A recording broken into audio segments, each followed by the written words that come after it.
Vintage Patrick Kane. Showtime with a celly to boot on his bobblehead night.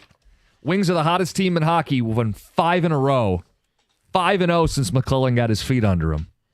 Coaching change. Is it more than a coaching change? Sure feels like it. 248-539-9797. He said after the game that third period was telling. They were in a deficit. They were tested. And they responded. Yeah. I mean, I don't necessarily want to say backs against the wall, but they were getting backed into a corner. And they did respond. That second period, you could feel like a malaise. Like fans would try to start a faint, let's go Red Wings chant. It would die off. The team was just kind of in the mud. And I was anxious to see that third period, to see what they would do and how they'd respond. And they played much more inspired hockey, much more of the McClellan brand of hockey where they've got the puck. They're just tough on the puck. I rewatched the Joe Veleno goal a second ago, and it's Mott battling, keeping the puck in the zone. They're just a harder team to play against right now. They don't give you anything easy, and they can skate with anybody right now. Going to have to be a scrappy team. Yeah. And that's, I mean, if that's the definition of this team, that they're going to scratch and claw. And whether it's, I'm not going to compare it to the Tigers, but they're going to have to continue to scrape for every single point they possibly can. How much do you love this tagline? Jake and Howell bringing it up again. Just play effing hockey. Let's go. Yeah. It's pretty awesome. Could this be the first time in how long or ever that every Detroit team makes the playoffs on the ticket text? Oh, it's interesting that they would bring that up. I mentioned that this morning in the bullpen. And we tried to go back. I did a little bit last night. I wasn't going to go back too far. You brought up a great point. You go to the lowest common denominator, which has always been the Lions. So you go back and say, okay, well, when have they made the playoffs? And then you look at the next one, which is probably the Tigers. Yeah, Tigers had made it scarcely. I mean, didn't make it in the 90s. Right. So you're going back to the 80s. And in our lifetime, all 4 teams have never made the playoffs. And so now that we had a historic run by the Tigers, postseason play. Lions, obviously, one of the teams everybody's talking about to win the Super Bowl. But yes, postseason play. And now we're sitting there looking at a couple of 18-win teams. Wings, Pistons. Can they both eke out not just postseason play in the NBA, but actual playoff play? Hey, bubble up over the surface. Both are playing well. Pistons have won 4 in a row. Wings have won 5 in a row. Pistons will play again tonight. Chance to build on it. Couple texts. Love the way the Wings are playing. Go Wings. Texter says, watching the last 5 games, I'll tell you what I noticed. The shots on goal are way better. That in and of itself tells me a whole lot. Another one says, Newsy was hot garbage. Don't care if he was a nice person. Good for him. But when he called things luck last year about almost making the playoffs, I knew he had the wrong mindset. And then a ticket texter says, how about the Wolverines basketball team? Yeah. Picked up a win against UCLA. Says it's the best I've seen in a while. We're scoring a lot of points. Dane in Grand Blanc. I think both Michigan and Michigan State undefeated in Big Ten play. The only 2.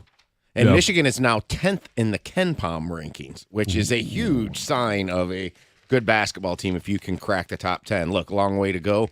Michigan State's 18th in KenPom, so they don't play till February. I was just going to ask, so right as football season's dying down, and we're all starting to dip our toe a little bit into college hoops. We haven't had to talk much of it because our football team's been so good. Yeah. But maybe our basketball teams can carry the baton as well.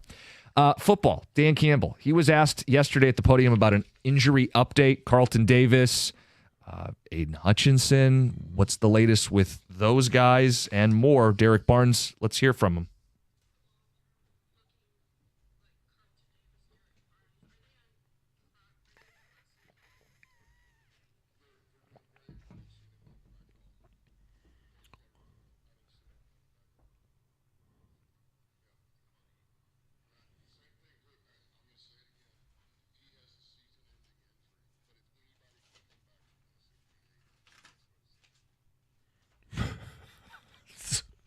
What?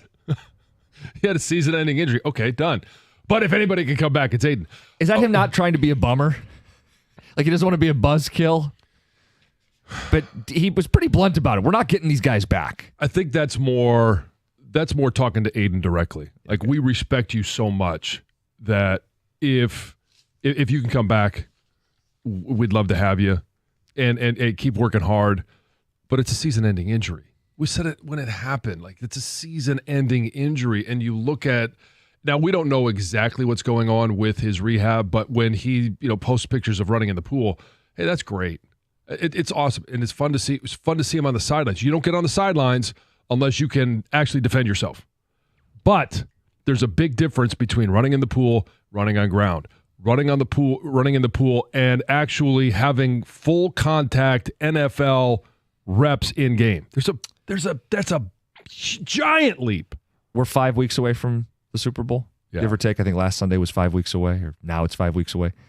He'd have to make considerable progress in the 5 weeks. Yeah, I mean, it's that would have to, again, superhuman effort.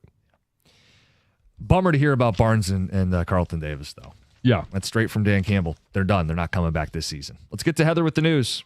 Well, Dan Campbell did have some good news, though, on the injury reports. I mean, that's not so great news to hear, right? But David Montgomery is expected to be back on the field for the divisional round, right? So that's good in the playoffs. Yeah. Yes. He missed the last 3 weeks of the season. Also, Terrion Arnold has avoided a long-term injury in his foot, which is better news than you would have thought when you saw the injury. So that's good. And then also Kevin Zeitler. That's another good news. Yep. That's good news, right? There's positive news as well. So good and bad, I guess. Yep. Give and take a little bit. Yeah, exactly. Take what we get.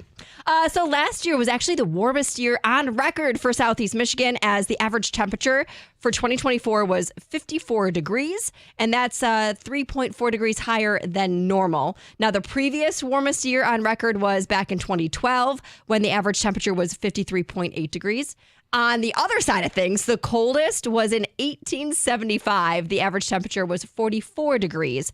There's a meteorologist that says, it's kind of a strange year because we didn't really have like a crazy hot summer in Detroit. Like we never had like an 100-degree day. No, but according to you guys, it was a crazy hot fall. It was. By the numbers. Because 2024, he says, hate this those meteorologist, extended warm temperatures, don't you? was an El Nino year, which means that could cause northern U.S. and Canada to be drier and warmer than usual. So in 2025, if you're curious as what kind of weather we're going to have, there's a slight chance that we'll experience above average temperatures for most of the year. So take that as you will. I guess a slight chance. So maybe I'll have to check see what the Farmer's Almanac says. Yeah, because they're always right. Yeah, that's my go-to. Always right. Live Golf will be making its Michigan debut this summer. Live Golf's team championship will be held at the Cardinal in Plymouth on August 22nd through the 24th. The tournament is one of 14 events on Live Golf's 2025 schedule. It's one of 6 in the U.S. It's going to be played 2 months after the PGA Tour holds its Rocket Mortgage Classic at Detroit Golf Club. Yep, and that's what. What's the name? It's at the Cardinals, the course, but it's at the St. John's. St. John's, which is beautiful. Yeah. It's a beautiful location. Cool, that'll be right there. Yeah. You can help decide what becomes of Waterford Oaks Water Park. Have you guys ever been there? Oh yeah. Oh my gosh, it was like a staple of my childhood. We were more Red Oaks because it was our side of town. Okay. But same thing. And every once in a while we'd venture over there, see what you guys had going on your side of town. We used to go all of the time. It was somewhere, all the cousins would go. Yeah. We'd hit the wave pool. We'd do the water slides. Well, it now does have the state's oldest wave pool, and it's not going to be opening for this season, the 2025 season, because there's been like a really steep decline in people actually wanting to go. It's not as popular as it used to be. They also they had a raft ride that they took out in 2019, and they just haven't seen people coming to the park. Plus, it's kind of deteriorating, right? Because it costs a lot of money to maintain a wave pool and all the amenities, right? So now the county has launched an online survey to get input from the community on what should be done with the park. Should they renovate it? Should they add more? Or should it go away? I don't know. Why are you laughing? Yeah, well, because I was thinking about, you mentioned, have you ever been there? And I talked about it. Now, Jim is much younger than the two of us, but I wonder if at any point in the previous versions of our life, have we run into each other? Oh, very well. I mean, it was a long time ago. It was more my childhood, right? Right. Mine too. Yeah. My mom used to take us to the water park, and I just wonder if you're 8 years old. I might have been 18 at the time. I think we're about 10 years apart. Well could've. Yeah. It's so crazy how different things were, though. Yeah. From her perspective. Right. My mom would get out of my way, fatty. she would just like set up a blanket, a towel, and sit there and read a book. And we're in the wave pool. To me is so dangerous. Oh, Like, my mom's not a great swimmer. Go for it, kids. I'm like, oh my God, I would never do that now. Yeah, my mom is not. In fact, I say not a great swimmer. She's not a swimmer at all. But she would love to be on one of the inner tubes that you could get and just be floating around. So obviously, us, her jerk kids, we'd sit there and threaten to tip her over every once in a while. Well, and if you can't swim, a wave pool is not where you want to be. No, but she loved it. It is fun. Yeah. Finally, McDonald's just announced a new McValue menu that will offer customers new saving options that you can choose from. So it will offer all-day savings and more variety, choice, and flexibility, according to a new release. So they're going to add this new buy one, add one for $1. So you can mix and match. You can buy one full-price menu item on its McValue menu and then pair it with another item for $1. And they've got a list of like different breakfast add-ons. You can add, buy one thing and then add on a sausage McMuffin or a sausage burrito, hash browns for $1. So pretty cool. Plus, in Detroit, because of the Lions, when the Lions make an interception in any of the playoff games, you can go get a free order of any size fries on the app. Oh, all right. Fun little free fries. Yeah, who doesn't love free fries? Everyone loves fries and free stuff. So Courtesy of Kirby Joseph, Brian Branch, Terry Arnold, whoever it may be. That's Heather with the news. Coming up next, the Power Surge Playoff Edition, 97.1.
Now, I've been told we're going to do this a little differently this week. Yes, a little bit of a different theme here. And the evolution of this, the power surge for the playoffs is there's only 14 teams, obviously, that are in the mix. And I didn't want to do the traditional, here's our Super Bowl favorite, who I think is going to play in the Super Bowl. I originally did this, and we had talked about doing like a pie. You love pie. Oh, there's no question I love pie. And I'm going to go with the Costco pumpkin pie to start with. Maybe next week, as things start to get a little bit juicier, we'll start to get into the fruit pies and something a little bit more palatable, other than for Heather, who's scrunching her nose at the thought of. I love Costco pumpkin pie. Oh yeah, it's like one of my favorite pies. And they're gigantic. So when you got 14 teams, like this is, and so I was like, but let's do percentages. Well, with 14 teams and 100, like the percentages get weird. Yeah. And so then I thought, and as I started to put them together, they started to become and started to, for me, be placed into tiers. So the biggest slice of the pie is going to be tier 1, and I'm going to go all the way down to the smallest slice of the pie. Chances to win the Super Bowl. Not win a playoff game, because some of these teams that I have at the bottom may win a playoff game, but I don't believe they have much of a chance to win the Super Bowl. So we'll start at the bottom, and I do want to give a brief update on how we got where we are. And I've got all of the power surges in front of me. People, he really does. And so, this is the way I do my notes. Like I started with some envelopes because it was what I had. I ran out of envelopes, and I went to some notepads. And week 1, let's just review where we were week 1. You're not going to go through every week, are you? No. Okay. Kansas City, Detroit, Baltimore, Philly, Houston, San Francisco. San Francisco fell by the wayside. Yeah. Buffalo they weren't even on the envelope. Week 2, Buffalo, still not on the envelope. Obviously, we know the Buffalo Bills have had a pretty damn good season. We're talking about Sean McDermott. What does he do? Is he a possible late fire if they lose early? Same thing with Philly. All of these teams that we've talked about throughout the course of the football season. So, of the teams that are eligible, the playoff teams, I've got 2 with the very smallest piece of the pie. If it was a percentage, I would have given them 1%. Like crumbs here, basically. Crumbs to win the Super Bowl. And the basic reason is Commanders and Broncos. Can anyone say the one thing that they have in common? Rookie quarterbacks. Rookie quarterbacks. And I don't believe they may win a game.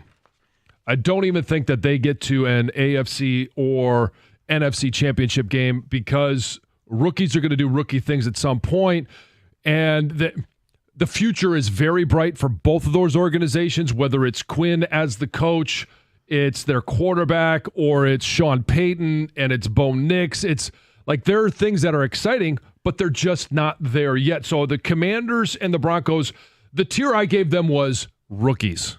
All right, they are in the smallest piece of the pie. The next one up, teams that I believe are, again, it's nice that they participate. They got next to no chance. This is tier 5. I've got the Steelers, the Packers, and the Texans. And again, it really somewhat comes down to quarterbacks. You got a second-year quarterback in C.J. Stroud, kind of a sophomore slump. Jordan Love with the Packers is a guy that I think at big moments just doesn't play big. And he may play big for a game. I don't know that they find a way to beat the Eagles, and the same thing with the Steelers. Like, hey, thank you for another over 500 season. Thank you for participating in the playoffs, but it's probably an early exit as well. Tier 4, I've got 2 teams in this one. And again, I think they're very comparable. The Tampa Bay Buccaneers and the Los Angeles Rams. Again, quarterbacks that could be competitive, and they may win a game. But I don't think there's any way that, and we're starting to get into, they may be able to make an NFC championship game, but there's no way that they end up making the Super Bowl. And again, I want to get your thoughts on how I've grouped these teams. Tier 3. You've done a good job so far. Continue. Tier 3, Vikings and Chargers. And you start to see comparisons in how I've grouped these teams. Now, I think Justin Herbert is much greater than Sam Darnold, but I think they are... The Vikings are more of a fraud, where the Chargers are more of a up-and-coming team in the future that if they start to get some more pieces, they don't have a great wide receiver core. And Johnston is not a guy, I know he had a career game at the end of the season, but he's not a guy he's got the most drops in the NFL. Not a guy that you're going to rely on. So they're kind of in that middle tier. Now we're starting to get to the competitors for the Super Bowl. In tier 2, I've got the Eagles and the Ravens. A couple of teams that, they look the part, but I don't believe in a playoff stretch that the Eagles, especially since they're going to have to go on the road, and we all know that it either goes through Kansas City on the AFC side or it goes through Detroit on the NFC side. I don't believe they're teams that are consistent enough. They can threaten, both with really good run games, both with mobile quarterbacks, but both guys have kind of come up small in the playoffs, especially when it matters most, whether it's Super Bowl or AFC Championship games and Lamar Jackson. Now, tier 1, and I'm going to dig a little bit deeper into this, is 3 teams: Lions, Bills, Chiefs. I think the Super Bowl champ is going to be one of those 3. And I don't know that that's groundbreaking material, but the way I have it is in tier 1, ranking 1, 2, and 3, Lions have the biggest slice of the pie. As a percentage, I went 17. Bills, 16%. Chiefs, 14%. I don't know that the Bills are consistent enough. And I'm not looking at the way that either of those teams finished, although I do think there is carryover from how you finished the season. The Chiefs got blown out by the Broncos. The Chiefs didn't play anybody, but there's still this feeling that they're going to have to sit on that for 2 weeks. And now the Bills, they lost to the Patriots. Again, they didn't play anybody, but when you look at how they ended the season, 2 weeks prior to that, just following the Lions win, they almost lost to the Patriots again. Like, it was a close game, 24-21, and they threatened a little bit. I don't know that they were ever not in control of that game, but I've got the Chiefs. I think the Chiefs are the one team that a lot of people will be picking that could actually be the biggest disappointment. Get upset early. Could get upset early. And it's hard to bet against Patrick Mahomes. I did this with Brady about the middle of his career, and then I said, hey, no, until he's done playing, I'm never going to bet against him. Kind of the same thing with Patrick Mahomes. Their defense is why they're here. Well, it's a combination of if they lower the score and play the game in the low 20s, it's always a game for Patrick Mahomes to wake up in a big spot in the third quarter, the fourth quarter, overtime if necessary. Yeah, they have to be in tier 1. So I love how you did this. I think you could have combined Rams, Bucks, Vikings, and Chargers all into one tier as teams who could win a game, could get hot, but can't win it. I think maybe splitting hairs with that group. But the other question I'd have for you is, do the Eagles belong in the big tier? I don't think so. I think there's, and whether it's Sirianni, whether it's Jalen Hurts, whether it's some of the injuries that they've had on defense, or it's locker, like everything that goes on through the course of the season in the locker room, off the field, on the field, are highlighted in the playoffs. And I think there's something about the Eagles team, and maybe it's just one of those feelings. There's just something about them that I don't believe they'll be able to get it done in the playoffs. And don't be surprised if they don't get it done in the playoffs. If they're not playing in Detroit for the NFC Championship, don't be surprised if Sirianni's not one of those looking for a job or they're looking for a new coach in Philly. So later in the week, we are going to talk about who you want to play. Yeah. This is kind of a cheat sheet. Commanders and Packers near the bottom. It makes sense with seeding. You had the Vikings as your highest slotted potential Lions opponent. And we heard what Dan Campbell said after the game. Hey, we'll see you in a couple of weeks. It's possible. But again, when I talk about none of those teams, I don't fear any of those teams. I don't fear any of those teams in the NFC. The fear doesn't come until you get to the Super Bowl. But the way that the Lions played post-Buffalo, if you are going to choose violence and you get to be violent at home, I don't know that there's a team that wants to come to Detroit. We always talk about, hey, what would it have been like to play the Rams? Okay, the Soul Stafford, Goff, all that stuff. Like, that can scare some people. There's a lot of people in the NFL right now that are very fearful, in fact, frightened of playing a violent Detroit Lions team. Oh, yeah. I don't think Detroit should be afraid of anybody in the first playoff game. I will say, of the potential opponents they could play, only one of them has a coach and a quarterback who've won a Super Bowl. The Rams. Yep. More time this week on that. It's 97-1. Hey, when it comes to managing your finances, you need a bank that gets you and is genuinely interested in your success. That's why I bank, and I think you should as well, with First Merchants Bank. Whether it's your business banking or day-to-day personal banking, First Merchants Bank is 100% interested in helping you prosper. First Merchants bankers are attentive. They're going to take the time to get to know you as best as possible so that they can build a financial plan that fits your unique situation. And I've been working with them for a few years now. And every single year, and it's not just every year, it's every couple of months, something different pops up. I go to them and we tweak the plan. And they give me something else that is going to work better for me as my family grows, as my life changes. And when you make the switch to First Merchants Bank, you're also going to get access to their highly rated mobile banking app with innovative personal finance tools. Plus, they're deeply connected to the community's needs because it's their community as well, and they volunteer and donate to local causes to ensure that we all prosper together. This is the difference of a 100% interest in you. For a better banking experience, visit firstmerchants.com. That's firstmerchants.com. First Merchants Bank, helping you prosper. Member FDIC, equal housing lender.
Good morning, 97.1.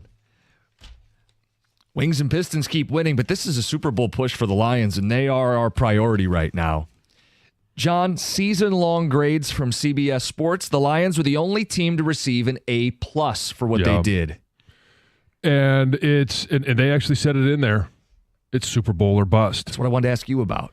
Expectations matter going into the season. And they talked about the expectations of the Chiefs, and they underperformed expectations, even though they were now a 2-loss team, but secured the number 1 seed. They did what they had to do all season long, but it just was underwhelming. And I think they're a team, as I mentioned when we was doing the Power Surge, any fault that you have throughout the course of the year. And the Lions are not devoid of faults. Obviously, we've been talking about injuries, and that may come to bite them in the backside at some point during the playoffs. I don't think it happens in the race for the NFC, but we saw it against the Bills. Woefully undermanned on defense when you're playing a mobile quarterback that can be, when on the money, very accurate and can pick apart a defense. But, it is Super Bowl or bust. That was the expectation going into the season, where Tom and I said 14-3. You got on the bus, albeit a little bit late, but 15-2. And the expectation, and the expectations have been raised even higher simply because they've overcome so much this year. Didn't know what some of the obstacles would be, but undefeated in the division, while dealing with major injuries. Aiden Hutchinson, that in and of itself, when you lose him at Dallas, and then you come back and you beat Minnesota, that was a statement. You go to, at the time, thinking about Houston, and they won their division last year. C.J. Stroud, the DeMeco Ryans, First the place defense. team. Yeah. And then you go there and you find different ways to win. You turn the ball over 5 times, yet you still win. Defense keeps you close. Offense does enough. Like, there's certainly expectations, and they continue to rise every win you have. Then you get to 15 wins. The expectation is that you make the Super Bowl and you win the damn thing. You fully embrace Super Bowl or bust. Yeah. Even when they were hurt, I said should win the Super Bowl. The stretch you're talking about, I think, is really where they won me over, that this was special, that they weren't just a really good team, but they were a special team. Talking about the stretches on the road with Houston and Green Bay and Minnesota post Aiden Hutchinson, and they've suffered more injuries since, and we've had those frank conversations. But I embrace this. They are on the upper echelon. You put them in your big slice of pie tier, one of the few teams who are in that Super Bowl or bust mentality. It's the Chiefs chasing a three-peat. It's the Lions who are the betting favorite to win the Super Bowl, and it's Buffalo who beat both of them, right? Those are the teams that are looking at this season where the only success is a Super Bowl. If you're Buffalo, it's got to be now. You got the MVP, you beat these teams, you got to do it. If you're Patrick Mahomes as your quarterback, it's always Super Bowl or bust. And if you're the Lions, even as beat up as they are, the only satisfying conclusion of the season is not to get to the Super Bowl. It's not to host an NFC title game. It's to win the whole enchilada, and that comes from Dan Campbell himself. Well, Dan Campbell, Brad Holmes, neither of them have shied away from the expectations that the goal is to win a Super Bowl. Like, let's talk about it. Let's put it out there. We talk about it at Allen Park. Let's not sit there and say, well, yeah, it would be nice to make a run in the playoffs. What did Dan say? Hey, let's set the goal at winning a Super Bowl and then work our way back. How did he work his way back? Well, it's, hey, you get the number 1 seed. You win your division. You win, you get into the playoffs. Like, all of those different things have been accomplished. They have given themselves the best chance. One less game to play than everybody but Kansas City. 2 wins at home is all they need to get to the Super Bowl, and then everything is on the table down in New Orleans. It will be set for them. And do they get not only the biggest slice of the pie, they get the whole pie, a la mode, with whipped cream, and then as Stoney would like to say, the cherry on top. I think some people view this conversation, we brought this up before the season, we're bringing it up today, Super Bowl or bust, and they think it's like we're trying to gotcha them or set them up for failure. No, it's a compliment that they are that good. It's a mindset that I think the team has and I think is fine for the fan base to have. Super Bowl or bust. That means if you don't win the Super Bowl, the season was a failure. And people think we're saying that to like gotcha them. We're not. We're saying it because they are in rarefied air. Like as high as we've set the bar this year, John, they've gone higher. You had them at 14 wins and you undershot. Right? Yeah. They're in the best division in football maybe ever, historically by the numbers. They went 6-0. No matter how high we've set the bar, they go higher. So why would we not say this is the year to win the Super Bowl? You may lose Aaron Glenn. I mean, Dan Campbell came out yesterday and said he better be a head coach. Yeah. They may lose Ben Johnson. He's everybody's favorite coordinator. I love what he said. Hey, if nobody else wants him, we'll take him. Sure. But you may lose both coordinators, continuity, momentum. They'll be in the mix for the next few years, but this may be their best shot. They're the 1 seed. They're at home. They've got everybody humming. This is the best offense in football. Why would it not be Super Bowl or bust? But the question is there for you guys, even with the injuries, knowing Carlton Davis won't be back, knowing that they're not going to get Derek Barnes back, and most likely Aiden Hutchinson, long shot. Yet the season-ending injury from Dan Campbell himself. Yes. Is the expectation still Super Bowl or bust? Are you comfortable with that? It has to be because you don't know what the future is, right? They look like they have long-term sustainability to me. Sure. That doesn't mean anything. The 49ers have proven that in the last 5 to 6 years. You know, they look the Bills with Josh Allen. Look, how many chances are you going to get? The Ravens with Lamar Jackson. Look at the Bengals. I think people would have thought that they would have made it back to another Super Bowl by now when, you know, they kind of overachieved in that playoff. They pulled an upset and they got there.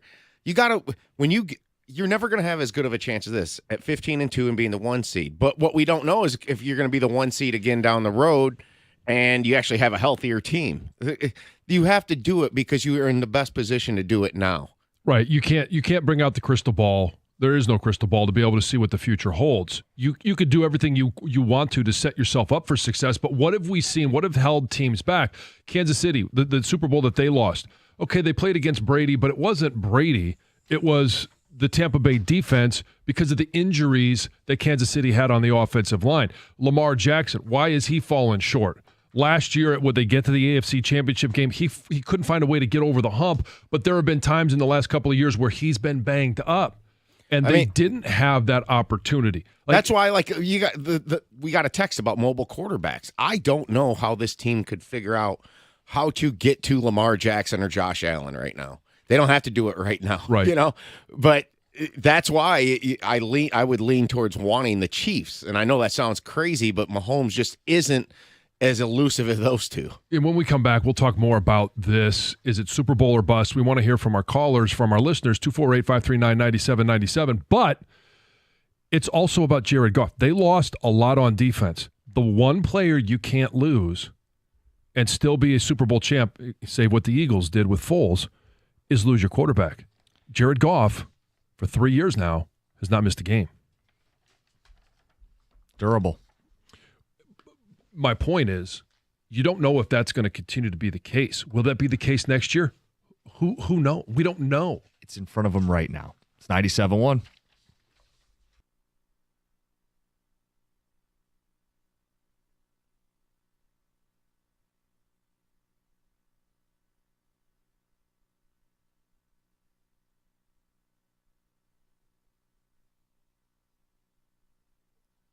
Brought to you by Precision Garage Door Service of Southeast Michigan. Red Wings victorious last night in overtime against Ottawa 3-2.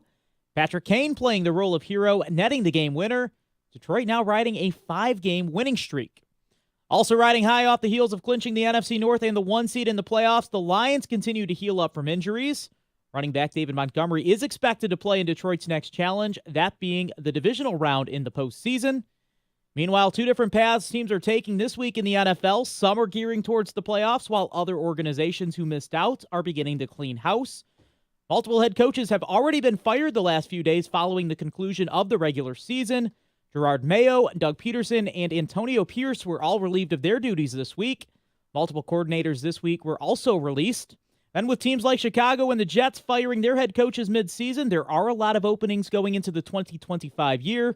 Lions offensive coordinator Ben Johnson and defensive coordinator Aaron Glenn continue to be highly regarded candidates to fill those head coaching roles. Finally, pending a physical, Justin Verlander reportedly signs a 1-year deal with the San Francisco Giants for $15 million. If that deal sounds familiar, that is the exact same contract the Tigers offered Alex Cobb in the offseason, 1 year for $15 million. As a point of reference, Cobb's career ERA is 3.84, while Verlander's is 3.3, with multiple Cy Young Awards and World Series titles. From the Ticket Update Desk, I'm Dustin Fiocco. For details on these stories and more, you can stay right here on 97.1 The Ticket or head to Odyssey.com.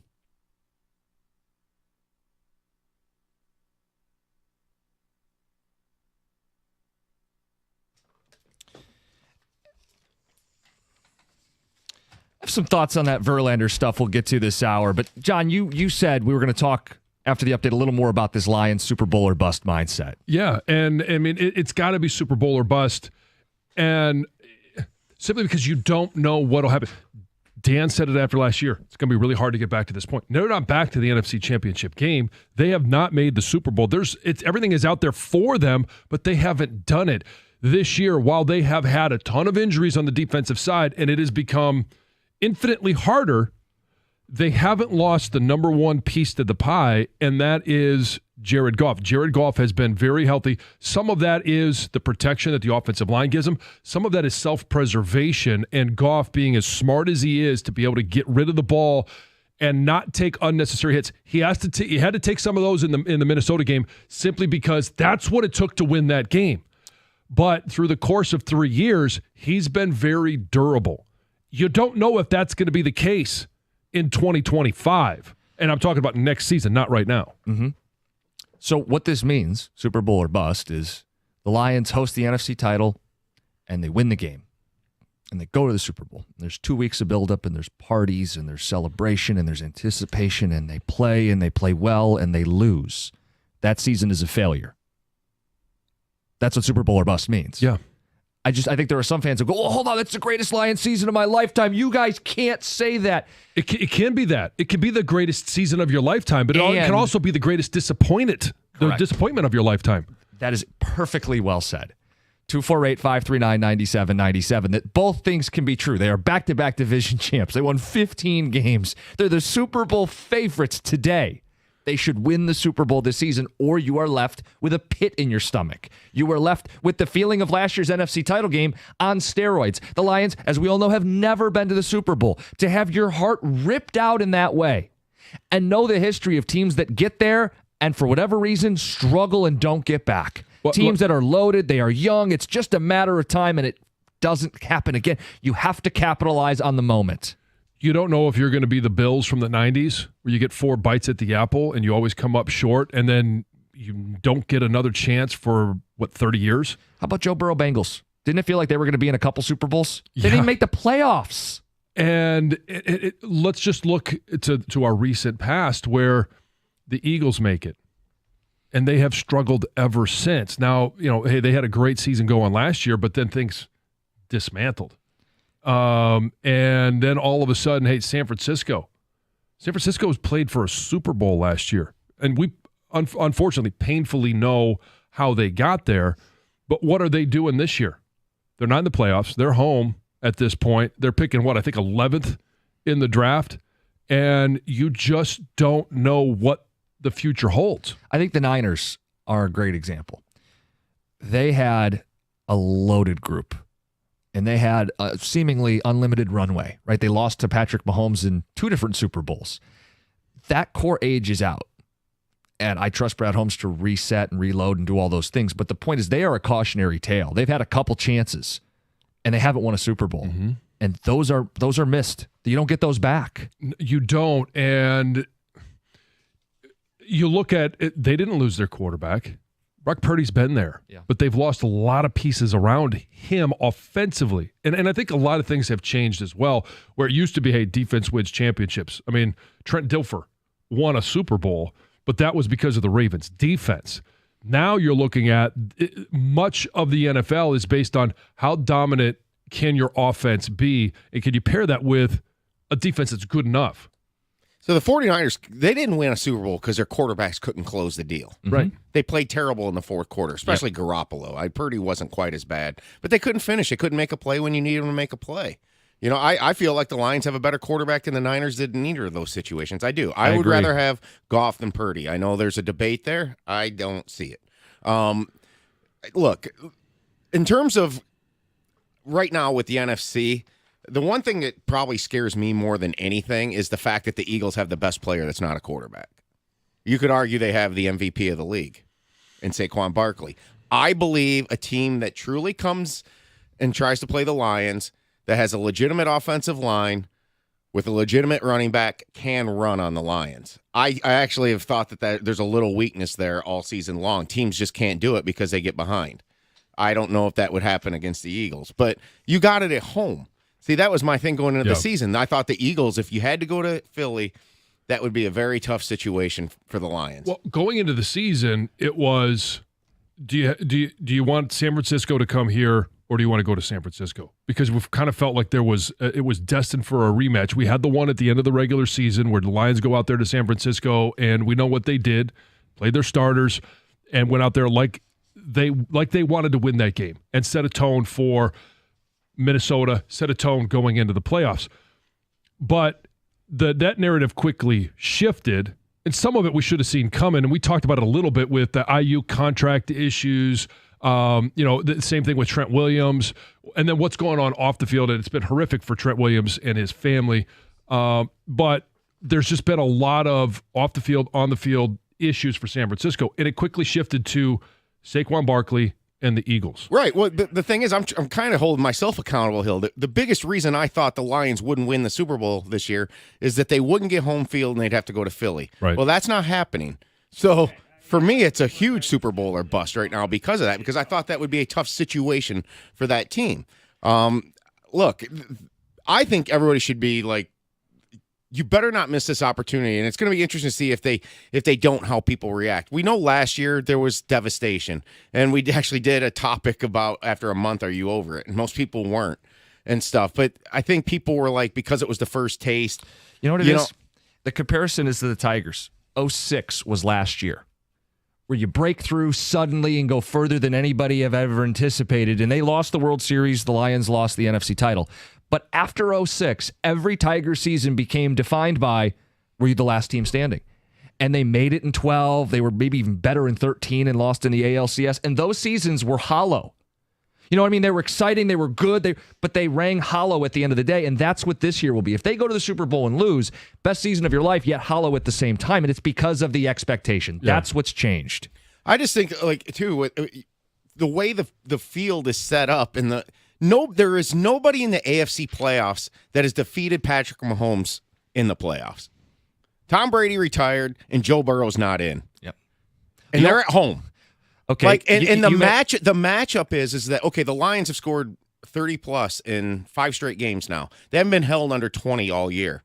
The Chiefs have one of the better defenses in the NFL. But there is not an elite defense in this league this year. They're good, but you can score on them. It's not like they're some sort of machine or something like that. So if you can get to the Chiefs and get them, to me, I don't know how you can't think it's Super Bowl or bust. Few quarterbacks have beat Mahomes in the regular season, too. Goff is one of them. Mm-hmm. And Kansas City, you mentioned the 30-point threshold. They haven't scored 30 in any game this season, right? Which creates a really interesting matchup. We have a ticket texter who says, bring on the Chiefs. Says, I want the Chiefs. We should have had them last year. Says, I want to stop their three-peat. It would be great. That's Dane and Graham Blank. Of the 3 teams that I believe have the possibility to make the Super Bowl from the AFC, and really there's only 2. I don't think I don't think Baltimore is one of those teams that can ultimately make it to the Super Bowl. So it really is 2. The Chiefs and the Bills. Even though there's Patrick Mahomes on the other side, and that scares the hell out of everybody, the Chiefs are the one I think people want the most. Some of it is because you want to dethrone the champs. Others, it's because their offense just isn't what it was the last few years. And I feel like they're the team that the Lions have the best chance to beat, should beat, if they match up with them in the Super Bowl. Ticket Texter says, fellas, Lions not winning the Super Bowl would be complete devastation to the city that has put every ounce of support behind them. We've had championships in all the other major sports and great playoff runs, but none compared to this Lions team, not even those 90s Wings teams that the city got behind. This football team not winning it all after last year's NFC Championship letdown would be complete disappointment, especially with the historic season, the stat column, the team record, all the years of struggle. Winning is a must. Mark and Frazier. I think that's really comprehensive and well said. Another one says, guys, if Arnold and Amik Robertson play like they did against Minnesota, we are a legit Super Bowl team. Expect it. Win the Super Bowl. Yeah. When we say Super Bowl or bust, does that make sense to you guys? Are you on board? So some people bristle at it. They do. They go, why just enjoy the season? Why do we have to set them up? No one's setting them up for anything. No, we enjoyed the season. We enjoyed the ride. We enjoyed the journey. We enjoyed every bit about it. The anxiety of the injuries and how will they respond, of going on the road to Dallas, going on the road to Houston, going on the road to Minnesota, Green Bay, even Chicago, right? Because of the injuries suffered at that time. How could they possibly go there as a team that just, hey, they got nothing to lose, but they have conquered all and they have overcome so much. Now it's a 3-game season. This is what I'm talking about. You guys are ridiculous. Can we just enjoy the ride? SMH.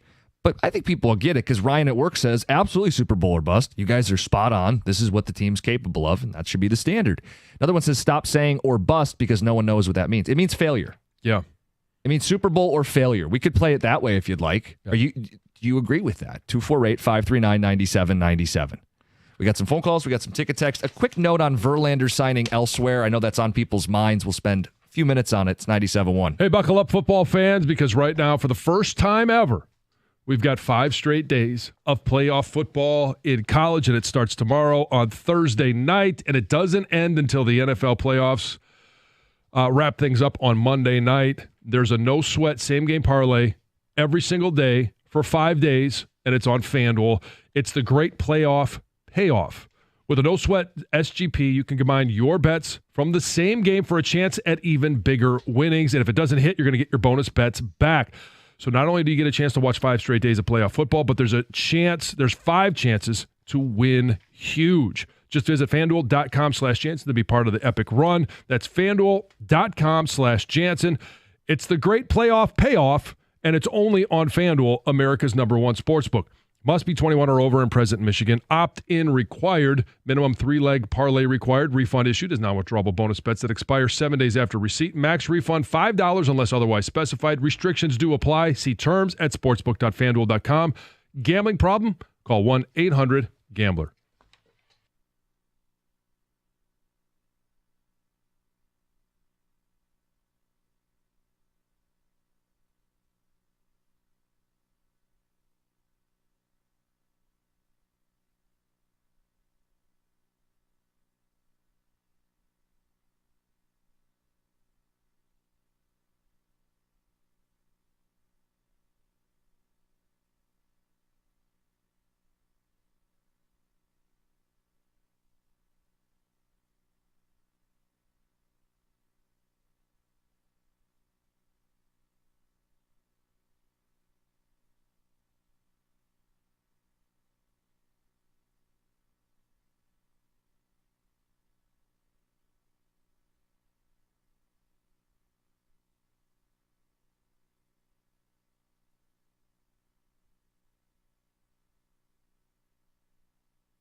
Hey, before we get to these Lions phone calls, in the update, it was brought up that Justin Verlander has signed. It was for the same amount of money as Alex Cobb. And I know there will be a section of Tiger fans going, why didn't we get JV? I feel obligated to point out to people that Justin Verlander's ERA was over 5 last season. He is in his 40s and didn't make the playoff roster for the Houston Astros. Can we not do the I wanted he's the savior, bring him back. I wouldn't have been mad if he was on the team just for pitching depth, but I certainly don't feel like they missed out because they didn't bring JV back. Would you rather have Verlander or Cobb? Cobb was on a playoff roster last year. I know. I would take Cobb. Rigger's devastated. This is like his favorite topic. Bring JV back. Think about it. The week that JV signs is also he can do, hey, Kelly Stafford's talking about. It's the Rieger Deluxe. It's the Rieger. He's going to be amazing tonight. His show is going to be. He subscribes and listens to every one of her podcasts, don't you think? Someone tweeted to him and said he should. He does. Someone tweeted to him and said he should be a guest, and he said it would be a dream come true. Oh my goodness. Oh, that's anyway. I don't think we need to do an hour on Verlander. It was a headline. It was in the update. I'm not shedding a tear because they didn't bring him back. No, I don't know that we ever. Most people are realistic, and I don't know that they ever thought that it was going to happen. It'd be a cool story, but I don't know that it does much for the Tigers. Yeah. All right. Lions topic is Super Bowl or bust. Some ticket texts and phone calls, 248-539-9797. We said, is that still the standard? There's injuries. Carlton Davis isn't coming back per Dan Campbell. Aiden Hutchinson's season-ending injury. Mm-hmm. Do you feel like it's still Super Bowl or bust? And we've all said yes, but we've asked you guys. Cliff in Detroit, you're next. You're on 97.1. Good morning, guys. Thanks for taking my call. Happy New Year. Happy New Year. You too. Well, listen, I'll be 75 in February. My dad took me to the Lions game at Tiger Stadium. So I've been a Lions fan my entire life, okay? My position is this. In light of all of the injuries we've had, it's not Super Bowl or bust for me. Not at all. So that's what I have to say about it. Why do you feel that way, Cliff? You think they're playing with house money because of the injuries? Absolutely. Absolutely. And we're going to lose our coordinators because everybody can see how fantastic they are. Right, but Cliff, that's part of why we're saying that's why we're saying there should be extra urgency, right? And at 75, with all the pain that you've had over the course of your Lions life, wouldn't this be the moment where you're like, hey, they've got to win the Super Bowl?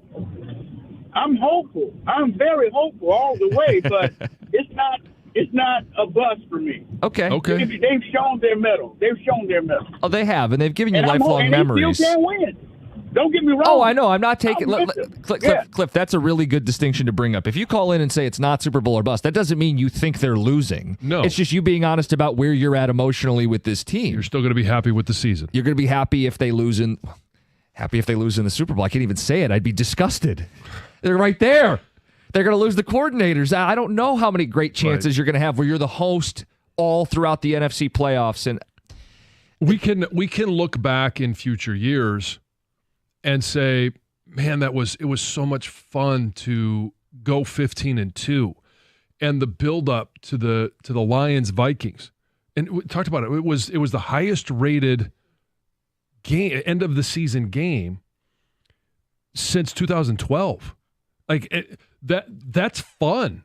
And there are fun moments, and it's been exciting. The ride has been great, but let's make sure that we have the right perspective, that the entire goal is not 15-2. The entire goal is not winning the division or winning those are goals that you can set to get to your ultimate goal. The ultimate goal is winning the Super Bowl. Yeah. Texter says, a fan base that has a coach with the biggest set of balls, this fan base is being soft. It's Super Bowl or bust, Super Bowl or failure. Go get it, no excuses. Even with the injuries, guys, they are the betting favorite to win the Super Bowl. Factoring in the injuries, they are expected to win the Super Bowl. Texter says, I want the callers to know you can have Super Bowl or bust as your mentality and still be proud of the team along the way. Oh, sure. And I think that's kind of what we're saying. Texter says it simply. Ricky Bobby put it best. Not first, you're last. Yeah, not first, you're last. And that's the mentality. He says, I don't agree with it. And he didn't even, and I saw that scene the other day where he confronts his dad, and his dad says, that's dumb. You could be second, you could be fourth, you could be sixth. Like, you just see the surprise and the disappointment on Ricky Bobby's face. I can't believe we're using a movie reference to talk about this, but like he didn't even know what to do with that information. I kind of feel the same way. I don't know what to do with the information. If they don't win the Super Bowl with all that they've done to set themselves up and give themselves every advantage, you don't know if they're going to be here again or not. You're hoping they will, but hope doesn't win games. Hope doesn't win Super Bowls. I do believe in Super Bowl or bust. Texter says, I want to talk Super Bowl parade. Is it going to be all the way from Pontiac to Jefferson Avenue? That'd be a long-ass parade. And somehow I feel like there'd be enough people to fill it the whole way. Yeah. I mean, you'd have to start at the hospital, right? And work your way down. And that would have to be the Red Cross van that has 22 players on IR? They get put on the Red Cross bus. They get a float, essentially, in this Yes. parade. I did have, this is a true story, going to the pregame for Vikings on Sunday. I'm parking and I'm driving on Jefferson, and there's Hart Plaza on my left. And it was the first thing I thought of. This is one of the places they'll be celebrating. When the Wings won the Cup, they were at Hart Plaza. Like, this is where the parade's going to run. Funny, on Twitch, and you can always watch us on Twitch, twitch.tv/971 The Ticket. Parade should start at the old Silverdome. The old site of the Silverdome. That's so many painful memories. Yeah. That's actually pretty nice. Yeah. Start there and roll down 75, right? Yeah. Texter says, I don't agree with this stuff. I'm just basking in the reality that they're a great team. I'd love to win the Super Bowl. Yes, that's the goal, but I'm happy just having a team that people respect. They're a good team. Great teams win the Super Bowl. Yeah, I don't think you get the great label until you win the Super Bowl. I'm with you. 248-539-9797. Let's get to Kevin in Grosse Pointe. Kevin, you're on 97.1. Gentlemen, I think the stars have aligned, but I don't think this season is an anomaly, and so therefore I am not Super Bowl or bust. I've lived through the Pistons and a bad inbounds pass, taking our hopes and dreams away. I've watched a phantom foul against the Lakers take away the dream of an NBA championship. I've watched the left wing lock destroy President's Cups and first-round losses. I will endure any loss and come back on the other side because I know Brad Holmes and Dan Campbell will lead this team to a championship. If not now, then when? Next year or the year after and years to come. So this is not a Super Bowl or bust season. We need to be tough. Our city has seen this before. We've had dreams taken away from us in our eyes, and we will definitely endure if we do not win this Super Bowl. Well, they're not going to cancel. They're not going to shut down the franchise if they lose. Right, no, that would have happened after 0-16. Right. Right. Yeah. Yes, and I agree with him that the city will endure. We will all move on. The franchise will endure, and they'll do their best to set themselves up in whatever future season that might be. And I do believe in Brad Holmes. I believe in Dan Campbell. I don't think this is the only bite at the apple, but this would be a failed bite at the apple. Yeah. That's an excellent phone call because he's realistic in the window they have. They have a window like those teams, maybe longer than that Pistons team did. I don't know about as long as the Wings. That was ridiculous what they did over time. But guess who else had a window like that? It was a no-cap era. It was the Tigers. Right. The 2006 Tigers to 2014. And I endured pitchers playing Little League Baseball in the infield. I endured bats going cold and Pablo Sandoval. I endured Big Papi grand slam in the cop and Torrey Hunter going over the fence. And guess what? There was no ring. So while he provides great points, there is an example right there that you never won it. 248-539-9797. Marcus, you're next up. Super Bowl or bust? Do you embrace that mentality? Good morning, John. Cookie, how you doing, buddy? Good. What's going on? All right, two things. First of all, as a boy, my mom's always told me to do things decent and in order. And Cookie, it was about 2 weeks ago. I called in and we were talking about bandwagon fans. Yeah. And I kind of disrespect you, and I'm apologize to you on You air. don't need to do that. No, I appreciate what you did. I have to because that's how I was raised. Okay. So, bust, they're bust, bro. We got to win it. I'm sorry. I've been a fan since 0-16. And we right there. I mean, we got to have it. Don't go halfway and stop. Yeah, you're here. Yeah. You're hosting these. You're the one seed. You got the bye. Yeah. You're hosting the games. If you're in the Super Bowl, and again, there's this thought that Ben Johnson and or Aaron Glenn could be gone next year. And it's a reset and a reboot, and it's not impossible, but you're staring it in the face right now. Your own coach has said, I want the whole enchilada.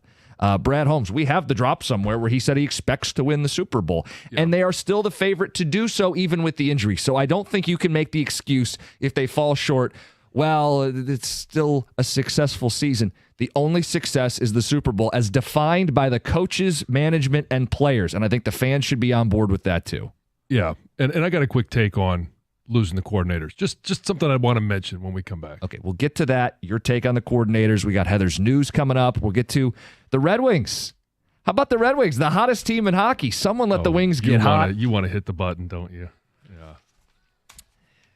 7:50 will carve out some time. It's 97.1. Hey, it's a winter driving season. We're all very aware of that. And we are also aware that there's reckless drivers everywhere who can't keep their cars under control. If you get injured in an auto accident during this or any time of the year, you need an attorney that is going to be responsive to your needs and aggressive against the insurance companies. The injury attorney that you need to hire is David Febedinho.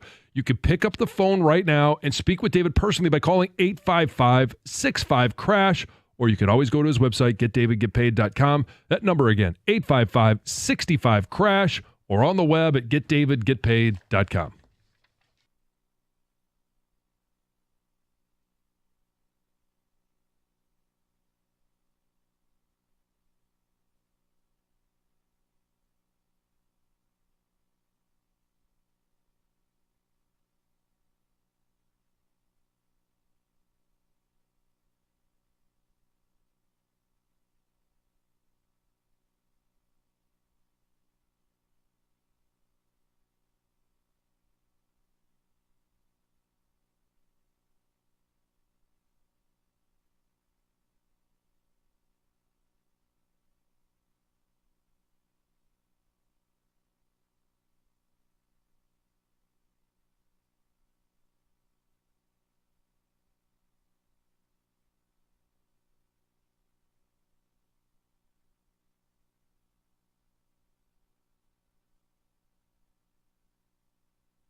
Super Bowl or bust. CBS Sports brought it up. They gave the Lions an A+ regular season grade, but use that phrase, Super Bowl or bust. John, you noticed it.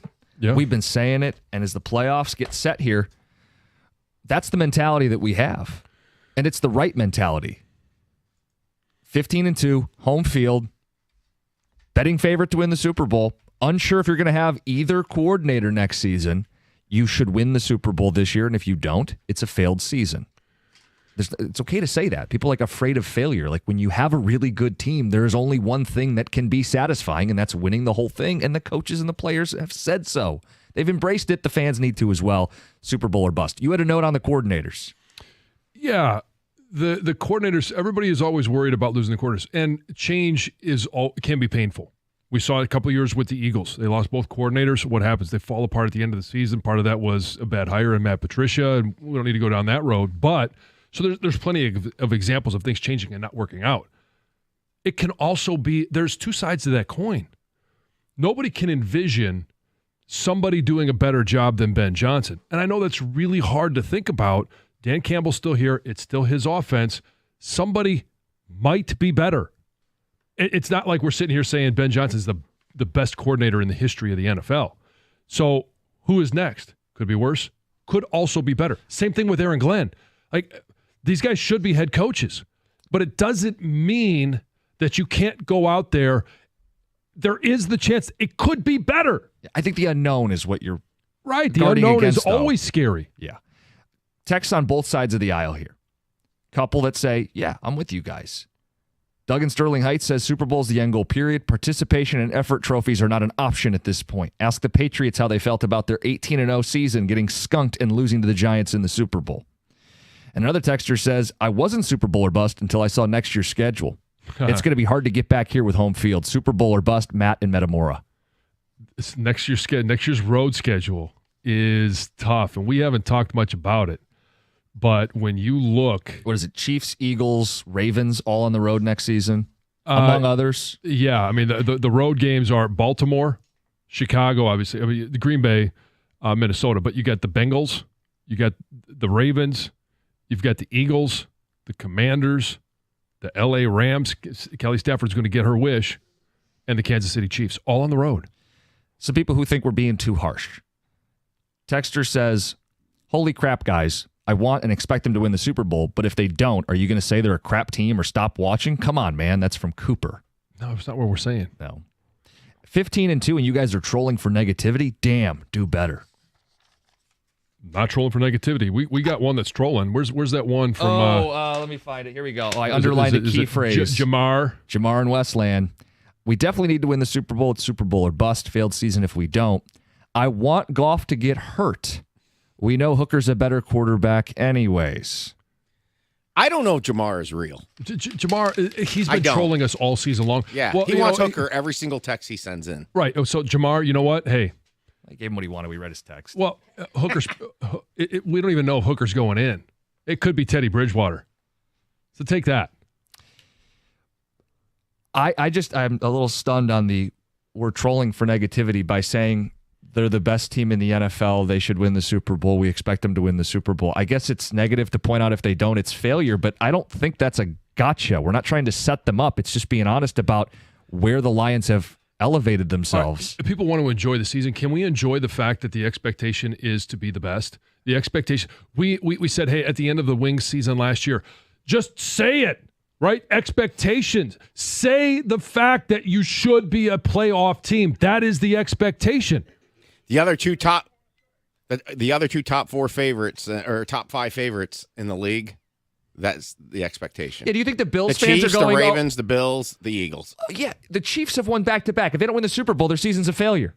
They have Patrick Mahomes. Anytime they don't win the Super Bowl, it's a failure. For Buffalo, especially the franchise that is the Buffalo Bills, they have beaten both the Lions and Kansas City, and they have what is likely the MVP at quarterback. If they don't win, especially for Buffalo, who's been to 4 Super Bowls, it's a failure. Let's knock out one quick call, then we'll get to Heather's news. Matt in Detroit, you're on 97.1. Morning, gentlemen. What's up? Good morning. Hey, 4th and go. That's the mentality. That applies. Super Bowl or bust. It's 4th down.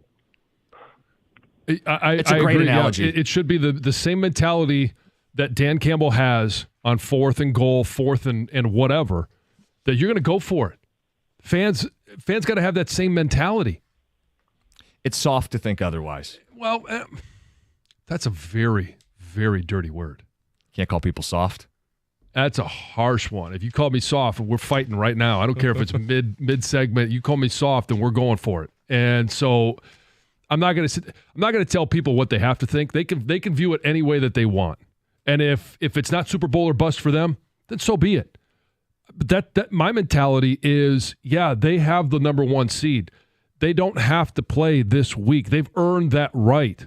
Now they have 2 games at home in Ford Field where they're going to be down some key defensive players, but they are also going to be up the fans and the atmosphere in Ford Field, leading to what should be a Super Bowl win. Oh, really? It's the opposite of soft. Yeah. Let's get to Heather with the news. Yeah, Heather knew that one was coming, right? I did. I was like, I hope he doesn't play my drop. There it goes. So New York Giants owner John Mara is very upset about Saquon Barkley's new Unisom commercials, but not for the reason you might be thinking. So last week we played some of these ads, right? And he pokes fun at Mara in the comments that he made during that Hard Knocks, right? Anyway, on Monday, Mara admitted that he did see the commercials and he called Barkley right away to complain. But what he was complaining about was the fact that he wasn't in the ads as well. You're going to do this and make fun of me. Put me in the commercial. Yeah. I could do Let's this. go I could be head-to-head. rolling around in the bed, unable to sleep. And so he had some fun with it. Here's exactly what he said.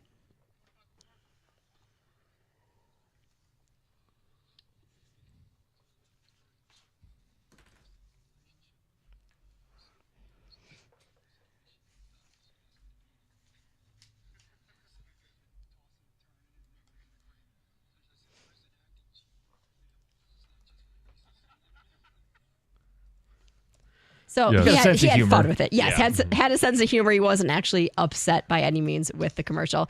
You guys, the driver charged in killing NHL hockey player Johnny Gaudreau and his brother Matthew in that drunk driving incident has pleaded not guilty. On Tuesday, he pleaded not guilty on all charges, including first-degree manslaughter. Sean Higgins had been offered 35 years in prison if he pleaded guilty, but he didn't take that. His lawyer said that they hope to prove that the deaths stemmed not from any malfeasance, but from a combination of uniquely unfortunate circumstances unlikely to ever occur again.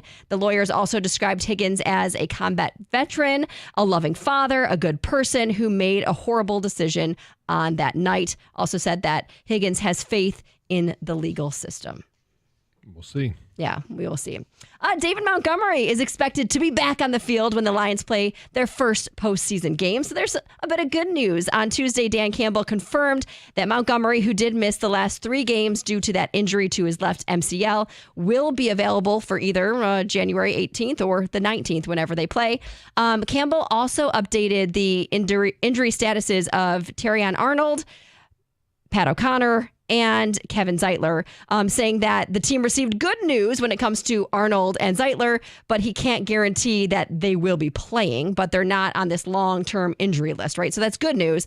Outlook wasn't as promising for O'Connor, so that's not great. He also reminded everybody that Aiden Hutchinson did have a season-ending injury, but did say if anybody can come back from this, it would be Aiden. So What does that mean? John, you've said that's him talking to Aiden, basically saying, Yeah. hey, keep working. We're not going to tell you you can't, but ... He reemphasizes Yeah. It's a season ending. season-ending injury. Yeah. Yeah. Exactly. Police in Bloomfield are urging residents to lock their cars as vehicle burglaries in the community are surging. Between December 1st and the 31st, 10 cars were stolen right out of people's driveways because the keys were left inside the car. Also, a total of 27 vehicles were broken into throughout the month of December, and only one of these vehicles was actually locked.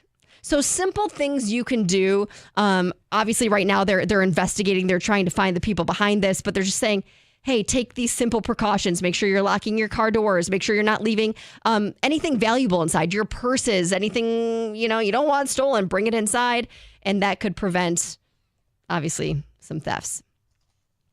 I can't believe people leaving their cars unlocked. I know mistakes Really? happen, but I'm I leave click, my- click, click, click. You I don't you leave hear my the car beep on your unlocked. way walking away. I don't. lock When my I lived car. up north, I'm frequently, when we used to have keys, leave the key in the ignition and leave it unlocked, but I don't ever leave it unlocked down here. Really? Oh, I do all the time. All the time? I never lock the car. But nobody knows where I live, right? Yeah, no. Of course not. or what car? Yeah. No, Oh, no Heather one Parks knows get that. out of her car. Let's see. Oh, should I save this one? You should save that Okay, one. I'll save it. All right, that's Heather with the news. Coming up next, more than just a coaching bump. The Wings have won 5 in a row. It's 97-1. America's favorite place to watch football is Stadium Swim. It's located at Circa Resort and Casino. We've got some great moments coming up, whether it's college and pros. Catch all the biggest games at a viewing experience absolutely built for us, the sports fans. Chill in one of the 6 pools on 3 different levels for a perfect view of the massive 40-foot tall high-definition screen located at Circa Resort and Casino. It's in It's in downtown Las Vegas, and it's on Fremont Street. Stadium Swim. Book your spot today at circalasvegas.com.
It's vintage Patrick Kane. Showtime with a celly to go with it. The OT winner, and he's been on a tear.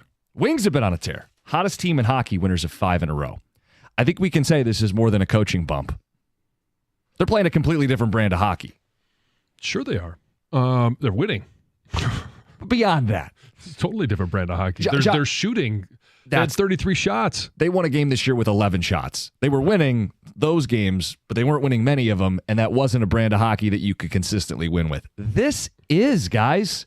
And I know we're going to get the Pistons in the mix here too, but the Wings played last night, and I thought it was telling that after kind of a mucky second period, they responded. They were down. They responded. They got back to playing the way. They got back to playing effing hockey. They got back to putting the puck on the net, putting pressure, possessing the puck. They came back, they won, and they've won 5 in a row now, John. Well, and I think you made a very important observation where, like you said, second period, not great. And we kind of always want to know, are we seeing the same thing that the coaches are seeing?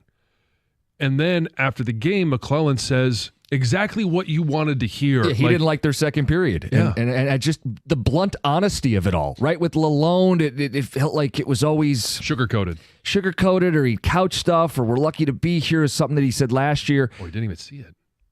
Right, I didn't see it would be here. Yeah. McClellan comes in, and he took the one game to observation, and they lost 5-2 to Toronto. And from that moment on, they've yet to lose. And he's been brutally honest. And he had shared that the players wanted this, that they actively wanted to be challenged and pushed. And he's everything this team needed. You know, I don't know if he's the coach that'll win a Stanley Cup here. It's far too early to say. He's never won one in his career. But he's the exact coach this team needed at this moment. Some fire, some honesty, some tough love, some push. I also loved one of the first things he said when he got the job at his press conference was, Dylan Larkin's taken on a lot of this weight. Dylan Larkin's playing a lot better now. I think that has spread out. There's accountability across the team right now. Patrick Kane's a guy that's a leader, a veteran that stepped up, and I think the team has just bought in completely. Well, it's a completely different mindset that they're playing with. The players wanted it. The fans certainly wanted it. And you just want to see that they can be in the mix. And I know it's too early, and you guys always get on me about, hey, I click on the wild card tab, and all of a sudden, hey, they're 2 spots back of the wild card. All you want is to be within striking range right now. That's kind of the expectation. And we always thought that, hey, this year is one where they should be in those 1 or 2 wild card spots.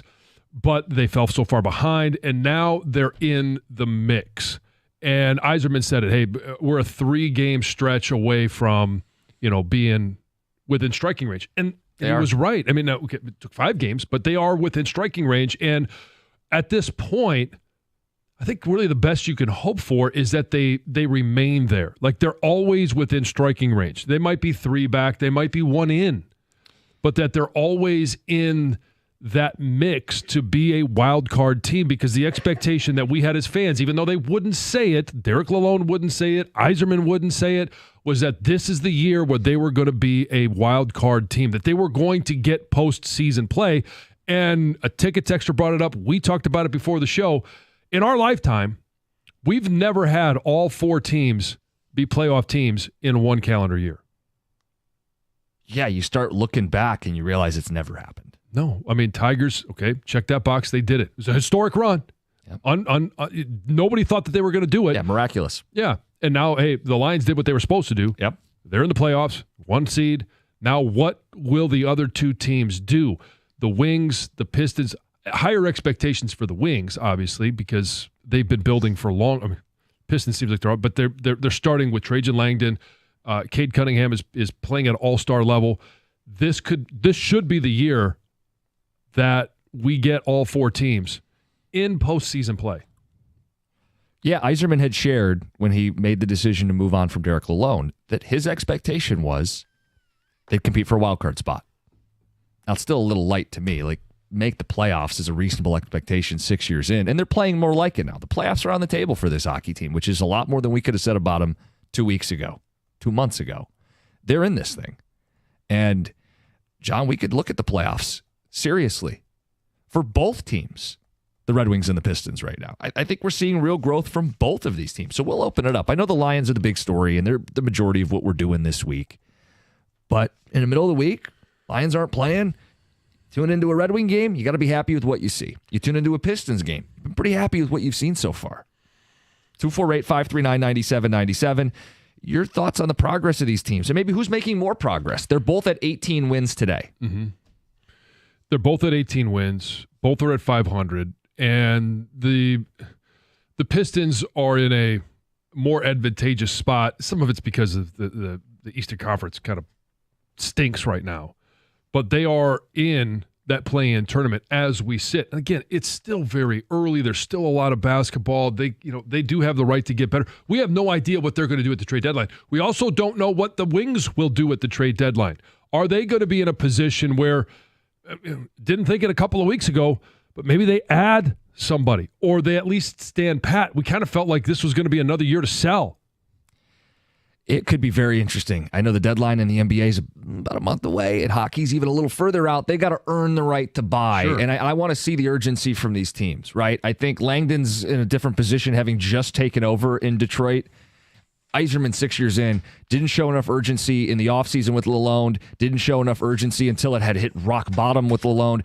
I hope we don't have to get to a point where they're a Stanley Cup team before he buys at the deadline. If they're a playoff team, compete, try to win. And he did allude to the fact that they need to expedite this responsibly, but they do need to be pushing this thing forward, and I hope he follows through on that. Yeah. You always got to be striving for what's next. That's why we are asking the question earlier, playoff or Super Bowl or bust for the Lions.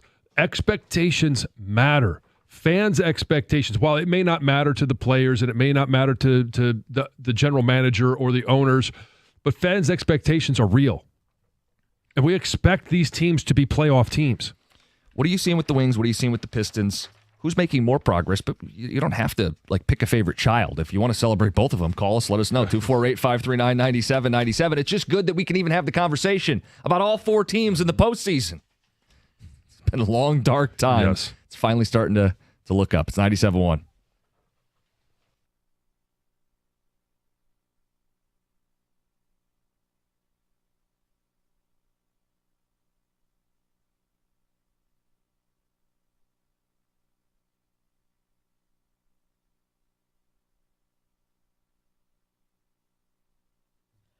The Red Wings win yet again, make that 5 in a row. They do so last night with a bit of dramatics. It was a 3-2 final in overtime. Patrick Kane playing the role of hero.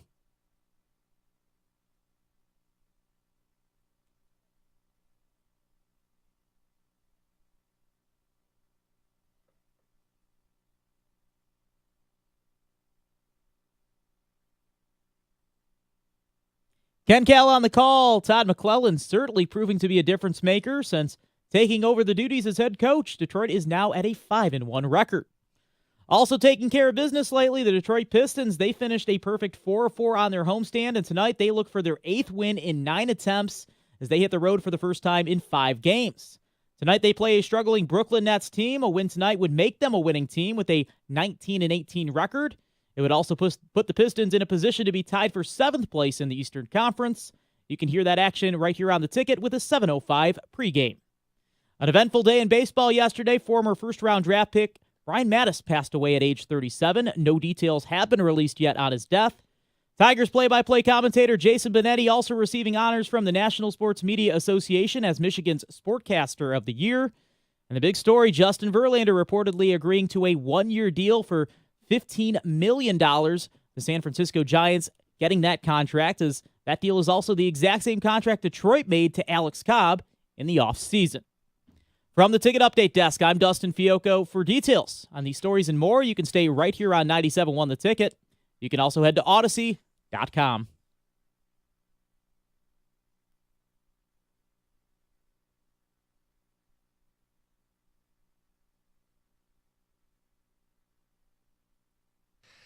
We got ticket textery. We want phone calls from you guys this morning. Taking a break from the Lions to talk about a couple teams that are perking up.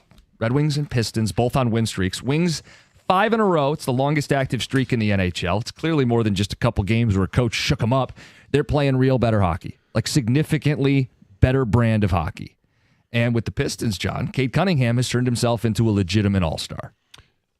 regarding the Wings, and yes, certainly, I think Cade Cunningham is developing into the player that we believed he could be. But the Wings, you were there last night. Yeah. How much different is the feeling, the environment at the LCA than it was, pre-McClellan?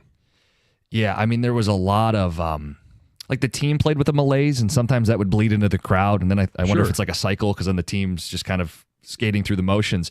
A lot of dump and chase with Derek Lalonde, just fighting to get the puck out of their own end, but never actually entering the zone with like purpose. And they got to do a little bit of that in the second period yesterday. Like there was a faint, let's go Red Wings, and it would just die off immediately. The team was getting like one-man rushes, one-and-done chances. But that was the outlier.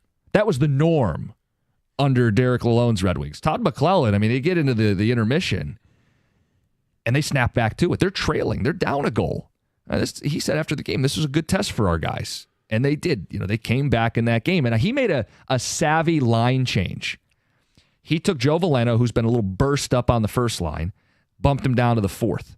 And he moved Marco Kasper, the rookie, up to the first line. And I don't know which one he was trying to jumpstart or clearly Kasper, but it's the fourth line that ends up getting the goal. And they're tough on the puck. Like Tyler Mott's this fourth line little grinder, and he's weaving in the zone, and he's got three guys around him, and they're tough on the puck. They're tough to take it away from. They're relentless. And Veleno, it's a rebound goal. It's kind of a greasy goal. It's the kind of goals they weren't getting, chasing and crashing the net. And I credit Todd McClellan for that, and I think it's pretty clear that he's exactly what this team needed. And being in the building, you really do feel like, imagine you're watching a game and you're edge of your seat when your team can score. You were very rarely edge of your seat when you were watching Derek Lalonde's Red Wings. And it's got to be I know it comes across the TV when you have the choice to change the channel, but you don't because you're at least seeing some offense. You're seeing some shots on goal. Before it was an easy switch because you're like, this is so boring. There's no shots. There's no offense. It's gotta be even more so at the LCA when you're sitting there watching a game, knowing that whether you're edge of your seat, there's a chance that something good could happen. You realize in 2025, none of our teams have lost. Well, that's a nice little point. Lions haven't lost. Pistons haven't lost. Red Wings haven't lost. Hey, you want to throw in Michigan State? Yeah. They haven't lost either. Winners. 2025, the year of the winners. Yeah. City of winners. The year of Detroit. State of winners. Yeah, punctuate it with a Super Bowl, throw in some playoff appearances along the way. And that's the natural progression for both these teams, the Pistons and the Red Wings. It's the natural progression. Now, the question we threw out there is you don't have to pick your favorite kid. But, John, I'll ask you. You got to pick one of them. Who do you think is going to show more progress when all is said and done? I think it'll be the Pistons simply because they're coming from so far back. And maybe even just Cade Cunningham. Watching him and the way that he is attacking the fourth quarters. We saw it early in the season, and they just came up short. Or, hey, he'd be having a good game, and then all of a sudden, with 8 minutes left to go, it was over. And now they're starting to win some of those games. But, when you only win 14 games in a season, and now, shortly after the new year, you're sitting there at 18 wins, and you're at 500, and you're in the play-in tournament. And we started to see this when they were playing for the NBA Cup, right? When we talked to JB, and it was a little disappointing the night that after we had talked to him they lose, but you see that there's some excitement and that there's some progress, and it's a bummer to lose Ivy, but I really think that this is a team that is starting to learn how to play together, learn what it looks like, feels like, and smells like to win games. The answer to me is the Wings because of the Ivy injury, and that's not the fault of the Pistons. I think they're still going to show a clear progression, and that's centered around Cade. The Wings were close to the playoffs a year ago. The playoffs are back on the table. I feel like it's more realistic that they are a playoff team between the two, and that's tangible. It's a lot harder to sell like, well, if you watch the ball possession, if you watch the movement of the Pistons offense, the diehards will know that. The casual fan's going to want to see postseason, and I think the Red Wings have a much better chance to get in the postseason. I don't know if they have a better chance. I think you would think that they would, but they're in a tougher division and a tougher conference than the Pistons are in right now. Yeah, but I said it before the year, and Some of it's not just the Wings or the Pistons. Some of it's the competition around them as well. And I don't want to minimize it, but I feel like we do this, and we used to do this with the Lions. Like, they needed to have a favorable draw or a schedule. If you're good, you win, right? And I said this because in hockey, everybody says that the East is too good, the division's too good. Why can't you be one of the good teams, right? That's actual progress, not just lapping it up against bad teams. Like, you get what I'm saying? Yeah, but the progress for the Pistons is they were an awful team. And now, I don't know what type of words you want to use to describe them. They're not bad, or they're 500 right now, so they're average. Let me read you some of these ticket texts. 248-539-9797. Jaden Ivey comes back for the playoffs to win an NBA championship, just like Hutchinson is going to return for the Lions to win the Super Bowl. It's okay. I don't know what words he's used, but it's season-ending injury. 4 to 6 months? Come on. Ticket Texter says, I don't think anybody knows the Pistons lineup by name. Probably not. They know Cade. They know Duran. Yeah. If you're a Detroit sports fan, I don't know how they're not raising your eyebrow at some point here. They should be. What they're doing is they're not giving in any nights right now. Like, a lot of teams will mail in NBA games. They're not. You know what the theme here, though, is? It's coaching. Yeah. I think when you mentioned all of our teams could go to the playoffs this year, the year of Detroit, the year of winning, have we ever had all 4 teams coached this proficiently? I mean, there's no doubt. Like, A.J. Hinch should have been the manager of the year in baseball with the way he manipulated a ragtag group to the postseason. Dan Campbell, as a culture builder, but also the adversity and the injuries, and they're 15-2, 6-0 in the best division. McClellan, the coaching impact is undeniable. And for J.B. Bickerstaff, I mean, from him to Monty Williams it's startling. I think the only holdback right now, and maybe the answer is clearly yes, it is the best coaches that we've had for all 4 teams at any one time. And I am very excited about what the Wings are doing, but we're talking about 6 games for McClellan so far. They just look so much different. They do. Man. They do. And clearly it's an improvement.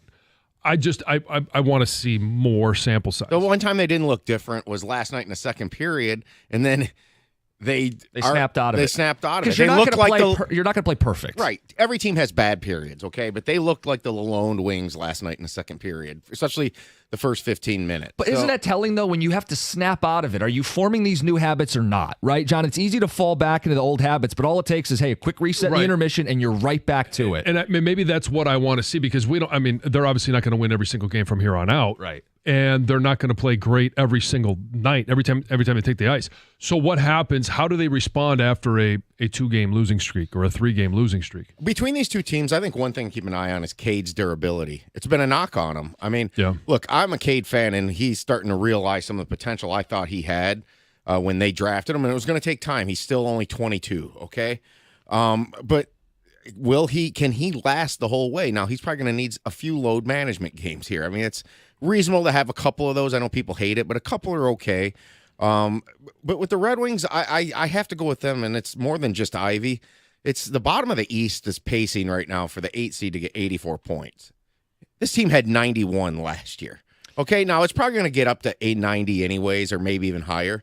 But that's the pace right now. 84 points to get the last spot. You're fighting with a bunch of just mediocre blah teams, and I don't know if anybody can rise from that crop of teams. I mean, we did it with the Devils last year, and they never did it. Well, the same thing applies with the Rangers, you know? So maybe are they going to steal a spot? Can all of a sudden they get hot in the second half? Right now it's looking like no. But you look at the bottom of the East in the NBA, and there's only one team that's lurking out behind the Pistons that I still think could find something. That's the 76ers. But what if Miami falls apart with Butler getting traded? I mean, so somebody could slide down. And again, the Pistons are going to have to win one game probably because they're probably going to be in the play-in. Let's get to the phones. John in South Lyon, you're on 97.1. Morning, guys. Morning. So I don't watch much of the Pistons, so I can't speak to them, but I love what I'm seeing with the Red Wings. With Newsy as coach, we used to get 2, maybe all 3 periods as bad periods, low-effort periods like you guys were mentioning. Now we'll have a bad period. They'll bounce back. We're seeing a lot more effort out of players that should be playing well. Patrick Kane has come back from the dead. Larkin, even when he wasn't scoring goals, was at least getting assists. Now he's back on scoring goals. It seems like there's a lot more buy-in, which is just huge, and they're playing effing hockey. I mean, that it boils down to that. It is very exciting to watch now, and if these guys stay healthy like they've been for most of the year, they could make the playoffs, I think. Yeah, and make the playoffs, I think, is the fair goal. I'm not going to sell people that they can do very much. They still have their limitations. The offseason still was kind of a flat offseason, but year over year, they're a borderline playoff team. A year ago, flat offseason. Get back in, make some noise. Andrew, you're next up. You're on 97.1. Hey, morning, guys. How you guys doing? Good. So here's my thing with the Red Wings. If we make the playoffs, that's great. But here's the thing. We will not be able to go deep or win with the current defenseman state that we have. Like, we have Justin Hall on the ice. We're not going to be able to win Justin Hall on the ice. And also the goalies, Lyon and Talbot, they're not going to be enough. We don't have that certified, Vasilevsky in that. We don't have that certified stud defenseman that's going to be able to get us over the top. You're right. And that's my issue with them. Yeah, I mean, and I think the plan is Kosa and Augustine won the gold for the U.S. juniors, but they're not NHL goalies. This is just kind of, hey, get by with a couple Band-Aid goalies. Well, and I think did he say he was taking it to the next level where he thinks it could be a playoff team, but they're not going to win a playoff series? Yes, basically. Okay, worry about it when we let's get there first. Yeah, exactly. That'd be progress, tangible progress to get in. 248-539-9797. We got the Power Surge coming up at 8:35 this morning. It's going to be a little different. You know, John loves pie. He's got slices for all the teams in the playoffs, from crumbs to the little sliver to the big old piece of pie with the whipped cream on. Oh, yeah.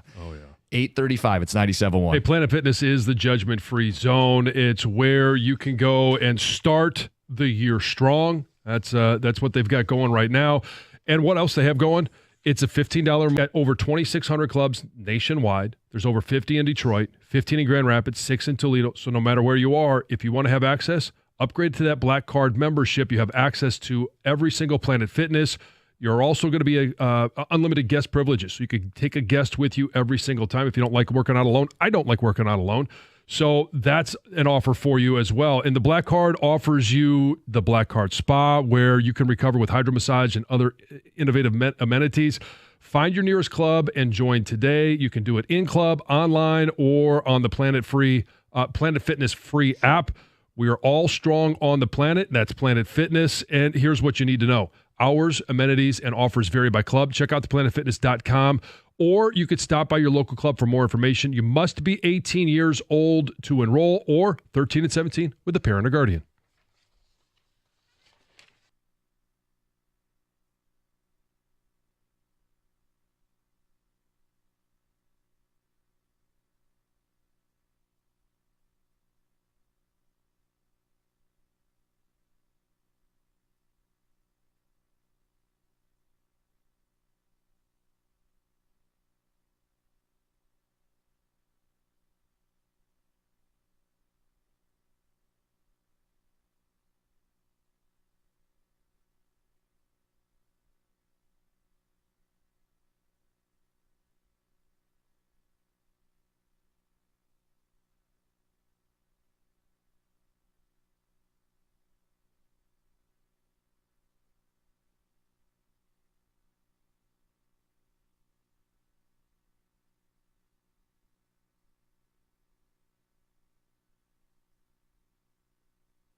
Ticket text flooding in. Lions are the big story, but we've carved out some time to talk about the other winners in our city. Pistons and Red Wings. Have you noticed? Raising an eyebrow? Who's making more progress if you're paying attention to this stuff? The Wings have won 5 in a row. The Pistons have won 4 in a row. They'll go for 5 tonight. Texter says, was Lalonde the Wings' Matt Patricia? The players weren't playing for him, had issues with him. Maybe it was that bad. Now they're playing for Todd McClellan. I don't want to go that far with Lalonde. Because even if he wasn't a good coach, he wasn't the scummy... He just wasn't a dork. Yeah. Yeah, that might be a little harsh of a stray bullet there. Yeah. I mean, okay, if it doesn't work out, not every coach that works that doesn't work out at one of our local teams or anywhere, we're not just going to instantly label them Matt Patricia. Yeah, that's harsh.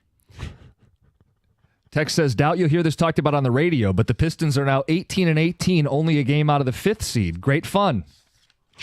Thanks for listening, Mark. What else we got? 248-539-9797. Preach, Jim. You're right. Don't worry about who's good or not. Play your games and win them. I think all 4 teams make the playoffs for sure. Wings in as well as the Pistons. Talking about being a champion? Yeah, that's what we're talking about. Says, love the show. Mad at Cookies. I was at the Wings game last night with our youth hockey team during the shootout. Cookies never said hi to us. Go Lions. Typical. I mean, just elitist. Don't talk to me. I'm here to watch the Wings skate. This is such a flat-out lie. I respect the troll. I really do. I say hi to anybody who says hi at these hockey games. I love going to hockey games. Texter says, I love Casper on the top line. Responsible player who's not ready to lead a line yet, but it's a good call. It says Valeno's experience is better suited to lead a line like last night. Hope that change stays. Sam in Grand Rapids. Casper had some big shots, chances, I should say. Sure, some opportunities. Yeah. Let's get to Brian on the cell. Brian, you're on 97.1. Hey, how you doing? First of all, John, go Blue. Big Michigan fan. Go I Blue. love when they beat Bama. Yeah, me too. So, you guys, I remember Todd McClellan was with Detroit under Mike Babcock when they won the Stanley Cup in 2008, and he knows what Detroit expects to win, and I think Eisman remembers that. That's why he brought him back to Detroit, because he won a cup with us as assistant, and he knows what Detroit fans expect. It's a great note.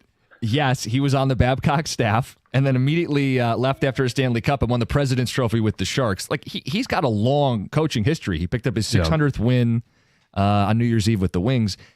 He not only coached under Babcock, you know who he coached? Steve Yzerman. Mm-hmm. Steve's last season in the Winged Wheel, Todd McClellan was an assistant coach on that staff. But again, I made this point early in the show, and I will again then. Okay, Todd McClellan could have been hired in the summer. Yeah. I just don't get why it seems so clear and obvious with this turnaround, and it could still be a coach bump. I don't think it is, but that Yzerman gave Lalonde so much time. Too loyal? To me, yeah. Well, think about it. I mean, a lot of the staff if the guy that you wanted was sitting there, if Lalonde wasn't the guy, you could have had him in the summer, and then you don't do this. All this doesn't happen. I don't know. I'm just saying I think there's a little bit of criticism to go to Yzerman in terms of the amount of time he gave Lalonde when the guy that you would want to replace him with was there. I think it's fair. Yeah, not enough urgency. Better late than never, though. I mean, they finally made the change, and I mean, how much did it cost them to this point? That we won't be able to answer that question until the end of the year. Right, exactly. But the patience of Yzerman has been one of the biggest critiques of Yzerman.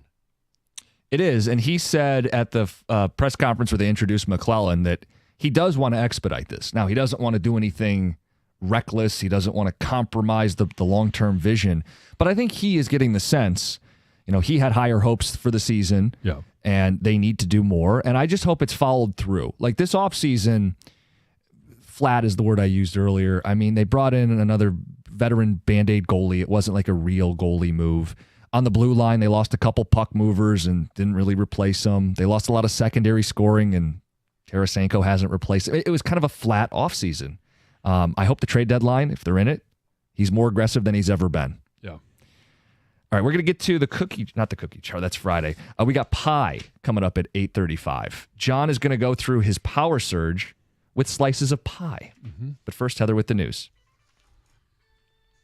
Dan Campbell could have his own street in Royal Oak if one business owner gets his way. So Christopher Powell, the CEO of HR Pro, is located right now on Campbell Road. And he submitted a proposal on Tuesday to rename the street, obviously, Dan Campbell Road, right? Thought let's honor this guy. Residents are allowed to suggest names, and now a committee will have to do a review of it and then make the final decision.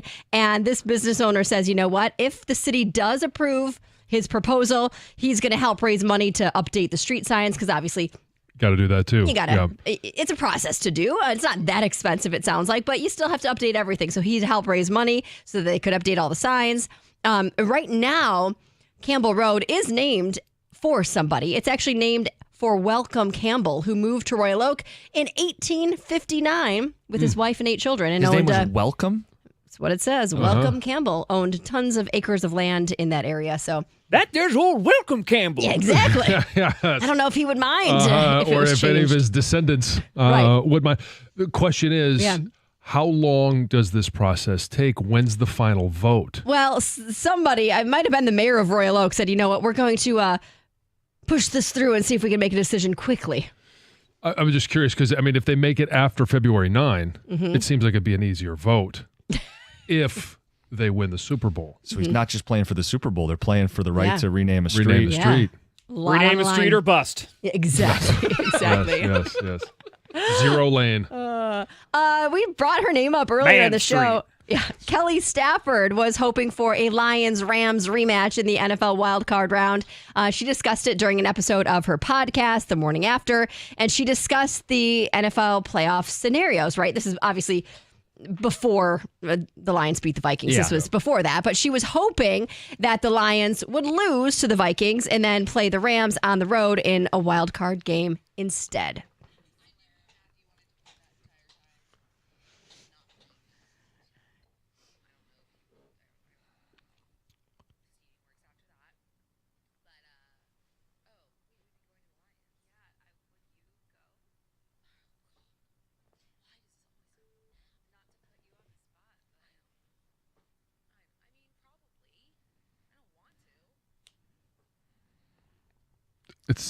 It's enough already.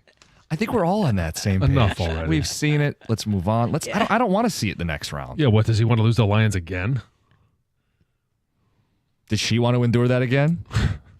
Well, she did. The sound obviously wasn't there. She did make a comment about that she wanted Detroit because we didn't beat them. And she said she believes it's easier to split games than beat someone twice. Well, maybe she should ask the Bears, the Packers, or the Vikings if that's possible. Yeah.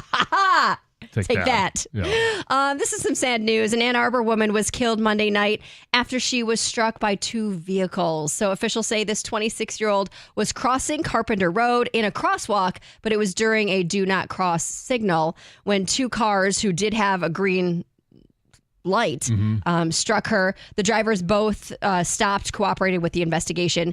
Police say speed and reckless driving don't appear to be factors.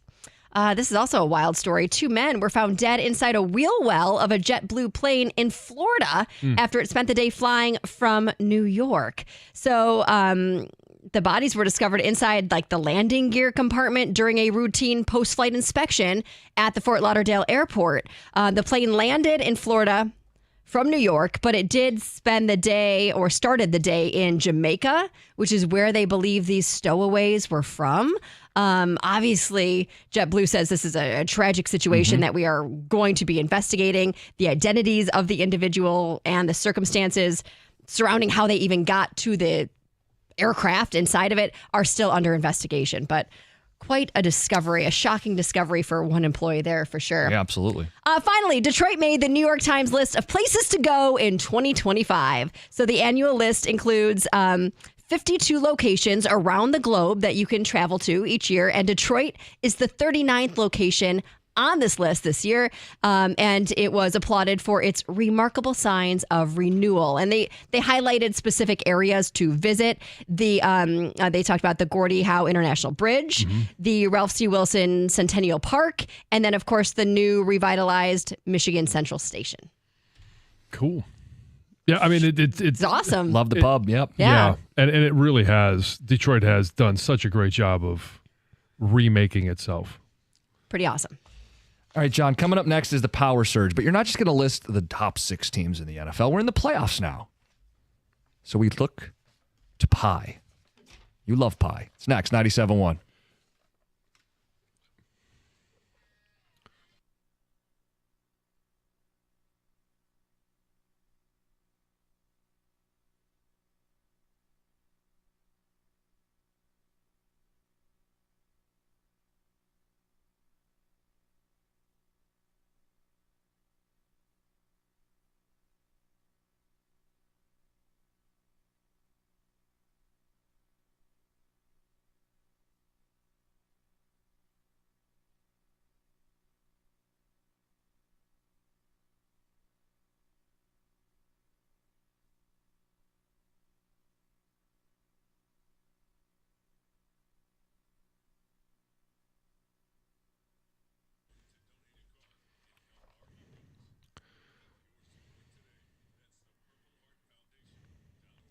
Don't let the cold creep in. If you need your furnace service today, do what I did and call Mastercraft Heating, Cooling, Plumbing, and Electrical. It's getting cold outside, and they've got all the best equipment, the best prices. They also offer same-day service plus a 5-year warranty, so you know you're going to be covered. Save a bundle with their winter bundle. That's up to $1,500 in savings when you buy a new furnace, AC, and generator. Call for details, or you can visit them online at mastercraftheating.com.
Hey, your New Year's resolution is to lose weight. You can get there faster than you think with Ideal You. Go to idealu.us now, and you could lose 20 to 30 pounds in just 40 days. Whether your resolution is to lose 10 pounds or 100 pounds, Ideal You works, and it works fast. I lost 10 in the first 10 days. I lost 50 pounds overall in those 40 days. In fact, I've got a former teammate that I set up with it, and he's down 30, and he's finally entering his lock-in phase, so he's well on his way to a healthier life as well. I got to eat real whole foods, and that's what he loves about it.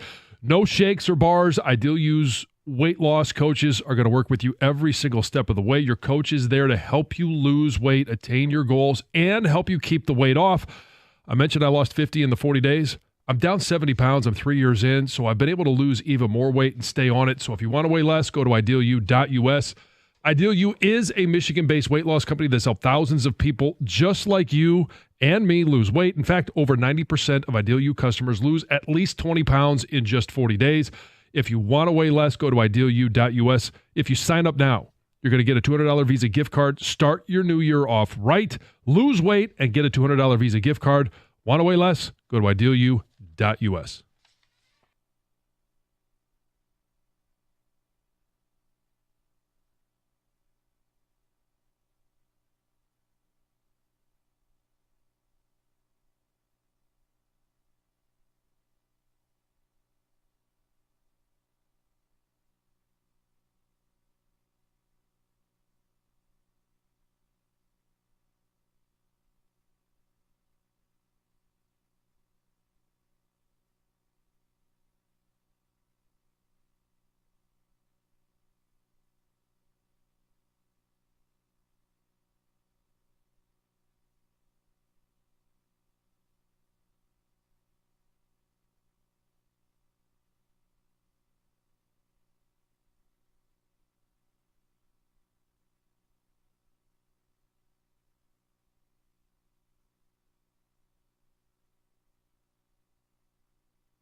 Good morning, 97.1.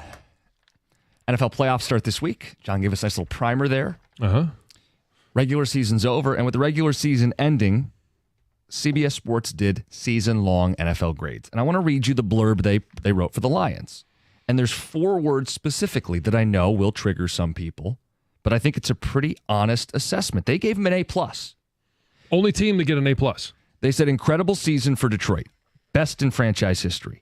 Dan Campbell's vision came to life, and the Lions exploded on offense throughout the season and stepped on the gas when they needed it most, winning their final 2 games to secure the division and the 1 seed. It's now Super Bowl or bust for Jared Goff and company. So what does that mean? What are you saying? It means if they don't win the Super Bowl, it's a bust. It's a failed season. Dan Campbell himself is not a failure of a person, right? Jared Goff is not a failure of a quarterback, but for a team that's expectation is the Super Bowl, anything less is a failed season. Is a gigantic disappointment. How can you say it's a failure? Some people take that as like this threat, like we're threatening to call them a failure. You're being so negative. It's a compliment. The expectations are to win the Super Bowl. Expectations at the beginning of the season were, at a minimum, get back to the NFC Championship game. Others, the minimum was get to the Super Bowl. Others, the minimum from the get-go was win the Super Bowl. And every step along the way, I've been very bullish about this team. 14-3 to start the season when the schedule was revealed. Even with the injuries, I said this is a team that should win the Super Bowl. I understand it's become infinitely harder without Aiden Hutchinson, without Carlton Davis, without some of the other individuals that should be playing on this roster. The number of guys on defense by itself have made this very difficult. And for some, it's forced it into the unlikely category. And for you, it was can win the Super Bowl. I think they still should win the Super Bowl. And now that, and I think it was very important in that article that they said, hey, they stepped on the gas at the right time. People were asking the question, should they play their starters against San Francisco? Yes, step on the gas. Let's go. It's left lane, pedal down, and let's keep on rolling. That led into a Minnesota game where they were clearly the more prepared, better team than Minnesota. They secure the number 1 seed. And most of us said for them to be able to reach the Super Bowl or win the Super Bowl, they had to get that 1 seed, especially with the injuries. Now the expectation is that they not only make it to the Super Bowl, but they win the damn thing. And that's not the expectation solely set by us or you as a fan. It's set by the coach. It's set by the general manager. It's set by the sports books. It's set even factoring in the injuries. Understand what we're saying here. They are depleted on defense, and they're still the favorite. They're depleted on defense, and they exceeded even John's lofty 14-win expectations when the schedule came out. Understand that even with the injuries, they went 6-0 in the best division in the history of football. Mm-hmm. So why would the standard not be Super Bowl or bust? Kansas City is Super Bowl or bust. Buffalo, talk about their history of coming up just short. They beat Kansas City and Detroit. For them, only a Super Bowl is a satisfying conclusion. Anything else is failure. These are compliments. I know it doesn't always sound that way, and my tone is not always great, so maybe it's my fault. But Super Bowl or bust, I truly think is a compliment. I think the conflict comes from this, John. Incredible season for Detroit, best in franchise history. Can the best season in franchise history be a disappointment? That is at the crux of this, right? Because if they go to the Super Bowl and lose, they would have had the best season in franchise history, but it's a bust. Well, and we're not saying that the journey hasn't been fun. Of course. It's been a great ride. And we're going to enjoy watching everyone else play this weekend except our Detroit Lions. We are anticipating, and we'll talk about this more, maybe tomorrow, more likely Friday, in regards to who do you want to see in the divisional round as these teams match up this weekend on Saturday, Sunday, and Monday. Who is it that you want to play? And, I mean, that's going to be fun. The lead up to the divisional game will be fun. The lead up to the NFC Championship game will be fun. The lead up to the Super Bowl, all of it is going to be fun, but it all has to end in a Super Bowl championship for it to be everything that the expectations say it should be. We had a text today, I think, that nailed it, and they reduced it to a movie quote, and it's a comedy. But it's a movie that the Midday Show uses. Ricky Bobby. If you're not first, you're last. Shake and bake. That's what this is. If you're not first, you're last. Ticket text phone calls, we'll collect them. 248-539-9797. Texter says, when did the Lions become the favorite over Philadelphia? John, I can answer it. When they secured home field throughout the NFC playoffs. Yeah. Well, and here's the thing. For 31 teams, this is going to be a disappointing season. It is every single year. The level of expectation for the Carolina Panthers was much different than it was for the Green Bay Packers, than it was for the Kansas City Chiefs, the Buffalo Bills, the Ravens, and obviously the Detroit Lions. But there's going to be 31 teams, and half the league, more than half the league, 18 teams, are already disappointed because they're not playing anymore. The fact that the Lions have secured the 1 seed, the fact that they've done everything, and Dan Campbell said, hey, let's work back from what our goal is. That is to win a Super Bowl. How do you get there? Well, you get the 1 seed. You win your division. You make the playoffs. You work your way back, and they have checked all of those boxes. Now they have 1 less game to play than everybody other than Kansas City, and they get to play all of those games at home until they reach the Super Bowl. I'll give you an example. The Tampa Bay Buccaneers. They make the Super Bowl and lose. That's not a failed season for them. Right? Oh, they outkicked their coverage. Last year wasn't a disappointment, even though it felt disappointing. Disappointing, but it wasn't a disappointing season. Right. The Lions outkicked their coverage. And in a lot of ways, I'll use the comparison. It was the 06 Tigers. This run that no one saw coming. Now, 06 for Detroit was even more out of nowhere, but no one looks at making the 06 World Series as a failed season. But then the expectations were raised. And from that moment on, until 2014 when they had their last shot at it, every season was defined by one goal, winning the World Series. They didn't. It forever changed it. It changed the expectations. It changed the outlook. It changed the mentality, and it was good. There was good baseball teams, fun baseball teams. Super Bowl or bust doesn't have to be some negative thing. Some people take it that way. How do you feel about it? CBS Sports said it. They go, this is the best season the Lions have had, incredible season, but it's Super Bowl or bust. 248-539-9797. Texter says, why do you guys do this failure of a season thing? I don't understand the point. Of course, everyone will be sad. What's the point of labeling it a failure? Valenti did the same thing yesterday. I've never understood the conversation. Season's been amazing. Everyone will be sad if we don't win it. Try again next year. It's as simple as that. It's not as simple as that. Next year, they might not have these coordinators. Next year, they're going to play a tougher schedule. They may not have home field throughout the playoffs. This is a golden opportunity. It's okay to acknowledge that. Right. And why do people get so offended at the word failure? Like in sports, you succeed or you fail. You win or you lose. These are the options. I don't know why we run from it and act like little scared babies about it. Right, yeah. There's no gold star like you wanted for the college football playoffs. So it's watch yourself. When you have an opportunity to do something special, you're built to do something special. Then you either go out and you perform and you live up to those expectations. And if you fall short, what is it called? Disappointment or failure. Failure is a scary word for people. It's the same thing. They're interchangeable. And I want to put a little bit more positive spin on it in regards to you don't know if you'll be here next year. You don't know if you'll have the 1 seed. You don't know if you also may be better next year with Aiden. Right. You put Aiden another draft and Zadarius from next to on the same defensive line. You get Carlton Davis. People stay a little bit healthier than they are now. Like there's next year will have its own obstacles, its own challenges, and its own set of scenarios.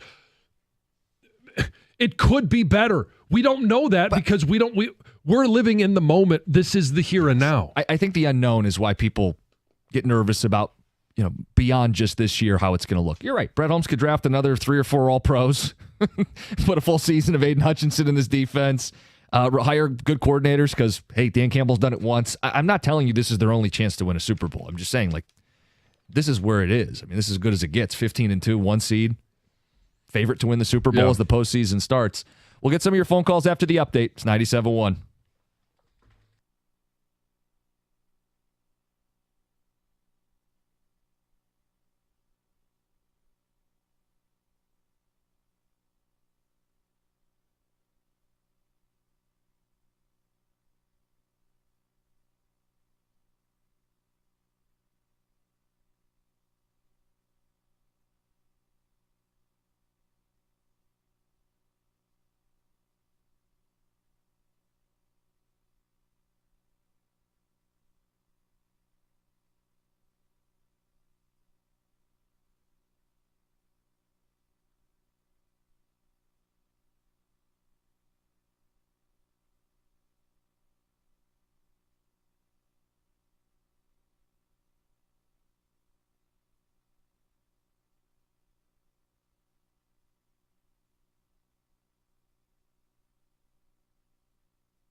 All right, we're going to get the phones in the mix on this. CBS Sports says that this is a Super Bowl or bust season for the Lions. Say best in franchise history, but if they don't win the Super Bowl, it's a bust.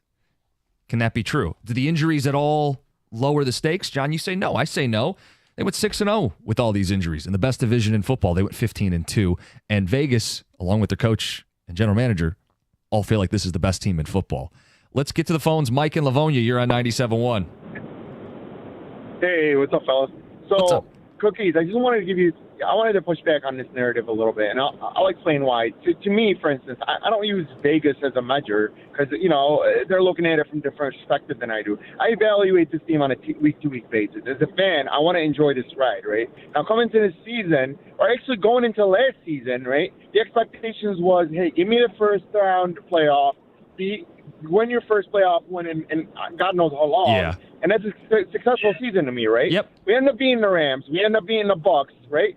We make it to the NFC Championship game, and then at that point, we actually end up, leading for like 3 quarters, and then collapsing and losing. And guess what? Guess what this narrative allowed people to do? Turn super negative on the team, and then for the next month and a half, I had to hear nothing but, hey, it was a missed opportunity. This will never happen again. And then you have, some of the holes going off the cliff, thinking, hey, it's a done deal. This team is, and then we draw plays away like Josh Reynolds, and coach had to go on there and defend the team and be like, guys, it's okay. We need some counseling at this point for some of us who are going a little too crazy. So to me, I feel like when you put, obviously there's expectations. John knows as a player, there's certain expectations you set for yourself as a team, as a coach. Yes, you're aiming for the Super Bowl. For them, it's a Super Bowl or a bust. But for us as fans, I can't do that because different narratives from week to week. The injuries are part of the narrative. They are. But there's a storyline every week. Like, for instance, last week, it was, hey, what do we have to play for? Nothing. But we're still going to aim for 15-2, which is the best record we've ever had. So if you're going to sit there and just say, hey, you know what, I'm going to snooze and wait until the Super Bowl, that's not what you guys are saying. No, it's not what we're saying. I understand what you're saying, Mike. Yeah. So it so allows to people you, like Rieger for a month and a half after to bitch and moan about Look, how Mike, the Lions collapsed. I have a spoiler. Instead of celebrating the greatest season we've ever had. I have a spoiler. Rieger's going to do that regardless. Yeah. But Mike, so what I'm hearing from you is Super Bowl or bust takes the joy out of the journey to you? Correct. Okay, Correct. and to me, it's different. It's just difference of opinion. To me, Super Bowl or bust adds stakes. It adds extra drama, a little more anxiety, right? The exhilaration of winning and knowing that this is a team that's one step closer to that ultimate prize, right? But also knowing if they don't, that it's going to hurt. Like, Super Bowl or bust, to me, makes it juicier, John. I mean, there's more substance because Super Bowl or bust is on the table. Yeah, you got more on the line. You got more to risk. Risk it for the biscuit. Let's go. That's not me opting out until the Super Bowl. I mean, come on, guys. We're living and dying with every single day with this team. And it doesn't take away anything about the journey. This has been so much fun all season long to be able to wake up on Monday mornings, sometimes Tuesday mornings, and be able to talk about a team that is good, that's competent, that's winning, that won the division, that secured the 1 seed. It has been amazing. And there have been times along the way where a lot of people have said it's not possible. When you ultimately do something that people think isn't possible, the journey, everything makes it so much more fun. Now there's a reset. So the playoffs are beginning. They turn this corner very fast. It's reminiscent of Jimmy Johnson's Cowboys, what Dan Campbell did. The 1-15 the first year to 7-9 to losing to the Lions in the playoffs to winning the Super Bowl. 4 years. Also, the Ditka Bears, same thing. Yeah, but the 4 years is in play right now for Dan Campbell's Lions. He has done this fast. And I think when we put such stakes on this and when it's happened so fast, people are like, well, wait. Well, because I think people think the window is big here. I do, too. I think this has got a 5-year plus shelf life potentially, and maybe a franchise-altering thing for good where you're somebody like the Ravens every year, along those lines. But you got to win one. John Harbaugh only has 1 Super Bowl championship. And when you have that opportunity to do it, you got to close the deal. You got home field. You went 15-2. Does it mean that that might not happen, or that could happen next year? They could be better next year. Or what could happen to them is the 49ers, where you blew a 4-quarter lead in a Super Bowl. You didn't win it with Garoppolo. Then you got injured up the wazoo. You traded for a quarterback that never really played for you, and then you ran it back to last year, and your quarterback couldn't get it done again in the fourth quarter. You know, the 49ers should have a ring. They don't. Well, so that window's big right now, Mikey. How many of the great coaches or most respected coaches have won Super Bowl? And it's John Harbaugh, won Super Bowl, and he didn't even do it with the 2-time reigning MVP with Lamar Jackson. That wasn't his guy. Now all of a sudden you look and you say, well, okay, who else? And you look at Andy Reid with the Eagles. It didn't happen. For a lot of bites at the apple, and it just didn't happen. Now with the Chiefs, they've done it twice. They've also lost in the Super Bowl. You look at a lot of coaches, and Mike Tomlin, one of the most respected coaches in the history of the NFL, has won Super Bowl. Right. Well, and that's why I brought up the Cowboys. Like, to me, they resemble that in a lot of ways, where not only is it this year, but it's next year. Like, where I really think you've got the most talent that you can almost possibly have on a team, and then it starts getting picked apart with who you pay and who you don't, and you really have to continue to draft at this rate. And I agree with Valenti in the afternoon on Holmes more than anything. I don't know how Brad Holmes can continue to draft at the success he has. I think the jury's out on this last draft a little bit, but the year before, the reason they're sitting here right now is because of what he did in last year's draft. The first 2 rounds. Yeah, it's unbelievable. So, yeah. Some of it is chance. Some of it is, hey, how many people passed on Brian Branch? Well, you go sign David Montgomery, who can be a number 1, and then you draft a running back, and everybody criticizes it for the most part. Where would they be without Gibbs right now? Great point.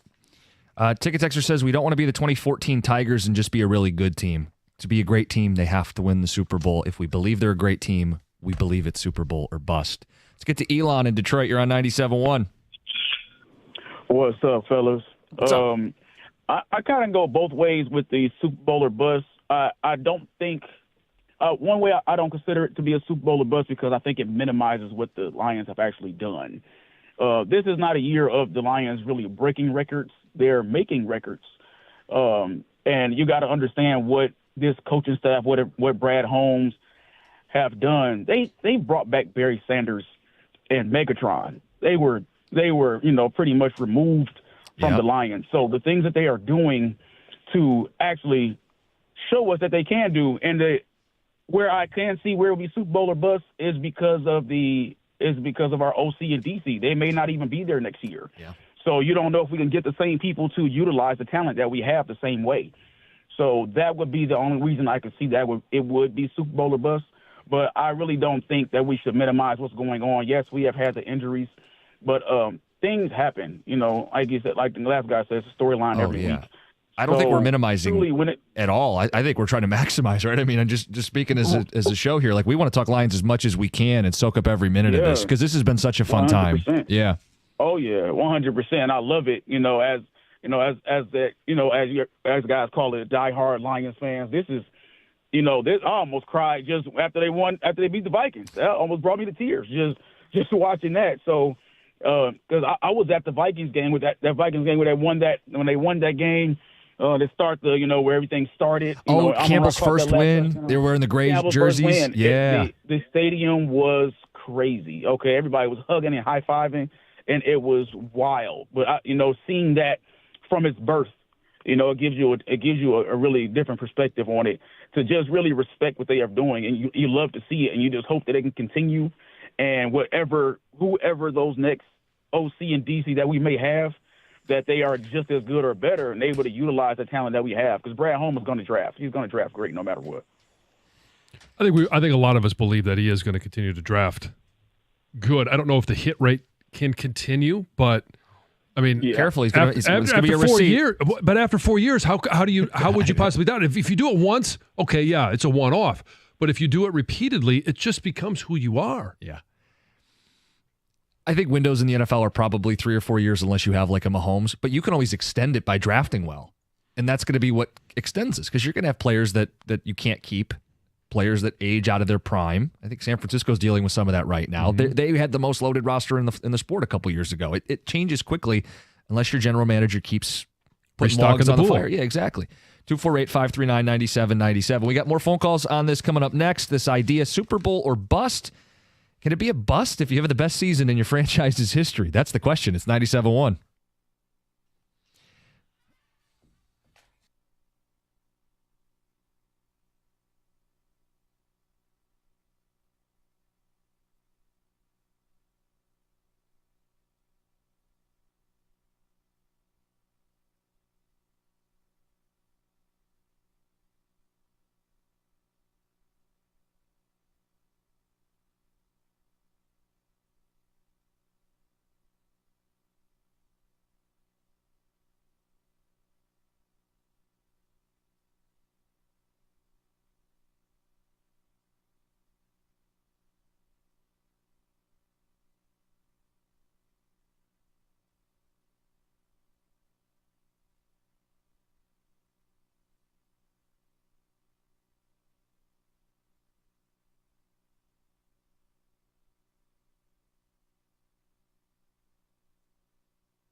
We all start the new year off with resolutions, better diets, workout plans, but don't forget about your teeth. Brightside Dental, there's no judgment. If you put off seeing a dentist in 2024, make a plan to see them in 2025. And they're not going to get on you because you haven't been going regularly. They just want to help you out. 1-800-PAINLESS, brightsidedental.com. You're not going to be lectured by your dentist. They've opened 9 locations, including the newest in Trenton, 9 Metro Detroit locations, $35 new patient special. And the big thing, if you have a dental emergency, give them a call. Brightside offers same-day appointments. 1-800-PAINLESS, brightsidedental.com. That's Brightside Dental. No judgment, just care.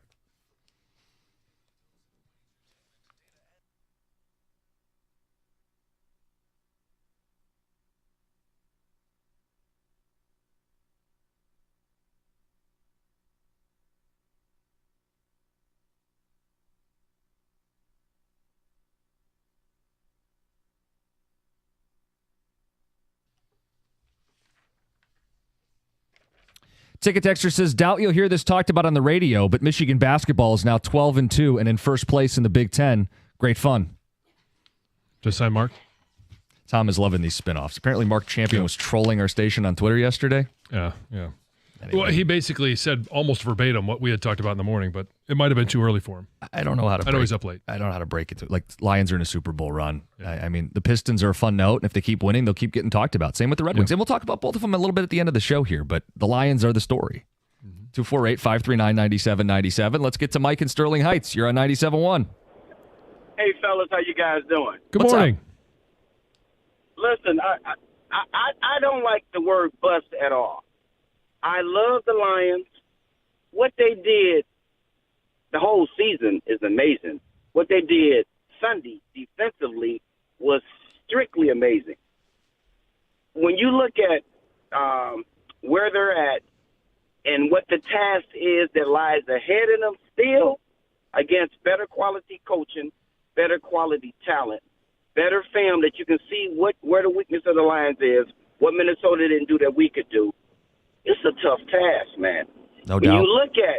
When you look at who's not there, okay, a Pro Bowl number 1 draft pick on one end, a first-round draft choice on the other end, a second-round draft choice tackle in the middle who would have made the Pro Bowl, a Pro Bowl defensive back. When you add all of that up, man, it can't be a bust. I think that our coach is the coach of the year in the NFL. I think the owner is the owner of the year. I think this fan base is getting something that we never could have imagined, man. It's just the injuries. If they pull this off, you know, ESPN normally has the team of the year. This would be the team of the decade.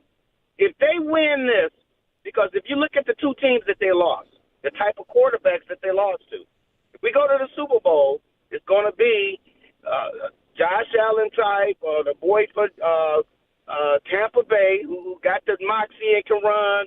Those are some hell of a quarterbacks to beat, man. Minnesota pooped in their pants offensively. Detroit, I cannot call it a bust because one of the announcers back in the day said, I think it was Vince Scully, when Gibson hit the home run, I can't believe what I just saw. Now, all season long, the defense has been number 1 in the red zone. But given the talent level that we're missing and for them to do what they did last week, I couldn't believe what I saw, man. It was remarkable, Mike. It was. And it's why, Aaron Glenn's getting as much love as he is. And listen, it's why the expectations have been raised. And it's also why the expectations are the way they are. If you're going to play defense like that in a matchup of that magnitude and you're going to get home games in the NFC playoffs, you're going to be in the Super Bowl. Look out. If you're going to play with that type of violence, it is so much fun to watch, but that's how this team has to play to win the Super Bowl. And it's right there for them. Shane and Warren, you don't like that I've brought up that they're the betting favorite. You don't think that's a good measuring stick? Good morning. Yeah, so can you hear me? Yeah, we got you. Yeah. So I just think that when you look at that, it probably reflects more that they're going to be in a, kind of like a weak conference in general, and that if the Bills or the Chiefs were like alone in their conference, didn't have the other one to worry about, that they might be the betting favorite, And I feel that when you get to the Super Bowl itself, the AFC is probably going to have the favorite coming out of that. And I think that maybe if Jalen Hurts were more healthy, that also might reflect, in the betting odds. I'm not really sure. I'm not going to say that. No, these are good points, though. But I do think the AFC. These are fair points, that the AFC will cannibalize itself a little bit and it hurts all of their collective odds, right? I think that's a fair point. Plus the Hurts thing. I don't know the latest, but he was still in concussion protocol like a couple days ago. Yeah. And that's from well over a week ago, so it is something to monitor. They've made some moves at the quarterback position. I think it was Ian Book they released so that they could clear room. I think he'll play. Yeah, I think he'll be. They're planning on him being available. His point, though, that the NFC is the easier road. I don't think you can dispute that than the AFC.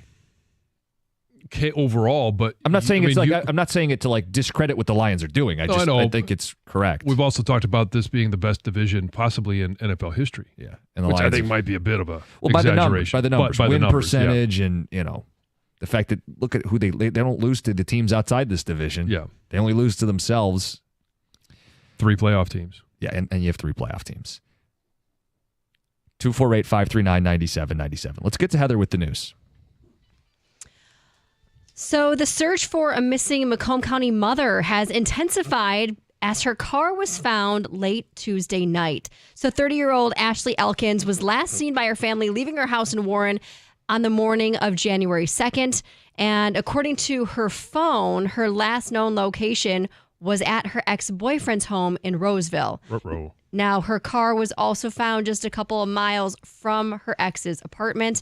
It sounds like police have now searched his apartment. They have taken some things out of there, have been in contact with him, but are not saying if he is in police custody or not. The family is also saying they received some strange text messages from her the day that she went missing, things that just didn't seem quite normal responses. Obviously, the family is doing everything they can, spreading the word. They want to find her. Mom of 2 boys. So hopefully, if you have any information about her whereabouts or have seen her, you are being asked to call Crime Stoppers. Let's see. After Saquon Barkley released some of those Unisom commercials that were, took a playful jab at the Giants and owner John Mara. Well, Mara has, of course, seen those. And on Monday, he said he was very upset about those new sleep aid commercials, but not upset for the reasons maybe you would think. He admitted after watching them, he called Barkley right away to complain. And he said, "How dare you make a commercial making fun of me without having me in the commercial? You should have put me in. There's acting chops in the family. I could have been a great addition to those commercials." So he had some playful fun back as well. So that's cool. Took it in stride. You have to be able to laugh at it. Yes. You have to. Otherwise, you're just going to cry about it. 'Cause man, has he had a hell of a season. Mm-hmm. Yes. The driver charged with killing Johnny Goudreau and his brother Matthew in that horrendous drunk driving incident pleaded not guilty on Tuesday. Sean Higgins pleaded not guilty to all charges, including first-degree manslaughter, and he actually was offered a 35-year prison sentence if he pled guilty to 2 crimes. Which he obviously didn't. And his lawyers say that they are hopeful that they can prove that the deaths stemmed not from any malfeasance, they say, but from, quote, a combination of uniquely unfortunate circumstances unlikely to ever occur again. So he'll be in court soon. Yeah. And if convicted, he'll be in prison for a long time. The rest of his life. I feel like I haven't heard that defense before. Circumstances that never could have possibly happened. Okay. Will never happen again. Let's see. What do I got? Oh, this is interesting. So Ozempic, right? The Ozempic craze has taken over. Every time you see a celebrity or anyone lose weight, you're like, Ozempic or a like of that. Like there's several other companies, right? Whatever. Well, while people are losing weight, which is a great side effect, there is some not so great side effects as well. You've heard maybe of Ozempic butt, right? I've heard of that, yeah. Ozempic, what's that, saggy butt? Yeah, well, everything. I mean, okay, it doesn't need to happen with Ozempic. You lose a significant amount of weight relatively quickly. Yeah. You're going to be losing some of that fat and things are going to sag. And one of the things is Ozempic face. And it's basically where you lose so much weight in your face that it kind of... You look like a skeleton. Your skin is not as elastic. It doesn't rebound. Yeah, so those people who are experiencing Ozempic face are now turning to face BBLs. The BBL is the Brazilian butt lift. So they're basically getting the Brazilian butt lift for their face, which is where you get fat removed from another area of your body and injected into your face to give your face, A little fuller effect. yeah, plump healthiness. Plump. Plump's You know? a great word. It's expensive. One woman said she paid $9,000 Holy for cow. this. So pros and cons. Wow. Some other, plastic How long does surgeon. it last? I mean, if you get some fat in there. I mean, I would imagine it would last for quite a long time because it's not like a filler, which some people are nervous to getting this, fake. How is it different substance. than Botox? Oh gosh, it's okay. Well, okay, I don't Botox wanna is go into nothing the like whole- filler. You'd be comparing it to filler. Botox freezes your muscles. You're not injecting okay. something to plump your face. You're freezing the muscles. Filler would be what you could inject like into your cheeks to get them Okay.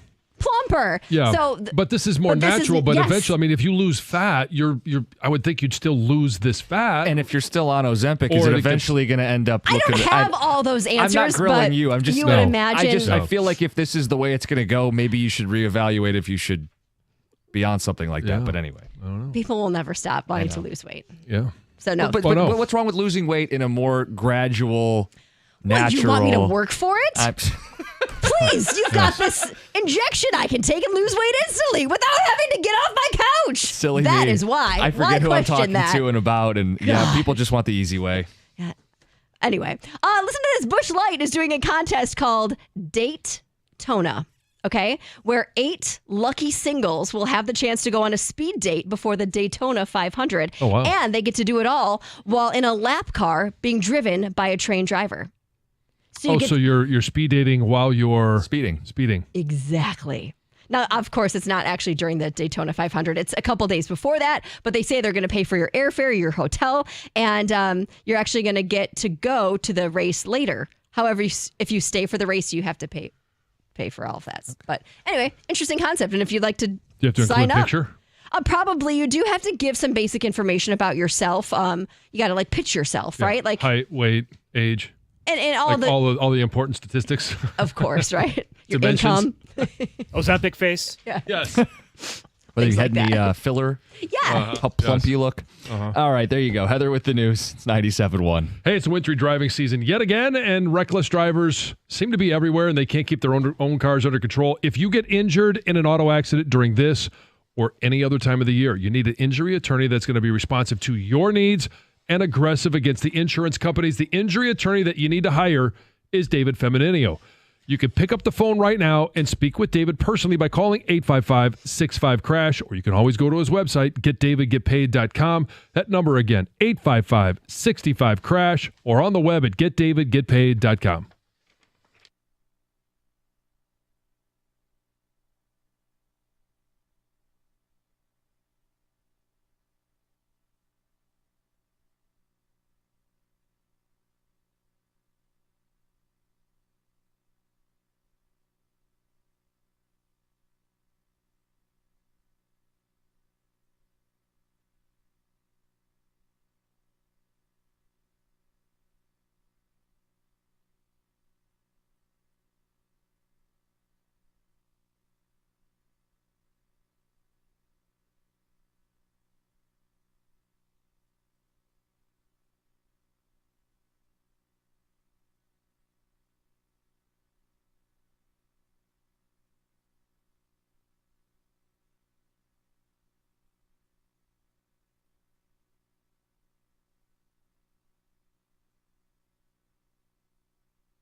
not to be lost in all of the Super Bowl hype, none of the Detroit teams have lost to start the new year. Pistons and Red Wings on some win streaks. We'll get to them in a second. 5 in a row for the Red Wings, 4 in a row for the Pistons. They'll try to make it 5 tonight. Who said this was going to be a WTF year? Yeah. Come on. Heather. I was just reporting the news. I didn't say it. It's just it's a fact. I think you agreed with it. Did I? I don't know. Tom went back and found a bunch of history too to He did. reinforce I can talk it. you into it? Yeah. I don't know. A WTF year. Wednesday, so much Thursday, for- Friday, yeah, and so- you found the years that started with Wednesday, Thursday, Friday, Yeah, and all and the we bad still things have that yet happened. to have a loss for our Detroit sports teams. That's right. Hopefully it continues and there's not some virus that shows up. Why would you even say that? Well, you brought it there. I mean, did I bring this you're up? the one that brought him in. Yeah, exactly. I brought up winning, and now it's negative. Not a good year for going to space either.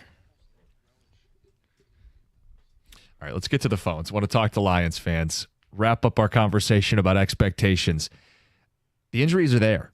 You know you're not getting Carlton Davis back. Aiden Hutchinson, season-ending injury. Campbell reinforced that yesterday. Yet, here they are, the 1 seed. Your expectations. Jeff and Flint, you're on 97.1. Hey, good morning. Go Lions.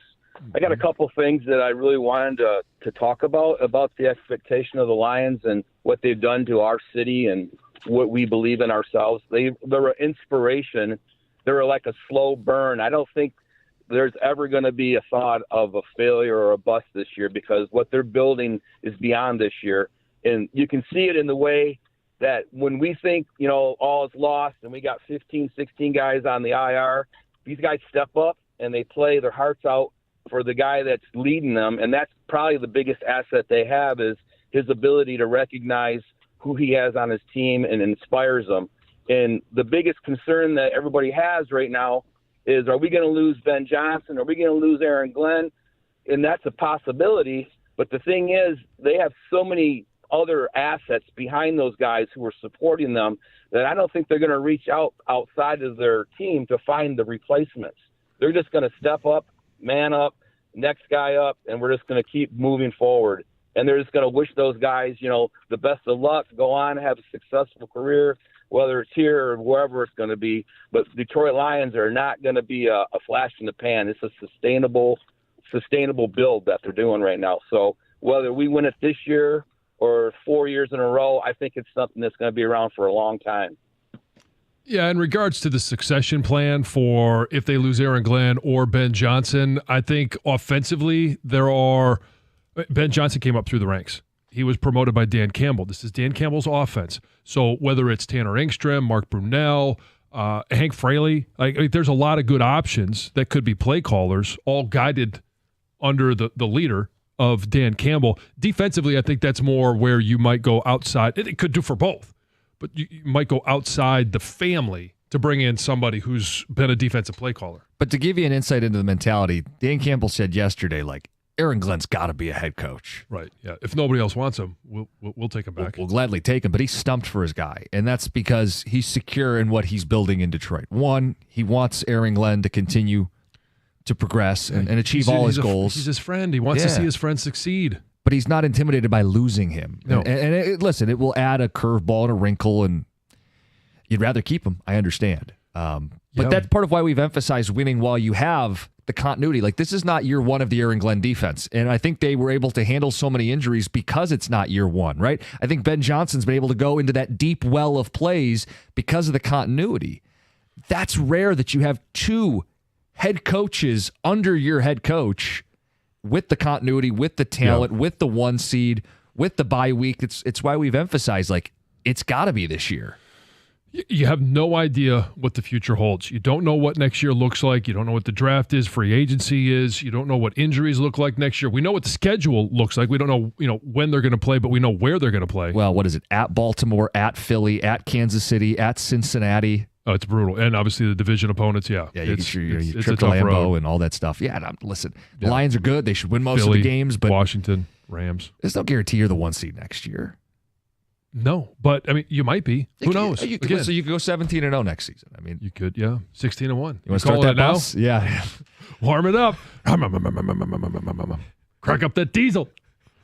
A-Watt in Rochester Hills. Good morning. You're at 97.1. Oh, we've got the let's wait for I'm so important. I have hold music. No, you're not going to put us on hold. We're going to put you back on hold. All right. Just get rid of them. Just get rid of them. It can be one more time. Yeah, we'll get rid of him. Yeah. All right, let him go on his day. The Lions are there. We'll take texts. We'll take phone calls. John, our hockey team, our basketball team. We've talked about them a little bit today, and they're getting kind of lost in what is a Super Bowl run by the Lions, but both teams haven't lost in 2024. Who's impressed you most? I mean, over the course of the season, it's hard to say in 2025. It's been a small sample size, but through the course of the season, to me, it's been the Pistons. How JB Bickerstaff has been able to, before Ivy got hurt, can they be on the floor at the same time? Cunningham and Ivy. The answer is clearly yes. But to watch the development, the confidence of Cade Cunningham and how that oozes through the rest of the team, and then you start looking at some of the other additions that they've made, the big question is going to be, what are they going to do at the trade deadline? What are they going to do with Hardaway or Tobias Harris or Malik Beasley? Like, are these guys here for the long term? Probably not. Are they a pass-through? What happens at the end of the year? Don't know. But for right now, it's a hell of a lot of fun to watch a team that is currently sitting in a playoff position or a postseason position, a play-in game. And then you look at the change that has been made with the Red Wings, and it gives you excitement. That's a much smaller sample size. Do the players revert to where they were before? And can McClellan pull them out of that? He's pulled them out of some bad periods and ended the game well, like he did yesterday. Bad second period, ended the game well. There's exciting news on both fronts. I just think it's been more impressive what the Pistons are doing. I think they're really only scratching the surface, and I'm really excited to watch them through the rest of the season. My answer is the Red Wings, but I don't want to discount the Pistons. That's because you're a season ticket. Well, maybe there's bias there. With the Pistons, though, I don't know that this could have gone any better. When we talked this offseason about getting a new coach and the moves they made in the offseason, it was all about unlocking Cade Cunningham, getting him to the next level, putting some veterans, putting some shooters, and letting him get to that second gear. John, he's an all-star. This is what the season was all about. It wasn't about winning an NBA championship. It wasn't about even making the playoffs necessarily. Put some real NBA players around him, put some shooters around him, give him real coaching, and unlock him as the star you drafted him to be, number one overall, and he is blossoming before our very eyes. So it's not a slight to the Pistons when I say the Red Wings. The Pistons have done everything we could have asked for and more. I think the Red Wings, though, are the more encouraging team. I've seen more. I'm more excited. They're closer to the playoffs to me. That's tangible. That's real. That's a payoff for a fan base that's been very patient. And I think this Todd McClellan hire was everything they could have asked for and more. John, you said, will they revert back to bad habits? It looked like they did a little bit in the second period last night. And third period rolls around. They're trailing. He tinkers with the lines a little bit. One small tweak. It's a guy who scores the goal. And they win the game. And they played a much more inspired third period. They're playing effing hockey. Like I don't know. I'll compare it to the Iditarod. He's got them mushing. They're all kind of working in unison right now. They're flying around. They're getting to the puck. They're tough on the puck. They put pucks on the net. Everything is about puck possession. It's everything that they weren't doing under Derek Lalonde. A lot of dump and chase and the malaise and just going through the motions. He has them playing inspired. He has them flying around. And yeah, if they get off course for a period, it's going to happen. If they lose a game, it's going to happen. I trust that his honest, harsh coaching is going to get them back where they need to be. They're unlocking a roster that should have made the playoffs a year ago. When you think about it that way, it's not a stretch to say they should be in the playoffs. They're in the mix right now. The roster was good enough last year, and if they had better coaching, they would have been. And this is with a one-game preseason, quote-unquote. When he took the job, he had less than 24 hours to prepare for a game, and he wasn't going to make any changes, and then saw him play, made some adjustments, continues to make adjustments. You saw it last night with different guys on different lines. Yeah. And now all of a sudden, you're seeing the results of winning hockey. Who's impressed you more? It's a good problem to have. Well, it is. Pick a favorite son. We haven't had, in our lifetime, a calendar year where all four teams have made the playoffs. This is an opportunity for the Wings, and I say the Pistons are, for me, more exciting, and maybe they have an easier path to the playoffs. They do. But it will be made more difficult if they make moves at the trade deadline. That's kind of the wild card right now that we don't necessarily know. We know that they could be in position, but are they held back because of what they want to do, how they want to build this team moving forward? And the Ivy injury, too, which takes some of the ceiling out of this season. But, I mean, this is an opportunity. Wings and Pistons, if they come through and they're playing in the postseason, we could have something that we've never seen here. And I don't think it's a coincidence. We've got the best coaching we've ever seen as a city, all 4 teams at the same time. It's the biggest reason all 4 teams could make the playoffs this year. 248-539-9797. Who's impressed you most? Wings, Pistons, both are on a win streak. It's 97-1. Hey, your New Year's resolution is to lose weight, and you can get there faster than you think with Ideal U. Go to idealu.us now, and you can lose 20 or 30 pounds in just 40 days. Whether your resolution is to lose 10 or 100 this year, Ideal U works, and it works fast. You want to see results. I lost 10 pounds in the first 10 days. I lost 50 pounds overall, and I got to eat real whole food. It wasn't shakes or bars, and I passed the message on to a former teammate of mine at Washington. He is down 30 in his journey through this 40 days. Ideal U's weight loss coaches work with you every step of the way. They're going to coach you and teach you and help you lose weight, and they're also going to help you keep it off. I've mentioned I lost 50 in those 40 days. I'm down 70 pounds now. I'm 3 years in. If you want to weigh less, go to idealu.us. Ideal U is a Michigan-based weight loss company that has helped thousands of people just like me and you lose weight. In fact, over 90%, you talk about a success rate, 90% of Ideal U customers lose at least 20 pounds in just 40 days. If you want to weigh less, go to idealu.us. Sign up now, and you're going to get a $200 Visa gift card. Start the year off right, lose weight, and get a $200 Visa gift card. Want to weigh less? Go to idealu.us.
Come on. You're just loving it. Let's fly.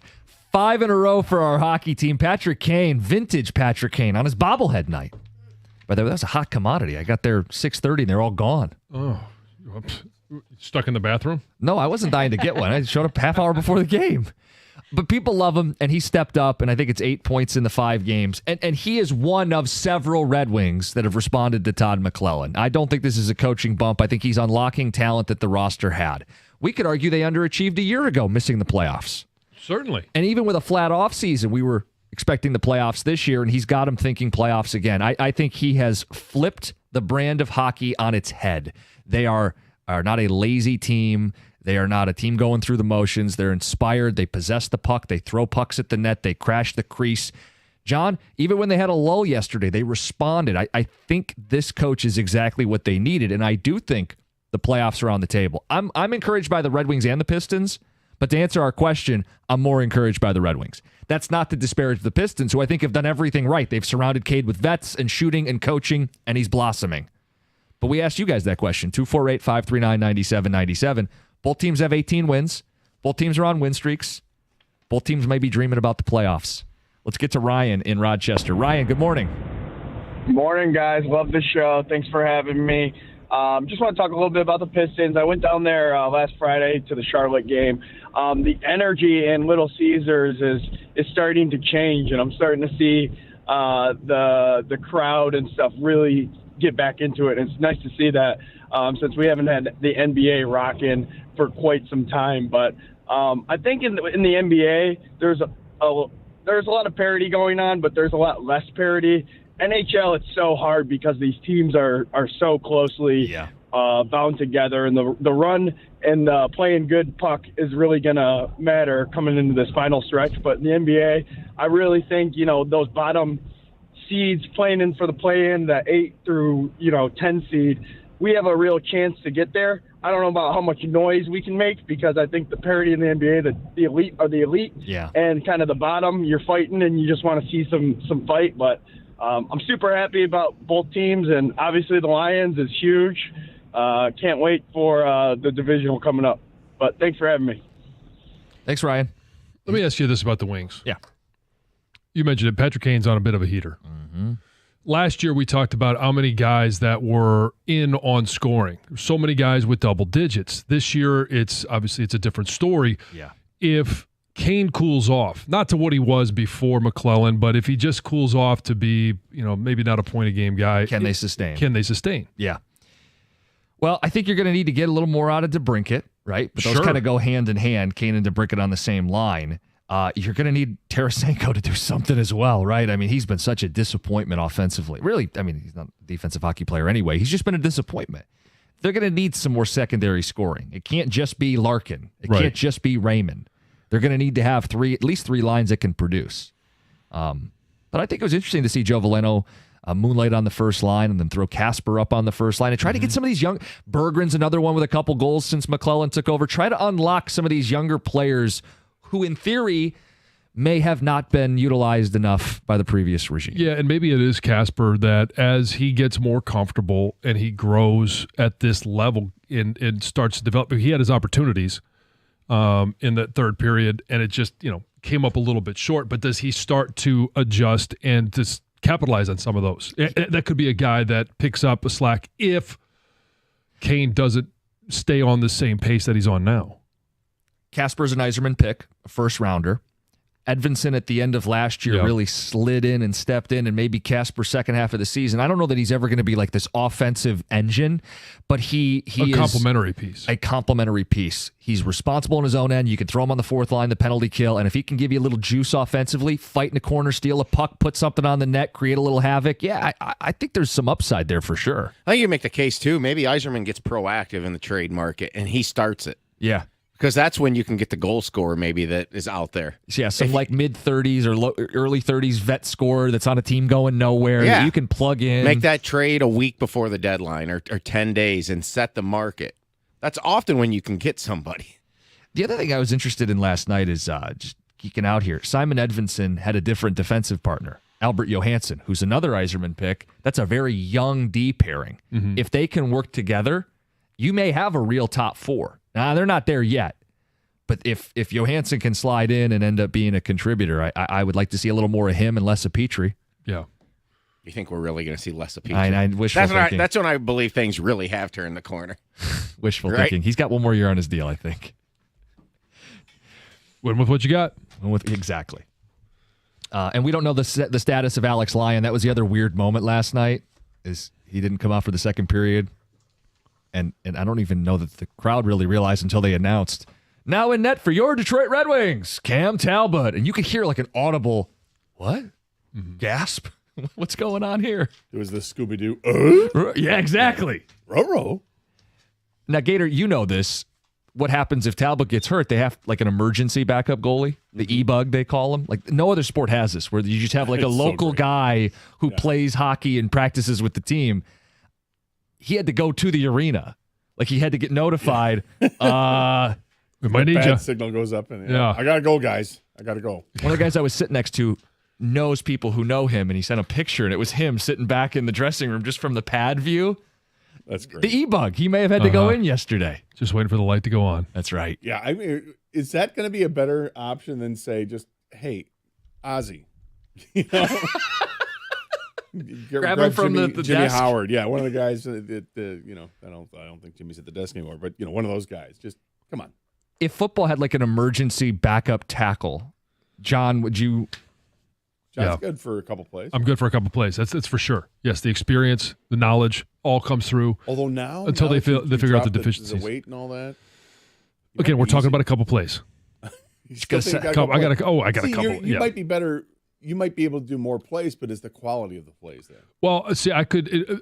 Like here's your wind is the scenario. Not that I've thought about it. Is right? Like not that I've ever thought of winning right. the lottery. I hear you. Yeah. Skipper goes in as the tackle, and then I come in as I report as eligible. Gotcha. Oh, you get to do that. Oh, so I can still wear a man's number. Grab your jersey. Right. Yeah. And make sure to identify. But then I go in one more removed, so I could be a little bit lighter at that point. Yeah, I could see that. Not that I thought about it. Yeah, not that you thought about it. Yeah. You know, but if there's an emergency situation, yeah, it makes I'd have to steal my helmet back from Teddy, who now wears it around every day. Does he? Yeah. Give me that. Give me that. Let's go. Do you have multiple helmets or just the other? Just the one. Well, I mean, I have from all the other teams, but yeah, you just have one a Lions helmet. You don't have a Redskins one? I do have a Red. Yeah, I've from all the teams. I got the Redskins. I got Michigan. I've got a bunch of them. So high school.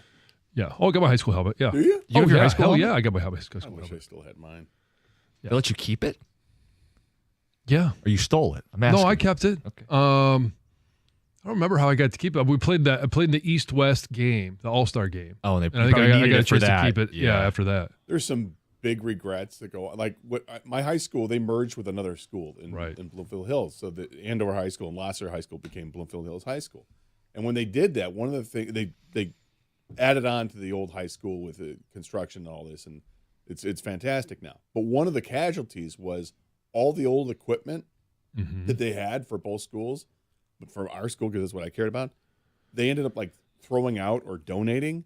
Oh yeah. And nobody really knew about it. Like one of my friends finally goes, I just saw that they were driving by. They're throwing all this stuff in a dumpster. So some people went out and did some dumpster dives and were able to get like old jerseys or old helmets and stuff. I'm like, oh, Shoulda. man. There might be one floating around. I don't know. Check eBay. It's been like 10 years. Well, yeah, maybe I should check eBay. Yeah. The Gator, this got since they merged. Is that what it was 10 years ago? Yeah, maybe. Yeah. Seems longer than that. It might be 12 years. I don't know what it was. Right. Time flies. Yeah, crazy. We had no basketball team to speak of. Our team was sucked, and then we merged schools, and we go to the state championship. All right. Right. Woo, Dante Mayton, let's go. What do you guys got today? We will get to the breaking news in the NFL, Lions injury update, and all that to start the show. But we will weave in basketball, hockey, college basketball, golf. Yeah, we got a mock draft. We do have a mock draft. We I'm do, kidding. and we do have we? a mock draft. Yeah, Oh. we do. Yeah, Gator Oh, just it's got like really excited. We got a week off because they're the number one seed. We don't talk about mock drafts. So when you look at mock drafts now, I know that we all look and say, who is it? Where are they from? What I know position? what you're going to say.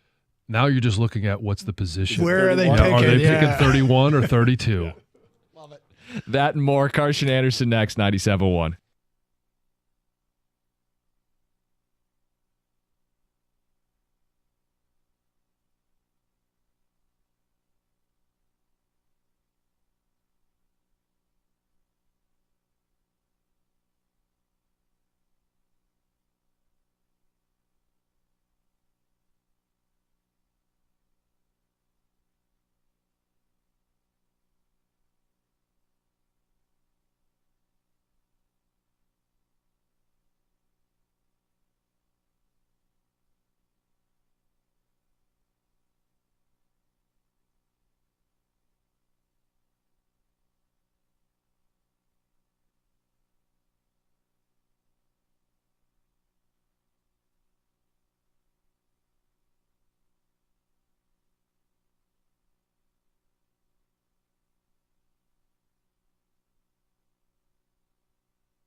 No mock draft.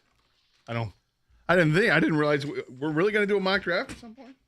Is that that's on the agenda? Yeah, it is. Okay. I mean, look, we got a bye week here, right? Yeah. So, I mean, you know what? This is another example of not knowing what to do with our hands. What does one do when you're the number 1 seed and you have a bye week? I guess we'll do this. We got a little time to kill, don't we, for the next Detroit Lions football game? It really is amazing that what a difference a couple of years makes, right? Because forever it seemed we were programmed. All right, well, off season's already here. Let's go ahead and take a look at the mock drafts. Hold on. What? You can't possibly be serious.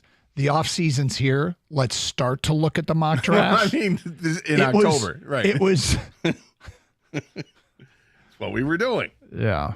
But now it's different. Now it's different because this is a quality team.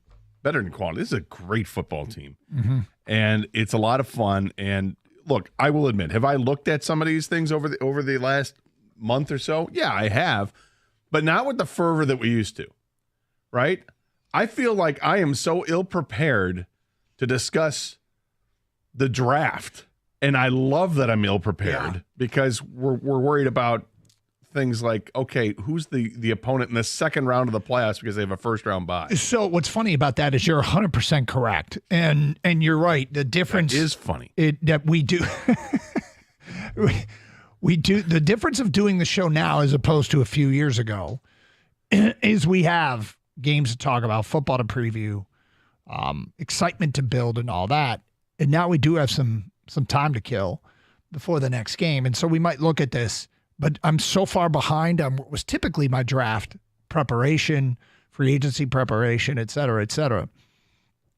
The draft stuff, one of the reasons why I'm excited is because literally the mock draft that we found, I've in the early stages here have identified very few, but I like to find sleepers early in the process where I hope they get this guy in a middle round. And this is classic guy stuff. You want to be the first to call something. Because if you do amongst your group of friends, that becomes your guy and you get credit for him. Mm-hmm.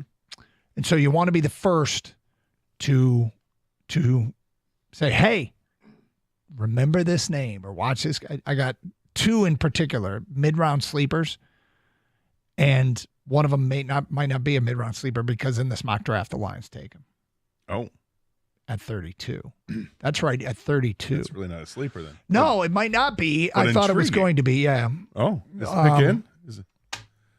But yes, we will get to that a little bit later on the show. How are you today? Happy Wednesday. Yeah, I'm good. Look, watched the Red Wings play last night. They come from behind, and they got the early lead on the power play. They lost the lead on, giving up a couple power play goals, which that still has to be addressed with this team. They got to get better at that.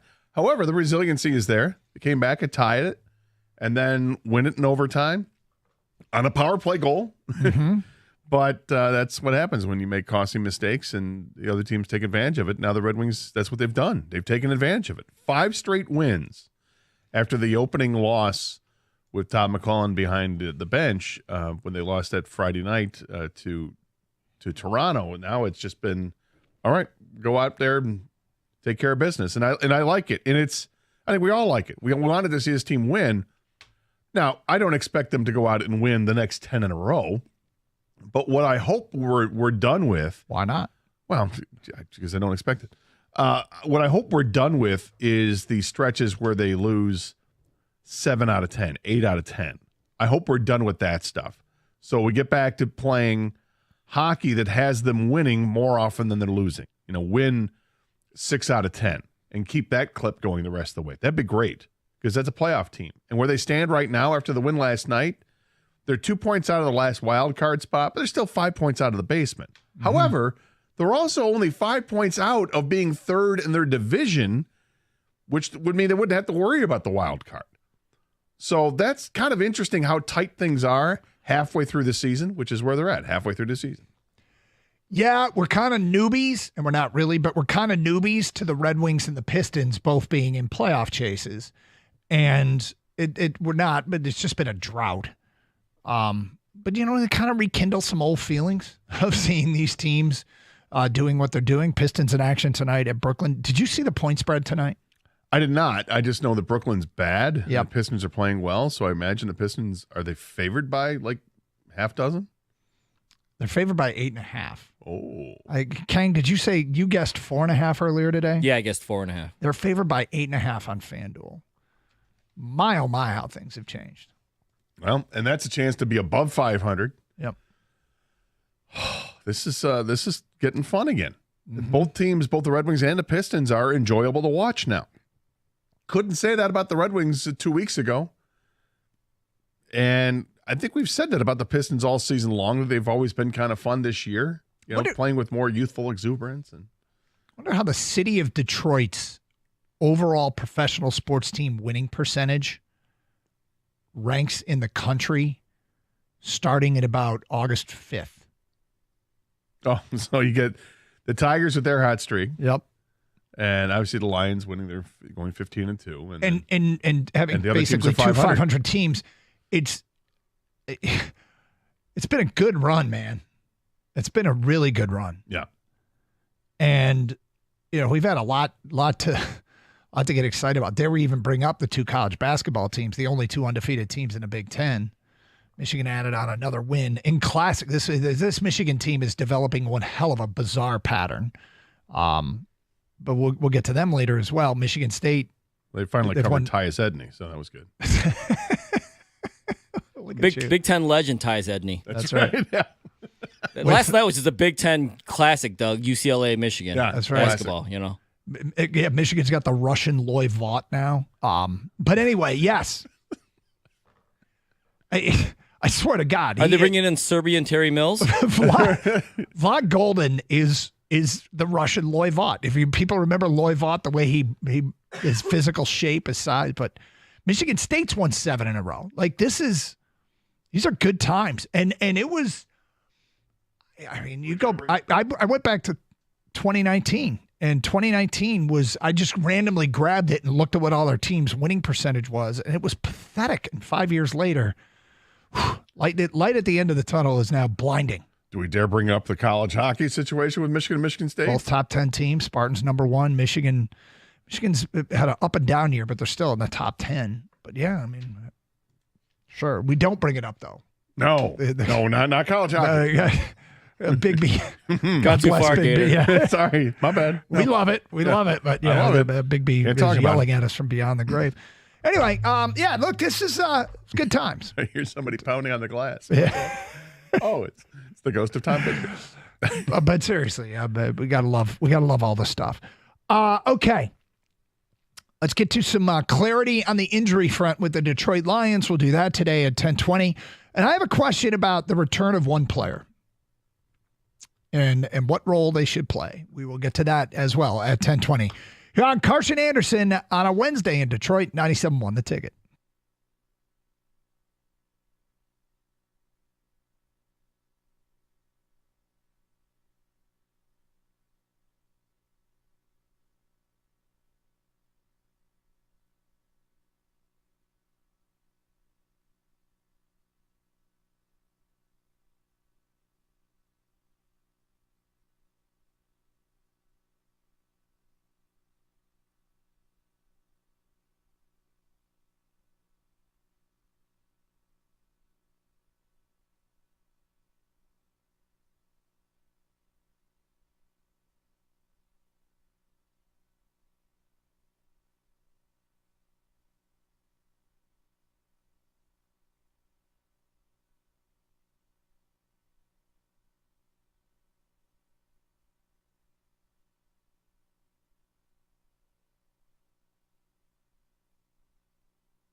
Doug Carr, Scott Anderson, 97.1 A Ticket.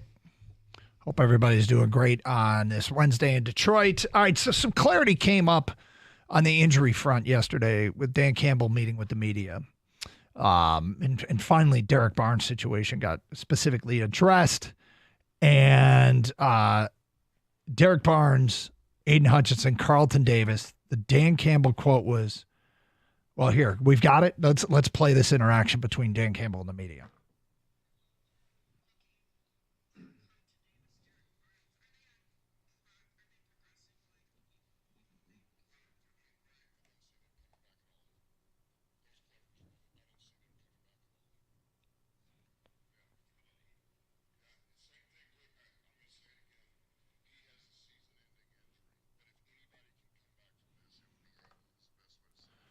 Okay.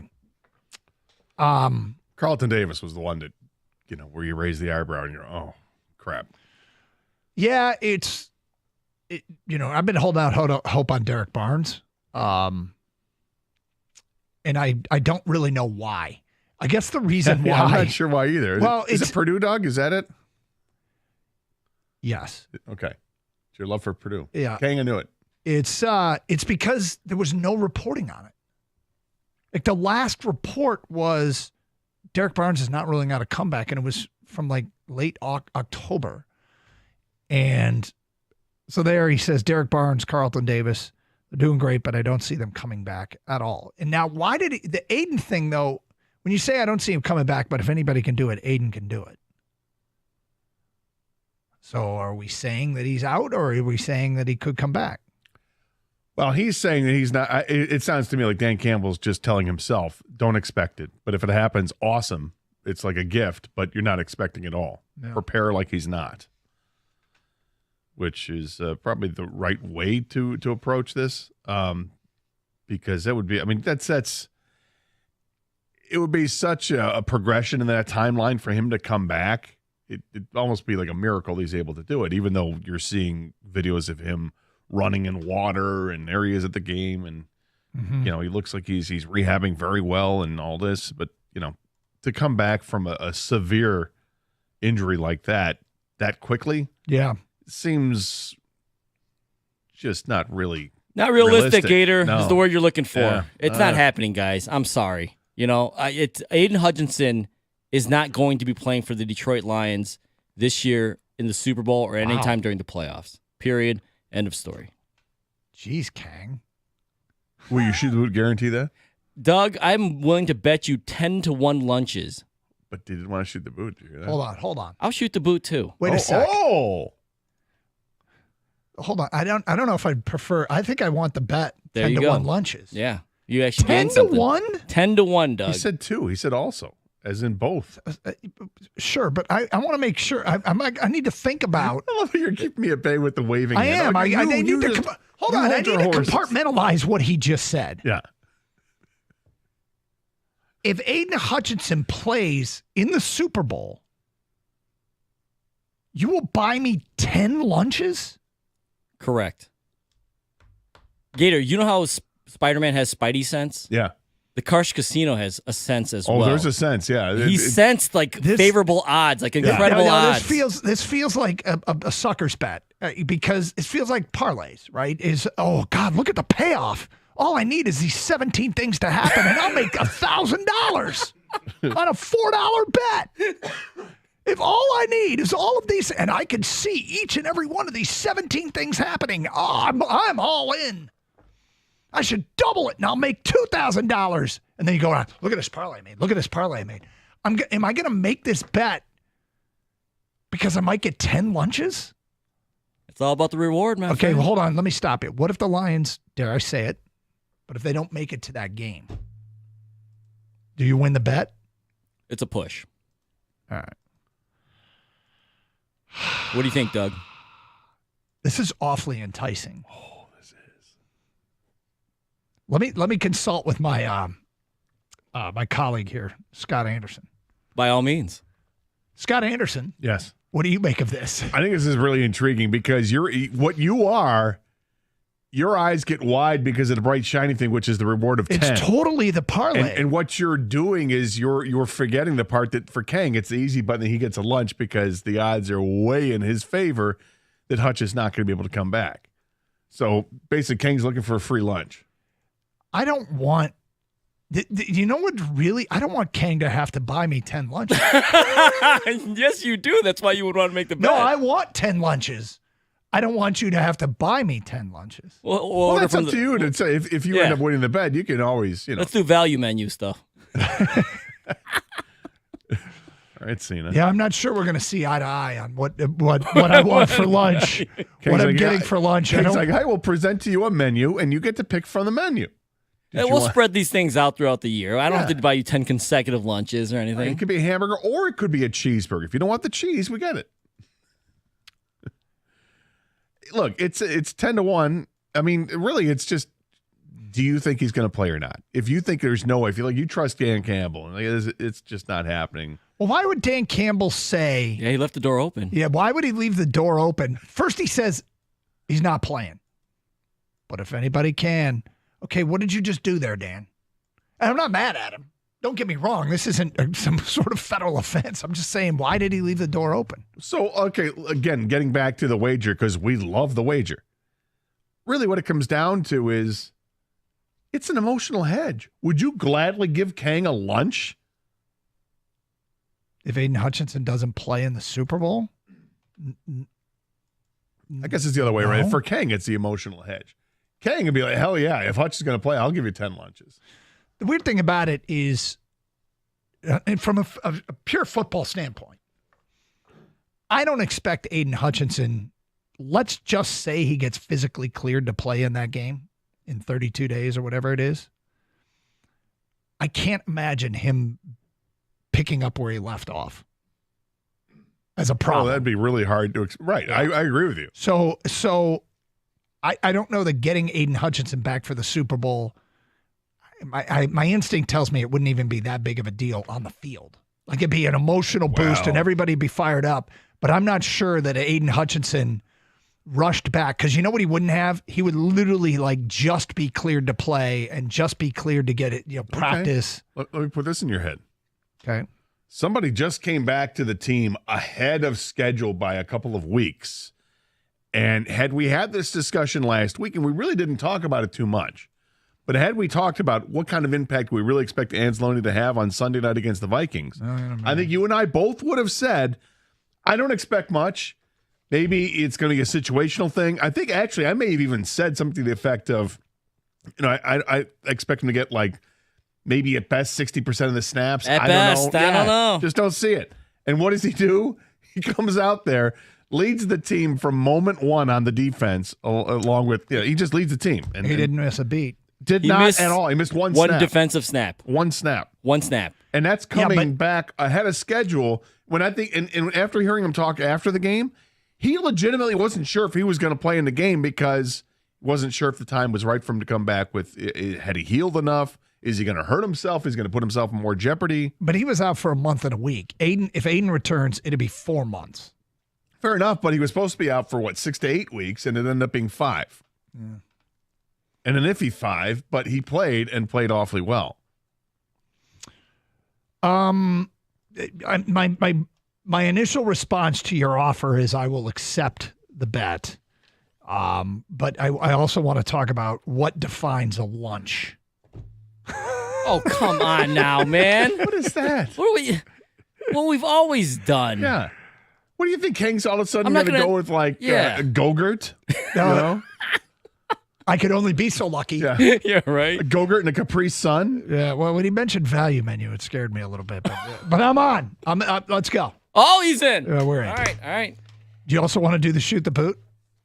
I'll throw it in there. That's fine. I'm very confident about this. And it's not that if he comes back and plays, I think I'd be pretty good shoot the boot. Yeah, it would be. Yeah. I mean, I would celebrate that because I got to tell you, Doug, I know you're worried if he were even to be cleared, how effective would he be? I don't think they'd put him in the game unless he was going to be effective at all. It's the Super Bowl. They're not doing it for just show. It'd be hysterical if he's cleared to play and then he's a healthy scratch. Yeah. All right. What about David Montgomery? What role will he play? And he could be back a week from, we assume, Sunday in the NFC playoffs. We'll get to that today at 10:32. Plus your open line calls and feedback. It's Carson Anderson, 97.1 The Ticket. Look, it's hard to find great service, so when you find it, you want to let everybody know about it. A few years ago, I was pressing a button for my garage door, and it's going up very sluggishly. And I thought, that's not right. That's not good. So what did I do? I called the right people. I called Precision Garage Door. They came out immediately, assessed the issue, and they said, look, we've got some solutions for you here, but ultimately you're going to have to get new garage doors in a few years. But for right now, we can save you some money and some time, and let's do this. Did it. It worked out great. And then when the time came to get the garage doors, you betcha, I called Precision again, and we picked up perfect garage doors for my house, and I couldn't be happier. The technicians, they're knowledgeable, and the service is stellar. Call Precision. Daryl and his team, they're going to take care of you right away. Call 1-800-DOOR-REPAIR or visit their website at precisiondoormi.com.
Okay, show opens with a shoot the boot guarantee. Kang is, look, we played the Dan Campbell soundbite saying Carlton Davis, Derek Barnes, Aiden Hutchinson, those are all season ending, and I don't see them coming back at all. Follow-up question about Hutch, and Dan Campbell said, well, no, I don't see him coming back, but if anybody could do it, it would be Hutch. And Kang said he doesn't think he's playing and was willing to shoot the boot guarantee that he wasn't going to play and bet me 10-1 on lunches that he wasn't going to play in the Super Bowl. And I'm like, all right, well, I'll take that. I fell for it because you're right. I couldn't escape 10? 10. 10? It's worth me risking a lunch to see if anybody, I mean, Hutch. That's plus 1,000. Yeah. I'm in a good spot here. But we'll see. It's good value. We'll see what happens. What about David Montgomery? Because David Montgomery, you know, the thought was initially it was going to be surgery, and then they decided with rehab and all that, he might be able to three come back. opinions on it. Yeah. And the idea that, and it's been floated out there, and it sounds like he's going to give it a shot to play in the Lions' first playoff game, not this weekend, but the following weekend. What role do you envision him playing at this point? I think he goes into a similar role he had before. They split carries. I don't know if it'll be an equitable split like we saw before he got hurt. I think what we've seen over the last 3 weeks with Jahmyr Gibbs getting the majority of the touches from the running back position because Montgomery's been out, he's been great. I mean, he's had over 100 yards rushing in each of the 3 games. He's been averaging something like 160 yards a game during that stretch. I think it's 165. His yards per carry actually went up 1/10 of a yard to 5.7 yards per carry during that time. So Jahmyr Gibbs looks like he can handle a heavier workload, but you don't have to give him that heavier workload because Knuckles is ready to go. So I think you play Knuckles, being Montgomery, but don't be afraid to lean on Sonic a little bit more than you have in the past when the two coexisted. So I think it's nothing but a positive here. It's another running back in a stable, and we like what Montgomery brings to the table. Guy who fights for every yard. He's the epitome of what Dan Campbell was talking about. You know, biting kneecaps and clawing and scratching, dragging into the deep water, the whole bit. He's that guy who's that tenacious when he has the ball in his hands. My gut tells me, okay, and I guess it's more of a hunch than anything. I don't see them, you said equitable snaps the way it was before. I don't see that. Well, I didn't say. I said Actually, it won't you did be. say that. Well, I thought you said. What I said is I don't think it's going to be like the equitable snaps like what we saw I thought before. you said it was going to be. My apologies then.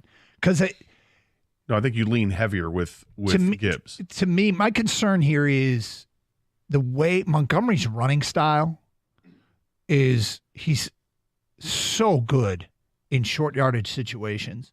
He's such a powerful runner that the idea of coming off a knee injury, I mean, again, maybe he'll be just fine, but it feels to me like it would be the kind of thing that hampers what he does best.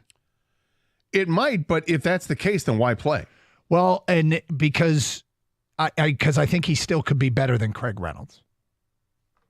And I would see him assuming the Craig Reynolds snap count. I know you don't intend it to be a dig at Craig Reynolds. I think that at that position, if you can't cut and do what you expect to do because your knee is hampered, then you probably shouldn't be playing.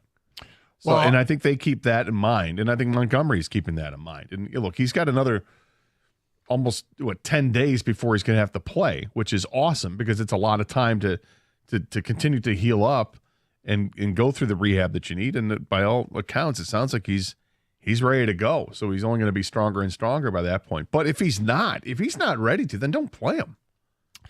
Well, Reynolds and Vaki can handle it. I guess I look at this as Jefferson. If David Montgomery comes back and he's 90%, I feel like 90% David Montgomery can handle the snap count of and the role that Craig Reynolds played. And you're right, it's not intended to be a dig at Reynolds. It's with all respect due to Reynolds, who is clearly very valued by this football team because he's that role player that they keep bringing back, and they love like art. It'd be great to have RB1, RB1B, and RB1C, like to have 3 guys, but somebody's got to be that next guy that is just happy in their role. You play them in their role. They do everything you ask when you put them in there. But I think David Montgomery's role would be more like Craig Reynolds' role, which was 10 snaps, 24 snaps, 23 snaps in the last few games. And I guess I'd have to look at Jahmyr Gibbs was 45, 37, 45, and it was pretty equitable. But I also love featuring Jahmyr Gibbs. I mean, we talked about when David Montgomery got hurt, we actually looked at it. All right, it's a pedal down moment for Jahmyr Gibbs. It's time to unleash him on the league. We talked about how amongst the running back position, his yards per touch was top 5 or 6, but his total yards from scrimmage was top 5 or 6. But his snap count was about half, was half the snaps roughly. He was 53-something%, whereas Saquon Barkley, guys like that are like 80%, 75%. And so he might be low-key the most dangerous weapon out of the backfield in football, but he just doesn't have the volume that other guys do. And now we've got to see volume Jahmyr Gibbs. The problem with volume Jahmyr Gibbs is the wear and tear, the extra hits, and that can take its toll long term. So that's why it's great to have two running backs like they've had. But I'm not sure the best version of the Lions offense isn't with Jahmyr Gibbs getting the amount of snaps he's been getting. Yeah, I would agree. But I think that the offense is built to have a couple of guys go through that to share the load so that you keep them as fresh as possible. And the way they were operating before the injury was just that, because Gibbs was getting 12, 15 carries a game, and Montgomery was getting slightly more. But it varied depending on the game and depending on what they needed to have done.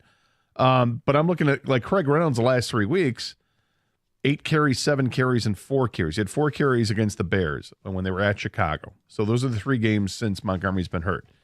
19 carries into 3 games, and it increased a little bit each game. Is that what I expect Montgomery to get when he comes back? No, I think he gets double digits, but I don't. But what I think he does is maybe it's 10 to 12 carries a game, and Gibbs is still going to get the lion's share of it, though not as much as what we've seen. But it depends what they want to dictate. Probably the most important thing here is that that we can't know. The variable that really will decide this is how healthy is he? Like, what is it going to be? David Montgomery at 95%, David Montgomery at 98%, David Montgomery at 80%. There's that, and the other thing is what's happening in the game. If the Lions have a lead, like a decent lead in the game, then I could see them, okay, we're really going to switch it and make it 50-50 between the two, or really change it up and make it 33-33-33 with the third running back, because they just want to run things out, and they've been able to control the line of scrimmage, and they're getting 5, 6, 7 yards at a crack, and it's just one of these great Lion running games. There's a lot of variables. I know it's a different injury, but it's weird because we just mentioned Alex Anzalone and how, you probably want to ease him back. He's been out, got titanium in his arm right now at this point, and then he misses one defensive snap and is a game record the entire game. He's very noticeable out there. I don't know if Montgomery's cleared to play and he's healthy enough to help this team, if he doesn't just go back to the role he had. But then we just saw Jahmyr Gibbs have a record-breaking day, and we know what he's capable of. We've been talking for weeks, Doug, how he may have just been unleashed now because he doesn't have anyone to share carries with. Yep. So, I don't know how this is going to play out, but I think it's going to be 70-30 Gibbs to Monty. But if he's fully healthy, why wouldn't they just go back to what was working before, Doug? It's because that I don't expect him to be fully healthy, I guess. Because was it ever said that he will eventually get surgery on this knee? I don't think so. I think that was obviously an option, and that's why he would have been out for the year. They were concerned. I think the first opinion they got from a doctor was that he would need surgery, and that's why they went for a second opinion, and that guy said no, and then they went for a third opinion, and that guy said no. Yeah, I guess the idea is, can he rehab it to the point where he can play it, and then in the offseason they look at the long-term way that they're going to address it, which could be surgery, I suppose, but that's just pure speculation on my part. I love giving teams the full-on Jahmyr Gibbs experience. And I love to see it too, and I think all fans love to see it. But I think everybody has the same feeling in the pit of their stomach. Please, God, don't get hurt. Yep. Because he is absolutely what he was when they drafted him. Yeah, what they said he was going to be, a weapon. But we're at the point of the year where everybody plays. You do whatever it is you got to do to win games. It's do or die. It's the postseason. It's a good problem to have. The good news yesterday was that Terrion Arnold was listed as day-to-day. That was a report by, was it Tom Pelissaro, Ian Rappaport? I can't remember who originally had that report, but I want to give credit where credit is due. But they did report that with the negative x-rays and now Terrion Arnold day-to-day, which given the fact that Carlton Davis, Dan Campbell, ruled his return out, it's pretty damn important. It's very important. And I was very happy to hear that yesterday. I mean, being day-to-day and you still have 10 days or whatever before the next game tells me he's going to play and he's going to be healthy enough, and that's great news.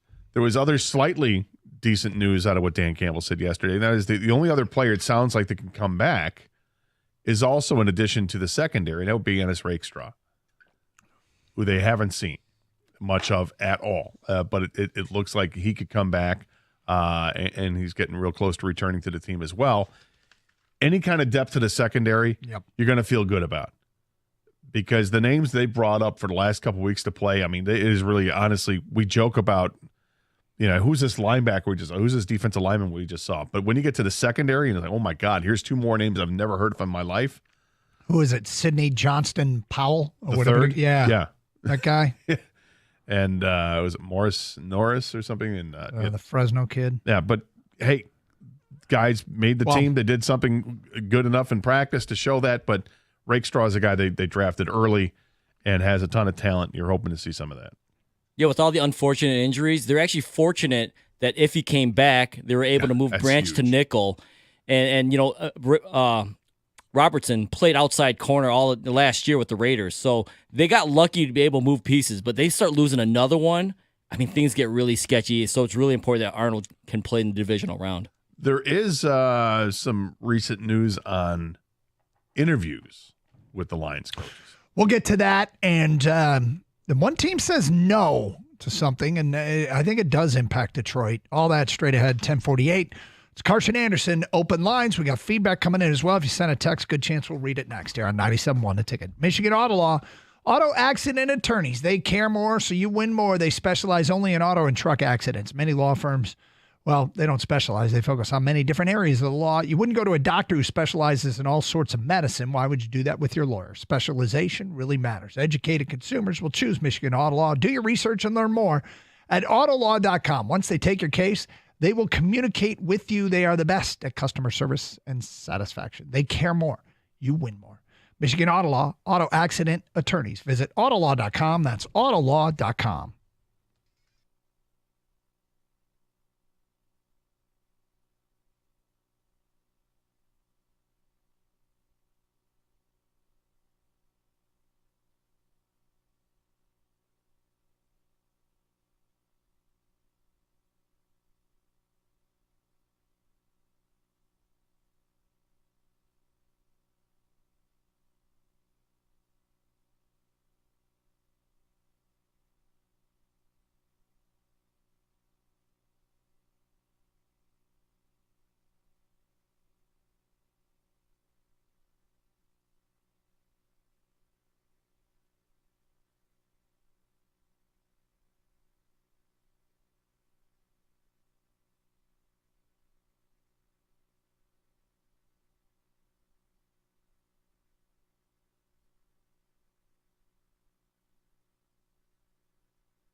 All right, so Gator mentioned it before the break. Albert Breers tweeted out the following. Lions defensive coordinator Aaron Glenn, okay? AG, our guy, he will interview with the Jets tomorrow, the Saints on Friday, the Jags and Bears on Saturday. So Thursday, the Jets, Saints on Friday, Jaguars and Bears on Saturday. And now is it also being reported that the Raiders have asked? Yeah, the Raiders apparently have asked for both Ben Johnson and Aaron Glenn. Yep. And look, as to be expected, interestingly, Gator found the Vegas odds on each position, and neither of the Lions coordinators were the favorite for any open job, which is awesome from our standpoint. And we'll see what happens. I don't want to wish our guys bad luck with these interviews. Well, and Dan Campbell spent a good part of yesterday talking with the media, praising Aaron Glenn and saying it would be ridiculous if he doesn't get a job with this cycle. And I kind of agree with him, particularly with the body of work he's got. When I think about what the criteria that I look for to identify the best coaches, I think Aaron Glenn might have that special leadership to be a great leader of men. And if I were in a town that was looking for a coach, I think the X's and O's are there, and I think the leadership qualities are there. But then there's a lot more than that goes into being a successful head coach. But from the outside looking in, I think he checks two very important boxes, and that's one thing. But the other thing that came out that I find really interesting is that according to ESPN sources, the Dallas Cowboys in the last 24 hours have denied permission to the Chicago Bears to interview their head coach, Mike McCarthy. Now, McCarthy's only under contract through this year, but that tells you that Dallas wants to maintain their exclusive negotiating window and have an interest to bring him back. Correct me if I'm wrong. You tell me if I'm wrong on this. Kang, you too. Would the Dallas job be way more attractive than the Bears job to a Ben Johnson? I don't know. Or an Aaron Glenn, for that matter? I think it comes with a lot of the similar obstacles, and that is management. I mean, you go to Dallas, you're dealing with Jerry. Jerry runs the show. He has final say. You go to Chicago, and there's just, it's disjointed. You don't know what's happening with Chicago with who's running the show there and that relationship with the head coach. I think it presents a lot of the similar problems. I think they both have a lot to look at that you would like. I think both teams have some flash offensively, and the Bears looks like they have a roster of players that you're getting in on the ground floor that you could take off pretty quickly. I feel like Dallas has more talent and a more winnable division. I think you could do more work there, although that's a tough division as well. But we're talking about what has been reported to be the most historic, best division in the history of the game in the NFC North. Yeah, it's hard to answer the question without fully knowing what Aaron Glenn and Ben Johnson are looking for in their next job or their first job as a head coach. But I've always said this for a while now, and people laugh because they haven't done anything relevant in the playoffs forever. But I think the Cowboys are a more ready to win now organization and team than most other teams that might have or already have a head coaching vacancy spot. Because if Mike McCarthy doesn't come back to the Cowboys, they have. CeeDee Lamb, Dak Prescott are established playmakers in this league. They have offensive line. On defense, Micah Parsons might be the debatable best defensive player, in the league right now. They have, the secondary with all the picks, Diggs, and I forgot the other defensive back that had all the picks. Deron Bland, whatever. Yeah. So, but anyways, they have players. They have a ready-to-win owner as well. Jerry Jones ain't waiting around to build anything. He needs to win now. Time isn't on his side, to be blunt. The Bears, if you want to work with a young quarterback, Caleb Williams. So, but for me, I think if you're looking to win right now, it's Cowboys. If you're looking to build something, you go to an organization like the Bears. But Gator's also right. I think working for Jerry would be a challenge. Absolutely. And I think working for what appears to be a disjointed group in Chicago would be a challenge. But hey, I guess if my instinct tells me that the Dallas job would be more attractive than the Chicago job, do you think Aaron Glenn? Look, they're taking, to have an interview with the Bears means you'd be in division, and do you think that matters at all? Matters to whom? To Aaron Glenn or Ben Johnson. Aaron Glenn's taking the interview with the Bears. I think I don't know if it would matter. I think if you want to be a head coach, you're going to take the best job for you and one that's offered. First of all, you got to be offered the job to take the job, and it's all about what you feel is right at the time, and maybe you relish the opportunity to go against your mentor, if you will, or the guy that that you were coaching with. I think that's part of the challenge that you would like. People are different. Maybe they would. I would not. If all things were equal, I would want a different division. But if this is the job offer you get, if it's the only job offer you get, that's a different thing. And you like the offer, I mean, it seems that as the information that we're led to know, it seems like Ben Johnson's trying to be selective this time around, and I think Aaron Glenn isn't as selective as Ben Johnson. A little right? bit more enthusiastic. Like he'll be more open to different destinations than maybe Ben Johnson would be. All right, feedback coming in. I feel like Dan Campbell's leaving the door open because of what Hutchinson is saying publicly. He doesn't want to come out and publicly contradict his fairy tale he's telling the fans. It's possible. I could see that. See, this is what Roy brings us up. If Kang loses the bet, he can just bring in his hot dog roller and cook Doug lunch 10 times. That's not that's why I wanted to talk about the definition of lunch.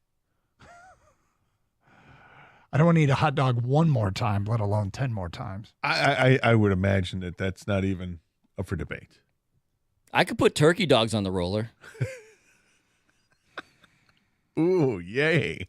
Turkey taquitos? You know, the interesting thing is the turkey dog. Turkey tornadoes? It just, even the turkey dog is not, to me, it's not a thing. It doesn't do it for you? No? No. Impossible dog? I've never tried one of those. And the only Impossible meal that I've had that I like is the Burger King Impossible Whopper is very good. I would argue in a blind taste test that you would struggle to know the difference. But 70-30 type split, similar to Gibbs and Reynolds last week. Gibbs is simply too good. That's kind of my feeling. Gibbs has been great, and the totality of the numbers look great because those numbers are a little bit skewed because of the big-time runs he breaks off. Montgomery's absence has been noticed in short yardage and goal line runs. Haven't been any costly – has there been a costly short yardage situation where they didn't convert in the last 3 games? Well, they didn't convert 4th and inches when the ball got tipped. But I mean on a run. But do you think they would have ran for it, Doug, if had Montgomery? That's a good point. If they had Montgomery, they might not have thrown it. That could be an area where it impacted things. 248-539-9797. All right, 2 things last night that were on TV. One that Gator sampled, and I want to get your 2 cents. Whether or not this is going to be the next big thing. We'll get to that today at 11:02 here on Carson Anderson on a Wednesday in Detroit, 97.1 The Ticket.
Doug Carr, Scott Anderson, 97 a ticket. Just rechecking. Yeah, still true. Lions -- 1 seed in the NFC. They get a bye this week. What a great weekend of football, man. Tomorrow night we got the Orange Bowl, Penn State, Notre Dame. I'm sorry, that's the Orange Bowl. Then the Cotton Bowl is Ohio State and Texas on Friday night. 2 NFL playoff games Saturday, 3 more on Sunday, and 1 on Monday. Whew. I hope everyone has made that big deposit into the Bank of Goodwill with the significant other, so that the withdrawal that you might make over the next 5 days doesn't overdraw the account. But a lot of good football. A good football to watch. And look, the college football playoff has led to so much complaining. I'm just amazed at every year we get to the college football postseason. And before, there was a lot of bitching. And now there's still a lot of bitching. And there's something about this sport that inherently leads to people bitching about the postseason format. And I would argue that we need to let it breathe for a few years, but I'm very much looking forward to this next round of games. You get to the Final Four. These are 4 really good football teams. I think these are arguably the 4 best football teams in college football. This is what's left. Look, it's one of those deals where I wasn't even in favor of this kind of expansion, but now that we have it, I'm willing to be open-minded and see what happens over the next few years. And I'm intrigued with what's going on, or what's going to go on the next couple of days. And then the NFL playoffs are what they are. And we get to do something for the first time. Sit back and scout. Sit back, and without the tension, the intensity will be there, but we won't be as intense, or have the tension of having our team involved, but know that our team is impacted by what we see. So, yeah, I'm fired up. On TV last night was the TGL. It didn't get much of my time. You were in a little bit more. I really wanted to see what it was about, and it's the professional golfers, the Tiger Woods, Rory McIlroy Golf Simulator League, which on the surface sounds like, why? Why would I watch pro golfers play a golf simulator? They have teams of 3 in different regions, and last night was New York against the Bay Area or something like that, which I think, do we have a team? I don't think we do.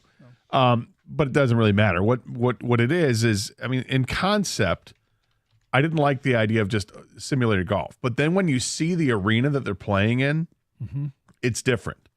Because the simulator they're hitting into isn't your typical, golf simulator bay that you see at 5-Iron Golf downtown or X Golf or wherever you've played a golf simulator before. It's not like that, where you're hitting it from 15 feet away into the screen. What they're doing is they're hitting it into a screen that is 24 times the size of a golf simulator.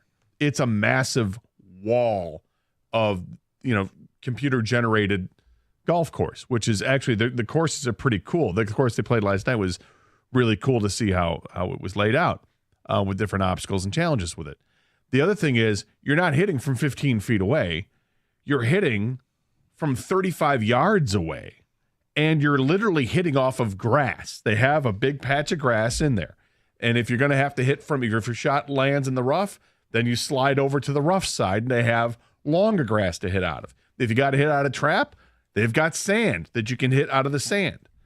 And if you're inside of 140 yards, you move up another 10 yards into another area where they have the 3 patches of terrain to hit off of. So, again, you're still not hitting from the 15 feet away of the screen that you would at your normal golf simulator. So it's kind of cool from that standpoint, because it looks like it's more of a blend of real golf and simulator golf. But I also imagine it's quite the adjustment for the golfers to have to go through, because when you're hitting into a net or into a simulator, typically you see right away what the results are. This is different because you're hitting into the horizon 35 yards away, and it's kind of a trick with your mind of what you're looking at, what you're supposed to do. That being said, it's still not real golf. It's simulated golf. It's intriguing to a point. It gets really interesting, though, when you get close to the green. If you're within 35 feet of the green or something like that, then you turn around and they have this giant green that's set up that can morph into I don't know how many different combinations, but it changes every hole. They have all these plates underneath it that will change and rotate the green to the terrain that they want it to be, which is pretty cool. And they have sand on the outside of it, different sand trap layouts and stuff like that you have to. So that's pretty realistic compared to what you normally get at a golf simulator, where the putting is just kind of a joke. In fact, most of them you just like, okay, if you're close enough, you're not even putting. So this actually makes it a legitimate putting green that you're hitting onto, which is kind of cool. But I thought that the what would have been the best aspect of this ended up being a mishmash, and that is showcasing the personalities of the golfers. You've got golfers that are funny guys. Shane Lowry's there, and you've got Ricky Fowler is there, and Xander Schauffele, and good golfers and all this. And you want to see these guys interact and stuff. And more than half the time, it felt like their microphones were stifled, that they weren't even activated. I don't know if it was because they were swearing too much, or if they just didn't have it loud enough for you to hear any kind of conversation. They also, the announcers, it's like they played no role. They had a couple of reporters there, Marty Smith being one of them, and occasionally he'd come out there and do an interview with a guy, and it would be like a fluff interview and nothing that, like, I want to know about what it's like to hit into this thing and, stuff like that. And I want the commentary to give me some kind of commentary like I normally would see in the golf event, which you got none of. And then when really all you're hearing is kind of ambient sound from the golfers that are sort of talking to each other that you can't even really make out what they're saying in conversation, it really lost any kind of momentum that I thought that it had going for it. From a fan standpoint, the people that were there in that quote-unquote arena, it's like being in a kind of a sports bar. That part seemed pretty cool. Like, if this came to Detroit, would I want to go see this? I think I might. And sit there, have some drinks. You're cheering things on. It's not like a golf event where you're supposed to be quiet. It's like they treat it like you're in the Waste Management Open. Let's get the crowd going. And they got music playing. There's a DJ there. There are a lot of celebrities in the crowd. From that standpoint, that seemed pretty cool. But in the end, I thought it fell way flat. The second half of it just didn't deliver. Well, look, your breakdown of that, and everything you just said, and the solid details that you provided, none of that makes me care. I don't care how big the screen is. I don't care that they're hitting off real grass. And I'm trying to figure out if I'm missing the boat. I mean, seriously look into the mirror, because one of the things, we sit here and we stream the show on Twitch, right? And a lot of people use Twitch for watching other people play games. Right. And I'm cognizant of the fact that, why do I watch sports? It's just like watching sports. If you're interested in something, I watch other people play games. I don't really watch other people play video games. And that's what this feels like to me, is somebody's score on a golf simulator. I'm never going to go, whoa, we shot a 63. Like, it's a simulator. Right. And that doesn't even come into this, because it's a team type effort, thing. Yeah. And, but I understand what you're saying. And I also think that you and I are not in the demographic they're trying to appeal to. Well, who is that? Because that's what I wanted to get at. Is this trying to appeal to the people that are likely to stream video games on Twitch? I would imagine it's appealing to a much younger audience. Kang, do you think that's what their goal is here? Yes. I mean, the mid-20 something guy, right? Yeah, and they're also trying to appeal to the tech heads. Like they made an effort last night to really emphasize the technology with this and how cool the technology is, and it is, particularly with the putting green. It's really cool to see what they can do with that putting green, so they can just morph it into whatever they want it to be. So no shot that you look at is going to be the same. I mean, it's literally, it changes hole to hole like a normal golf course would change hole to hole. Well, then I guess the question is out there, because, one of the things that I'm very cognizant of is, just because I don't care doesn't mean we aren't going to talk about it. I struggle with individual awards when people get really worked up about those. Like, if Dan Campbell doesn't win Coach of the Year and we take a bunch of freak out calls, I'm like, who cares as long as they win the Super Bowl, right? Has always been my approach. But with that said, I am intrigued to hear from the 20-somethings and, as you put it, the tech heads. Did this hit? Is this capture your imagination? Is this something that you want to see? Something that you're like, God, this is cool. I want to watch it again. Now they're committed at least for a few more weeks, and I know Tiger and Rory are going to play in a couple of weeks, maybe 3 weeks, and that'll get more interest because Tiger just is going to get interest in this whole thing. But they have got to make it more interesting for the viewer. They've got to do a better job with the commentary, and they've got to do a much better job of showcasing the personalities of golf and getting these guys out of their shell, or how about just turning their microphone up so you can actually hear exactly what they're saying, because the way they had it set up, it's terrible from that standpoint. I mean, everything else is interesting, but it's just interesting to a point, and then at some point you lose the interest. And when this is going to go on for, 2 hours or 2.5 hours, I think it was a 2-hour event last night, you want to be entertained for the full 2 hours, just not be intrigued for the first 15 minutes and then turn to something else. How much did you watch? Sound like you watched quite a bit. I had it on as video background after the Red Wings game was done. All right, 248-539-9797. Here's what we want to do. We'll take 10 texts.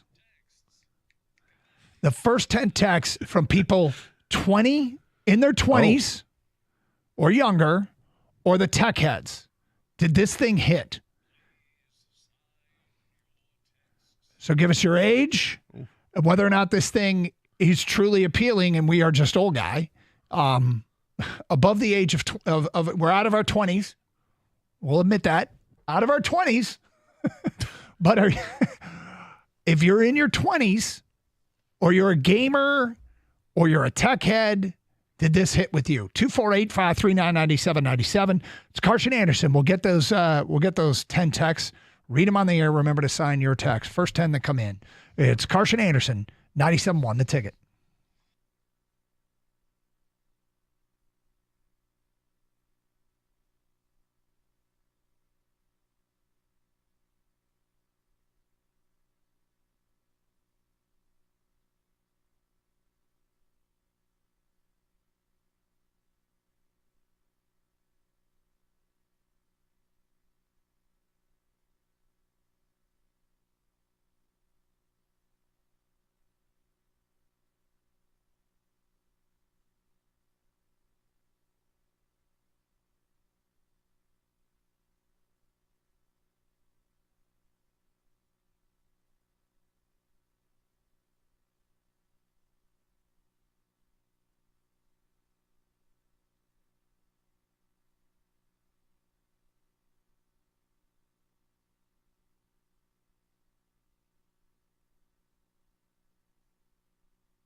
Doug Carr, Scott Anderson, 97 won a ticket. Before we ask for the 10 texts, state your age and whether or not this TGL, this golf simulator with PGA guys, it was on the air. Was it ESPN last night?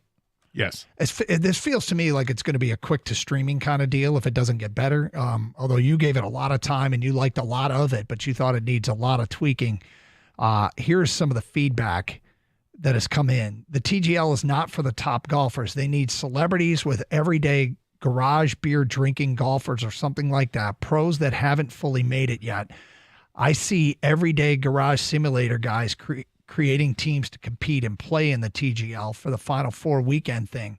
That would be more appealing. Watching the top golfers play is just too boring. That's from Scott in the 810.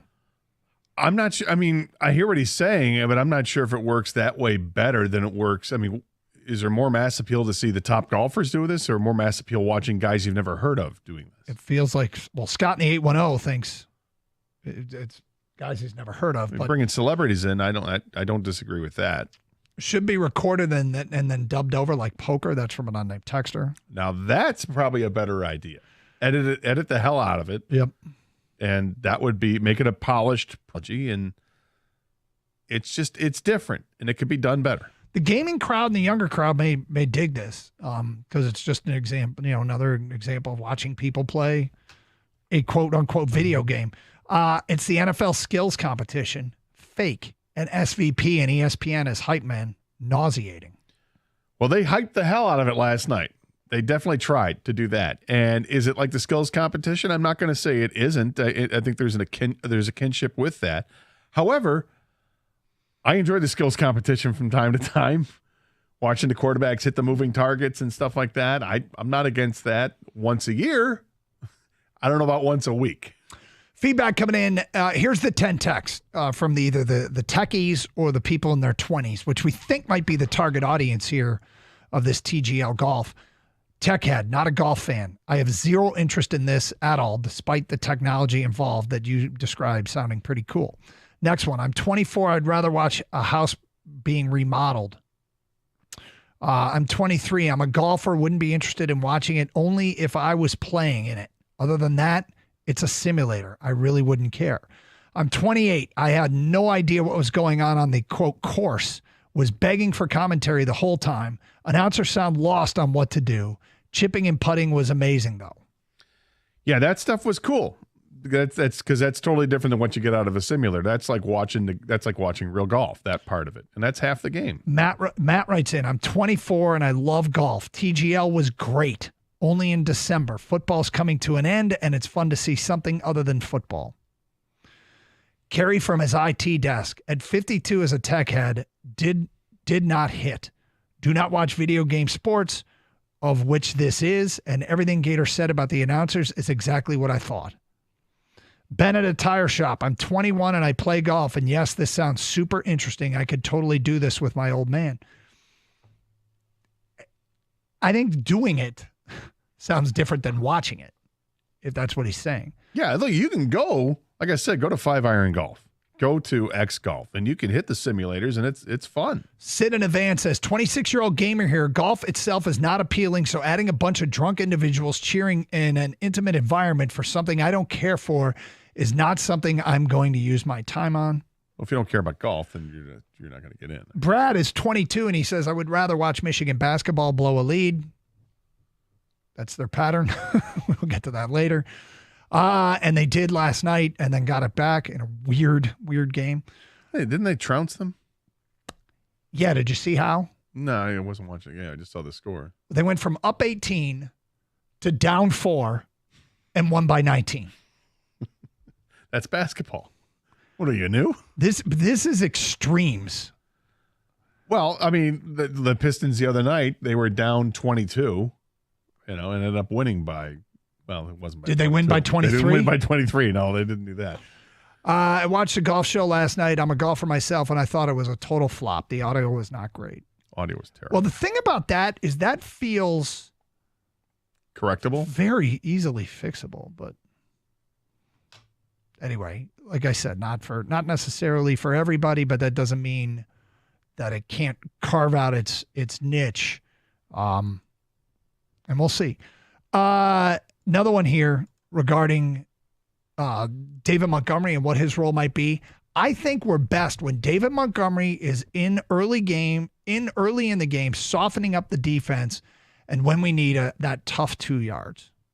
I hope he's capable of providing the tough 2 yards, because I think we'd all agree that is one area that he excels at. The question is, how close to 100% does he need to be able to give them the tough 2 yards? Right? The tough 2 yards is tough by definition. Henceforth, if you're slowed by a leg injury, can you still give a team the tough 2 yards? Right? Well, I think the answer would be yes, you can still do that.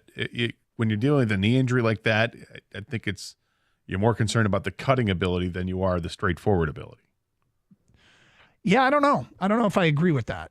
I think you need all the power that you have in your legs to be able to eke out those last few yards, those last few inches, if you will. And again, that's why I think that this is a situation, because of the position and because of the demands of that position, that you don't come back to the active roster and ready to plug and play in unless you're ready to go. So I think that's the number one decision. Is this going to be a better option than what they have? And if it is, then play. If not, if you're not ready to go, then you don't play. But it sounds like he's definitely going to play. Yeah, which if he's definitely going to play, that means there's good news on the injury front. So maybe we shouldn't worry about whether or not he's capable of giving him those tough couple of yards. And really, don't we really care how it's really about how he's going to look in the Super Bowl when we get to that point. Will he be closer to 100%? Yes, it's like it's 32 days. Yeah, this is active rehab. That's another 4 weeks away. So he's good. Should they make it? Should they make it? They got a great chance to do so. 248-539-9797. Just a reminder, you can stream the show using the Odyssey app. Download it for your mobile device today, AUDACY. It's great because we got Lions fans from all around the country participating in the show, calling us, checking in. Also, streaming through our website, 971theticket.com, where we told you yesterday Champ and Chump was posted. There's also streaming with video. You can watch the show. Go to youtube.com and twitch.tv. Both of them have search bars at the top. Type in 971 The Ticket. You can also register and participate in the streaming chat, which many people do, and we read some of your comments on the air. It is Carson Anderson. Red Wings with another win. You know this Red Wing team. We'll get to that coming up at 11:32 here on Carson Anderson, 97.1.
Noon hour, we got another edition. Are you going to eat that? Gator, we got a mock draft that is intriguing, and we'll get to that a little bit later on. Why do we do the mock draft? Well, because we've got a bye week, and we get some time to kill. There we go. Which is an awesome thing for the Detroit Lions, securing the number 1 seed with that victory over Minnesota on Sunday night. And the Detroit Lions will get the bye in the NFL playoffs. Pair of home games. There was a topic on the morning show that I kind of want to get into a little bit because I think it's fair game now. I think it is totally fair game now that the Lions have secured the number 1 seed. That is a little bit later on. Talk some injuries out of the gate. Coaching carousel is, interviews are being lined up in the Lions guys. Yeah, they're going to do the virtual interviews over the next few days before it's, back nose to the grindstone, preparing for their first playoff game. I mentioned the Pistons, who are at 500. They play the Brooklyn Nets tonight, and they're an 8.5-point favorite. And I know the Nets aren't very good. In fact, much of the East isn't very good, kind of top heavy. But with that said, for the Pistons to get to the point where they're an 8-point favorite over a team tells you that they've taken a step to another level here, at least in the eyes of Vegas. And then there's the Detroit Red Wings that won their 5th in a row.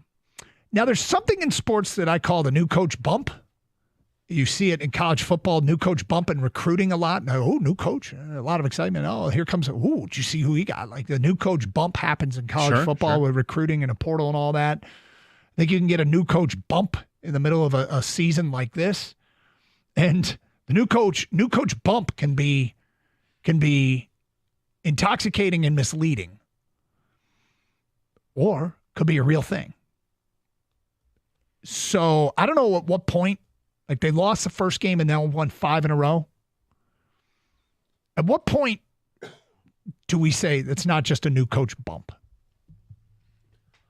We'd love to say it now. Well, yeah, I love to say it, but they've beaten some good teams during this stretch. Yeah, Winnipeg. The Winnipeg Capitals. is not playing well right now, but they're still a really good hockey team. They've done it with best power play in hockey during this stretch as well.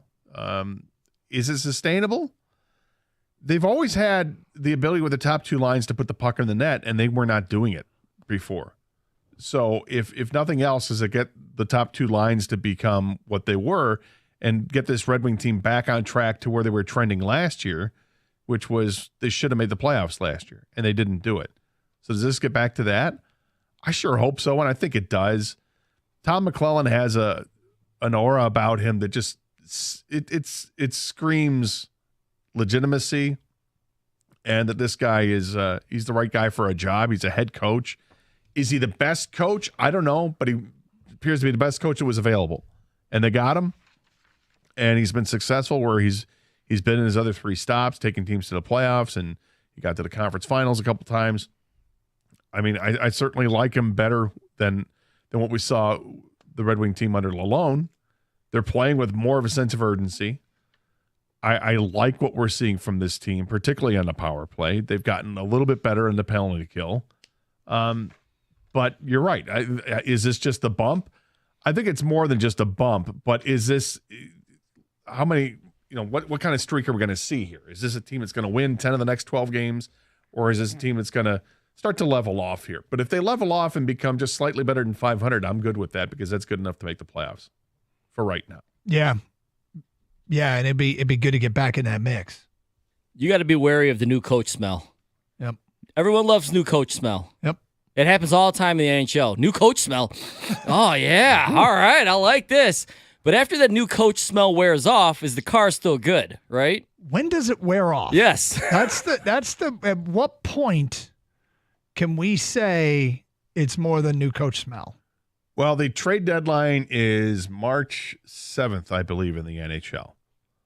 So they've got some time to really see where this team is at before they get there. And, this time a year ago at March 6th, a year ago, this team looked like they were poised to make the playoffs. So be better than that, right? But the conference is so tight right now, halfway through the season. I mentioned earlier, they are 5 points away from the basement.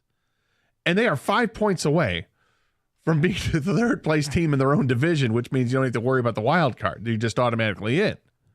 So everything's really tight right now. It's going to separate themselves a little bit over the next few weeks. Let's see how new coach smell is. I think it's going to be better than where they were. And hopefully this is a team that you look at, like last night, people want to say now they're back to 500 at 18 and 18-4. Technically, the 4 games below 500 because they lost the 4 games in overtime or shootout. So can they get to a legitimate 500 and better? Let's see it. Yeah, and then the trade deadline thing, like Yzerman, this has become it's gotten to the point where it was borderline uncomfortable with watching a absolute beloved Detroit legend struggle to build a winner. And I'm not going to say he maybe saved his job here. It's probably an overstatement. But I think we're all happy to see Yzerman pull the plug on his hand-picked coach and go get a guy that immediately paid dividends. And we can breathe a sigh of relief that we don't have to do the Yzerman topic today. Might have to do it next week, might have to do it next month, might have to do it at the end of the year. But we can put that, we can hit, put that on the side burner now. Pause it. It doesn't have to be said right now because maybe, just maybe, Yzerman is going to get that right, which will make some of what he has done look right. And we don't have to talk about his status. We can just talk about what's happening on the ice, which is I think what we'd all prefer to do. But what's happening on the ice has been pretty good. I mean, last night had a lead, blew the lead, came back late, win the game.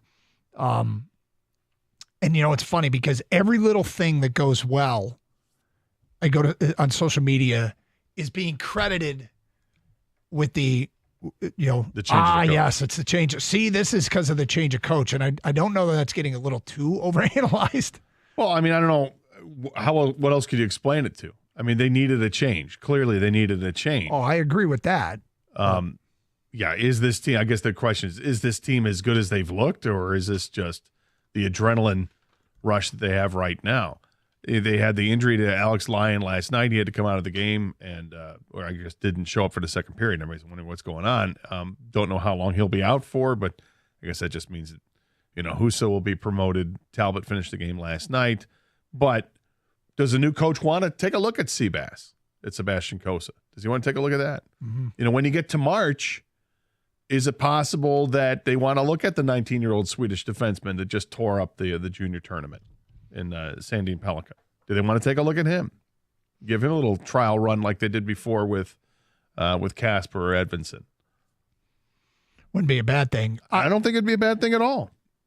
I got a call from somebody in the league that really questioned the Tarasenko signing and didn't think it would provide dividends. And what does he have? How many goals does he have right now? He has, I believe it's 4. But it's 4 goals and 14 points in 39 games. But he has played better lately, but not really showing up on the score sheet. No, it really isn't. He hasn't scored a goal since the beginning of December. And you're not going to hit with all of them, and I don't expect you to hit with all of them. It would be nice if the new coach could have a positive impact on him. It would be nice because they anticipated he was going to be a big part of the goals they had to replace from the players that they let go from last year, and it just hasn't been the case yet. And Patrick Kane hadn't been performing either, and now he is. So Kane's doing it. If they can get Tarasenko on board to start producing some goals and get more of an offensive output from Rasmussen and some other players, Berggren, then if they get a third line going, that'd be pretty good for this team. Well, and then the other thing is, is the fan base, the Red Wing fan base is such a loyal group. Like, it is a very, very loyal group that is just dying to see progress. And forgive us if we look at a small sample size and latch onto it. Right. I think it could be a product of the bump or the new coach smell or whatever, but it really, I want to be quick to say it's more than just the new coach bump. Because, it's been 6 games. If they get into month 2 doing this, I think it's more than that. And maybe that's waiting too long. But if he's in charge for a month and change and they're winning, and I'm not saying winning 5 out of every 6, but just winning more than they're losing, that starts to feel real tangible to me. Well, if you look at 20 games under his belt and the Red Wings are, let's say they're 12-8 during that stretch, I'll take it. Being 4 games above 500 with a new coach. Yeah. That's steady progress. And that would also mean that from here on forth, they're just they're 500, I guess. But it's progress nonetheless. And then can they add to this team? And for the last 20 games, that's the big stretch then. Can they be better than well beyond the 500 mark at that point to not limp into the playoffs or back into the playoffs, but storm into the playoffs? Blackhawks are in town Friday night. That's a team that has struggled. Could be another win. I guess you don't count on anything. You don't count your chickens, but chance to add to this stretch with the new coach. 248-539-9797. Red Wing fans, if you want to get involved. Gator, I have a question, and I feel like it's a question about the kids. And I feel like when we bring up topics with my kids, there are many times where you side with the kids. What? Or than you do with the dad. But we have an interesting one, and I'm like, how do we handle this? We'll get to that today at 11:50 here on Carson Anderson on 97.1 The Ticket.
We got one of the biggest stories in sports going on right here in Detroit. The Detroit Lions are the number 1 seed in the NFC. And I mentioned this yesterday. Ryan Russillo, who does a national podcast, made the comment that Detroit is the kind of team that if your team is not in it, they are easy to adopt and root for. If you are a fan with no vested interest in the NFL playoffs or your team gets bounced, they are a likable team. You know what's interesting is I was thinking about this the other day, Gator. You have had you've pushed back at the idea that the Cubs were the lovable losers, that they are a sympathetic team, that, hey, everybody loves them anyway because they're the Cubs and they play in Wrigley Field, and they're that team that doesn't threaten for championships until they do, right? And that was sort of the personification of the Cubs and the public perception of the Cubs. Do you think the Buffalo Bills actually are a team that people like, God, those fans, what they've been through in 4 straight Super Bowl losses, that would also curry some favor from a fan not affiliated? I think to a point there is that. I think it helps that there's fatigue with the Chiefs and their success and the overkill of Patrick Mahomes and Travis Kelce and all that they're looking for somebody else. And the calls they get. Yeah, you're right. And there is some affinity, I think, for the Bills Mafia and how crazy those fans are, how hardy those fans are, going to a stadium that, several times a year they're going to get feet of snow at a time. They're threatened to have their games played at Ford Field because it's just too much of what's happened in Buffalo with how much snow that they get on occasion. I think there's a lot to like with the Buffalo Bills. There's a kinship here, certainly. With ownership and the friendliness that goes on between the two. It's a 4-hour drive for crying out loud. It's not bad over there. But because that they were a team that was so good for a good period of time there, 30, 40 years ago, whatever it was, when they were making the 4 Super Bowls and losing the 4 Super Bowls, and that they lost to Dallas, I think there are fans here that's not just here, but everywhere that like, oh, that team. If they could only have beaten the Cowboys because you either love the Cowboys or you hate the Cowboys. Buffalo has a lot of appeal to it. Okay. Yeah. I think that those would be 2 teams that would have unaffiliated fans rooting for them, Buffalo and Detroit. Should they meet in the Super Bowl, it will be something has to give.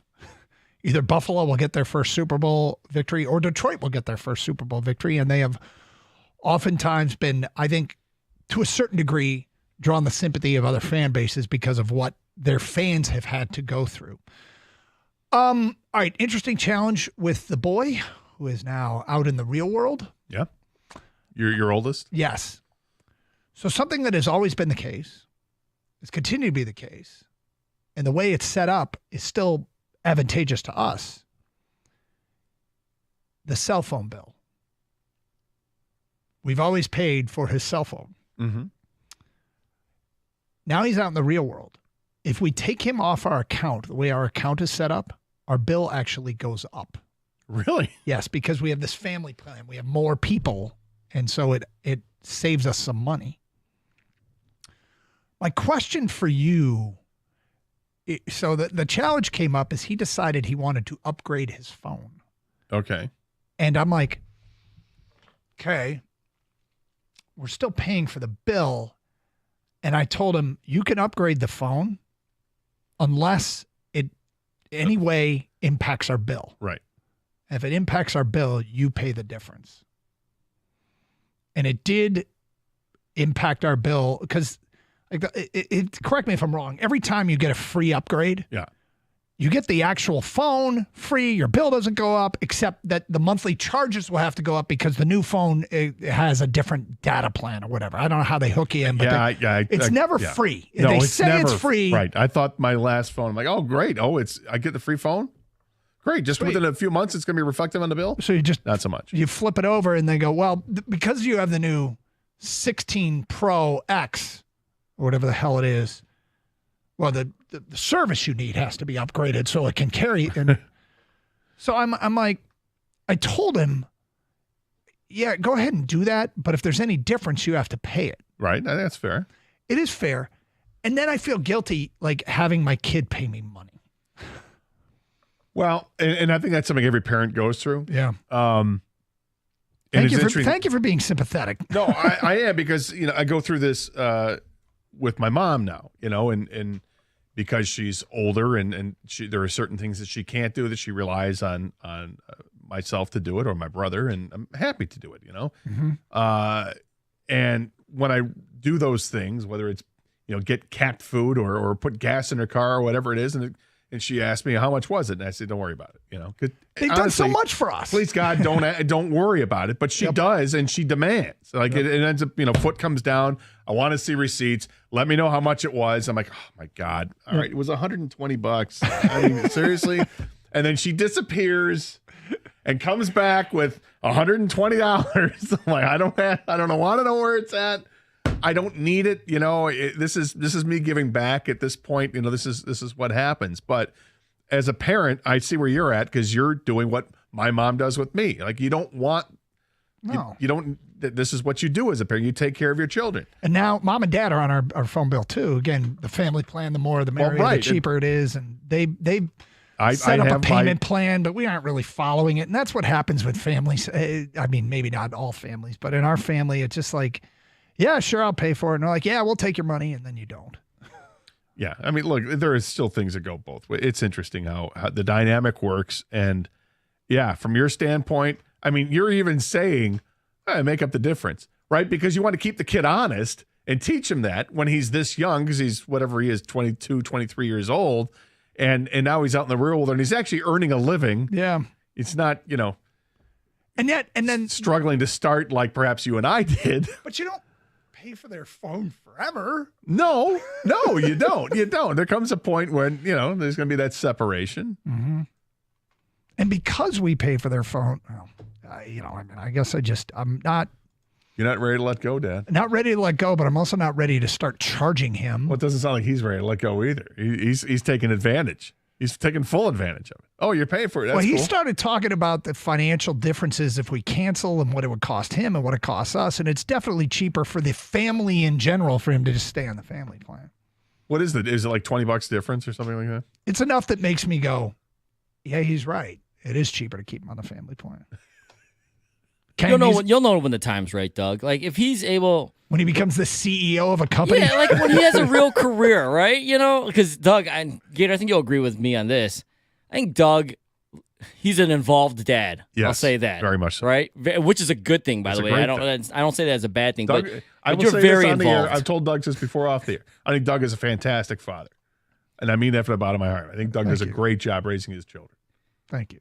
He does, and he cares, and it's all Doug. Yeah, nothing to do with his wife, right? But I think you are going to have a hard time letting go in general. No matter how old your kid is. But at some point, that you have to release him into the world where he does his own thing, takes care of himself, and you don't have to help him. Every parent goes through this struggle, and some go through it a lot easier than others do. Everybody's different. Is there an element of hanging on because of this? Yeah, probably. Right. Most people would expect to hear this from the mother of the child, not the father, but Well, the funny thing is, and I'm noticing we have one kid left in the house. I am rewatching Severance. I'm rewatching it to prepare for season 2 because I have time.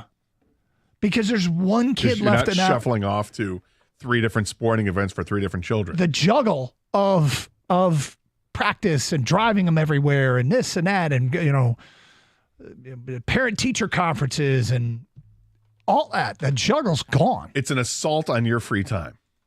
I mean, having children that's one way to put it. That's a very interesting way to put it. Is an assault on my free time. Being a parent is an assault on your free time. In fact, it pretty much eliminates it. And my wife and I have kind of talked about how it's going to be weird in like 8 months. There's going to be no kids in the house, probably. Well, then when you least expect it, somebody shows up. Yeah, that's true. Had a rough day at school. Well, the cool thing, but the other thing that's kind of cool is that like he came home for the holidays and loved being home. Mm-hmm. Like it was a completely different deal. But was there food in the fridge? Well, that's the funny thing. Yesterday we took him to the airport, and before he left, he opened up the pantry and said, last free food for a while. Right? He actually said it out loud. Yes. I feel like that is the number one thing that I just took for granted as somebody who was in his 20s living at home. I took it for granted that there was just food, like you didn't think, you just get selfish about it. Make myself something, grab stuff out of the pantry, out of the fridge, make some big meal, clean up after it, and then whatever. And it's like, my mom is, I was saving that so we could have dinner tomorrow night. Oh, I just had it for lunch. Thanks. It's funny though because totally take it for granted. He's in a real he's in the real world. He has real bills. He pays for his own food. But for some reason, their cell phone thing is still hanging there. Does he drink your beer in the house? He had some friends over, drank all our beer. And I got right now. I'm trying to clean out the fridge, man. It's dry January. I don't even want that stuff. Oh, yeah, pound away, boys. Aubrey in Farmington Hills. Hi, Aubrey. Hey, I know this conversation one way or another is going to get back to my wife, but I got to tell you, Doug, excuse me, sorry about that. Brother, you better cut the cord. I know you love your kids. I get that. We have 4 adult children. Mm-hmm. Here's how it goes. We're going to add you to the plan. Oh, it doesn't cost that much. Then the phone gets broken. It's time to upgrade. It becomes a vicious cycle that never, ever ends.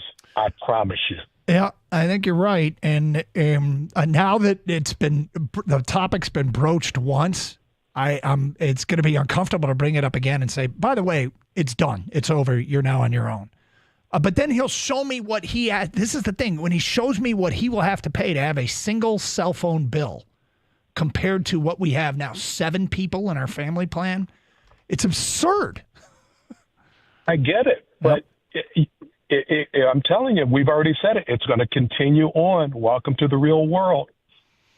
Hey, appreciate the phone call, Aubrey, and the advice. 248-539-9797. All right, another edition of Are You Going to Eat That today at 12:15. Got an NFL mock draft. Also, Morning Show brought something up that I thought was really intriguing that Lions fans are going to have to navigate. All that in the second half of the show here on Carson Anderson on 97.1.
I'm going to guess it was just an emotional outburst.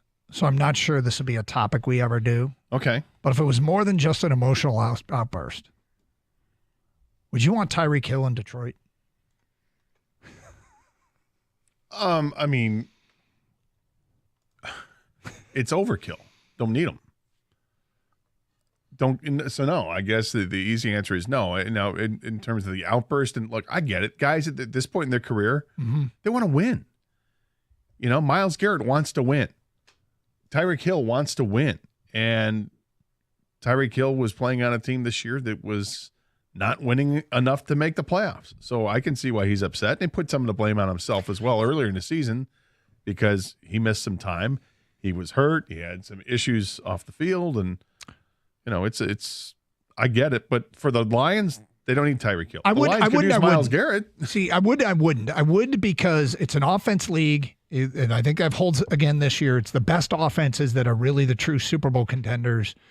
And the idea of just taking your elite offense, which leads the league in scoring, second in total offense, and make it even better in what seemed to be the parameters of how you win a Super Bowl in 2025 is really appealing. I'm also not sure that the guy that speaks out and says those things like "I'm out" is the personality that you introduce into the Lions locker room, given that they are very, very particular about team first guys. And I don't know how well that would fly. The question becomes, at some point, does this locker room culture, and Goff talked about it with us yesterday, be so strong that you can introduce somebody that would be like, hell yeah, I'm a Detroit Lion, and I'm glad to be a Detroit Lion, and you're going to get nothing but the best from me because now I'm in the perfect situation. The talent is unquestioned with Tyreek Hill, but I don't think he's a Detroit Lion material. I think Brad Holmes said it. I think Dan Campbell said it. Not everyone can be a Detroit Lion.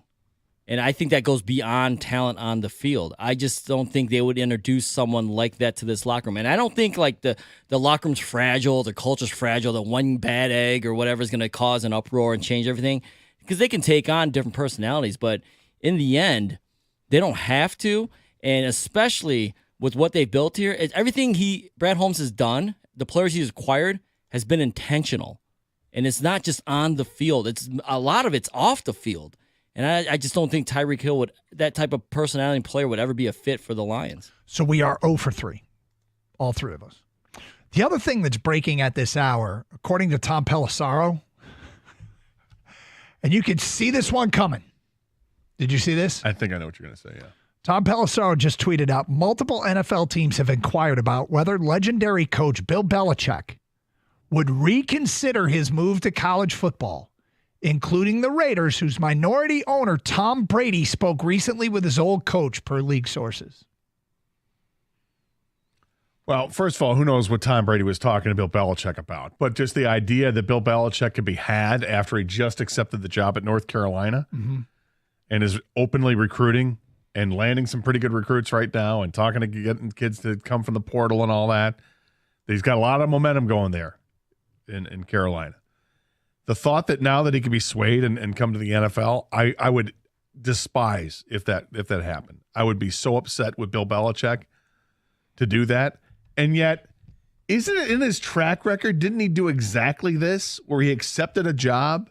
Was it with the Jets years ago and then decided against it? It was like a Parcells thing. Yeah, I think so. A while back, right? A long time ago. Yeah, obviously before he had the Patriots gig. But there was something there that he was going to take the job, accepted to take the job, and then like a day later, no, I'm not going to do it.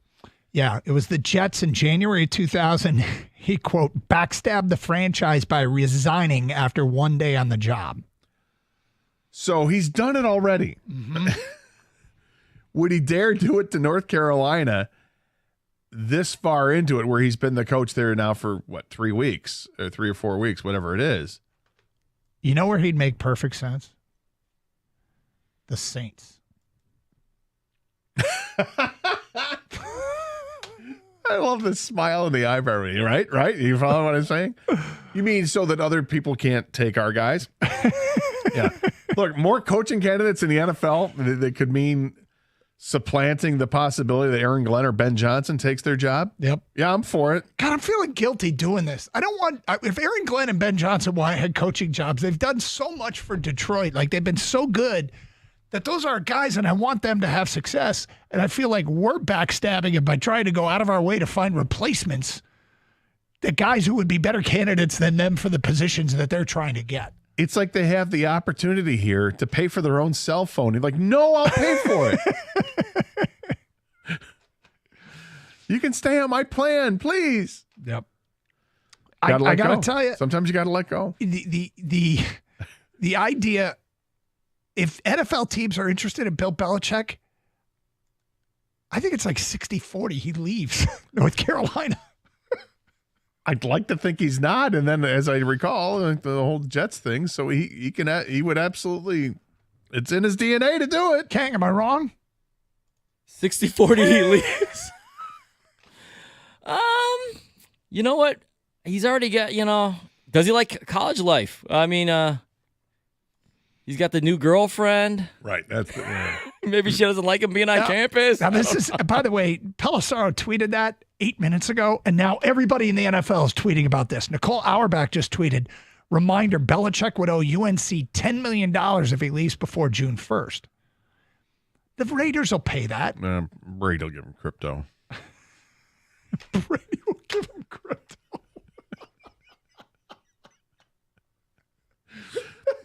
Tom's got it covered. He's got that crypto deal. That fell through, Coach? Yeah, it's crypto. I think some NFL team would go, yeah, we'll pay the $10 million. But if then wouldn't NFL teams have already contacted, Belichick? Well, apparently they're doing it today. I mean, I know they're doing. Now it's like, oh, if the Raiders did, then maybe we should. I don't know. It just seems far fetched. I mean, you could have had Belichick last year if you wanted him. You could have had Belichick last month. Right. You could have had last month if you really wanted. Which I guess technically was last year. This is true. Was this is like Doug taking care of his kid, Bill Belichick taking care of his kid. Yep. He just hands it over to Steven Belichick, the defensive coordinator, to become the head coach. That might be what this is all about. Hey guys, I'm leaving. Son the job. Yep. He'll become the head coach. Yep. Yeah. Get him off the family plan, Bill. What do you think that Tom Brady was talking to him about becoming the next head coach? I think Tom Brady was talking to him about, hey, we're looking at coaching candidates. What do you think? And just picking his brain. Like, would they want to run it back where Brady is in control? As opposed to the New England days when they won their 6 Super Bowls there? Be so weird, huh? It would be weird. I don't think he's leaving Carolina. I'm moving up to 70-30 he's leaving. It's a funny story. It is. And if you're Carolina, you're like, no. Yeah. Like the guy watching his wax statue melt in front of his eyes. They'll be sitting there holding the bag like, we just got totally mind-tricked into hiring Steven Belichick as our head coach. That's great. So Steven will take over in 2026. Thanks, Tom. Wait, what? So we talked about that. I can't even remember is it Liberty Mutual with the wax figure? Yeah. So I like pointing out commercials I love and commercials I hate. Yeah. I love the Don't Turn Into Your Parents, which is I think it's progressive. Can't stand the wax figure one. Think it's creepy AF. It is creepy. However, is the wax figure, it's wax figure Belichick, and that's Carolina's Belichick right now. It kind of is. And they're right now, Carolina's going, thank God it's wintertime. Thank God it's wintertime. Can we survive the winter? Or is that thing going to start melting and Bill's going to go away to Vegas? And I will give another commercial I absolutely love. I can't get enough of. Every time it comes on, I'm like, yes, kids, it's on. Travolta Santa. I love Travolta Santa. What? Ho, ho, ho. I love Travolta Santa. I did not see that coming, Ken. No? I did not see Doug. I think Travolta Santa is hysterical. Did you have some affinity towards Saturday Night Fever? Not really, but I think Travolta's awesome. And Travolta Santa, love Travolta Santa. That's a phrase I never thought I'd hear from Doug Karsh. I think Travolta's awesome, is what he just said. The guy who never watches movies, although he does quote Pulp Fiction. All the time. But is he your favorite character from Pulp Fiction? No. But you think Travolta's awesome. I do think Travolta's awesome. I think Travolta Santa's Were great. you a sweat hog growing up? And I like the Sweat Hogs too. All right, straight ahead, another edition of Are You Going to Eat That? We got an NFL mock draft to look at. It is Carson Anderson here on 97.1 The Ticket.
Okay, we have some more breaking news in the NFL. And again, it all sort of impacts the Detroit Lions. And this one could be big. We shall see. Ann Rappaport of the NFL Network notes for practices today. Eagles coach Nick Sirianni says quarterback Jalen Hurts will practice today, a step forward in the concussion protocol. This is 17 days since he suffered his concussion. When this happened, we were like, wow, this could have an impact on the NFC chase, but probably not, because most guys who get concussed, then they are very, hard to define injury, hard to define what actually a concussion is. I've talked to some of the foremost authorities on this, guys that have been in charge of our Olympic teams. And they're like, yeah, these are really, really vague still. The science in them isn't exact. It's really, really difficult. And maybe it's evolved since we've talked, but it's 17 days before he's back on the practice field. I will tell you this. If I were doing this show in Philadelphia, I would say, okay, this is good news potentially, but I'm still I would be a little bit concerned. But he's at least getting back on the practice field, and they've got this game with Green Bay looming. If you're doing the show in Green Bay, this is huge news. And if you look at it, I mean, they're the number 2 seed in the NFC, right? So for the number 1 seed, this is big news. It is. And that game is Sunday at 4:30, and this is Wednesday at in the noon hour. So does that give him plenty of time to come back? I think it does. I think this is one of those things that he's just, until he passes the test, and now that he's passed all the protocols and whatever. Well, they haven't said that. Well, what did it say? It said Eagles coach Nick Sirianni says Jalen Hurts will return to practice, a step forward in concussion protocol. If he passed everything, that's something different. You are correct. Yep. So if he passes protocols, I mean, I'd have to think there's something that's trending in the right way for him to be able to be out there and practice. Now, will he be limited? It's one thing to be in shorts throwing a football. He hasn't done that for a while, but correct. And the other thing is, when you come back from something like this, are you apprehensive in any way? Yep. And it's hard to play in the NFL if you're going to be apprehensive. Yes, it is. Something to keep an eye on. All right, are you ready, my friend? I am. Here we go.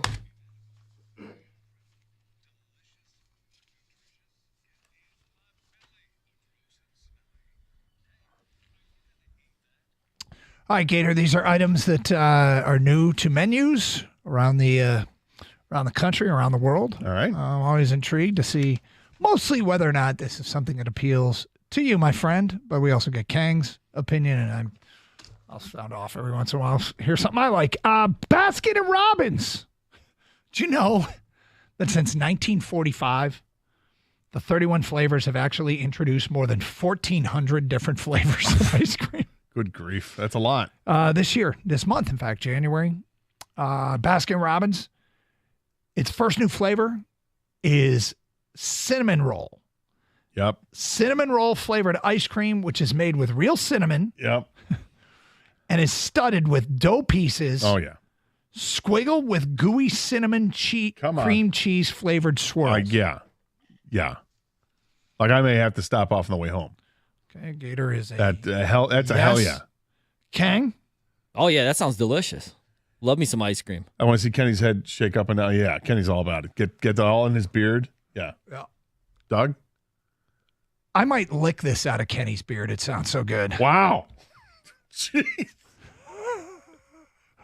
Oh, my goodness. This sounds so good. That is nowhere near what I expected, Kang. Is that what you expected to hear from Doug? Doug has gone nuts today, man. I mean, it is. We got rogue Doug. Cinnamon roll with dough pieces and squiggled things gooey cinnamon cream cheese flavored. And real bits of Kenny's beard. I don't associate any of this with Doug. Dough? You know that's bread, right? I do know and that. It's not like wheat bread. It's not dough bread. Okay, I'm not going to eat it every day. I would just try something.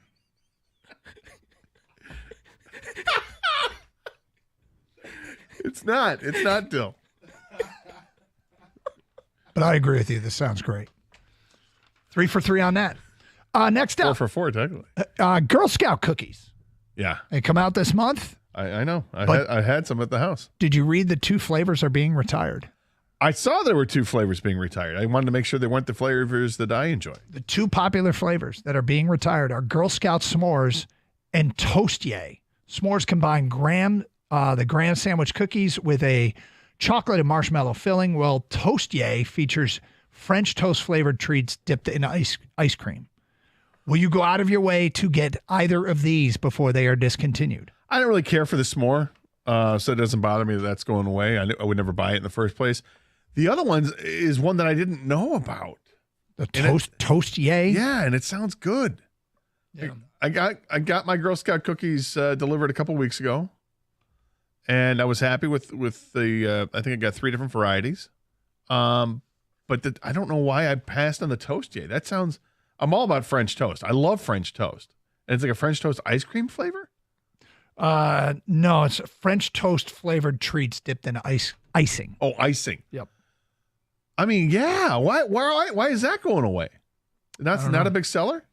I don't know why sometimes I think they discontinue things to bring attention to the product, and we'll only reintroduce it down the road for maybe hype. I'm gonna have to get some of those. Kang, will you try go get some of these? No, and it's not because they don't sound like tasty or anything like that. I just never really got into the Girl Scout cookie stuff, so I'm not going to go out of my way this time around either. So you're not a Thin Mint guy, you know? I'm definitely not a Thin Mint guy in general.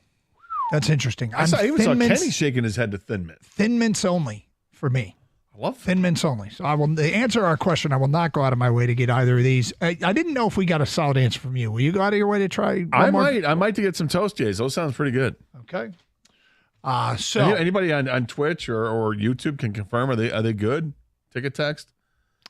Well, I'll pay attention and see if they they respond. I like the sound of Toastiers. Yeah. They're still talking about dill bread ice cream. Yeah. All right, next up. We need a good dough. Made with dill. Darren Ravel tweeted this out. This is called Touchdown Toast. It's available at Chiefs games. This is like a small loaf of bread. I saw a picture of this. Soaked in eggs, custard, milk, and heavy cream, and served with vanilla ice cream, berry sauce, strawberries, and powdered sugar. It costs $25. It's available at Chiefs playoff games. Touchdown Toast for $25. Gator, are you going to eat that? It looks fantastic. I mean, basically, it's a hollowed out loaf of bread that has been with the. It's given the French toast treatment. Maybe it's even deep fried. In order to cook it properly, and then you stuff it with the ice cream and stuff. It looks delicious, and I would absolutely try that. Kang, would you try it? Yeah, I'm a big French toast fan, and this looks delicious. It's a hefty price tag, but you expect that, especially at a game. But it looks phenomenal. It's too much for me. I would pass on this. All that too much. Yep. Wow, even if it's in Kenny's beard. Yes. Yeah. What if we put real bits of Kenny's beard in there? Especially if it's in Kenny's beard. Next up, this is going around on Instagram. It's by content creators. It's racked up over 8 million views. It's a wine pie. Wine is directly poured into a prepared pie crust mixed with some sugar, a touch of flour, cornstarch, vanilla extract, and cinnamon before baking, and it turns into a gelatinous deep red dessert. The resulting pie looks a similar texture to chess pie, a classic southern dessert with a simple ingredient list. Wine pie, Gator. Are you going to eat that? Two things. First of all, I've seen this made on like TikTok or Reels, and I thought it looked gross then, and it still sounds gross. I don't drink wine all that often. You might see me with a glass of wine once a year. It's fine. I don't seek it out. The thought of having a wine flavored pie is awful to me. I have no desire for this whatsoever. None. Kang, wine pie. I'm out, man. No, I don't do. Is this necessary? Like, right? What drunk came up with this idea? Some wino. Pretty creative drunk. Yeah, I'm out. We're 0 for 3 on that. Krispy Kreme is combining with Pop-Tarts to come up with some Pop-Tart donuts. There's the Pop-Tart frosted strawberry donut, the Pop-Tart frosted chocolatey fudge donut, and the Pop-Tart frosted brown sugar cinnamon donut. Gator Krispy Kreme Pop-Tart donuts. So what you're telling me is you got a Krispy Kreme glazed donut that's going to be covered with the icing from the Pop-Tarts. I don't have time to read all the descriptions. I can read one if you prefer. Yeah, it's go please, because I think that's what it sounds like. Pop-Tart frosted strawberry donut. This unglazed shell donut is filled with strawberry filling, then dipped in shortbread icing and topped with an astonishing amount of tiny little treats. shortbread pieces, sugar sprinkles, strawberry filled filling drizzle, and a frosted strawberry Pop-Tart Bites piece. I mean, you really didn't have to read the description. Of course, I was going to say yes anyway. It's Krispy Kreme. Krispy Kreme gets a yes almost all the time anyway. Kang, you? Yeah, I'm gonna definitely eat this. I'm gonna definitely. Pop-Tarts and donuts. Okay. Yeah, gonna eat the hell out of this. I am out. I will pick it out of Kenny's beard. A no for me. Next up, Chick-fil-A is bringing back key lime frosted lemonade after a 5-year hiatus. They introduced it on January 7th, which was yesterday, the key lime frosted lemonade. The drink was first introduced back in 2019 as a limited time item. It blends Chick-fil-A lemonade with vanilla soft serve ice cream and key lime flavor. The milkshake-like drink hasn't been available since its launch. The Chick-fil-A key lime frosted lemonade. So it's kind of like a float. It sounds like. Yeah. Yeah, I would try it. It's not. I don't think it'd be a go-to thing because it sounds like a giant sugar bomb. But to try it, absolutely. I love key lime and I love lemonade. Kang, will you try the key lime frosted lemonade? Yes. I lemon, lime. I love Sprite. Why not? All right. Well, there you go. I'm out because I just keep thinking, what am I going to order? What would I rather have than this? And it's a lot. So I like their sweet tea. I like the regular lemonade. And of course, like their Diet Coke. But there it is. That concludes another edition of Are You Going to Eat That? We got 2 follow-ups to Are You Going to Eat That? One of them is something that maybe was introduced and went away already. And we just did an Are You Going to Eat That on this. And it created some buzz. Another is, remember the show has a Are You Going to Eat That challenge in their house with the missus. Oh. We'll get to that at 12:35 here on Carson Anderson on 97.1 The Ticket.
That car, Scott Anderson, 97 won a ticket.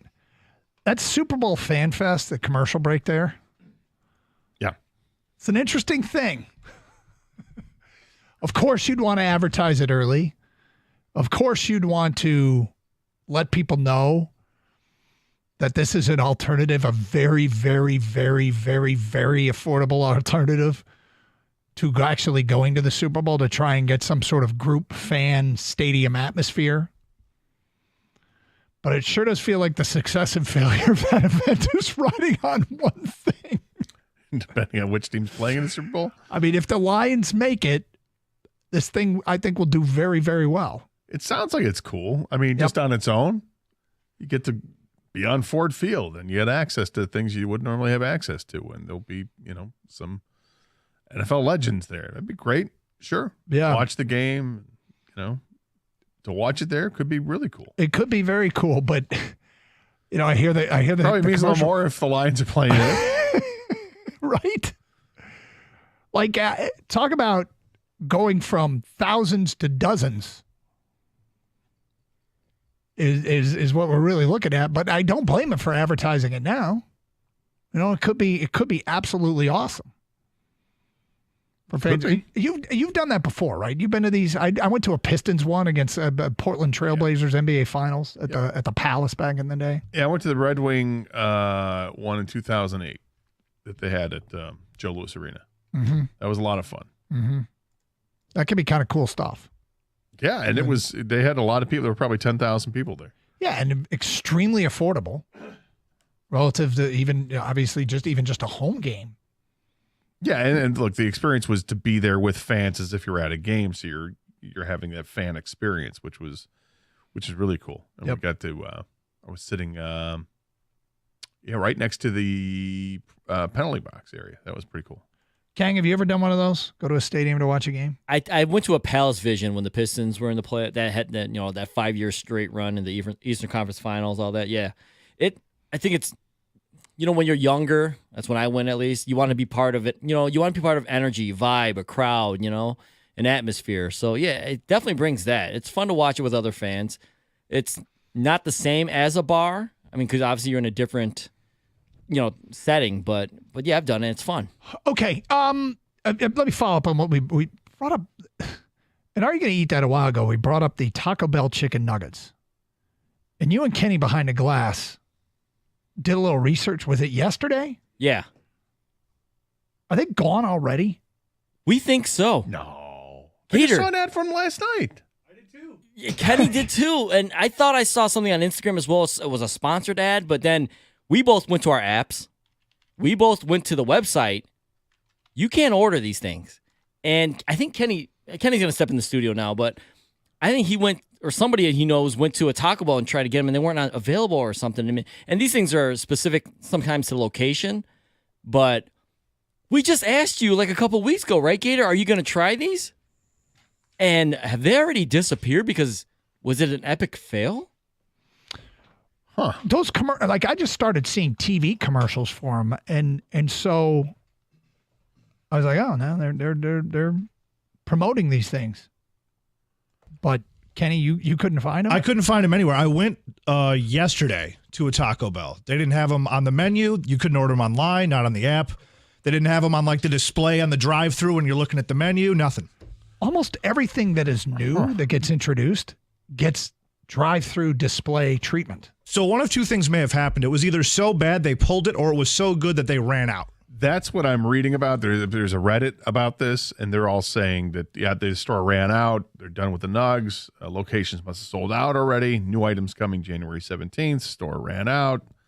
So it's possible nugs are so damn were... good. I ate them 2 days in a row. I was expecting to still see them on Sunday, but all Taco Bell seems to have run out of them around them. I guess I think that might be I'm not a marketing genius here, but if they were so good that you ran out, I don't know that you would take them off the menu. You would say to people, we ran out because they sold out because they're so popular. Maybe that's what's coming next. Is it because now they've realized, oh crap. Well, you can see it online on their website, but when you try to add it to the cart, it won't let you. So it still exists somewhere, maybe. So I'm on their website right now, and I'm not seeing it unless it's under specialties. might be under new items. I don't know, but we just saw them back there on their website, and you can't add it to your. You can add it to your cart, but you can't buy any. You can't check out. Yeah, No, I see it. Yep. yeah. No, they're under new. You're correct. Add to order. I got to choose a drink first. I'll go large fountain drink. Choose Let's a go sauce. Mountain Dew Baja Blast. Yeah, that's Doug. That's me. That screams Tommy Doug. written all There we over go. it. It's all Doug. Add to order. I got to choose a sauce. All right, let's go with the Fire Ranch. Spicy Ranch. All right, add to order. I did choose a sauce. I got to choose another sauce. All right, dipping sauce. Add to order. It doesn't let me do it. Yep. Mm. And on my app, it doesn't even exist. I Yeah, it can't doesn't even add show it to up. a cart. All right, well, maybe it hasn't. Maybe it's not an epic fail. Maybe it's an epic fail in terms of the inventory. It sounds like it's an inventory epic fail, or it's a complete success for Taco Bell, and they're like, "Well, all right, we got it. Now we can reintroduce this, a month from now or 6 months from now, and make it a permanent item, and everybody's going to go nuts." All right, you got to hear what Kenny did, and this falls in line with "Are you going to eat that?" And it's kind of specific to our show. So, You save your beard. no, and Doug, I appreciate you offering to eat ice cream out of my beer. I will politely It decline. sounded like that's how good the ice cream sounded to me. Or how good his beard is. You never know. Delicious. So for Christmas, a couple of members of my family decided they were going to get me as a present a hot dog roller, because the girlfriend's put up with it so far. We work kind of opposite schedules, so she doesn't have to deal with it as much. But this weekend is going to be the true test. Well, So wait a sec. When It's did you never put- left it? When did you put the hot dog it's roller still next there? to the couch? It still lives there right now. I put it there right before Sunday Night Football. all right. I feel like maybe we Dude, need you're to a step in. colostomy bag away from being the laziest person on the planet. But think about how cool it would be. What arm's reach? You got a Yeah, hot. but the thing is, you still have to get up and get hot dogs. That's why I got to go get the cooler. He's gonna have a cooler filled with beer, Now that makes sense. hot dogs. You Some just bring chopped the onions in a little Tupperware You container. prepare that ahead of time. cheese. You Maybe some cheese. Yeah. You hook up the colostomy Jalapenos. bag. You sit down on your couch, and you don't leave for 3 straight hours. That would be ideal. Plus, this weekend with all the football we're going to see, Oh wouldn't my God. this is the ideal hot dog roller weekend, is it not? No, it kind of is. Although you're one step away from being Florida man Kenny Cott, and that's scary. I resent that, but you know what? I'll take it. I deserve it. I'll wear that one. Okay, so I'm gonna say that the hot dog roller does not survive the weekend, because if the girlfriend says, "Are you gonna get this out of the living room?" Will you get it out of the living room? It will happen, I think, on Saturday, because we both have the day off Saturday, so we're both going to be in that same room for extended periods of the this day. hot dog roller in the living room won't see Sunday. I'm pretty sure you're probably right about that. As I'm trying to wrap myself around this idea here, because I'm intrigued, because I love the hot dogs. Yeah. Are you doing this because you want to have the option to have hot dogs all day long? Or is this just you're too lazy to put it away after you've used it? I'm doing it because it's a new gift that I have. It's a new shiny toy, and I want it to be as accessible to me as possible. And I'm a big hot dog guy. I'm like you. How far away is the kitchen? The kitchen countertop? Far. It's a Farther than two-bedroom where it's at apartment. right now. It's You can have a glizzy at any moment. That's correct. It's a 1-bedroom apartment. It's not that big of a space. It's within 10 steps of where the couch is in the living room. What has she said about this thing so far? Kenny, this is epic. She hasn't said much because we haven't been in the same space. She works different hours than I do, so it's convenient. She doesn't have to put up with me making hot dogs next to the She couch. is literally waiting till the next time she sees you to say, I think that might be the "Get case. this damn thing out I of the said living goodbye room." to her this morning, and then, she was still asleep, so she was too groggy and out of it to say anything to me about it. Mm-hmm. Hot dogs were not top of mind at that moment. You leave that thing there as long as possible. I'm my holding friend. out, man. I'm holding out. I'm staying true. Hold. No, I love it. I also think it's a wise move that this is not the hill you charge up. I'm not going to die on this hill, I but don't know. It it's- sounds like you are William Wallace. You sound really intrigued with this. Kang, have you ever dared to put your hot dog roller in your living room? I don't want to tailgate in my living room, and that's what it sounds like That Kenny's sounds like doing. Kenny wants to do, yeah. Kenny wants the cooler, the roller, right there in his living room. You got a camp chair set up there Yes, too? it sounds like those soccer chairs are laid Scott, up. that's crazy talk, all right? Right. He's just got a plastic garbage bag there, just lying on the floor. Yeah, just make sure you throw it in the garbage. Right. Solo cups scattered about. Yeah, you're waiting for, some crew to come by the next morning and you realize, wait a minute, I'm the crew. That's me. That's you. King, I want you to think it's gonna experiment and try this. Take the hot dog roller I have and put it in the living room. Yep. Let's have a contest. See how long you can hold out. Oh, you'll win. Yeah. Okay. You'll win. She'll be like, "Where are you going with that thing?" And I'm like, right back downstairs." That's right. Ken doesn't even get it set up. Yep. He doesn't even get plugged in. Brings the tongs up. Yeah. She's like, "Nope, bring him down." By the way, now this show has 25% more hot dog rollers than it did in 2024. It's true. We're at a 50% half hot the dog show. roller rate. Half the show owns hot Actually, dog technically, rollers. it's got 100% more because you just doubled it. So, okay. 50% of the show now owns hot Yes. dog rollers. Dave Scott corrects us on math. I know. I don't know. It is 2025. You in? what? Getting a hot dog roller? Yeah. Come on, buddy. You don't have anybody to yell This at. show can only peak at 75% of the show. I'll tell you that. I mean, I still haven't gotten the flat top, the Blackstone for outside. Kenny, do you own a Blackstone? I do not know. Okay, 50% of the show owns Blackstones too. Hey, grit and respect. Things Detroit is all about, especially grit right now. If you don't have your favorite workout shirt or hoodie with grit on the front, maybe in Honolulu blue, then check out some Show Some limited edition grit line. Go to showsomerespect.com and get yours in time for the playoffs. I've been talking about the Show Some workout gear I have. The stuff's the best. I own it. It's high quality stuff. Work out in it all the time. Get the hoodie just because it's dang frigid. The fact that it says grit is a bonus. Go to showsomerespect.com and don't forget the discount code Doug, D-O-U-G, at checkout for an extra 20% off. Showsomerespect.com, S-H-O-S-U-M, respect.com.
One of the biggest stories in sports is right here in Detroit. The Lions, the number 1 seed in the NFC. The Chiefs, the number 1 seed in the AFC.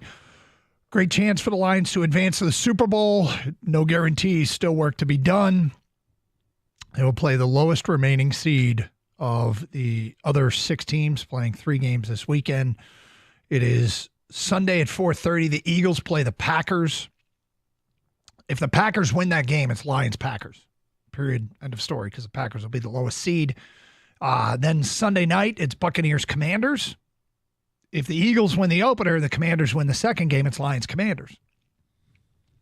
And then on Monday night, it's Rams-Vikings. If the second-seeded Eagles and the third-seeded Buccaneers win on Sunday, the winner of the Rams-Vikings game will be the Lions' opponent. Most likely on Sunday the 19th at either 3 or 6:30. Hosted by the Detroit Lions. Gator, we've mentioned this on a couple of occasions.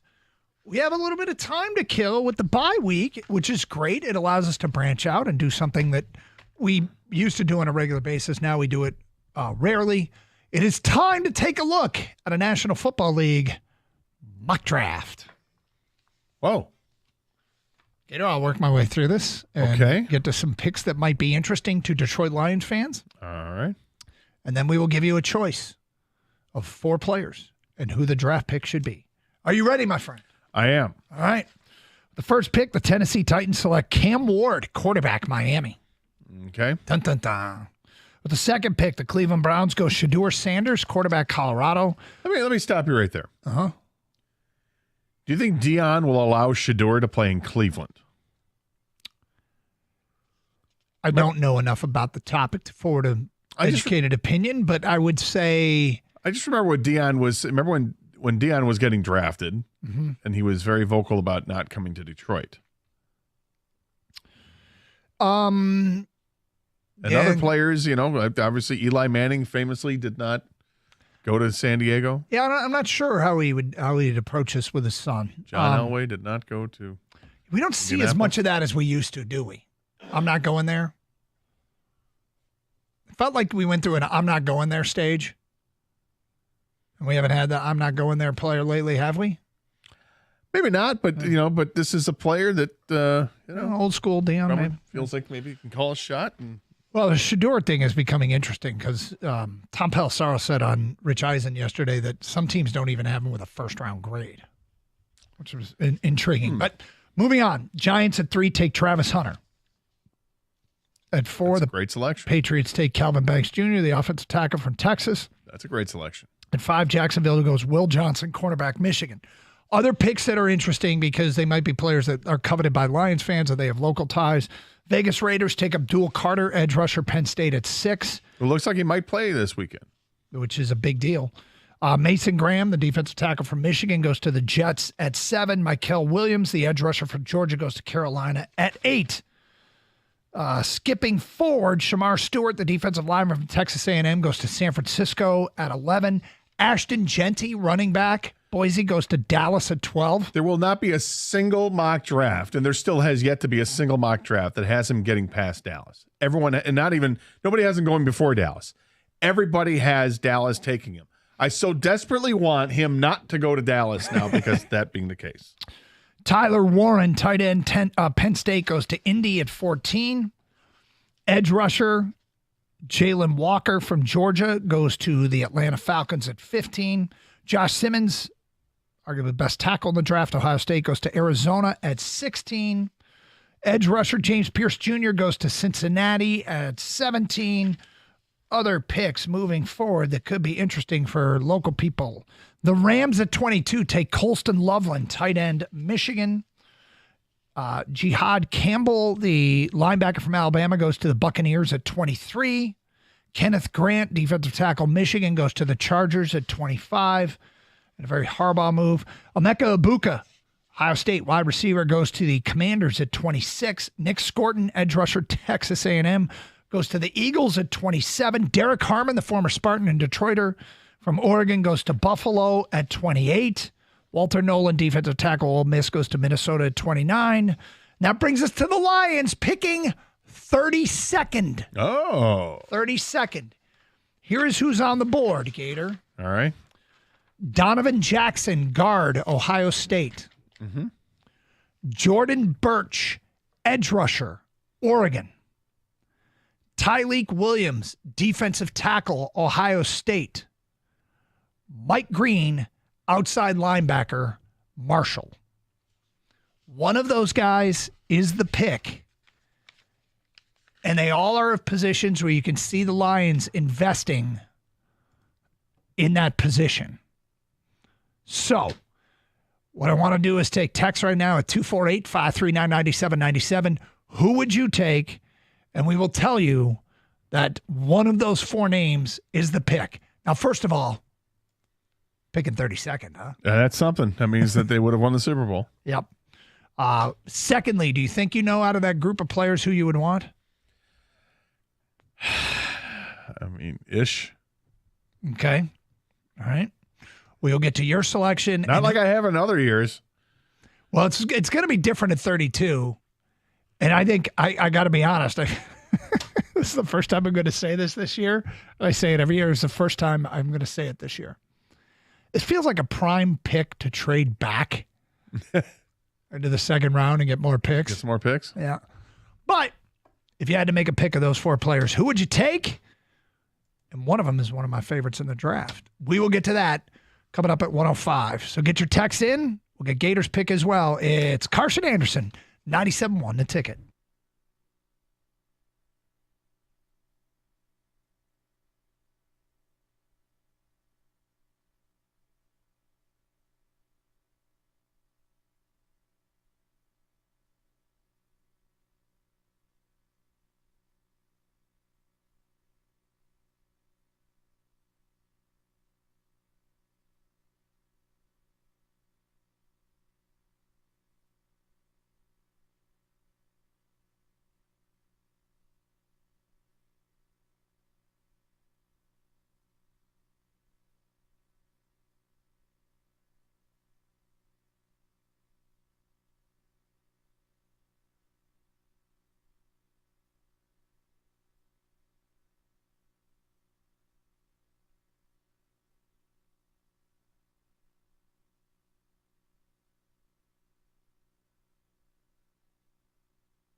Doug Harsh, Scott Anderson. We'll get back to that mock draft thing. And I got a question for Lions fans coming up here in a few minutes. Just updating something that just came across to us. These are updated odds, Gator. Updated odds on winning the Big Ten in basketball.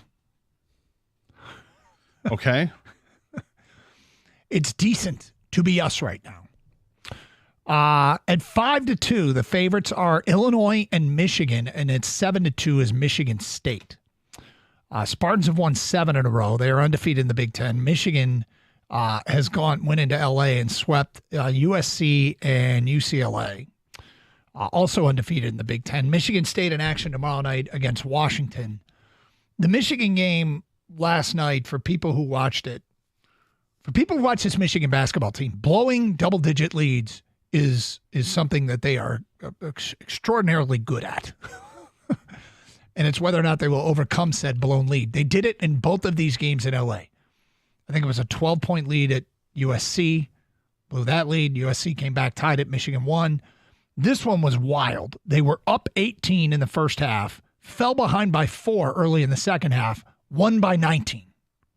How they managed to do that, I have no idea. At halftime, they had more turnovers than missed shots. Russian Loivot, Vlad Golden finished with 36 points. Trey Donaldson had 20. But in their 3 losses, they've blown double-digit leads. And after the game, the players were asked about it, and they're like, yeah, I guess we didn't really learn from it. But wild affair last night in Los Angeles. Both Michigan and Michigan State, which I don't believe play until the end of February for the first time. They play like twice near the end of the year. They could be the 2 best teams in the Big Ten, Gator. They could be. Long season, obviously. Big Ten tournament, that seems like it doesn't matter as much anymore. It's all about the NCAA tournament. So we'll see if these teams can make runs. It'd be nice. But it feels like it's been a while since we've seen some good runs. Yeah, Michigan and Michigan State play twice in the last 6 games. They play on February 21st and March 9th. And then maybe in the tournament, the NCAA, the Big Ten tournament. And hell, maybe in the NCAA tournament. But there you go. All right, here are some of the names that have come across, players that people would want. And we gave you the 4 names of players that are on the board for the Lions at 32. Donovan Jackson, guard, Ohio State. Jordan Birch, edge rusher, Oregon. Tyleik Williams, defensive tackle, Ohio State. Mike Green, outside linebacker, Marshall. Thomas at work says, if we're picking 32, I will still be too drunk from the Super Bowl. I will end up missing the draft. Rick says, I would pick the Ohio State O-lineman guy or whatever. I think they win the ring with Ragnow. If they win the ring with Ragnow, he's gone. Carlson Al Park, defensive tackle, Tyleik Williams, Ohio State. Tim and Wixom, give me the linebacker. I feel like it's a position of need, but in depth, trading back wouldn't hurt either, Doug. Williams from Ohio State after we win the dang Super Bowl. It's from Marcus in East Point. I'm with Gator as long as it is in that whiny Jack Sawyer. I'm happy. It's from Robert Nakar. The next text says Jack Sawyer, Ohio State. Gator, who would you want? Out of that group, I mean, the best offensive lineman available, I guess. Of course, it'd be best player available, right? I don't know who the best player is available out of that group. I feel like we're getting closer and closer to an F them picks moment that we could see. I could see Brad Holmes trading that for an actual player, or trading picks for an actual player that's already established in the National Football League. So I don't have a strong opinion on this at this point, which is, it's awesome for me personally to feel like I don't have a strong opinion right now about the draft, because it means that this team is so good right now. Whatever, dude. You know? Yep. I don't even know what the biggest position of need is if you go into the draft. I mean, is it good because you don't know what they're going to pick up in free agency? Like last year, after the Lions got bounced in the NFC Championship game, like, wow, okay, what are they going to do for the draft? I'm not sure. And then they go out and they address the secondary in free agency and trades, and they still used a first-round pick on in the secondary. So you don't know what they're going to do, which is what's great about Brad Holmes, is that you don't know, but what you do know is he's going to be correct about what he does. Gator, the pick is in. And with the 32nd pick in the 2025 NFL Draft, the Detroit Lions select Mike Green, edge rusher, Marshall. I would expect the pundits would select an edge rusher because it seems like it's obvious that that's the position, yet we don't know what they'll need. As the season went on, this guy first came on my radar when he had a sack against Ohio State early in the year. Kind of watched him, paid attention. He had 2 sacks against Virginia Tech. Those were the 2 big teams that Marshall played. He had 3 sacks against high D1 bowl caliber opponents and finished the season leading the country with 17 sacks. He's 6'4", 258, and he looks like he's got that frame that he can put on more weight. I thought this would be a great mid-round pick to sneak into the Detroit Lions. It was a little bit of a project, but the more and more I see this thing, I don't think he's going to make it to the mid-rounds, and I would love, that would be my pick at 32, and I would love if the Lions got Mike Green, the edge rusher for Marshall. So one of my favorite, the 2 favorite sleepers in the early draft projections, or early draft prep, I should say. Mike Green, edge rusher, Marshall, although he might not be a sleeper. The other one I like Jackson Dart, the quarterback from Ole Miss. I think he's a tight window thrower. I worry about quarterbacks coming out of that system, but they don't need to use a high draft pick on a quarterback for sure. They probably might not even need to use a draft pick on a quarterback. I think it's intriguing that they brought in Teddy Bridgewater, but and maybe Jackson Dart doesn't make sense in Detroit, but I think he will be a worthy mid-round quarterback selection. I think it'd be a great quarterback selection for another team. Yeah. This team does not need a quarterback. So well, you're a big Hendon Hooker fan. Yeah, I mean, I take Hendon Hooker over Jackson Dart any day of the week. So it's I wouldn't look at that. Do you react at all to them bringing in Bridgewater? No, I thought it made sense. You get a guy, another quarterback who understands the system and who's got experience and can also help to mentor a little bit as they go into the postseason. I don't have a problem with that. Kang, any thoughts here before we move on? On Bridgewater or the draft? Either. The Bridgewater thing, to me, they want an experienced quarterback. If something goes down, let's just be honest. Teddy Bridgewater has a resume. Hendon Hooker does not. And, of course, it helps that Bridgewater was just here, so he knows Ben Johnson. He knows the staff. He knows the offense. So, clearly, they're all in on the Super Bowl this year. So, in case, knock on wood, anything ever happened, they're going to put in a guy who's been there before in the playoffs in an NFL game. As far as the draft, yeah, without going into the deep dive of draft right now, my first thought is edge rusher for sure. I mean, look what just happened this year. They lost their starting defensive ends, had to really just move guys around on that line, make a trade at the trade deadline for a guy who's, I like Zadarius Smith a lot, but I mean, there's times he plays half the snaps because I think they know what he's capable of and the situations they want to put him in. But they definitely need depth there, and to, you can't count on Davenport clearly to stay healthy, so they need another guy opposite Hutch. All right, well, there you go. A little bit of draft talk, a little bit on this bye week with a little bit of time to kill. All right, so the morning show did this yesterday, Gator, and I want to sin license everybody here because I think it's fair. I think jinxes are voided when it comes to the following conversation. We were talking earlier about that Fan Fest thing that's being done at Ford Field for the Super Bowl. Mm-hmm. We have an advertisement for it. And look, this could be really, really cool for a lot of fans should the Lions actually be a participant in the NFL's last game of the season. But are people starting to make plans just in case? Do you have the Delta app on your phone? I do. Okay. I want you to, have you opened it recently? Not in months, but. I want you to open it up. Okay. I want you to do this for a reason. Is it easily accessible? Sure. Okay. Got it. Okay. And what do you see when you open up the Delta app?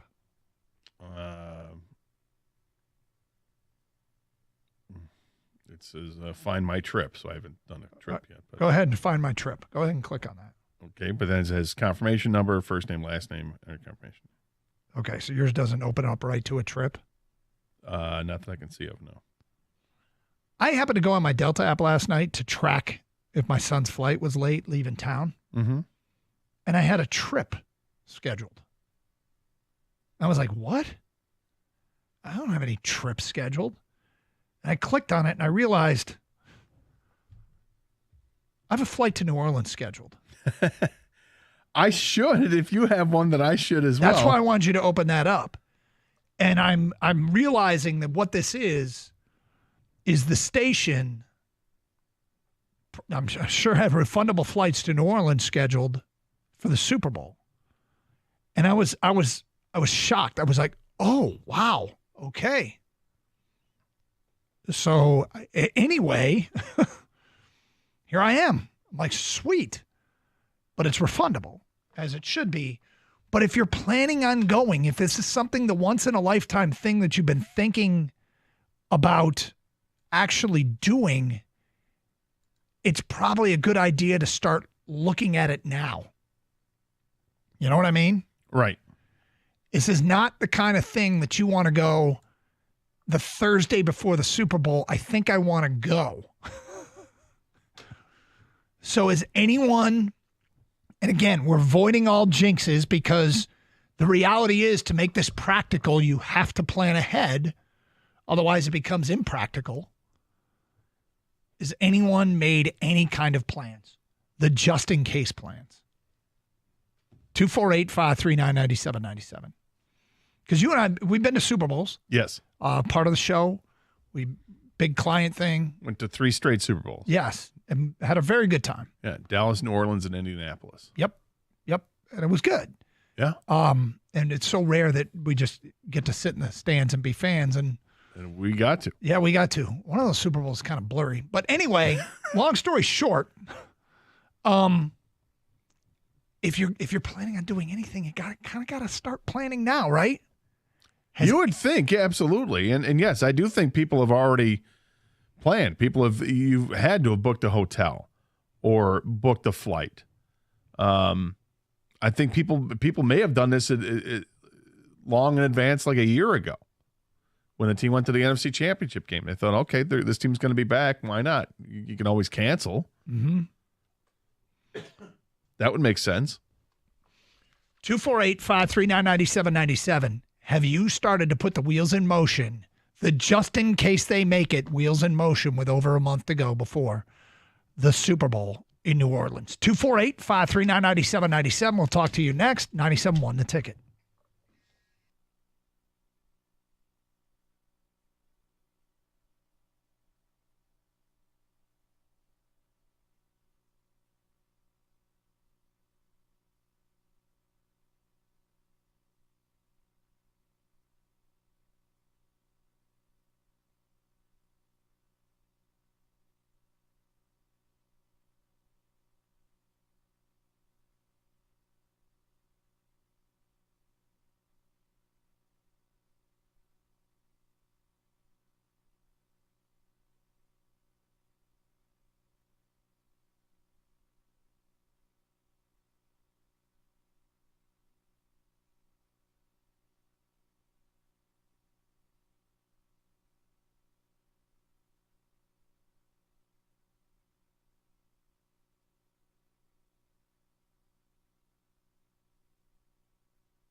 Doug Harsh, Scott Anderson, 97.1 The Ticket, open lines, 248-539-9797. It's kind of wondering if you started to lay out the plans. What if they make it? What if they go to the show? Have you thought about what you will do? And it doesn't even have to be a trip to New Orleans, try to go to the game. It can be a trip to New Orleans without going to the game. It can be a trip to New Orleans with going to the game. Kang, you brought up something. You've already started laying the foundation with your wife that you might be a party pooper. Yeah. If they make it. If the Lions make the Super Bowl, every year, one of our friends in the group has a Super Bowl party, normal, just like any other group, right? And of course, great opportunity to bring some dip. Yeah, or a hot dog roller. Yeah.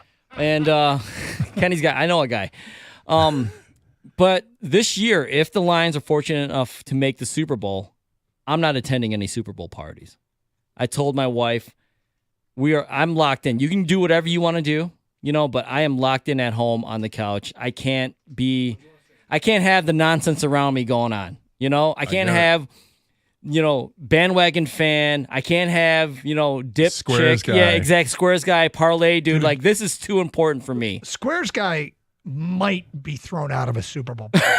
Yeah, he might not be Squares at a Super Bowl If party. the Lions are in the dance in the last game and somebody's worried about their squares, that guy can get lost, right? Squares guy, you got to go for 2 here. No, you don't. You got to win the Super Bowl, jackass. If they get a safe, shut up. I don't want to hear it.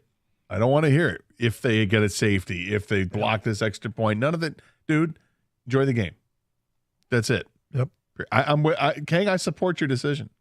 So how did your wife respond to this? Because these will be like the, dare I say, the biggest if. But if they make it, these would be like the biggest Super Bowl parties we've ever seen. And I think your reasoning is good.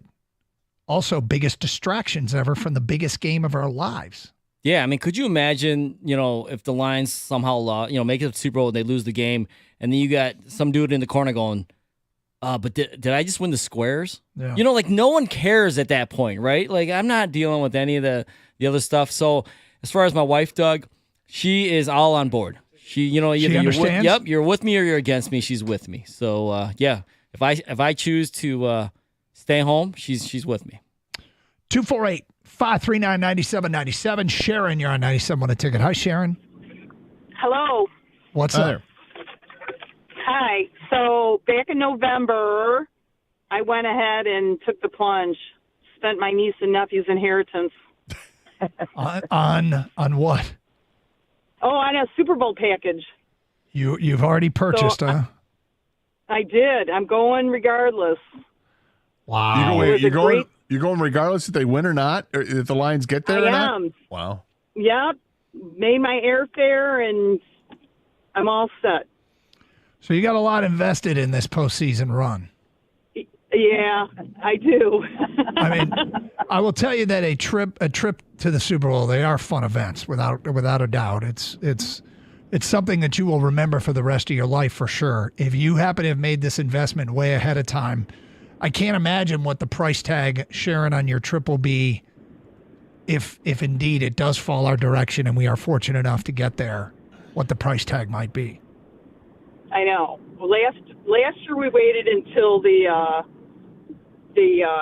division championship, and we're scrambling. So we just did research ahead of time this year and just said, you know what? There's so many ins and outs. You can't really get a ticket and then resell it, and the fees are crazy. Oh yeah. So we just decided, you know what? Win or not, you still want to go, and it was like, yep. So we locked in. And you really don't love the niece and nephew that much anyway, right? That's right. Their parents can worry about them. Exactly. Well, Sharon, that's a very bold move. I hope it works out for you. We all do. I just realized this. So, with you already having an itinerary with the Delta app, Doug. Yep. Does that eliminate the RV? Sadly, apparently it does. Well, here's what we know. Okay, this is what we know. I have a flight. This is what we know. Because I enjoyed the RV so much the first time around. The Gator, you're going to go on the RV. Doug's going to fly there. There's a something that's kind of amusing in that Gator really doesn't like apps. No. And Gator can't figure out on his Delta app whether or not there's a flight booked. Well, it did. I mean, under my trips, there was nothing there. So I'm just guessing that either I'm on the RV or Lori hasn't inputted that information yet. Oh, this is rich. Is there an RV app? 248-539-9797. We learned so much from the first time around that the second time it's got to be. It would be smooth, man. Just smooth trip. Yeah. You got to make plans just in case. Just in case. And we're avoiding all jinxes for the purpose of if you don't plan ahead of time, then you're just not going to the price tag goes up, the chance to even go could be eliminated. Yep. I mean, I did this before with Michigan State and the national championship game, and I booked a trip out to Arizona for that. And, of course, Michigan State got killed by Alabama in the first college football playoff. But I also wanted to take a little vacation at that point, so I went anyway. I didn't go to the game, but I had my hotel booked, my airfare was booked and all that. So, and I had a great time. Daryl's in Detroit, and he's on 97. Oh, God. All right, Daryl. Daryl, you there? Yeah, I'm here. I'm here. Hey, what's up? Yeah, hey, guys.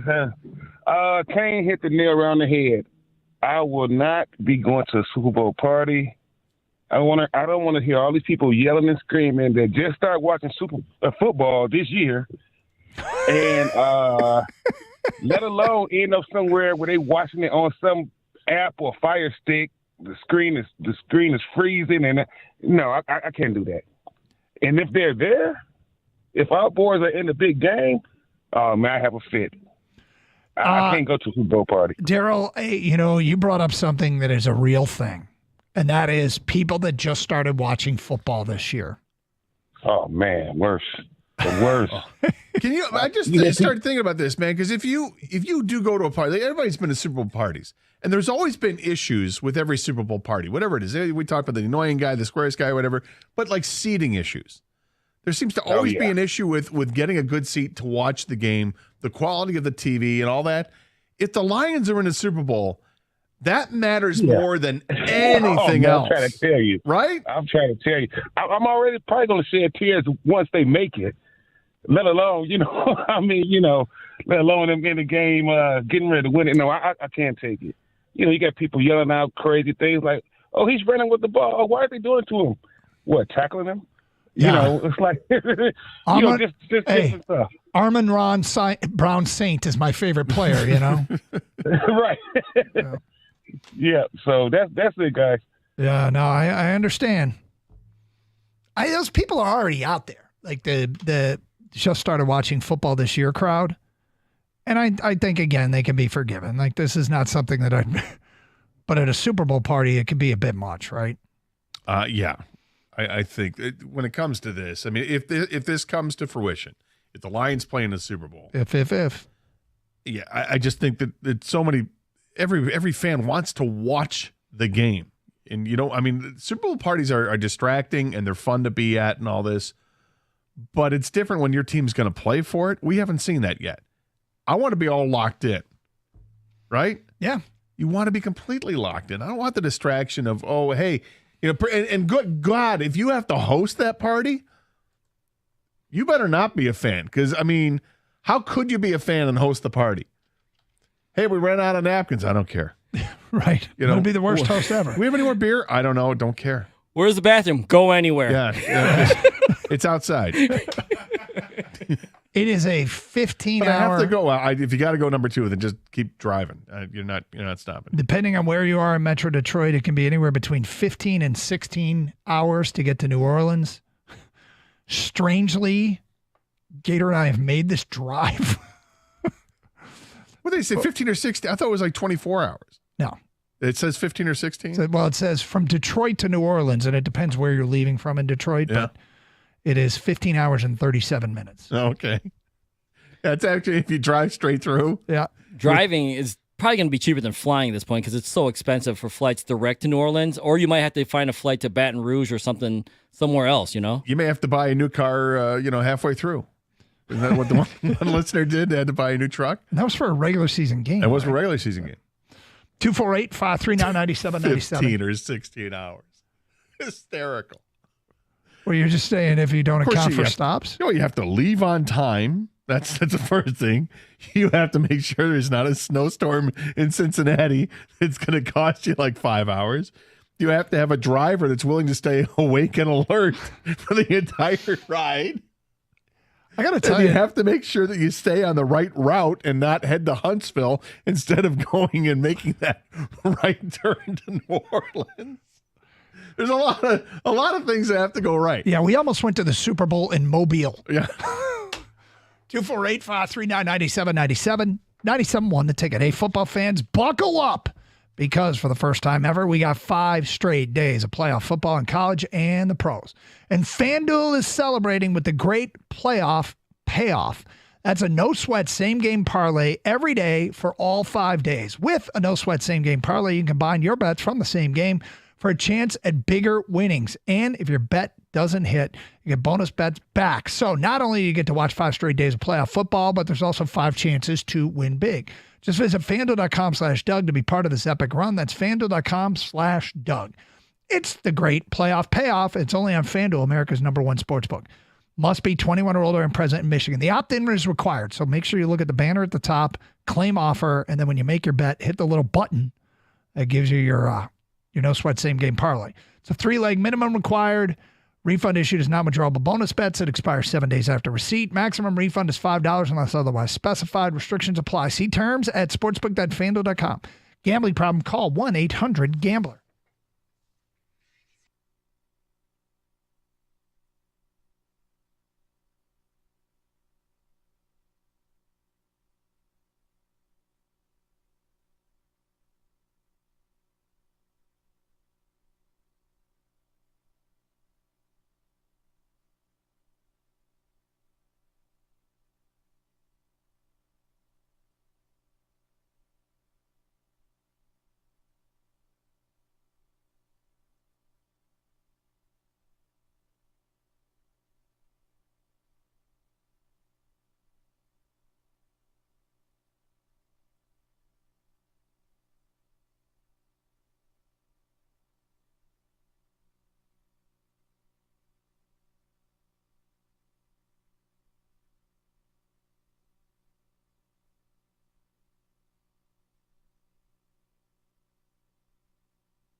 So we were just talking about brand new football fans because they're out there. We just got a tweet here from a listener named Jamie. How about this for a brand new football fan? All right. My mom always thinks the replays are a new play. I just dealt with it versus Minnesota. Gibbs would have had 10 touchdowns in my mom's universe. That going on during the Super Bowl could be rough. Wow. So he's not going to watch with his mom? Doesn't sound like it. Goodness. It's a tough one, man. That's tough. I guess mom's probably a little aged. You don't want to, leave mom hanging, but she thinks every replay is a new play. That also is very difficult. That's a tough one there. That's tough to process Yeah. if you have to constantly put up with that. Yeah. Yeah. All right, a couple facts that we should pass along. Fact 1, Jahmyr Gibbs named Offensive Player of the Week. Nice. It should come as no huge surprise, right? No, not when you have 4 touchdowns, 139 yards rushing, a bunch of, I think 40 yards receiving, whatever it was. And like I said, 4 touchdowns. Yep. 4. That's gonna get you some notoriety. And from the Sports Business Journal, ESPN averaged 2.7 million viewers for its 33 non-college football playoff bowl games this season, matching the best figure since 2019-2020. 22 games saw year-to-year gains, with 14 hitting a 5-year high and 5 hitting a 10-year high. I am astounded by that. This is incredible. It tells me one thing. Do you want to say, because I got one theory too. Count it down, 3, 2, 1, and say it. 3, 2, 1. Gambling. Here's the thing about gambling. Gambling on non-college football playoff bowl games is risky. It is. It's absurd, isn't it? It is risky. Hey, who's playing quarterback? I don't know. The one kid portaled, the other's going pro. Oh, he's taken no snaps this year, and he will be the leading contender to be the quarterback next year. Yeah, good We'll luck. play him. Who's playing running back? Oh, the true freshman, Oh, yeah, because this game doesn't count against his red shirt. But he was a 3-star, so it's good.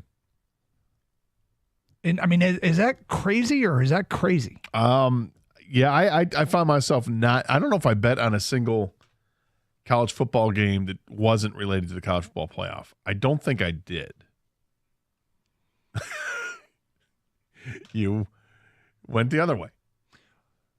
There was a lot of research on a lot of players. Yeah. And a lot of paying attention to who's in the portal and who's not in the portal.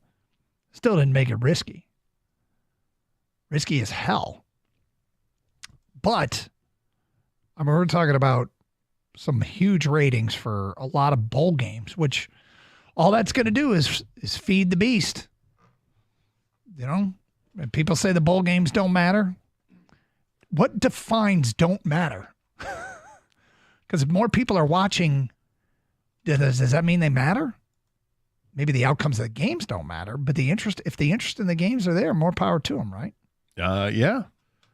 I didn't have a ton of interest in the non-CFP games. Mm-hmm. Because of all the portal activity. That's it. I mean, I had way more interest years ago before you had the portal activity, before you had players opting out because they're going to protect themselves for the draft. And I understand all that. But it's just it's a progression. But I 100% feel that the reason the ratings are where they're at is because how many states don't have gambling, legalized sports betting? There aren't many. It feels like it just more and more get added each year. So that's the appeal. Yep. Legalized wagering. Yep. And it has definitely impacted the sport. With that said, Gator, speaking of gambling, we found it awfully interesting that the Detroit Pistons are an 8.5-point road favorite tonight. An 8.5-point road favorite. This is a hot basketball team that's got back to 500. They're playing a Brooklyn Nets team. I want to talk about a topic, rediscuss a topic we discussed yesterday, because The Pistons are 3 games into the playoffs. They're hanging on to the play-in game spots. There's probably a lot of Detroiters that don't understand or haven't paid attention to what the play-in game is, the play-in games are, because it hasn't really been something that has been even remotely on our radar. Under the old system, 1 through 8 made the playoffs. 8 played 1, 2 played 7, 3 played 6, 4 played 5. Now, 1 through 6 are in. 7, 8, 9, and 10 are in a play-in tournament. 9 plays 10, losers out. Winner advances. 7 plays 8. Winner is the 7 seed. Loser plays the winner of the 9-10 game. The winner of that is the 8 seed. It's interesting. It is interesting, and I actually don't hate it. Yeah, I agree with you. Normally things are convoluted like this, I'm not for, but in the spirit of getting more fan bases interested, and it's not done where it's crazy long. Let's have a 5-game series. No, this is a good format to get it down there. I don't mind it at all. It's basically 7 and 8 have a double elimination tournament. 9 and 10 have a single elimination tournament. A double elimination game, single elimination game. And 7 and 8 are playing for the 6 seed, and the losers playing for the 7 seed. Losers playing for the 8 seed. There is a degree of importance, and as much as it would be cool to be involved in that, it's kind of important not to be in this if you're actually going to try to be a playoff team and in the mix to be a playoff team, because the 6 seed avoids Cleveland or Boston in the first round of the playoffs. And, it's hard. It's really hard to make a run without there being some injuries or some real load management things. But a Detroit playoff series against the Knicks or the Magic would be way better than a Detroit playoff series against the 31-4 Cleveland Cavaliers or the defending champ Boston Celtics. Right. And if you look at the standings right now, with Pistons at 18 and 18, they are right now currently the 9 seed. The 5 seed are Milwaukee Bucks at 18 and 16. So there's a 2-game difference there. You feel like this team has played so well recently. And maybe this is what they are. Maybe this is a team that we should expect to be hovering around 500 for the rest of the season. And 500 probably keeps you right in that pocket of being in the middle of everything, being a 5 or 6 or 7 seed when it comes to the Eastern Conference. I like this team. They're exciting to watch. They've got a lot of youth. And when they break, it's a lot of fun playing above the rim. They got guys that can shoot from 3-point land, and they're playing a good brand of basketball. Well, the cool thing is when you kind of get on the radar, people, and getting to 500, given that they're many of their key players are still under the age of 25, held are under the age of 24. It bodes very well for the future, and I think this is a rather significant development in this season. Getting to 500 is kind of this landmark that they've achieved. And because they've achieved that landmark, I think that means a few more eyeballs come their way tonight. Oh, yeah. Don't lay an egg. Please don't lay an egg. Don't lay an egg. And how about stay relevant, okay? Because if you're not, nobody cares. Mm-hmm. And I think relevant is staying in this playoff hunt. It's not, being competing for the 10 spot. I think it's competing for a legitimate playoff spot where everybody feels like, okay, this team has made big strides.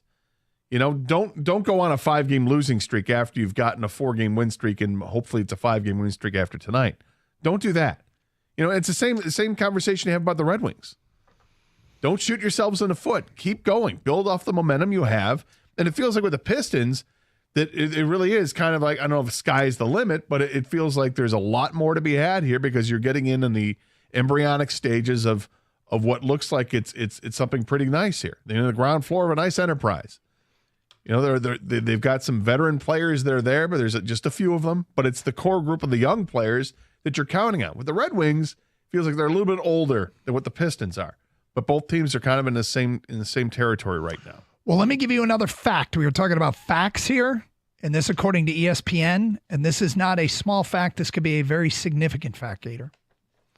According to ESPN, the Pistons are in the unusual position as the only NBA team with cap space leading up to the trade deadline. Oh, how about that? How about that? Mm-hmm. Could go a couple different ways. Either it means you can go out and find a player that's going to help you, or it means you can take on a contract of a player, an expiring contract, and get a pick out of it too. Something to consider. And the trade deadline in the NBA is February 6th. That's just a few weeks away. Yeah, that is a very useful fact. Yes. 248-539-9797. Do you guys remember when we had Trajan Langdon on? And one thing he said about making trades is he will never hesitate to make this team better. Yeah, every day. Every day. And so that includes the trade deadline, of course. And I also want to caution people, too, that are kind of tuning in maybe for the first time with the Pistons, that this is a growing year and they're looking better and they're growing finally. If they lose a game, it's not all over. You know, they've actually shown this year they can come back and win after losing games. And so it's, you know, I think enjoy the growth, enjoy the process. And hopefully this is the beginning stages of something that's long-term here. And I think the fact that it's not just the roster, but they brought in new coaches, guys. And these guys are teaching the right way, and they're working. And it's the results are there finally. They're the third hottest team in the NBA right now. Cleveland and Oklahoma City have both gone 10-0 in their last 10 games. The Pistons are next with an 8-2 record. Carson Anderson, 97.1. Look, cold weather can really wreak havoc on your garage door. I know. It can make some strange noises. You start to worry about it because the springs and the rollers, any of those moving parts, they can break when the temperature drops. And we're getting temperatures in the 20s. We know the wind chill, it drops into the teens. And pretty soon we're going to get below that. So that's awful. This is why I recommend Precision Garage Door Service. It's a great local company. They do same-day service so they can get your garage back to new in no time. I've worked with Daryl's crew a couple of times, and they're amazing. Plus, they have garage doors that are actually in stock at their warehouse, and they can install a new door for you in as little as 24 hours. So if you need that new garage door, call Precision right now. Easy. 1-800-DOOR-REPAIR, or you can schedule an appointment online at precisiondoormi.com.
We have some hysterical texts coming in regarding, are you making early plans?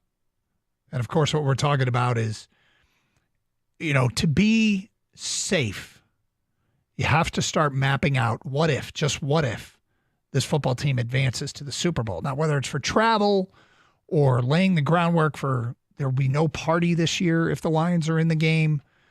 Kang made that point that he wanted to get in early and tell the wife, hey, look, if the Lions get to the last game, there's something you need to know about me. I'm not going to a Super Bowl party. And I think it's kind of a wise move if you're a hardcore. Oh, I think it's a great move. Yep. Plus, it gives him plenty of time to make the crab dip, get it ready to go. Crab dip for the family. Of course. Don't overdo it. Well, I learned from you that you can overdo it. You can absolutely overdo it. Don't overdo it. Try to keep it compartmentalized. Let's revisit that. How much crab dip did you make?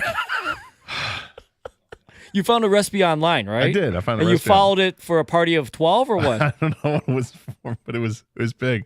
It was I have 2 cast iron skillets at home. Yep. 2 different sizes. And this was for your own, just for you. Yeah, I was making it. I mean, I was hoping to have somebody come over to the house. This is like a couple of years now. I was going to have somebody come over and or a couple friends come over, and they I think eventually bailed. But I'm like, you know what? I got the stuff. I'm going to make it. I mean, I have crab meat here. What else am I going to do with it? But eat it somehow. I got the makings for a dip. I think the skillet was like a 10.5-inch skillet or maybe bigger. It was just massive, and it was absolutely delicious. But as I'm eating it, I thought I ate a ton of crab dip that first day. I'm like, oh my God, that was a lot. And then I go back to look at maybe reheating some for the next day. I'm like, wait a minute. I ate more than this, didn't I? I mean, there was 75% of it at least left over. Maybe 85%. It was insane. I had crab meat ain't cheap either. No. I had crab dip for like 3 days, and then I had to throw half of it out. It was just too much. I just looked out at Twitch. Coyboy1 wrote, yeah, the 60-gallon bucket was a bit much, Gator. Yeah. All right, so here's some of the feedback. It's not like I went shopping at Costco for it either. It was just, I guess, the wrong recipe. Jerry O in Dearborn writes, oh my God, after listening to you, Kang, I called the wife and I got on the record that she better not schedule me for any parties or invite anybody to our house if the Lions make the Super Bowl. I don't want anybody bothering me while the game is on. So I got it on the record right after you talked about it. He planned ahead. Yep. Yeah. The good thing is that you've got, we'll know, right? And if the Lions make the Super Bowl, then you have 2 weeks, basically. So you've got plenty of time. Like when did somebody come up with a Super Bowl party before? Like, usually you find out about it a week before. It's not like now. Nobody's planning this thing now. No. But what is being planned and planted are the seeds of saying absolutely not. Not this year. Not if the Lions make it. Aaron B says, 0 chance I'm going to a Super Bowl party with a bunch of brats running around and screaming. I'll be in the basement watching. That's right. My man. Is this your alias, Gator? Aaron B? I think he's smart. You endorse that? What, do you want to be distracted by a bunch of little kids? I mean, King, I kind of feel for you. Feel for you. You got 2 little daughters. Are they going to want to watch the game? They're not going to have a choice. So the worst case scenario. Don't they have the Nickelodeon Slime Fest broadcast? Yeah. Well, maybe we'll just give them the iPad and cage them. Dude. Wow.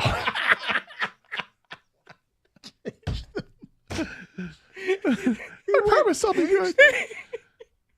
He went cage. Back to the cage.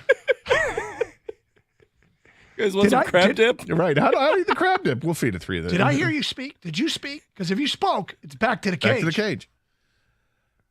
Would your wife take the kids away and say, we're going to go in the other room? She knows the stakes here. She Beautiful. would. That's what has to happen. That's what has to happen. For better or for worse. Right? Look, I'm going to guess there are going to be more people in my camp of the no kids Super Bowl party if we're talking the Lions. I think yes. No kids below the age of like 8. Yeah, you are in that camp 24/7, 365. That's not entirely true.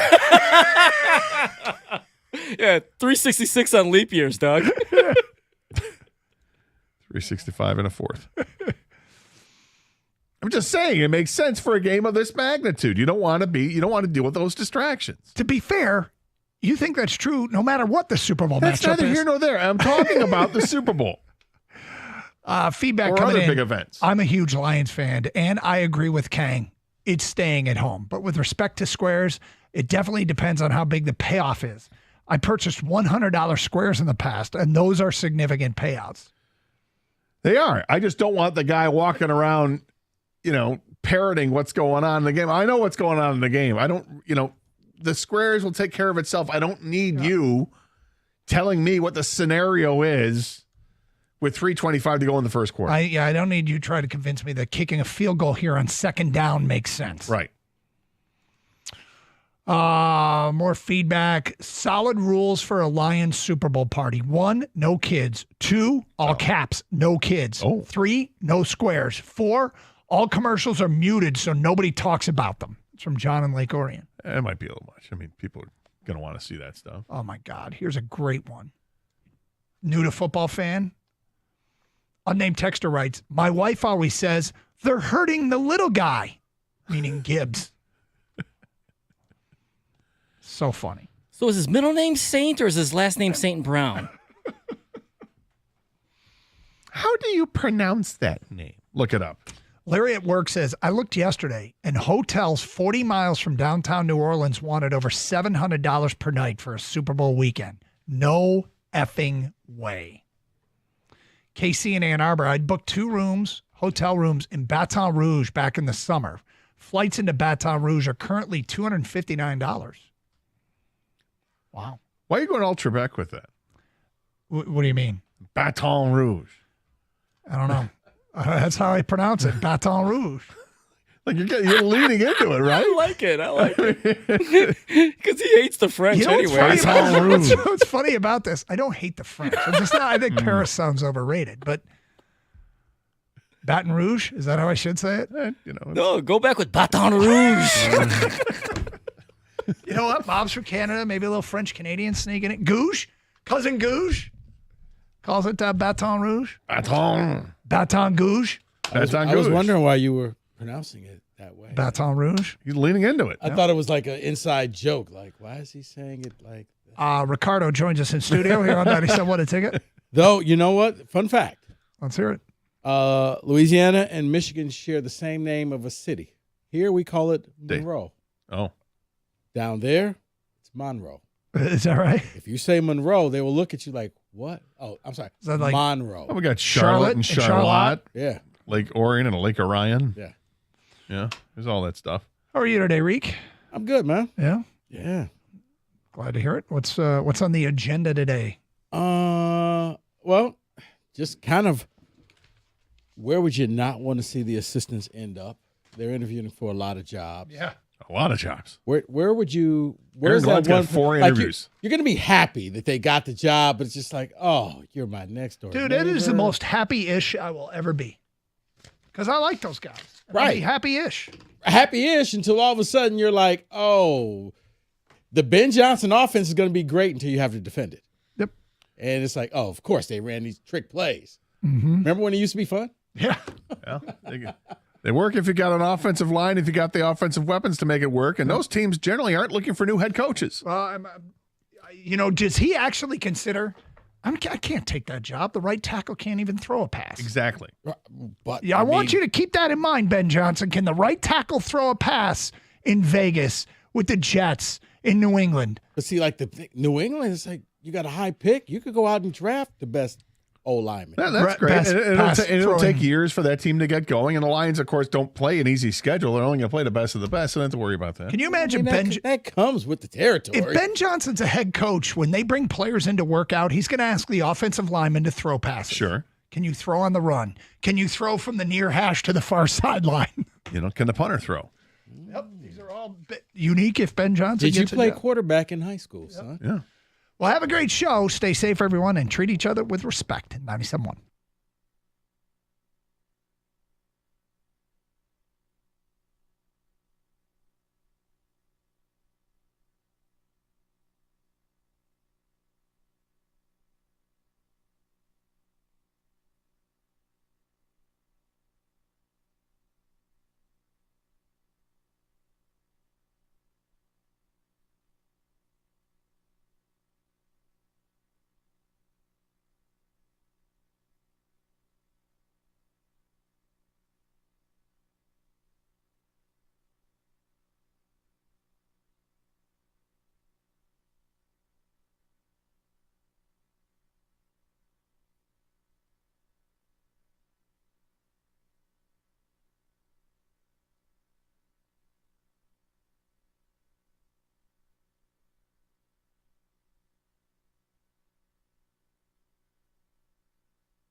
You know, for a moment, I thought David's head was going to explode there. Tremendous.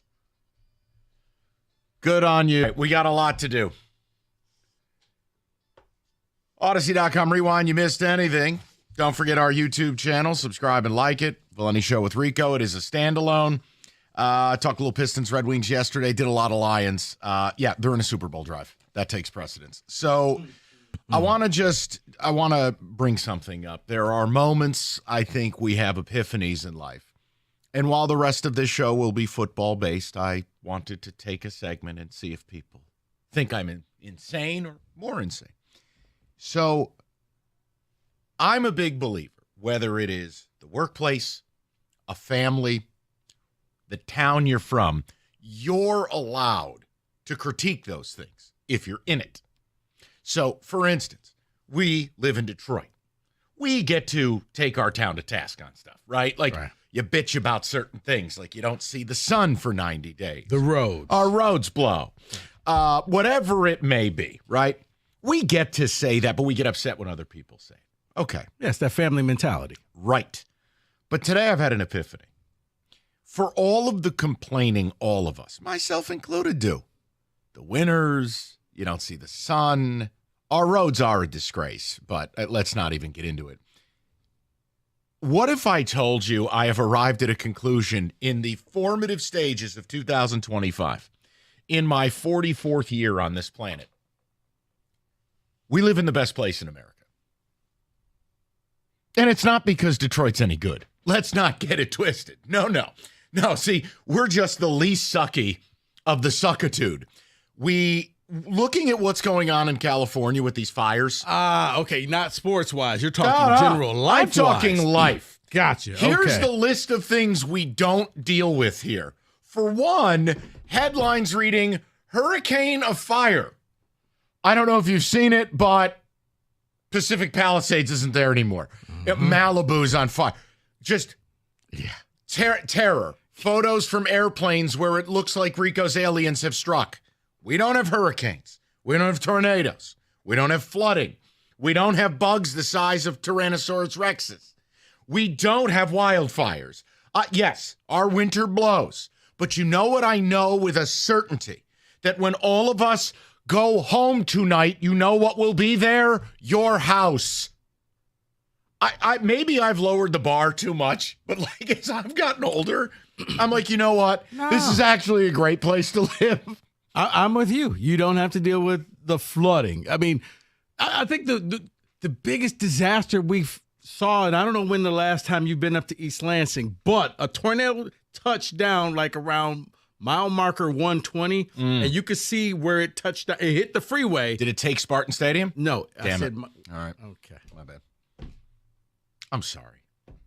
Give me my one mulligan. You set it up right on a tee. Come on, dude. Ping. That's the mulligan. That's my mulligan today. That's it. But no, there's no flooding. There's no anything like that. There's no power grid going out like it is in the state of Texas, where you just sit, we're going to have our own energy. We don't have a border crisis. There's no congestion toll. Yeah, Kenny bringing it up. What? How about every time you drive into Manhattan, they get you for a $10 bill on the old Flock Cam? Dude, we got none of it. No border crisis because really Canada is like, you guys, we don't want you here. Well, we don't want them here. Right, I'm just saying, it's not like anybody's trying to sneak in or out. Like, yeah, you're good.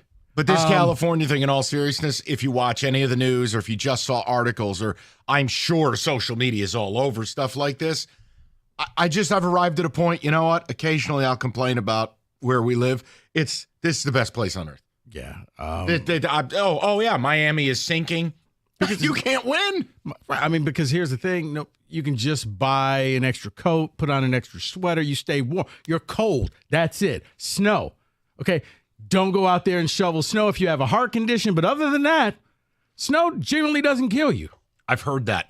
So but listen. Everything else does. And yes, you are right. It's not extreme heat. It's nothing like that. Because when I saw the video, the initial video of the fires, I'm actually looking at it like, oh, it's a new movie coming out this summer. Yeah, no. So I'm watching it like, okay, it's a disaster movie. And I'm like, wait, this is real? Yeah. And it's yearly. Oh, by the way, their fire hydrants don't have any water. Things are going great. Oh, and a lot of insurance companies pulled fire insurance 4 or 5 months ago in the state of California. So, and unfortunately, things are going smashingly. Yeah, and unfortunately, we'll be doing it again in California next year because the fires combined with the Santa Ana winds, dangerous combination. Doppler Rico strikes again. Yes, David.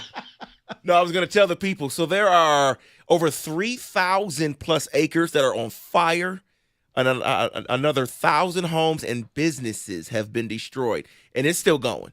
It doesn't look like it's going to stop anytime soon. Yeah, and what, David, we were listening. It started in a fire in somebody's backyard. Yeah, a fireman was on TV last night and said that it started as a small fire in someone's backyard, and then the winds just took over.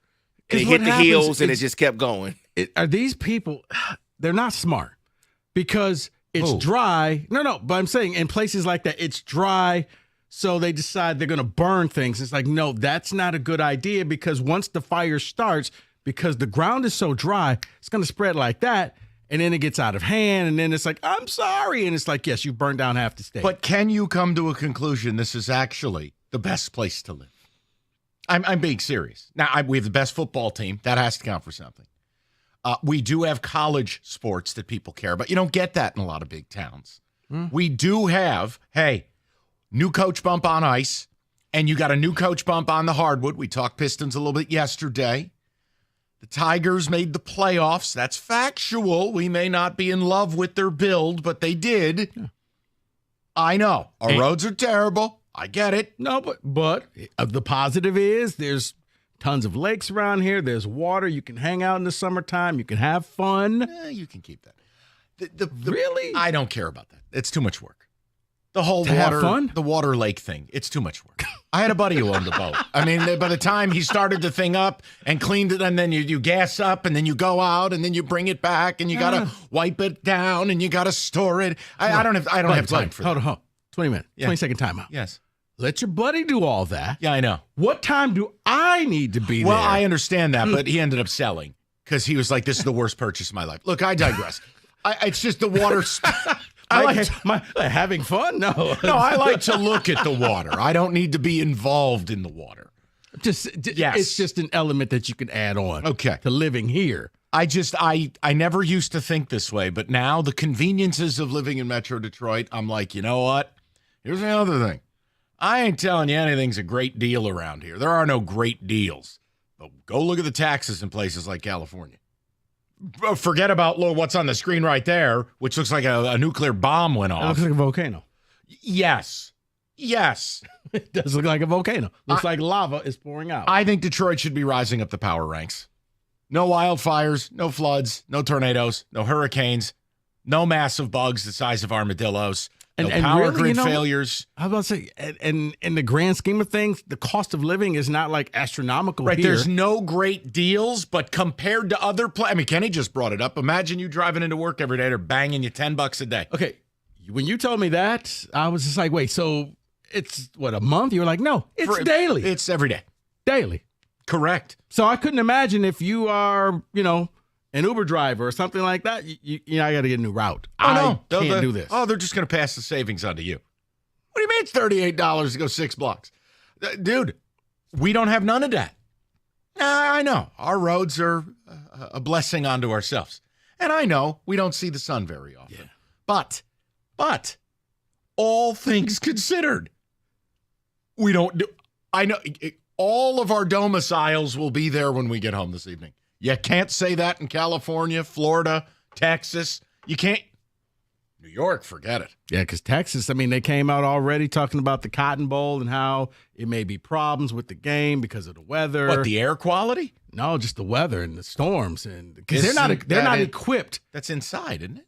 It is, but outside, getting to the game. They're not equipped with, because these are places where the snow that we got yesterday will shut the city down. They don't know how to handle it. For us, we're just like, a little bit of snow. All right, well, I'm going to go to the store, go grab. You run your errands. Yeah, I don't even no think big about deal. In Texas, a quarter of an inch of snow will shut down an entire city. That's the other thing is nobody's got a lot of people. They don't bother with all-season tires. They certainly don't buy winters. So, yeah, if they're on slicks and it goes below freezing, whee! All right. See you a quarter mile down the road there, Bob. David, do you think it is too much to? Have I gone too far? No, I don't think so. I woke up feeling blessed and unstoppable today because we don't deal with what's on TV. See, I used to hate the winters here. I couldn't stand it. Every time it got cold, I just, oh my gosh, I want to be somewhere else. You don't have to like it, though.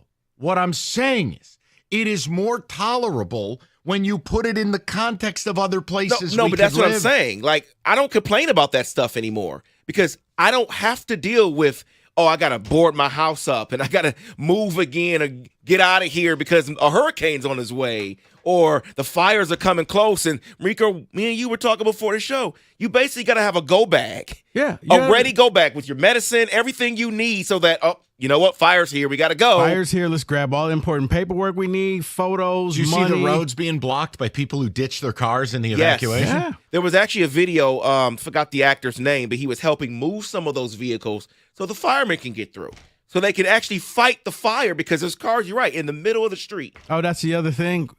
What? Aside from 94, the congestion on the road is not that bad like it is in L.A., where you're just going to be sitting in traffic no matter what. Chicago, D.C., Boston, New York. And traffic in Florida right now, anywhere between the Fort Lauderdale, Orlando, Miami.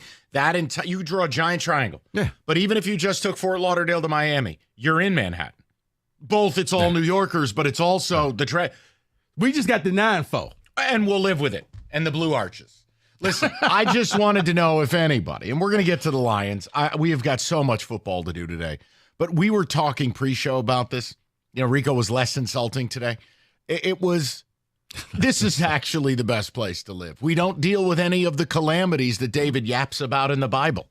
No, you don't have to sit in a swimming pool and wait for the firemen to come and rescue you. Also true.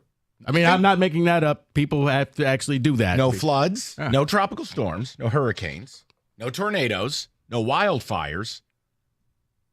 We don't have a migrant crisis here. I don't know. I don't feel too bad about it.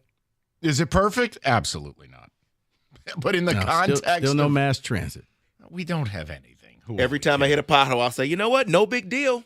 I'm good. I don't have a hurricane or whatever. Great. David, if it's changing a tire versus changing your house because your current one is rubble, yeah, you know what? Maybe that is the right viewpoint. But you're right. Nobody else has the queue line. All right. 248-539-9797. Come on, don't spoil it. We're feeling good about living in Detroit here. Oh, I get a mulligan. You got one. Okay. I'm just saying, I don't think there's anything wrong with. No, that's the only thing. I wish we had. If a tornado hit Spartan Stadium, would it blow down? I wish we had mass transit. Oh, no, I only say that because I remember when the one almost took out Bryant Denny in Alabama, where it literally danced around it. And I was just like, oh, my God. I don't know if you ever saw that video. But I was watching it live. It was years ago when the tornado came through Tuscaloosa, and it kissed the stadium. Like, wow. It's just one alien laser beam. Okay. Just on Spartan Stadium. Okay, here's nowhere the thing. else. Spartan Stadium would get torn down, and then you would complain, we don't have a football stadium. No, I would laugh. It'd actually be quite funny because then you and Alan would have your dream of playing every game at Ford Field. You know what? Be curious. Go ahead. Be curious. I'm curious. Are you? You should be curious.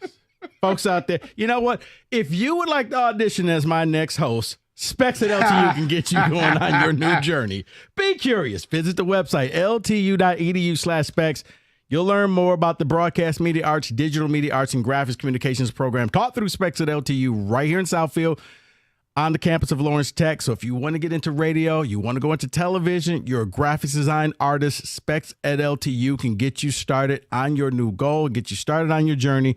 You're going to learn from people like myself who actually work in the business, and with a hands-on approach and expert faculty, you're going to learn the practical skills you need to succeed in today's media industry. So what are you waiting for? Be curious. Visit the website, ltu.edu/specs. That's ltu.edu/specs to learn more. Then make magic by enrolling in Specs at LTU certificate program today.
Northville Lumber, they sell more Trex decking than anyone in Michigan. And look, because Northville has the best prices and they stock it all year round, nobody has a smoother process. Look, we just got done talking about it. It's a great place to live. Why? I don't know. Your house won't blow down or light on fire or, I don't know, get swept up in a flood. Build yourself a deck. At least you know it'll be there. Northville Lumber has got you covered. They'll intro you to a Trex certified pro, and you can see all the Trex products on display. And even take some samples home, make your decision, beat the spring rush, and save time and money. It's Northville Lumber. Visit northvillelumber.com.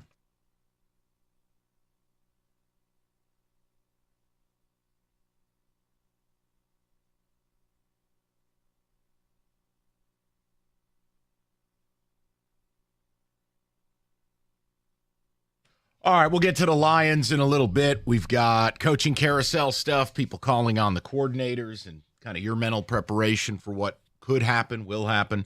Even a little bit about the developing weekend. They've turned Wild Card Weekend into a 3-day festival. The college football makes it a 5-day festival. We're going to get into that as well. David, some of the ticket text, though, as for a segment or two, I do just celebrate the gray skies, ice cold, permanent coating of salt on our vehicles. And yes, potholes, because it ain't California. Yeah, and it ain't Miami. Correct. And it ain't the Sun Belt Conference states where your house blows over every 3 days. I have accepted that as bad as it can be here, this is the greatest place to live in America. Go take a look at what's going on in Los Angeles right now. That's before we talk about taxes. Mike and Rico are spot on. As time goes by, Michigan becomes more and more desirable. Surrounded by fresh water, no fires, no earthquakes, no hurricanes. Winter sucks, but we have it good here. That is Graham in West Bloomfield. Graham, you know what it is? The state of Michigan is like the Michigan running game. The state of Michigan just wore me down. Is that what it is? And now I'm in the fourth quarter of my life. Maybe the third quarter. We'll see. Come on, man. Fourth quarter? Well, I don't know. You don't know. Tomorrow's not promised. We got to get you to think All living right, past 65. Fine. I'm in the third quarter, but I've used my timeouts. The point I'm making is you at halftime. The state of Michigan has worn me down. And now I'm all good with it. No, it took till 44, but I'm here. Well, that's why I said that it's the fresh water in the lakes and the things like that. With this water. No, because when you look at other cities. What are you, Aquaman? Okay. You know what? You in this. Do you want a boat that I don't know about? You'll never come on it at this point. I wouldn't. It's a pain in the ass. No, it's talking about the attraction of the state of Michigan. That's one of the attractions of the state of Michigan. See, the attraction is no. Because I look at other cities like, okay, the weather's kind of like this in Indianapolis, except for it doesn't get as cold, but name your big cities too. You're in the middle of the land. Think about this. Name your big metro cities. I mean, Chicago, forget it. Do we need to say the words South Side? New York is a disaster. It's uninvestable, uninhabitable. Boston, I like it, but ask anyone who lives there. Traffic is a nightmare. The winters are worse. Cost of living is exponential. We just got done talking about Florida, Texas. California looks like the Transformers movie, except there's not 18-wheelers who talk. I mean, what's left? Don't even start with Louisiana, any of the southern states. You don't want to live there. What are you kidding me? Their mosquitoes are the size of thoroughbreds horses. You don't want that. So my point is, it's the best city in America. I'm good right here. David, go ahead. Matt in Wixom says, to your point, Rico, experts have said the entire Great Lakes region will be the ideal place to live with the changing climate. The lakes fortify us to extreme weather and will keep us in things temperate. I got it. Wait a second. I figured this out. Something insulting. Nope. This is why you got yesterday. No, be curious. Hear me. Hear me. What David's describing, the Midwest, the Great Lakes region, and the state of Michigan, the mitten. We are, in essence, in the movie, we're Wakanda. We have the bio bubble. None of nature's and Satan's stuff can get to us. We got a bio bubble. What is it where they put the bubble dome and everyone's attacking That's it? Wakanda. Oh, see? That's what we have over the state of Michigan. Everybody wants our Wakanda bubble. David, next time you see Mike, make sure you greet him like that.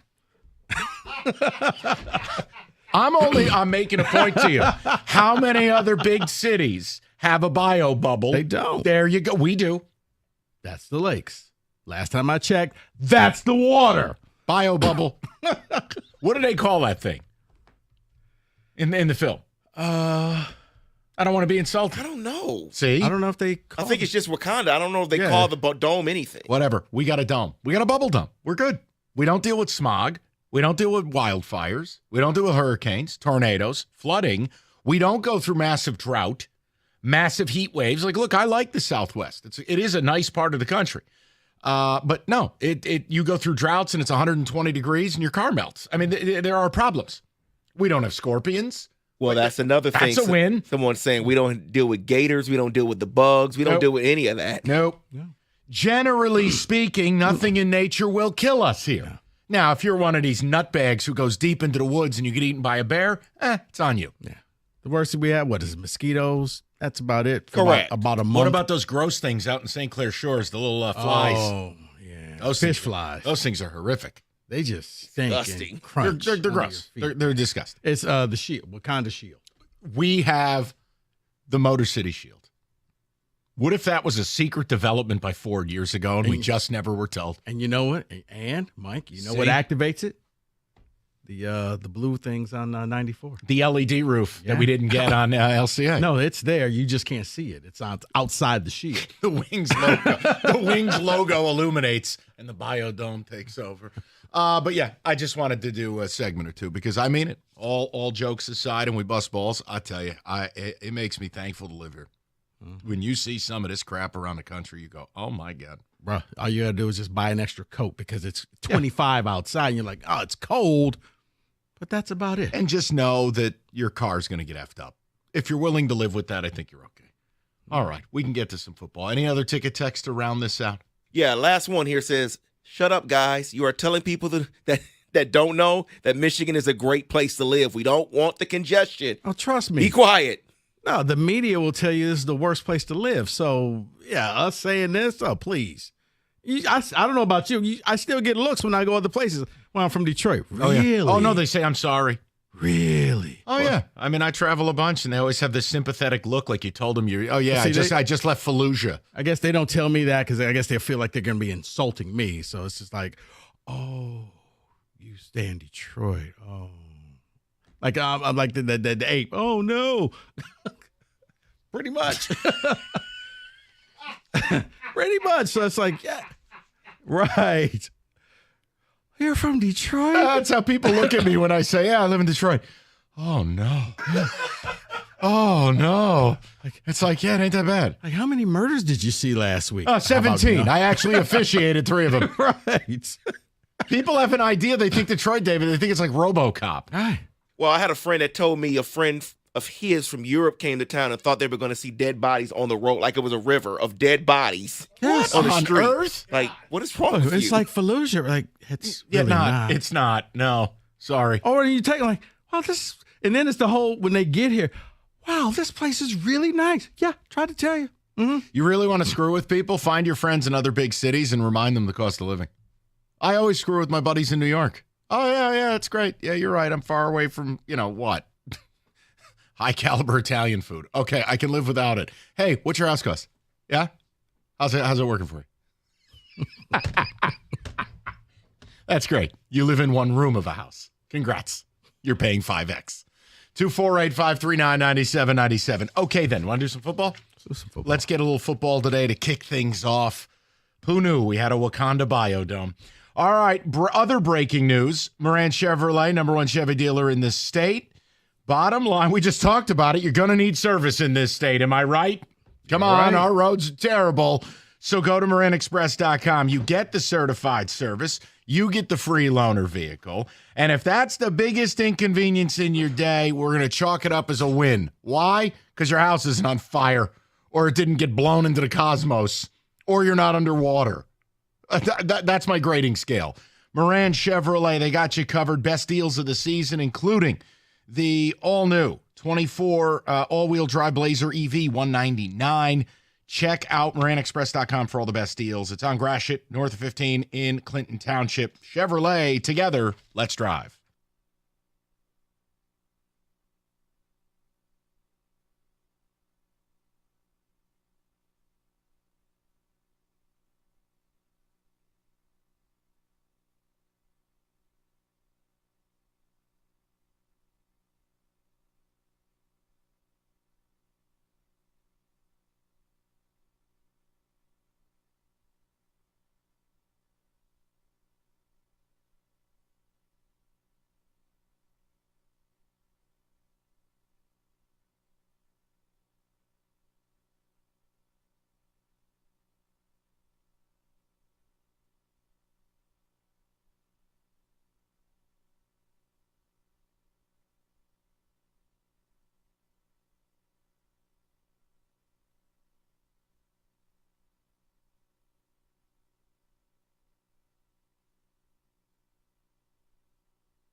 All right, let's get some football in the mix as we get it rolling here on a Wednesday. David, some music, please.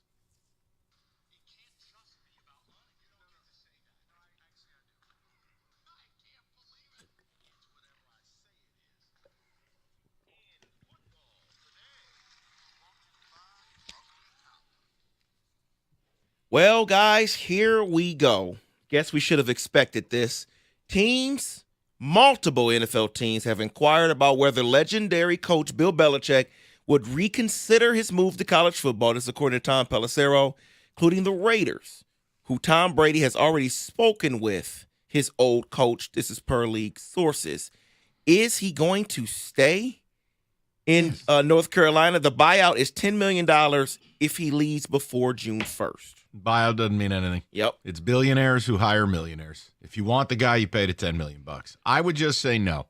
I think North Carolina's afforded him a level of control.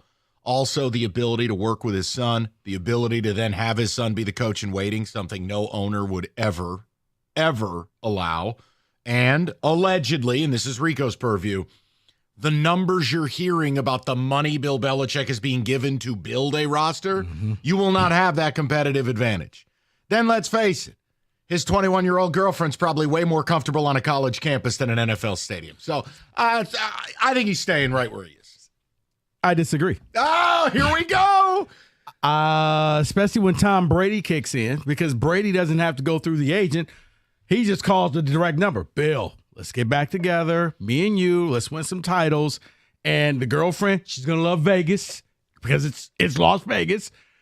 I think Bill Belichick did not like how he left the NFL. And no one really wanted him, but now he's left and people are starting to miss him a little bit. I think he took the Carolina job because it was his only option. If the Raiders come after him, and I think really it's only the Raiders and Tom Brady that he would consider and say, you know what, Tom, give Carolina $10 million. I'm out of here. Hey, NFL, I'm back. Because he left in a bad way. And every coach that you know, Mike, is competitive. They all want to leave out on top, but you fail to realize that coaching is kind of like being in the mafia. There's really only a few that get to retire on top. Most get whacked. I didn't have that on my bingo board. Okay. Wow. Not to say most coaches. Bill, don't walk into any empty rooms. It's like being in a gang. Rarely do you get to retire on top. Most, just happens. Well, speaking of not being able to retire on top, let's talk about Mike McCarthy. Because the Bears requested to interview him, the Cowboys have denied it. I told you Jerry wasn't letting go. They do have exclusive rights until his contract expires January 14th. So we don't expect him to bring him back, right? I think that's just Jerry being petty. I think that's Jerry flexing and saying, I still own you. You'll do what I say for the next 6 days or so. And then after that, I'm going to make you sweat this thing out. And hopefully all the jobs will be taken and you'll be forced to come back here. I think it's posturing as far as the Cowboys go. I don't really think they want him back. I just don't think they want anybody else to have him. So there may be trouble in Miami with Mike McDaniel down there. He was in his end of the year presser yesterday, and he talked about, quote, I can find people till they are blue in the face. I can take their money. I can yell at them. But until they understand that part of the reason of the position is controllable, we have to be controllable. We have to absolutely have zero tolerance in this organization. Well, there have been players that have been late. This came out yesterday in the locker room exit meetings with the media, with players. Multiple players have been late for practices, have been late for meetings, and he's saying there's a problem here. Well, shouldn't it be on you, coach? What's going on down there in Miami? He's on the hot seat right now, right? Clearly. I think Stephen Ross is the big problem. Yeah. Personally. I mean, it's a bad organization, guys. You have every geographic advantage. Players want to be there. They want to live there. You have no state tax. And yet, they've never built a winner. And it continues to be drama. And it continues to be weird, Rico. So for me, I think it's a Stephen Ross thing. It's always going to go to the top. It's why the Giants have fallen apart. It's why the Dolphins have never been put together. Go ahead. No, I think it's because the players know they can go one step higher than the coach. and get that hall pass. Coach can say, guys, be here at 7 a.m. They show up at 7:30. He punishes them, and they go to the general manager or they go to the owner, and they call, hey, you know what? He was a little busy. He was stuck in traffic. Don't yell at him. And it's once they know that they can get away with that, you take away all authority from the coach. And that's why you're in that situation. He's saying, I want accountability. That's not to the players. That's to the people above him saying, guys, either you help me out here or I can't win here.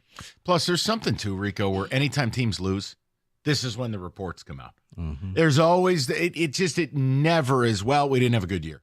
There's always these added stories. So I do take a little bit with a grain of salt, but Jesus. Mike, you're right. Because you know what? David, your team always wins. We never hear about the wide receiver drama in Pittsburgh until they're gone. Right. Then all the Antonio Brown stuff came out. Right. Or then, listen. Let me tell you about Juju. Like, well, Deontay Johnson. Yeah. Now watch when Pickens leaves. Then there'll be a docuseries.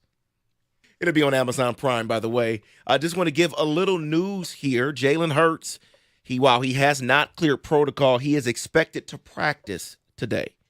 He is expected to practice, and the rule is he has to practice at least 3 times. So I guess the Sunday game for them gives them a chance to him to practice 3 times and then clear protocol.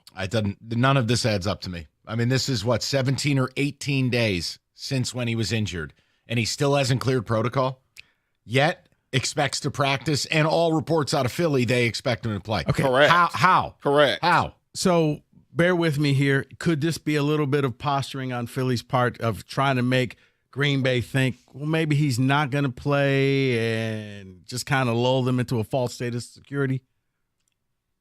I wouldn't put anything past NFL teams, but I don't think so. Okay, go ahead. Yeah, I don't think they're doing that at all. I don't.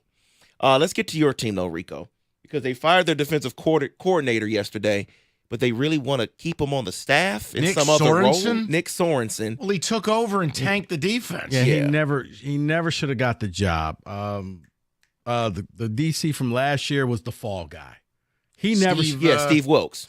Steve Wilkes never should have been fired, but they were angry and somebody had to be the fall guy. It wasn't his fault that Greenlaw went out there and popped his Achilles because the defense was fantastic. And I think they see the opportunity that Robert Saleh is available.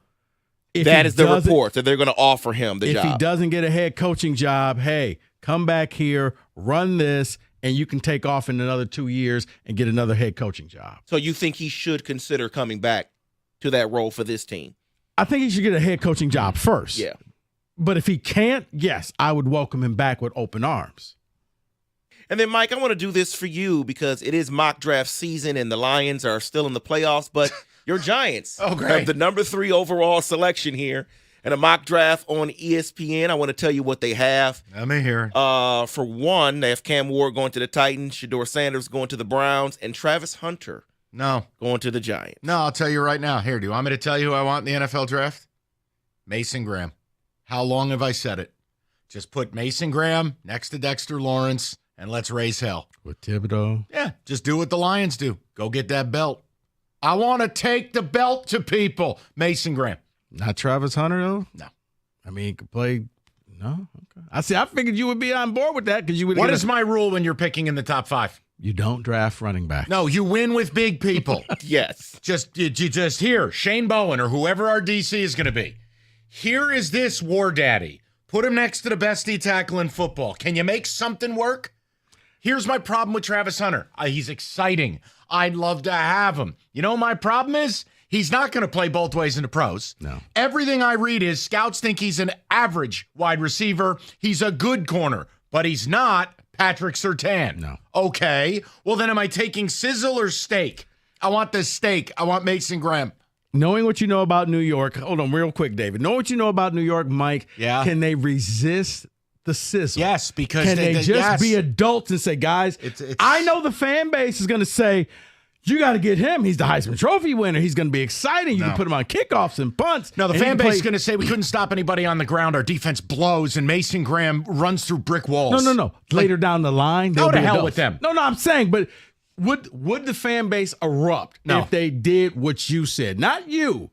No, they wouldn't. I'm telling you. Well, first of all, they've killed their fans. The fans are dead. Literally, they're all buried in the swamp with Hoffa. So it doesn't matter. It doesn't matter. Okay. I'm telling you right now, I want Mason Graham. That's my Christmas wish. And what wouldn't help if this was to stay, Mason Graham goes to the Jets in this mock draft. You know so what? that would not. I hate everything. Yeah. So sorry. Look, we have nothing. Don't worry about us. You're not going to win taking Travis Hunter. That's not how does that? You know what? No one cares. Why? It's football today. We're talking about it. This is the moment. I mean, Do I it. had it in a football today in the future. I just didn't want to hit you with it right now. No, we only got 4 months till the NFL draft. Let's get all the everything opinions can in change. right But now. no, I didn't know if New York, like Mike, know, some cities need that player, that fancy player to help the fan base feel good about the team. No, because New Yorkers want to win. Okay. That when it all distills to its base form, they want to win. Okay. I just think Mason Graham could be one of the 5 best football players in the draft. And if I can't get it, look, if they don't have him, I think a lot of mock drafts have him going 4. So Mike's not that far off people. And here's the deal. It's strength on strength, right? It's like when the Lions took Sewell and added him to a good offensive line. If I have Dexter Lawrence in his prime and I drop Mason Graham next to him, that makes everybody better. Mm-hmm. Rico, I'm grasping. I got nothing. No, and it means even if you just have to go and win games, first one to 17, at least you know your defense can hold them to 16. Well, that'd be nice, wouldn't it? All right, David, what do you thank do for quarterback? Free agency? Nothing. I Sam don't know. Darnold. You're a whore. You know what? Yes, David, I'll allow that. That is. I hate you. In football today.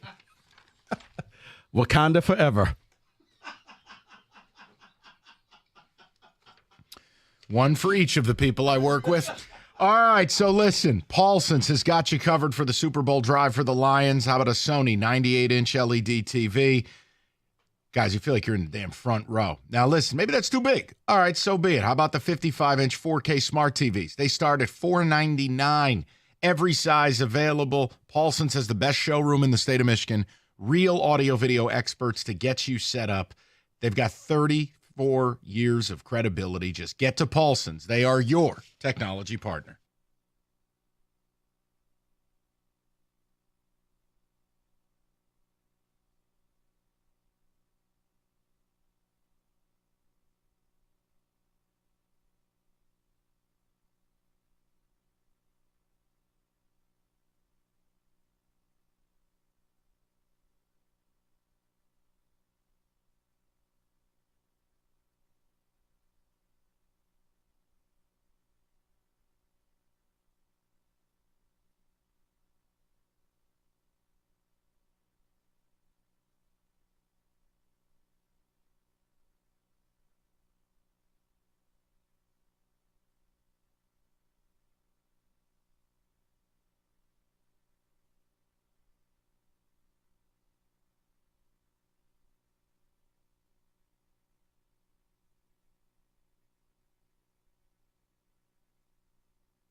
All right, we'll do a deep dive into some Lions talk at the top of the hour. David, a couple ticket texts, please. Yeah, someone texted in and wants to know about the Robert Saleh stuff we brought up. They said, should he be brought here to replace Glenn if he leaves? Oh. I'm glad you brought up Aaron Glenn. So here's what we were going to do anyways. Why don't we just do it a segment early? Let's go. There's predictions coming out for coaching landing spots, and I'm not asking anyone to take these as gospel. The problem for you is both your coordinators are predicted to land jobs. Ben Johnson in Jacksonville is one I keep seeing, but Aaron Glenn in the New York papers today is all the rage. That Aaron Glenn will be the next head coach of the New York Jets. Now, again, it's just predicted. I know. He played there. And look, Aaron Glenn is a strong personality, a defensive-oriented coach. That's where the talent on the team resides. Here's why I brought this up. I want to know from fans. Like yesterday we checked on, are they willing to accept the terms of engagement, which is, Rico, you got to win your next 3 games or it's a total fail. Right. All right. I don't worry about losing coordinators because I accept that as reality. Rico, you've said this to people for years. When you get good, this is part of being good. People want your people. Yeah. Guys, are you mentally viewing this like we're losing both guys? Because what I hear a lot of on these airwaves is hopium, where it's, oh, no, Ben's happy. I mean, I talked to his kid's 3rd grade teacher. They want to run it back to win 3. Aaron Glenn would never leave us. He likes snow. I'm like, okay, I live in a different place where if I retain one or both, that's a bonus. It's wonderful. But I have already resigned myself that the Lions are losing both guys. And I mean, look, Dan Campbell was promoting Aaron Glenn. You hear that audio? I mean, he was basically saying, he'd be crazy if you didn't want him. You don't want him, I'll sure as hell take him back. The point I'm making is if you're a Lions fan and we're sitting here and the coaching carousel is going to be hot the next 2 weeks, including your coordinators and at least Aaron Glenn, I know Glenn is going to interview with the Jets Saturday, I believe is what I read today. So my point is, while you're on your couch watching football, your coordinators are going to be in the process of interviewing and leaving. Now, they may not get offered, or they may decide like last year when Ben Johnson called and told Washington turn the plane around. Look, I am resigned to both guys being gone. I want to know where Lion fans are at. Because, Rico, you hear what I hear. Yeah. People are stressing themselves out and like, well, no, we're not going to lose. Then you're going to end up devastated when you do. Yeah. So are you in the spot I am? I think that Aaron Glenn, if he gets offered, he is gone. He will not do the whole turn the plane around. He will not do the second-guessing thing that Ben Johnson has done. He wants a head coaching job. That is why he's doing this. That is why he's working so hard with very little, and that defense is still coming up with ways to stop teams. Absolutely. If it's the Jets, if it's whatever team says, Aaron, would you like to become the next head? Yes. Before they finish the statement, yes. Ben Johnson, yeah, I think this is different. I think Ben Johnson sees, okay, I came back for this year. Ben Johnson didn't come back to have a dynasty. No, I came back for this year. It's working, and he knows I can have my pick of whoever I want. I absolutely think that both will be gone. That's a sign of a good team, folks. Yeah, and for Dan Campbell to say it would be ridiculous if Aaron Glenn isn't hired. Look, the window the team is offered, it sounds like tomorrow afternoon through Saturday that they can do interviews. The Raiders just now requested permission to interview both guys. Sounds like the Patriots are going to interview Ben Johnson. I mean, I know on here, David, you did a great job at tallying it up. Aaron Glenn so far, it sounds like we'll have interviews with the Jets, Bears, Jags, Saints, Raiders. Ben Johnson, Bears, Jags, Patriots, Raiders. Haven't seen the Bears on that list yet. We'll see. For Ben Johnson. Oh, I think the Bears. I think that was the first call. Or no, it is on here, and I'm stupid. Yes, no, you're not stupid. Bears. But no, the Bears. No, I think if they had their way, if Ben Johnson, we'll shut it all right down. Ben, if you give us a yes, no more interviews. 248-539-9797. So as the interviews begin, and you look at the New York papers today, Aaron Glenn predicted to be the new coach of the Jets. That doesn't mean it's official. It just means it's a prediction. I mean, but man, that's a lot of pressure, though. The New York teams, not to say that he can't handle it, but it takes a special type of person to be a coach of a New York team. Don't look at me, man. I ain't the one taking the job. The point is, I want to know where your head is at. Because I honestly think when it comes to matters of talking about your assistant coaches or talking about teams' limitations, a general feeling is your head is up your ass.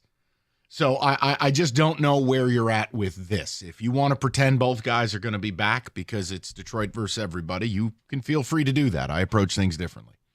I am ready to read the report they're leaving.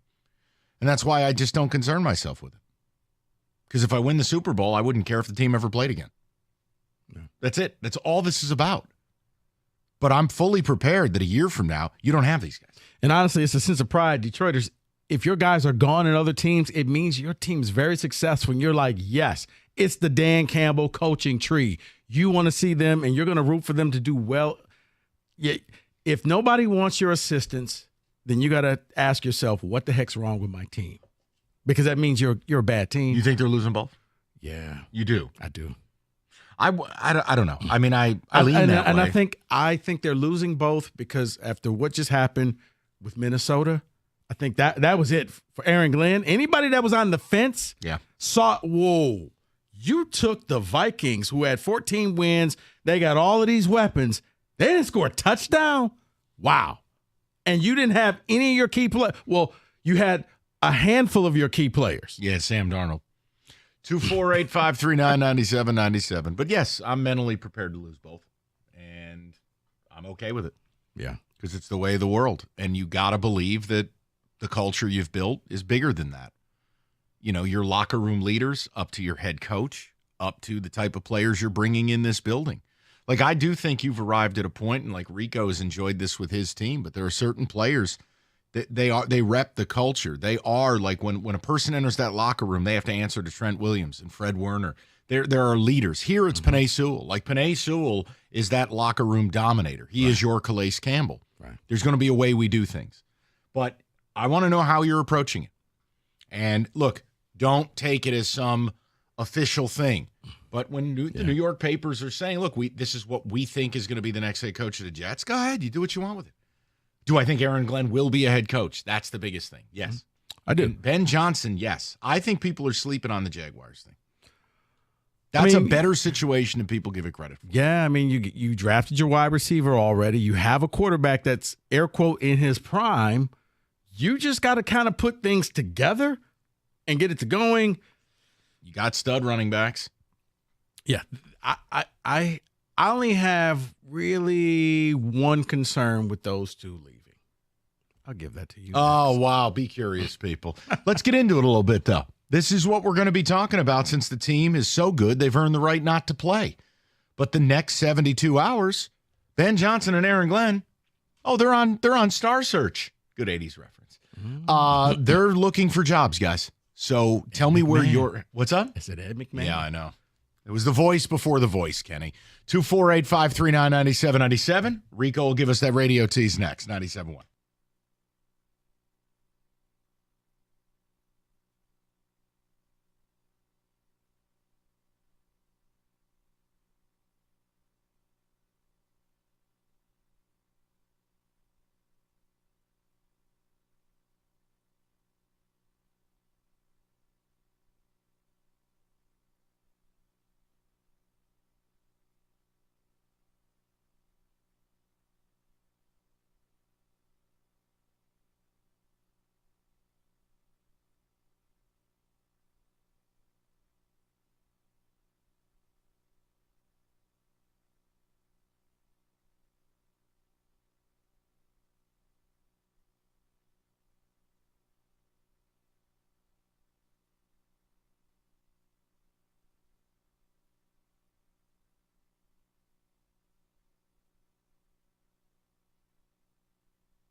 Brought to you by Hamilton Chevrolet. Lions running back Jahmyr Gibbs has been named NFC Offensive Player of the Week. He rushed for 139 yards and 2 scores versus the Vikings, while adding a touchdown through the air as well. The Lions are able to rest up and relax this week after earning a bye in the playoffs. Dan Campbell weighed in on his approach.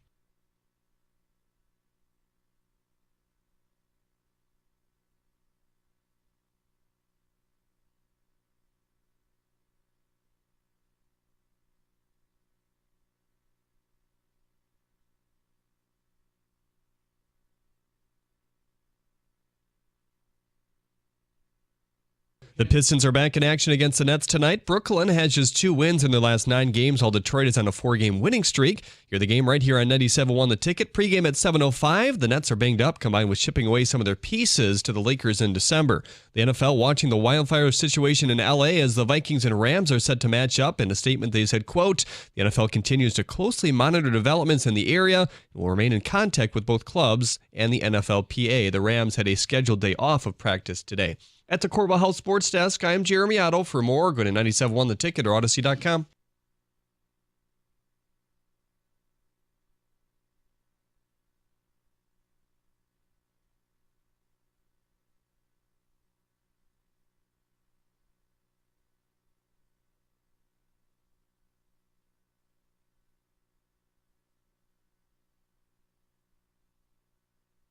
All right, 3 o'clock. So we're talking Lions assistants. Ben Johnson has 3 interviews in the next 2 days. It's going to be the Bears, it's going to be the Pats, it's going to be the Jags. Aaron Glenn, again, take it for what it's worth. It's one media report. They think he's going to be the head coach of the Jets. Mm-hmm. The Raiders today have asked permission for both. Our question, does it add to your stress regarding how much is on the line for the Lions the next 3 games? Or are you like us? I've assumed they're both gone for all year. It's just about let's roll. Like, you're losing them regardless. I'm not going to worry about it. I think for me, Mike, the biggest question is, who do they take with them? Are they going to take people underneath them on their staff? You know, do you take Randall L., and is he going to be your OC? Are you going to take other folks and kind of leave Dan Campbell to start this thing all over again, or do you just leave and leave everybody intact? Because that's where I think the problem will come in, is the people that you think, okay, well, your next guy up, oh, wait, you're the OC now of the Jets. Okay, you're the DC of the Bears or the Jags or wherever. Who do they take with them? Write these 6 teams down. I want to see where you're at with this. Patriots, Saints, Jags, Raiders, Jets, Bears. Mm-hmm. Rank them in order of attractiveness of job. You can take a segment if you want. I don't need it right now. Okay. I'm just interested because, look, Ben Johnson to me is interviewing with the 3 best teams, the 3 best opportunities, which are Bears, Patriots, Jags. I don't think it's accidental. I mean, he gets his choice. And again, if he ends up saying no, we throw a party. But it ain't like he's sitting around a bonfire going, no, I love it in Detroit. No, Dan Campbell's getting away from the facility for a bit. Ben Johnson's going to be interviewing. And he's got the 3 best, not my opinion, the 3 best opportunities. Rico's list may be different.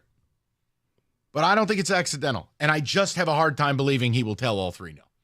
David, what do you got on ticket ticks before we get to the callers? I expect Aaron Glenn to leave, but he's going to the Jets. He better start playing more Madden. Ben Johnson is still young. There might be a chance he'll wait for the best possible situation. See, this is what I mean. Why do people continue to cling to that, only to probably be disappointed? Like, there's like a mental flaw in this fan base. Oh, Ben is still young. Oh, good. Well, I'll tell you what. Here are the keys to his house and his car. Go sleep in his bed and spend his money while you're at it. Because, Mike, they're fans. It's like when you get this with trade talks where it's like that ridiculous trade. It's Rip like Hamilton for Kevin Garnett. Like, no. Well, why not? You know, they had a good game. Like, guys, it is going to happen. Mike, I look at the list. I see the Bears. And I think if with the right coach, you can fix the Bears right ownership. Kind of like what happened with the Lions. The Lions were a joke for decades. And all of a sudden, they've got the right people in place. And you turned it around. People often said this team could never be fixed. The Bears always keep getting in their own way. The Jags, you got to be okay with playing 6 home games. You got to be okay with an owner. but you're getting Trevor Lawrence in his prime. So, and you have pieces in place. They were picked to be in the playoffs. So if any of them, Jags are probably 1, Bears are probably 2. I'm going to say the Raiders is a wild card because you have new ownership and they are willing to say, we screwed up. How about we just start all over again? And if they hand you the keys and let you go out there and get a general manager that you could actually work with, very much the way Brad Holmes and Dan Campbell are here, I think the Raiders could be 3 because just that whole Tom Brady factor. I don't think he wants to be a part of a losing team. It's fascinating because Rico didn't even name my best job. I think Patriots probably the best one. Drake May, man. Yeah. You get Drake May, you've got draft capital. See, it's an easy division when you really look at it. It's the Bills and nothing. I mean, the Jets blow. The Dolphins are a wreck. If you're Ben Johnson, look, the Bear job might be attractive. Do you want to go against the Lions, the Vikings, and the Pack? Plus your old boss twice a year? No, I factor stuff like that in. I do, but I also look at the rest of the NFC saying I can probably win. If I go to the Pats, that's where all the quarterbacks are. So I'm almost at a disadvantage with the Pats and the Raiders. I get that, and the Jags, but I have one of those elite quarterbacks in Trevor Lawrence if I go with the Jags. Yeah, it's Drake May, Trevor Lawrence, Caleb Williams. That's the 3 that have QBs. Yeah. Look, if you're Ben Johnson ain't taking an interview with the Jets. That's a shipwreck.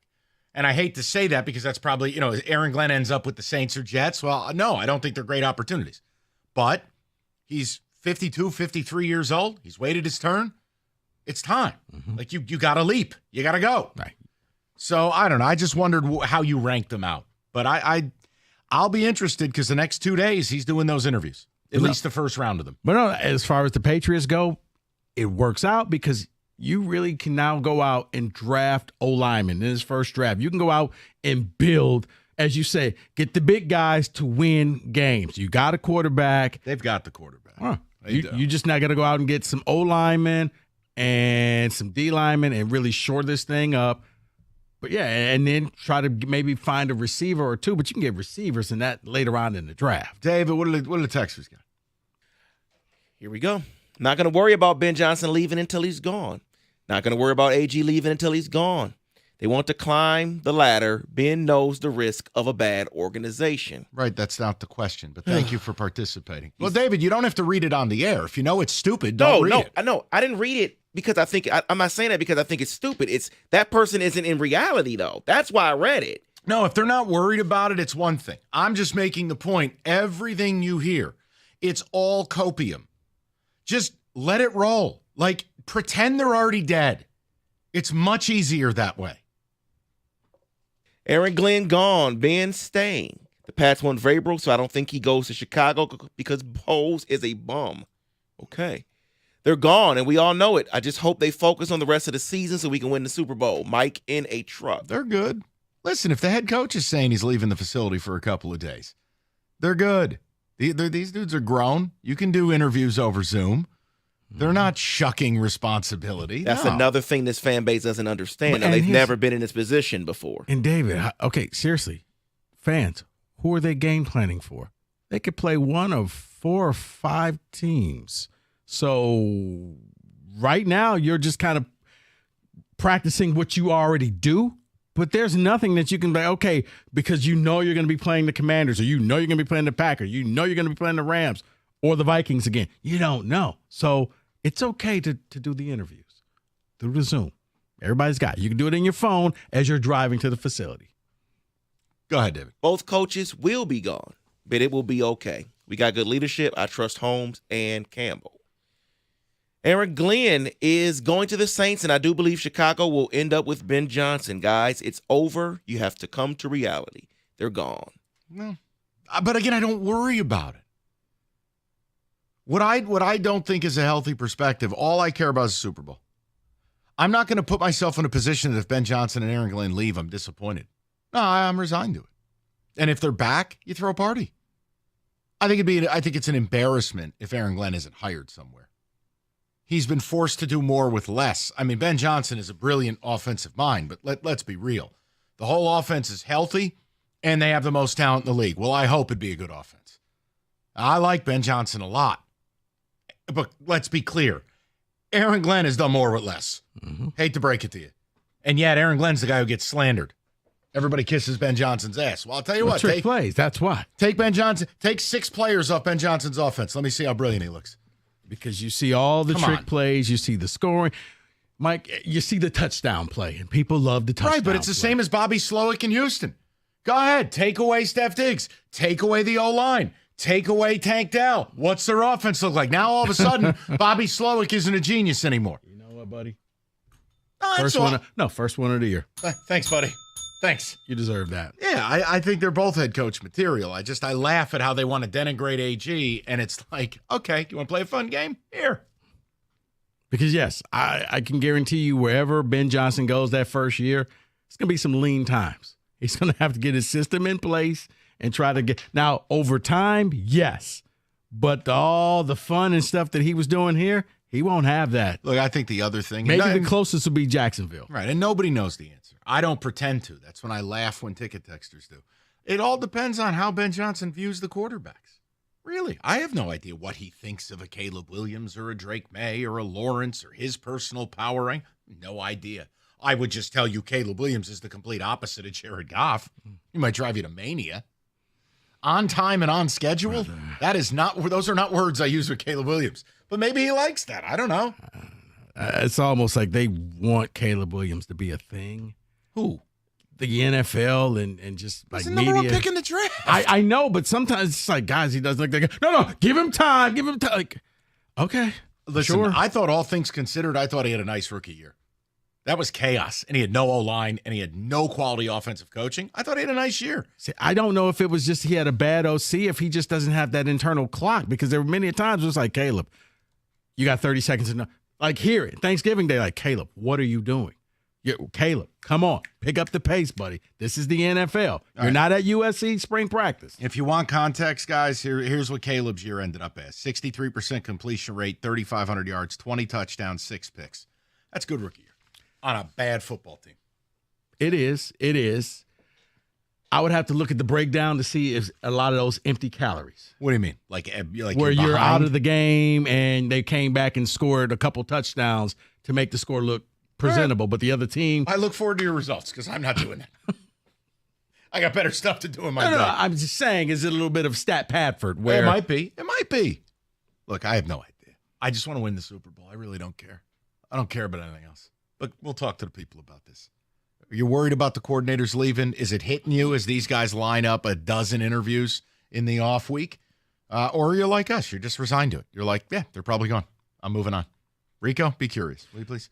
Where can you kick off the new year with big savings on gig speed? Only with Xfinity. Now through January 16th, get gig internet at home for just $25 a month for 1 year when you add an unlimited mobile line, which connects you to gig speed Wi-Fi on the road. Act fast today and save more than $650 over AT&T and Verizon in your first year. Plus, hurry and take advantage because right now you could also get a free 5G phone with trade-in. So save big and stay connected to what you love. Gig speed that is very fast internet and mobile from your home to hotspots. This year, it's all about gig speed and big savings. Don't wait. Get gig speed internet, spend less green, and switch to Xfinity.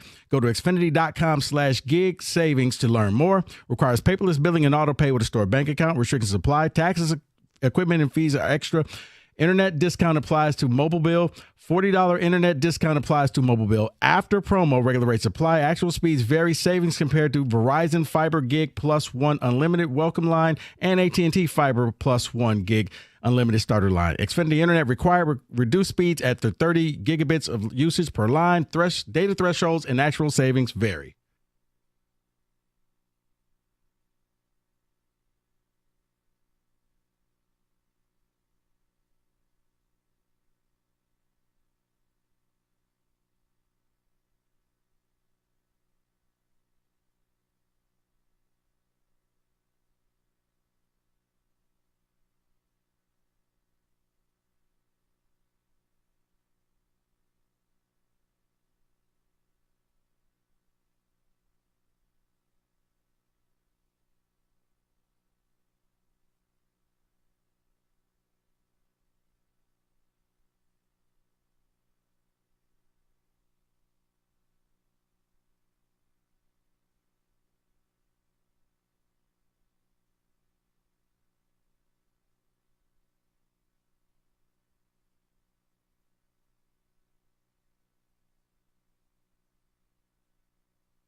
Hi.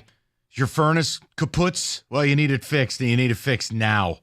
Call Mastercraft, will you please? Heating, cooling, plumbing, electrical. Got you covered 24/7. What are you laughing at over there?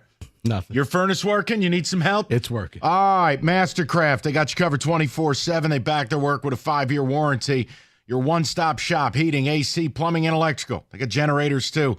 Mastercraft, they can't get to you same day. They'll knock $50 off the next day's service call. And ask about the winter bundle up discount. It's mastercraftheating.com.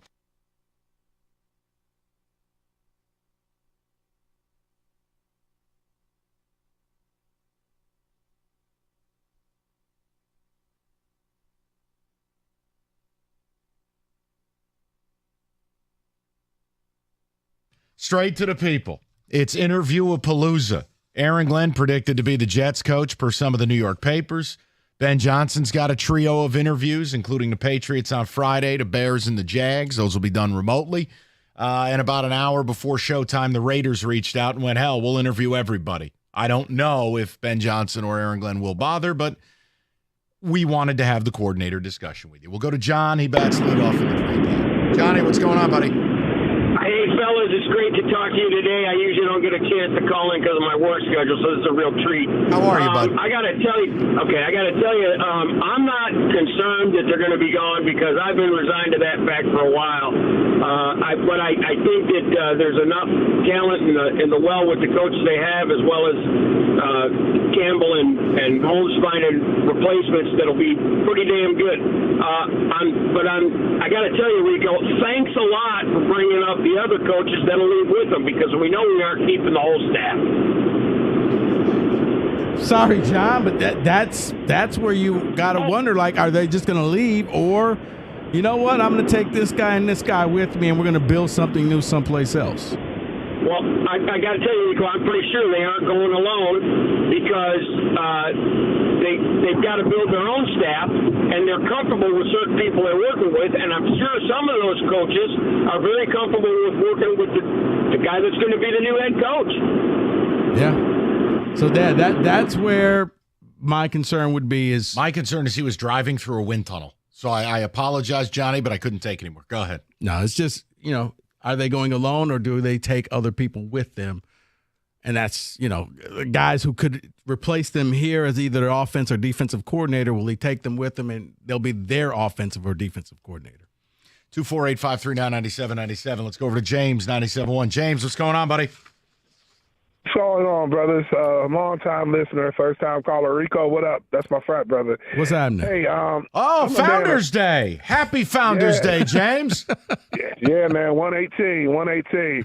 Hey, listen, man, I'm a spiritual man, and Matthew 6:11, that's the Lord's Prayer. It basically says, give us this day our daily bread. So where I'm at, man, is right now I'm 53 years old. I got a 9-year-old.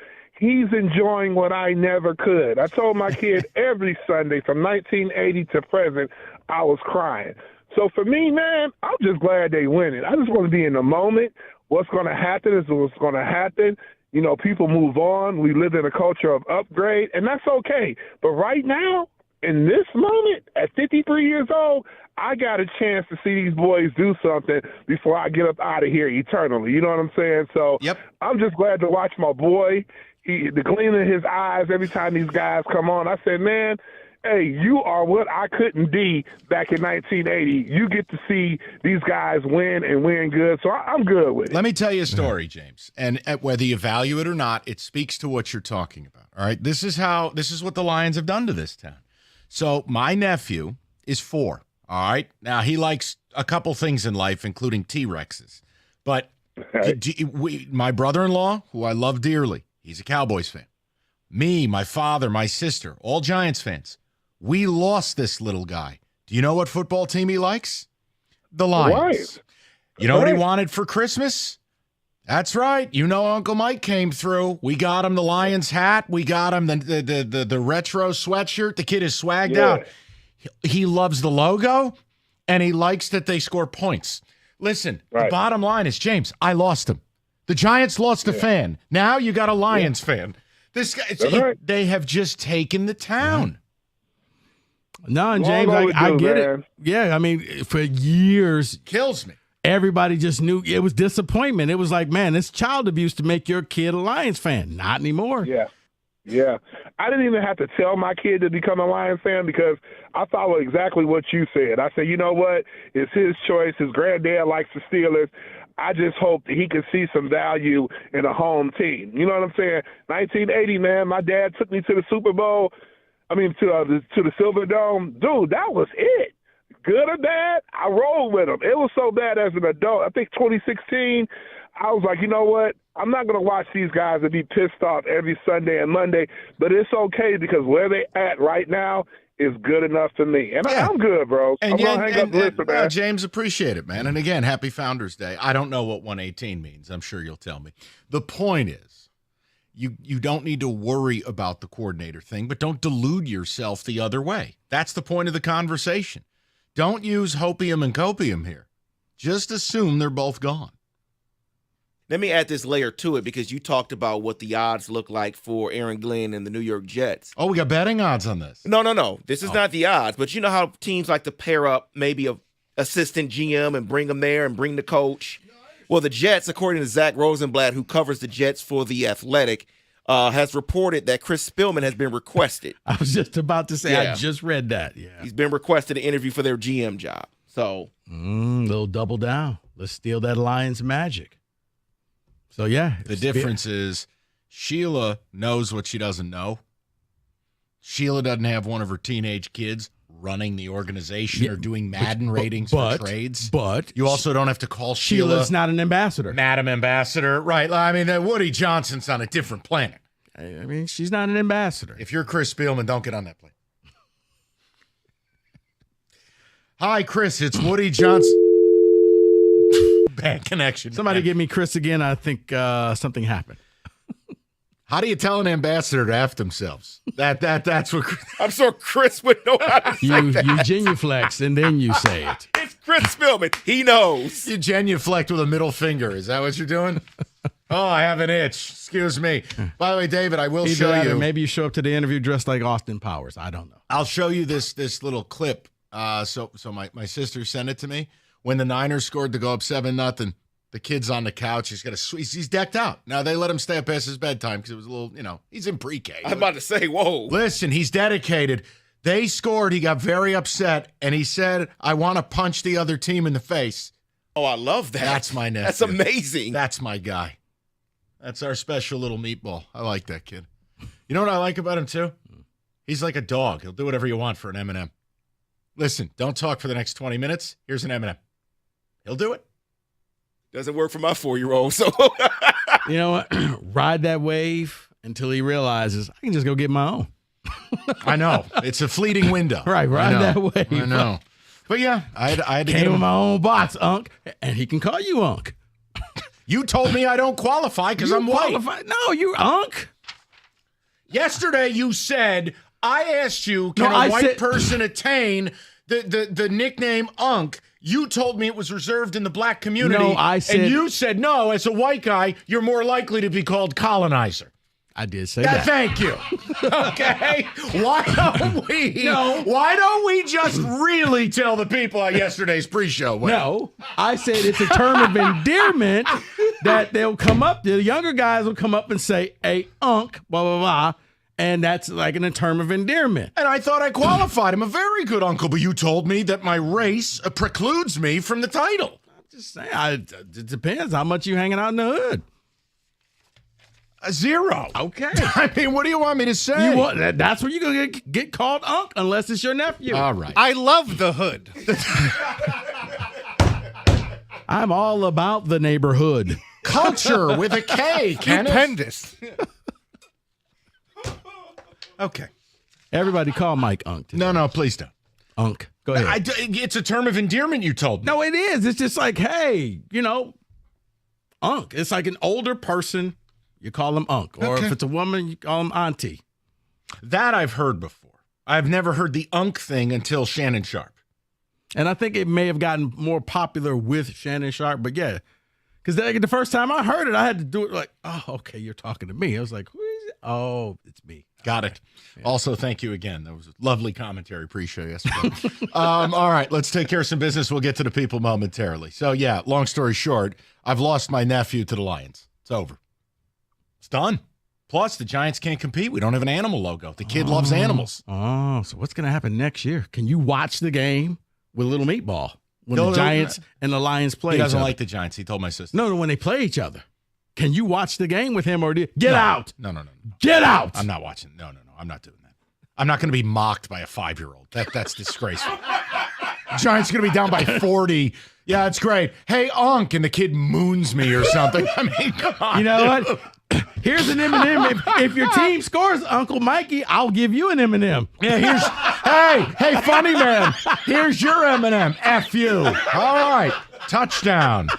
Winter can be brutal on your roof. Go to Victor's. It's simple. Victor's Home Solutions. Whether you are seeing icicles from the gutter, uneven snow melt on the roof, the bottom line is you're not getting up there to check it because you don't want to end up at the ER. Let Victor's take care of that for you. You call them. 24 hours, they'll get over there with a 21-point roof inspection, go over their findings, create a plan, repair, replace, no matter the weather conditions. And their work is backed with a 50-year leak-free guarantee. So all you need to do for that inspection today, 734-773-1100, or you can make an appointment online at victors.com.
All right, let's get to the people.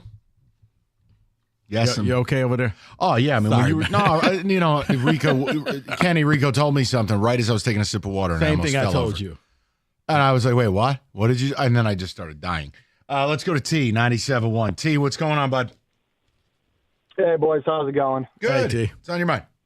Good. So Ben Johnson to the Bears, I actually think that might be the most enticing for him. Couple of reasons, historic franchise, you bring them back to relevance, you're an absolute god in Chicago. The roster's really not that terrible outside of the O-line. You can fix that. But the big thing is, first-year head coach, familiarity, comfortability is going to be key. And, he really knows this division in and out. I think that's a giant positive for him, realistically, as opposed to going to a new division, trying to figure out their teams, their coaches, things of that nature. Yeah, listen, on paper, yeah, it would be, T. I mean, I know divisionally it's brutal, right? And it's not a great organization. I mean, I think the Bears and the Giants are very similar, is that they're historic, but they're family businesses, and they're not run in a major market way. In a lot of ways, it's what we used to accuse the old man of here in this town. Mm-hmm. So, yeah, T, on paper, if Ben Johnson is half the offensive mind that we give him credit for, he would walk in next year and they'd be a top 10 offense. I'm with you 100%. But again, everything you keep reading is just the organization has to sell this guy. Are the McCaskies really going to do it? And does Ben Johnson really want to face his old boss twice a year? I don't have those answers. I'd much prefer to just go to the AFC in a soft division, win 9 games, and make the playoffs. See, I think facing your old boss is kind of, it'll be fun. Like, okay, because it's a great measuring stick. This is the offense that I built. This is my new offense. How long does it take until I can get to that Lions standard? I think it would be fun. They probably would have a friendly bet on the line. But the problem is with the Bears, will the Bears listen to you personnel-wise, or will they tell you, hey, Ben, trust us. We know what we're doing. Actually, you don't, because that's why you hired me. So that's the big thing for me. Yeah, on that point, though, would Kraft or Kahn down in Jacksonville listen to him on that stuff? Yeah, see, that's the thing. I mean, with the Patriots, that whole thing, there's a bit of a void, right? So, T, towards the end with Belichick, Bill Belichick was the entire football department. And then when Kraft hired a first-year guy, a former player, who had no experience, now you're seeing the reports come out about how dysfunctional, how disorganized. Like, there's a power void in New England that, yeah, I think if we read the tea leaves right, Robert Kraft would allow Ben Johnson to name his GM. They would build their football department in their image. I think they could sell them on what they did in Detroit. And you have the quarterback. That's the key. So, yes, Shad Khan is different, T. Shad Khan's a little bit of a wacko, but his heart's in the right place. The mustache is egregious, but his heart is in the right place. It always comes back to here. No, it's the mustache. There's no reason for that thing. It's ridiculous. It's ridiculous. But he even said, well, I'll fire Trent Baalke if you can give me a good reason. What, while Trent Baalke's on the call? Mm-hmm. Oh, okay, that'll be fun. Hey, Trent, could you mute yourself, please? Hey, look, Ben Johnson's on the TV again. But no, it just,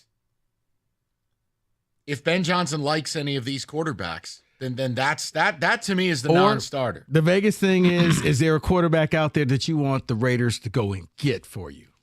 So is there somebody that you're like, okay, either in the draft or a free agent that you walk in there and say, okay, if you can guarantee me you can get this person, so you may have to move up to number 1 in the draft or sign this free agent. That's the only way the Raiders, because... Let me ask you a question. Yeah. Do you think there's a shot Brady walks away from broadcasting? It's a charade anyways. He's terrible at it. Now you're getting the rumors he's involved with the Raiders more than just as an investor. Yeah. That, maybe he's reaching out to Belichick. You think he walks away?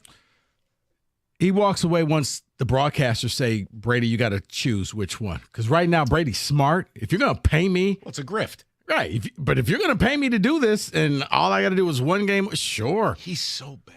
Right. But they keep paying him so much money. I know. He would be stupid to say, nah, I got integrity. Who's worse, him or Romo? You can't say push and you can't say mute. Who's worse? I'm going to go Romo, except because Brady still has time to grow. Romo has regressed. So I don't see Romo getting back to where he used to be, whereas Brady can still get better. Does that make sense? 100%. So I'm looking at Brady's potential. Well, Brady's a robot. At least he doesn't sound like he's playing with his Christmas ornaments. I can't stand Romo. It's ridiculous. See, I'm not going to start doing any of these noises because they'll turn into a drop. The point is, Romo sounds like he's got something going on. Tony, your hand in your pocket? What's going on over there? See, I think Romo heard what everybody says about him, and now he's become a caricature of himself. I hate it. As he does the broadcasting. He knows that people are listening for these little funny things, so he doesn't, in my opinion, he doesn't take the job seriously.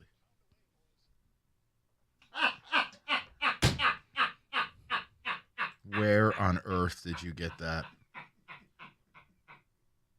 He was talking about some things earlier on the show, and he ended it with that.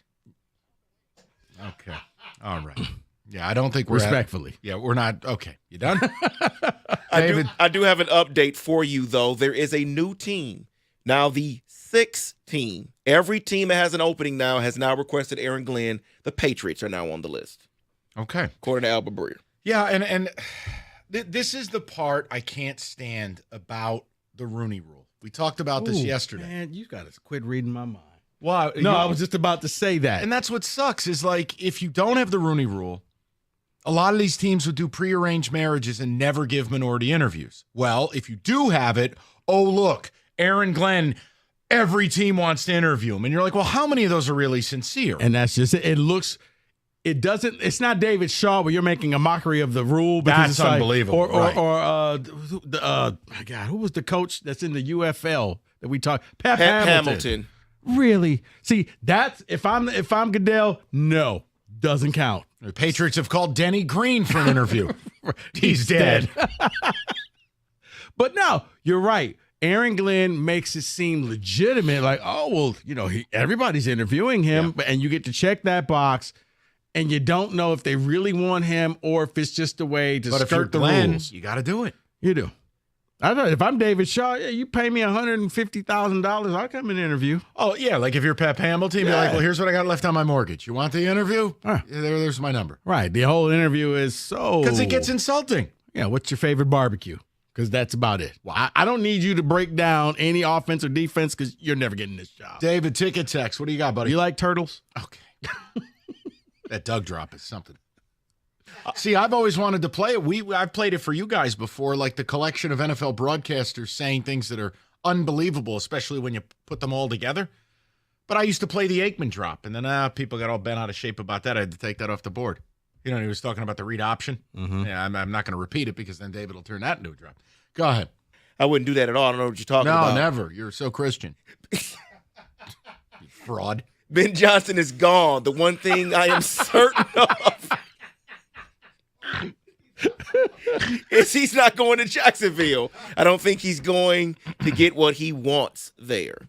Okay. Well, I'm glad you've talked with Ben. Someone else says, I agree with everything Colonizer Mike said on our coordinators. Whoa. Oh, he's having fun. He loves it. I understand. I am not comfortable.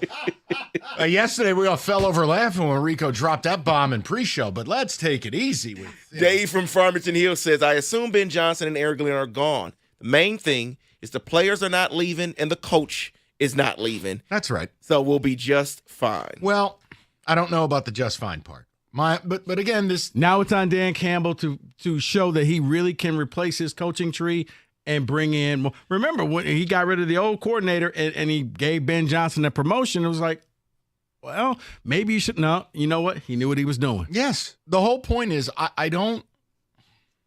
It's going to be very hard to be just fine. And I mean, Philadelphia's got a great structure. It's taken them 2 years after they lost both coordinators to get it settled, get it right, personnel changes.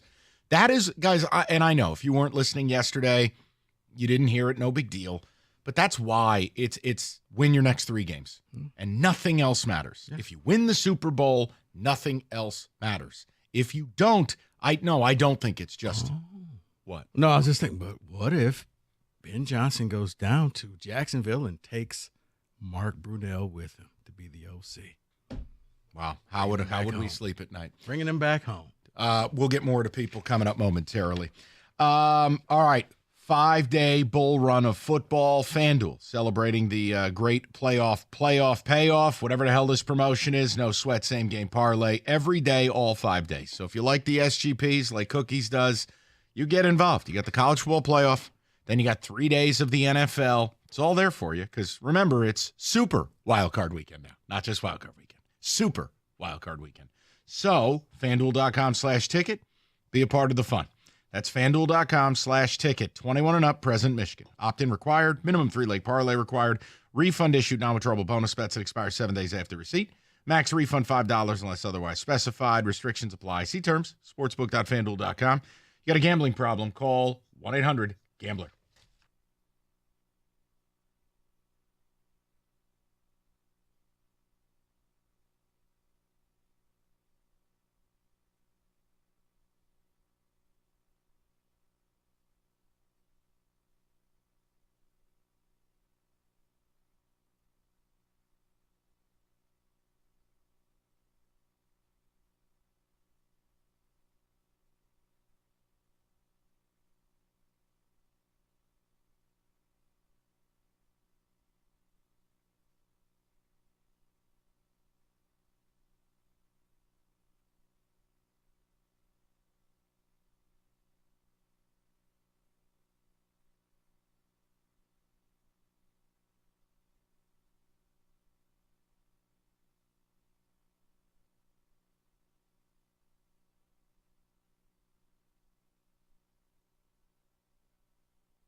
All right, we're going to wrap some of the coordinator stuff. Also, interesting news. No, it's not Lions related, but Brady recruiting Belichick to the Raiders after just signing in bizarre fashion with UNC. I don't know. I still have doubts. But whatever. It's fun because it doesn't involve us. And look, I was going to pass this along later. Did you guys see? It just reminds you how good we have it here with Campbell and this staff, this franchise, where they're at. Have you read some of the details about Gerard Mayo's first year in New England? Yeah. Makes Matt Patricia sound well prepared. I can share that a little bit later. Let's get to David. We'll wrap the calls. We'll get some ticket texts, and then you have what, playoff receipts? No. No wonder you've been beaming with pride today. Let's go to David, 97.1. What's up, David? Yes, sir. How y'all fellas doing today? Good, David. What's going on? Good. Man, I just want to give y'all my perspective, man, because I keep hearing you say we're delusional, the people that think they're not leaving. So this is just my perspective. You can call me delusional or not, but when they both are back, I won't be so delusional. And I get the way you see it, saying I just put myself here just in case they do leave. I won't be mad if they are gone, but here's why I think they'll be here. This is just the way I see it. I think the Lions are building a dynasty, and starting with Sheila, Brad Holmes, and Coach Campbell, with both Ben Johnson and Aaron Glenn, they've bought into this. That's actually why the Lions are so good. It's starting from the top down. But I think those coaching jobs will still be there, and just because they're interviewing, I think you still go interview because your stock, is at a high level, and you don't want to kind of like, devalue yourself. You still go interview. Now, if the money right and the situation is good, of course, Aaron Glenn might be gone. I think we keep both, but I do think we keep Ben Johnson for sure. But that's just my perspective. I think they are trying to build a dynasty, and that's just how I see it. So they're gonna build. They're okay with just being an assistant for the dynasty and not using this to go on and get their own dynasty. No. I don't agree with that. I think they still. No, David. I'm just asking that question. I'm not accusing you. Okay. Oh yeah. Okay. So I'm just trying to answer. No, I don't. I think they want to be head coaches and will be head coaches right now. I think they are going to cement and build something here first before they go on and do it. I don't think that it has to be right now. I think people and teams will still want them because of like how, let's just say New England, how they had that run of just winning. They're going to continue to do that. And when they're ready to leave in the next 2 years, maybe they'll go leave. But right now, I believe we're building a dynasty. And all of those, 5 people have bought into building that dynasty. All right. Well, let me know when you win your first Super Bowl, and then I'll listen to a dynasty conversation. I just, David, I'm not doing it. I gave you all the time you wanted. I have nothing to say. It's a complete waste of time. I resign myself that they're leaving. Why? There's 32 of these jobs on the globe. And every year only a couple become available. Mm-hmm. And the league only waits for you for so long. Mm-hmm. This is what you just refuse to say. Oh, well, the jobs will be there. When you turn down essentially half the league in 2 job cycles, 6 jobs this year, 8 jobs last year, that's 14 out of 32. You're only going to turn down so many people before they go, you know what, you're a pain in the ass. And we're moving on. So just whatever. Maybe we should go get, we know what we've done the Ben Johnson thing. Who's the next guy? No, and here's the other thing. If you wait too long and your dynasty dies off, you're no longer that it guy dynasty, anymore. David, I'm being polite. I'm just going what caller David had to say, your brother. That was actually Jim Costa. I refuse to accept that he has the name David. I cannot accept that. You cannot be that dumb with that name. It's not dumb. That's not dumb. He has a different perspective than you. I just don't want to waste time arguing about something that's not worth arguing about. I think, okay, you know what? If they stay, you throw a party. I just assume they're leaving. Why? They're super talented, and the league doesn't wait long. Then again, I've only dedicated my life to this. So, you know what? I have no idea what I'm talking about. The other thing I'll tell you, listen, and again, nothing bad this year. But the way that Washington thing went down with Ben Johnson last year, there are a lot of people who have bad taste in their mouth with that. What do you mean they were midair and allegedly you told them, hey, turn it back home? What do you mean they're basketball people? You remember that stuff? Mm-hmm. Listen, now if any of that comes out again this year and you hear more of that stuff, well, then all of a sudden it paints Ben Johnson in a different light. Not to you guys, not to us. We love the work he does. But in the end, it's like, oh, well, these jobs aren't good enough. And then this year, these jobs aren't good enough. Eventually, they ain't going to offer you a job. I know. And we probably will never know the answer to this, but I wonder if it's some regret seeing what Washington did. And you could have been the coach. You could have had this quarterback for a long time. You could have run an offense. 15-2, number 1 seed. And you know what? If they're hoisting the Lombardi, no. But yeah, hey, look, that Jaden Daniels thing, it comes down to the one thing I think we do know, right? Because I always laugh when people think they know what Ben Johnson wants to do. I don't. No. I just tell you how the league works. I have no idea what Ben Johnson wants. My point is, he has said, I'm taking his words, he wants to be a head coach. Yeah. And he is accepting several interviews. Okay. You got to like the quarterback. If you don't like the quarterback, you're taking a job and you will be fired. Not just Ben Johnson, any human. Right. But I'm saying, and you're right, we'll never know, but I just wonder when he's sitting in his basement in his man cave, like, oh, man. No, just ask the ticket texters. They know all about Ben Johnson. That Washington job. Yeah, I would have had a great quarterback up and coming. The way the texters talk, you think they are Ben Johnson. They're his agent. I'm actually happy here. And he is. Who wouldn't be happier? It's the greatest place in America to live. He's never leaving. And I think they got spoiled by the fact that he's turned down jobs. But I respected the man when he said, look, it's unfinished business. I want to win a Super Bowl here. At no point did he ever say, I'm a lifer.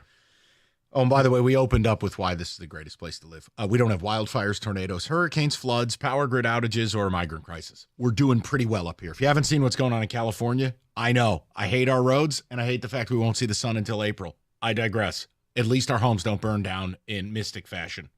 Holy hell with the photos in California.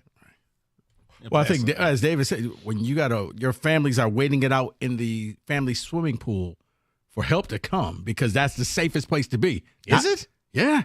You're in the water, yes. The fire doesn't heat the water?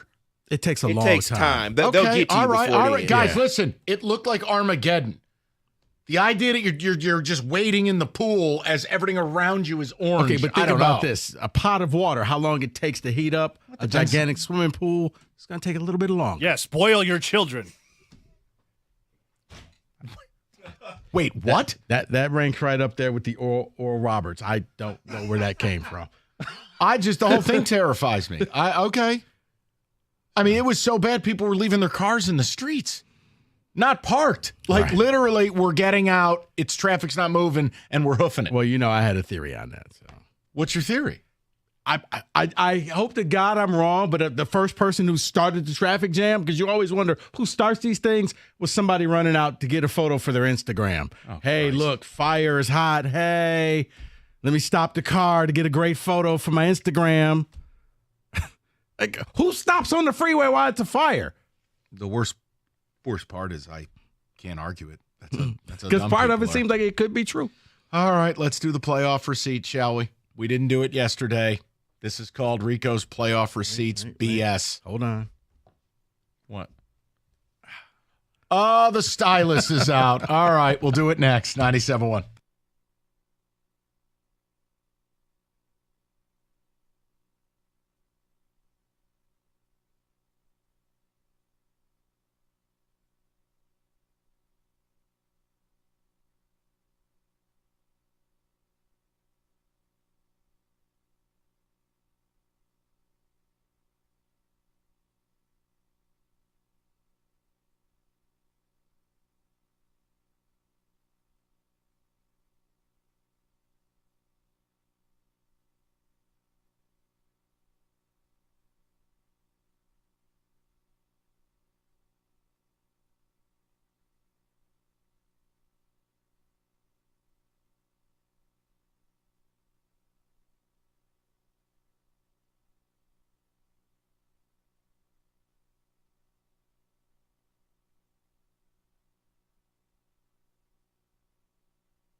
A couple honors rolling in for Lions players today. Offensive lineman Penei Sewell has been named the Polynesian Pro Football Player of the Year. He's one of 60-plus Polynesian players currently playing in the NFL. Jahmyr Gibbs earned the NFC Offensive Player of the Week as well. At times, Bears fans were chanting, "Sell the team" at Soldier Field this year. Chairperson George McCaskey responded to them yesterday.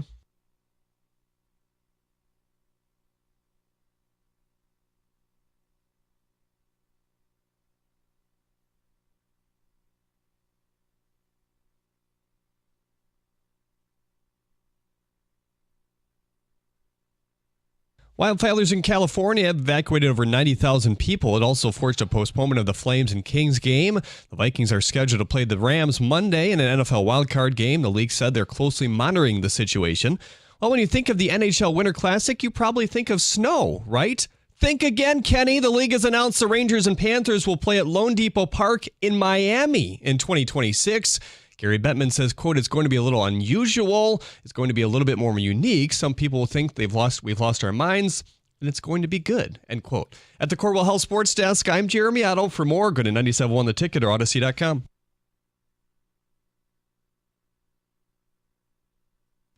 All right, this is going to be painful. I don't think any of us are going to enjoy this, but Rico's got the stylus out. You know what that means. It's time for receipts. David, go ahead.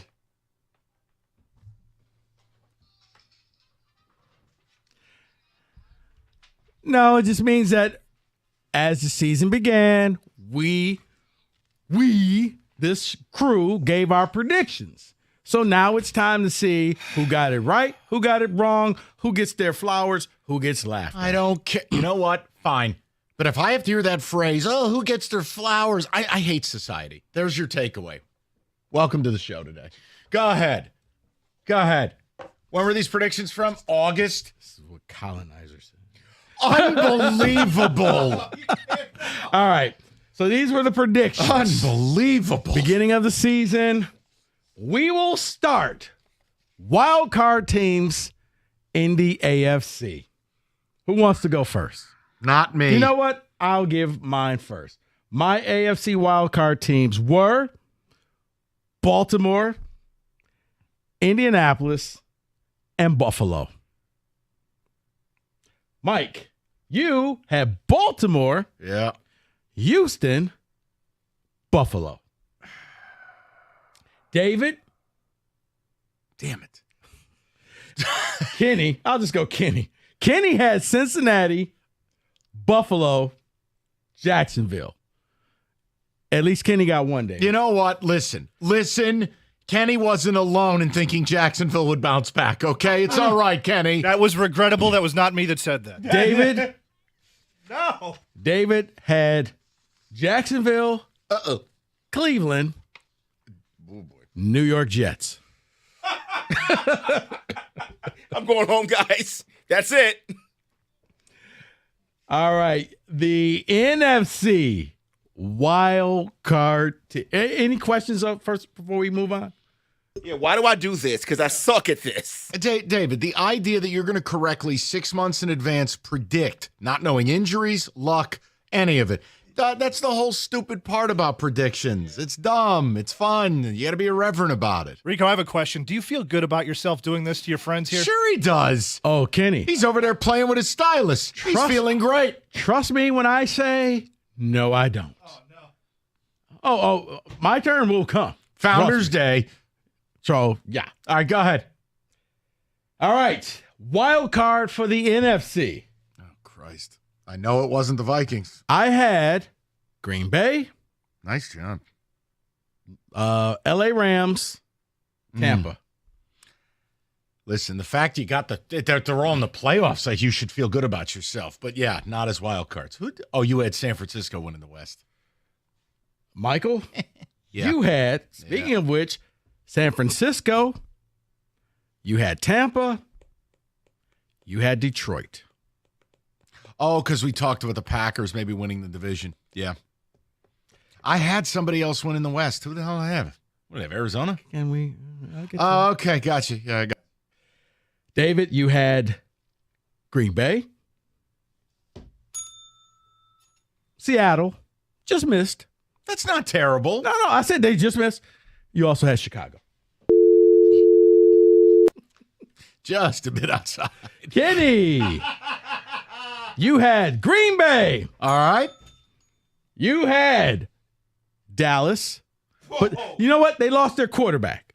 They weren't good, but they. What is that? What the hell? What is that? Well, apparently Doug's Go F Yourself drop has been replaced by update thing. Okay. Unbelievable. Sorry. Kenny, you also had Chicago as well. All right. Wow, we got a couple of Nick Wrights over here, huh? All right. The winner of the AFC South, I had Houston. Mike, you had Indianapolis. I hate my life. David, you had Houston. Kenny, you had Houston. Shame on me for believing Anthony Richardson could actually complete a pass. Here's where it gets funny. AFC North, Yeah. I had Cincinnati. So did I guarantee. You had Cincinnati. I had Lions beating the Bengals in the Super Bowl. So, yeah, you I'm had screwed. Cincinnati. You know what had the shame Miami. of it is? Well, they open up 4-8, and then nobody You can had touch Baltimore. them the You had rest of the Baltimore, year. sorry. Yeah. Cincinnati was so good down the stretch. Yes. Kenny, you nailed it. You got Baltimore. You're right. How the hell did I have Miami? The AFC West, I had Kansas City. Mike, Kansas City. David, Kansas City. Kenny, Kansas City. I mean that you don't even we don't deserve credit for that. That's all they do is win that terrible division. AFC East, Oh boy, I had Miami. I picked the Jets, didn't I? David, you had Miami. Kenny, you had Miami. They had a chance. Final week. Things broke right. My team didn't. Mike, you had Jets. I knew it. I knew it. I knew it right away when you said it. I went, I think before the season, I said, like, out of spite, this is going to work. Yeah. All right. Well, I'm happy to be wrong about it. I hate the Jets. The NFC division winners. Yeah. To make fun of you, NFC West, I took the Niners. No, but your injuries is what did it to you. It's not like you were stupid. Mike, you took the Rams. All right. All right. David, you took How's the that? Niners. Now that's bold flavor. It was. And Kenny, you took the Niners. Nice job, Kenny. NFC South. I'm screwed. I was close. I picked Atlanta, didn't I? I took Atlanta. Oh, God. They had it for like 38 seconds. Sure did. They were there. I can already hear my stupid ass saying, "Oh, they're missing's a quarterback." I probably picked Atlanta. You took Atlanta. Yeah, I knew it. There it is. And then David. Cousins turned into a corpse. You took Atlanta. Kenny, you took Atlanta as well. Damn you, Kirk Cousins, and your Bible stories. NFC East. Yeah, buddy. I took Philly. David, you took Philly. Kenny, you took Philly. Mike, I'm going to give you partial credit for this. You took the Commanders. They were my long shot thing on Cash the You Ticket, took the too. Commanders. They didn't win. Nah, they came close. Man. You're the only one that picked the Commanders of all of us. So I don't feel terrible. I had a couple of long shots in there. Ah, you Not had the bad. Rams. And the fact that you had the Commanders in there. No. NFC North. I took the Lions. Yep. David, you took the Lions. Hater. I know I'm a hater. I took the Lions. Kenny, of course you were going to take the Lions. I had Mike, the Pack, didn't I? you took the Packers. Yeah. They made it. No, I had the Lions win the Super Bowl, but as a wild card. So, and then we also have the Super Bowl picks. I have no shot because I had no, both your teams are dead? No, I had the Niners in Kansas City in the rematch. And you had Niners beating Kansas. And I had the Niners beating So, yeah, Kansas you're City. toast. All I'm right. done. Kenny's can still happen. Okay, what do we got? Kenny had Kansas City and Detroit. And Kenny took the Chiefs.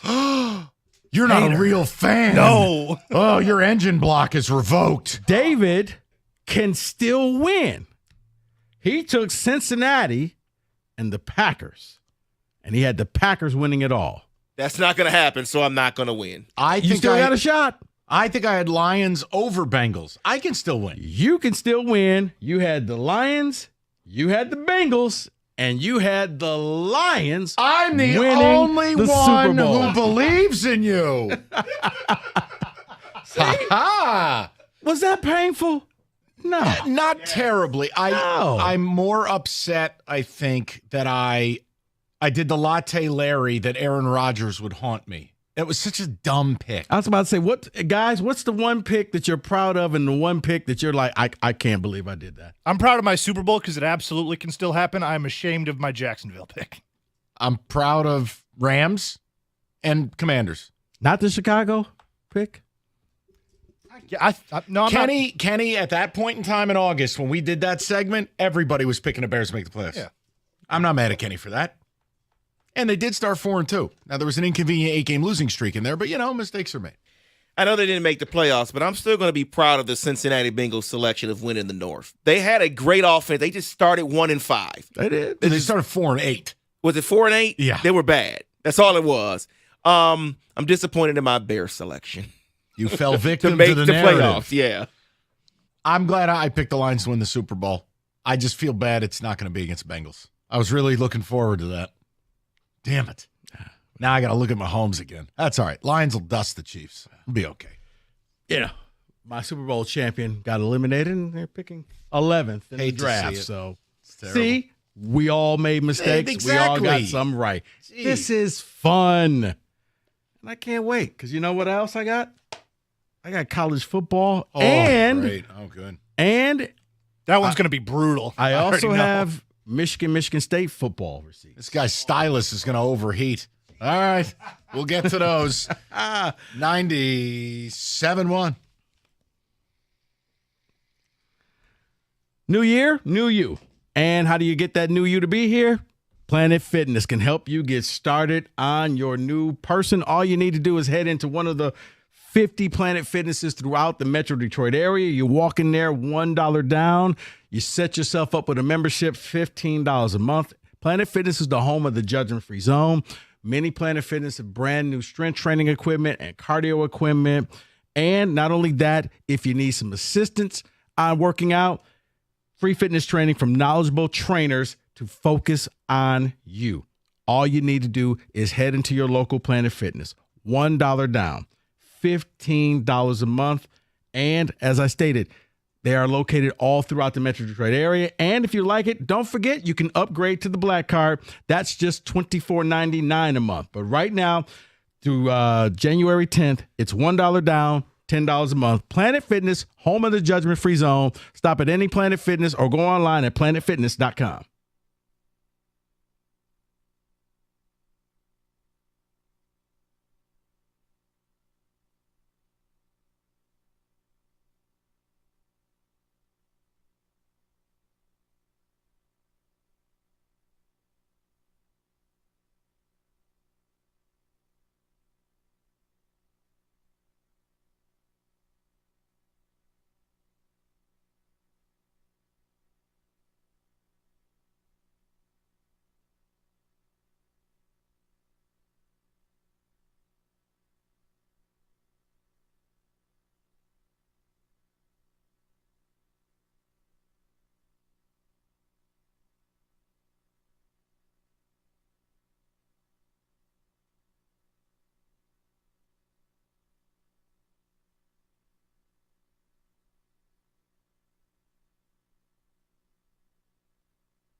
It's winter driving season. Then you add in that people are idiots when they drive. You got a real problem. And if you're injured in an auto accident, there is simply one injury attorney you must call. It is David Femininio. You can pick up the phone right now. Talk to David personally by calling 855-65-CRASH, or you go to that website, getdavidgetpaid.com.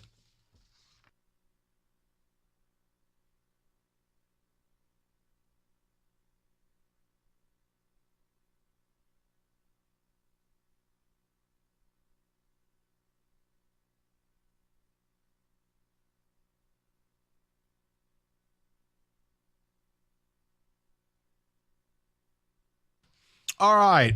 Odyssey.com, you rewind, missed anything. We just got done doing about an hour on Ben Johnson and his upcoming interviews. Aaron Glenn, the predictions of where he's going to land. It's all there. Also, if you're not hip to it, Rico and I's YouTube channel, if you want the video of some of our segments, Evan and John do an incredible job getting the videos to you quickly. You got to go to YouTube. It's not a part of the ticket one, though. It's separate. So just subscribe and, I don't know, hit the thumb doily or whatever the hell it is. Listen, this is Evan Jenkins language. Just subscribe. Why? It's free. Don't break our balls. Just subscribe, and that helps us win. So with that in mind, I want David, a few of the ticket texts, and then I do have something for you. I wanted to just do one non-football in the remainder of the show. Yeah. Rico brought something to my attention about a coach melting down in college hoops last night, and I think it's worth one segment because I think it's the latest of guys that are probably going to quit due to millennial, Gen Z, NIL nonsense. But momentarily. David, take a text first. Go ahead, bud. Yeah, someone wants to respond to the whole freeway situation in the backup because they're saying that it was their electric car that shut off and caused the backup. Wow. So there you go. You know what? At that point, we just all put it in neutral. We're pushing this off to the side. I'm going to keep my thoughts to myself. Especially if it's the size of Cookie's car. I'm going to keep my thoughts. See, you're like reading my mind, and I was going to say something slanderous. Brother, we still can't believe he actually drove you up to East Lansing in that car. I can't believe I agreed to it. Jimmy and I laughed so hard at the possible conversations that were going on in the car. I just asked him how he lives this way when he can't get from here to East Lansing without charging his little clown car. We were like, I wonder if he stops and picks up some 9-volt batteries. Honestly, we may as well. 17 minutes, 2%. I go, yeah, this is great. You gotta be out of your mind. I'm like, why would you do this? Listen. I would have rented a car before I did this with you. Listen. He was trying to be nice. I didn't want to. Can we just let it go? Can we just move on? Sure, we can move on to this about the pool. Someone is responding, saying, not a good idea. Smoke could knock you out. You could drown. See? And the heat could boil your skin off. So don't do that in the pool. I mean, at that point, if you see the photos, you really ain't have many choices. Okay. Well, you do have a choice because they continue to say the problem is they waited too late to evacuate. Just leave and that's when they tell you to. Because no one thinks it's going to happen to their. The same happens with hurricanes. Like, I have a hard time feeling sorry. It's like, guys, when the governor and the mayor and the cops are saying, hey, you got 4 days, you got 3 days, you got 2 days. And then when they come out, hey, if you're still here, don't call us. You knew it. We gave you a week's notice. Get out of town. That's why I like living in Detroit. We never get messages like that from We just get Death Storm. Yeah, it's just snow. It's no big deal. I know. And it's never what they say it's going to be either. No, very fair. Scott in Carlton says, Rico, you can complain now, talk about your bad season, but you have the easiest schedule next year. You'll be just fine. Well, they were a last place team, so they were afforded a last place schedule. It is what it is. They were horrible. They stunk. Okay, Giants are a last place team. What happened there? You see the Giants schedule next year? We're going 0-17. I did. I don't know. But you know what? Unfortunately, the AFC West got better. They're all good. Right. So all of a sudden, right, it used to be the Chiefs and 3 bad teams. Now it's the Chiefs, it's the Broncos. But how did the Giants draw the NFC North? The Lions are going to beat us by 50. And that's Packers, another thing. Vikings, Bears. It used to be one team and the other teams were bad. Yeah, you know what? Maybe Mara's doing a super tank. Like he knows the team's going to blow next year, so he's like, I may as well keep these two idiots, and then I know I'm going to put a bullet in both of them, and then we'll draft Archie Manning. And you It'll go all get be Eli's okay. nephew, and you'll be just fine. Reset. David, everything. I got nothing, okay? Just move it along.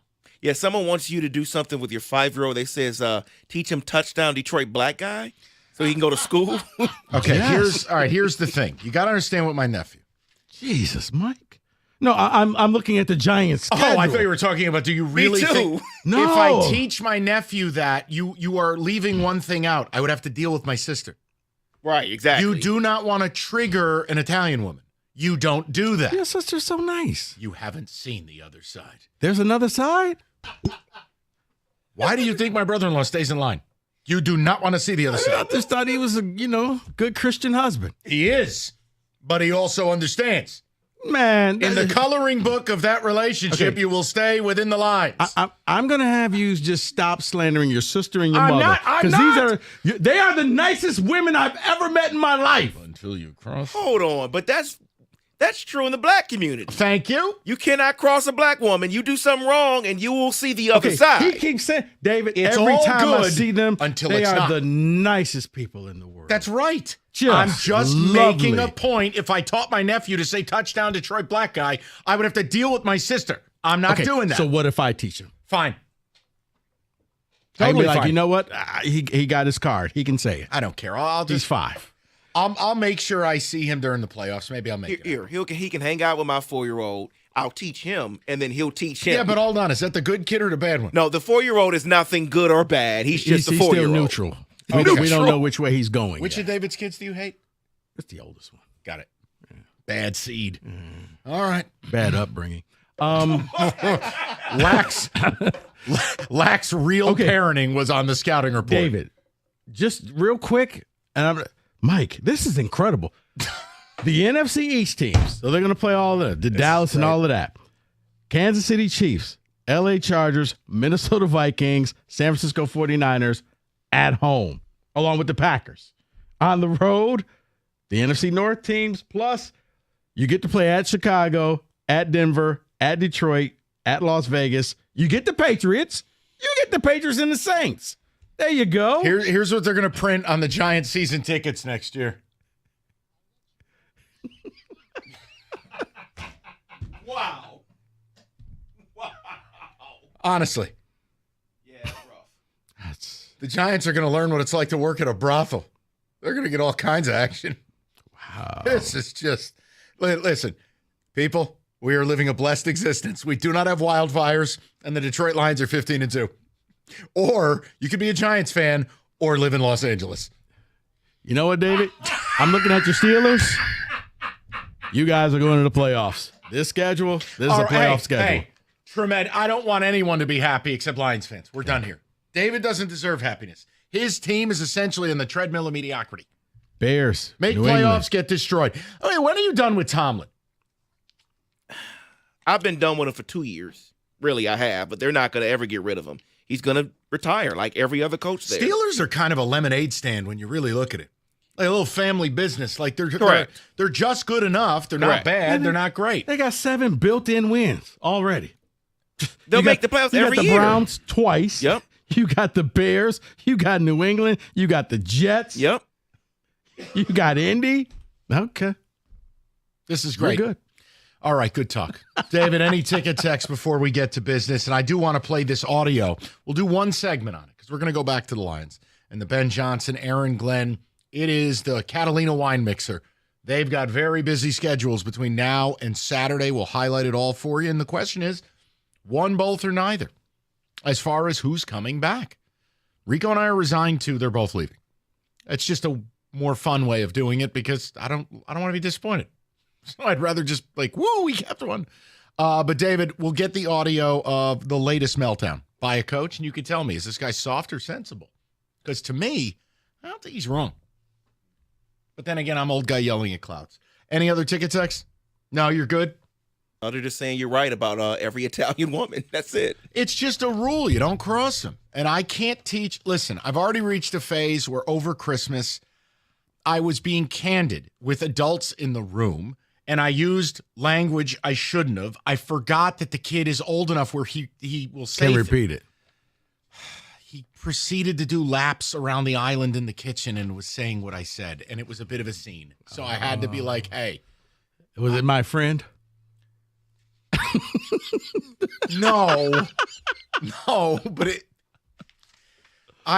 you know what? I'll tell you privately. I can't even rhyme it. It's just, I was talking with my brother-in-law and I forgot because the kid's like 2 feet tall. And I just you just don't see him or don't hear him. We were cooking in the kitchen and I just said something. And the next thing you know, he's like, wee. And we were like, oh no. So then I had to be like, hey, listen. Did it start with a synonym for a donkey? No. Let's just not guess anymore. I'm just saying I'm already out of the circle of trust when it comes to language around my nephew. So I gotta be careful. Okay. Touchdown, Detroit Black guy. I'll do it for the people of Detroit. That's all right. Listen, football is rolling along this weekend. You got a 5-day festival of football. Make one of those nights a Hungry Howie's night. They got the mix and match menu, $6.99. All menu items. You pair them up, $6.99 each. You are ready to roll. From the pizzas to the flatbread, salads, even the Jim Costa Brookie, they got you covered. So for Super Wild Card Weekend, the college football playoffs, whatever it is, make it a Hungry Howie's night. $6.99 each. It's Hungry Howie's. Limited time only. Mix and match menu today.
All right. One non-football segment, because it's, first of all, it's relevant, and it is the sign of the times. You're seeing coaches walk away in college. They've had enough of the BS. So Rico set this up for the people. I just want to play this, and I want you to tell me what the driving force of it is, whether I'm off base or on target. Go ahead. No, so last night, if you didn't stay up late, Michigan went out to UCLA, and they played the Bruins. Michigan had a 18-point lead, and then they lost the lead in the second half. And the Bruins actually were up 5, only for Michigan to finish the game. I think they beat them by 19 points. And by the way, for everybody, because I know you haven't been paying attention because the Lions are in the Super Bowl run, Michigan's really good. Dusty May, really good. Wolf, the kid they got from Yale, Vlad Golden, dude, they're good. They could win the Big Ten. Michigan, Michigan State, Illinois are probably your 3 teams that are going to win the Big Ten. Ironically enough, because yes, Michigan has the second best, or no, they're tied for the best odds of winning the Big Ten right now with Illinois. Mm-hmm. So at like 5-2 odds. So at the end of the game, UCLA's coach Mick Cronin comes up to the microphone, and he is just livid because his team is known for defense. Michigan's hitting open shot after open shot after open shot. His team is missing layups. His team's out of position. They did not play the game that they wanted to play. Because normally, Mike, when UCLA is like that defensive team, it reminds you a lot of the Travis Walton Michigan State teams, where they just grind it down, first team to 55 wins. Michigan had damn near 50 at halftime, okay? Jesus. But they came back. Cronin wasn't happy. Not at all. And it wasn't with the officiating. It wasn't with the crowd. He wasn't happy with his team or his coaches.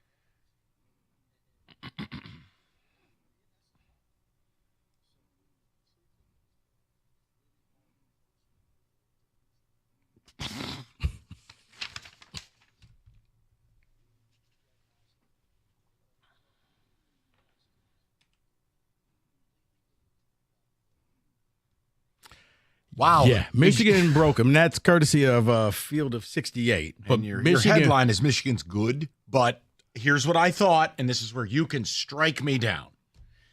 It's the money. Think about it. Every guy at UCLA is making big money. These kids are delusional. They think the money means they're made, that they're good, they're going pro. They're not. You suck. Am I wrong? No, I can't sit here and say that you're totally off base, Mike. I don't think it's 100% money. I think a lot of it is we had a game plan and you guys decided to do this. Like, you basically went full Minnesota Vikings. I don't know who you people are, but we discussed how we were going to play Michigan. We didn't do it that way, but I do think a lot of it is money. I'm making this money. I'm going to take this shot. And it's like, why are you taking that shot? You haven't made that shot all year. At some point, when you're 0 for 11 for the three-point line, you probably need to stop shooting threes. When you call your team delusional. And look, maybe I'm reading way too much into what Mick Cronin did, but shout out Michigan for breaking Mick Cronin. I've always been annoyed by Mick Cronin, even when he was at Cincinnati. The point is, when he goes, I don't have anything left to do. I almost have 500 wins. I'm 53. Right there. That to me was foreshadowing of, why am I doing this? I'm out. This is stupid. Because the truth is, at 53 years old with millions in the bank, no one's going to go. You're not going to go down in history and go, well, let me tell you, the Mick Cronin era. But has Mick Cronin been a good college basketball coach for the better part of 15 years? Yes. But that foreshadowed to me him going, I don't need this. I'm not doing this. No, that's why I can't sit here and blame you, because when you start citing off your own accomplishments and you don't let somebody else do it, that's saying, okay, I've been thinking about my own life and my own accomplishments. Is this worth it for me to get up? Because the thing that got me was, in practice, I have more energy than anybody else in practice. That's a problem. Yeah. But yeah, he was broken because they came all the way back because Michigan's biggest problem, for those who haven't watched Michigan, they're good. Michigan gets a gigantic lead, and then they lose it. Now, the problem, the question is, will they get the lead back? So, yes, in some games they have. They went out on the West Coast trip. They had a big lead against USC as well. They lost it, but then they ended up winning. That's their biggest that and turnovers. But they broke UCLA last night. UCLA thought they had came back, and then Michigan was like, just kidding. Here, take this 19-point loss. I'll tell you this. And again, guys, I haven't fully engaged with college hoops. I've watched the best teams in America to kind of get a lay of the land. I think it's clear the SEC runs college hoops. But look, this is not a good Big Ten. The fact that Michigan State, Illinois might win this thing, and I look at those three teams and I go, those teams aren't coming close to a national title. I mean, when you look at Purdue sucks. There's no other ranked teams. Who's the next best team in the Big Ten? What is it? No, it's like 6 teams in there. Hold on. You got Purdue, who's ranked 20th. They're no good. I've seen them several times. You got Oregon. Really? Mike, here's the thing. This is a year. I don't think there's a clear-cut team that you're like, that team's going to win the national title. There's no UConn this year where you just know it's just going to be their party and everybody else is invited. With the Big Ten, it's going to be highly competitive. I'm going to tell you something. When you really look at U of M and what Dusty May has done, Rico, they got 3 losses by a grand total of 4 points. No, Mike, they have a system that works. They got 2 big men in Vlad and Wolf. Yeah, Golden was Golden was a beast at FAU. When they got him, that's the centerpiece of it. But then Wolf, the kid from Yale, the Ivy League kid, you get wings in today's college game and you're 6'8", 6'9", 6'10", and you can dribble, shoot. It's rare. Why? Well, because kids out of high school, you got one Cooper flag. Right. You know it takes 2-3 years to teach that, to grow into that. No, but they could be undefeated when you really look. They gagged the game away against, what was it, Arkansas or Oklahoma? Yes. Oklahoma. Both. And then early in the year, you're right, they actually lost to Wake by a bucket. And the reason why is because Wolf is really their point guard. They don't have a point guard. So late in the game, you can kind of pressure Wolf into throwing because Michigan turns the ball over way too many times. That's their biggest.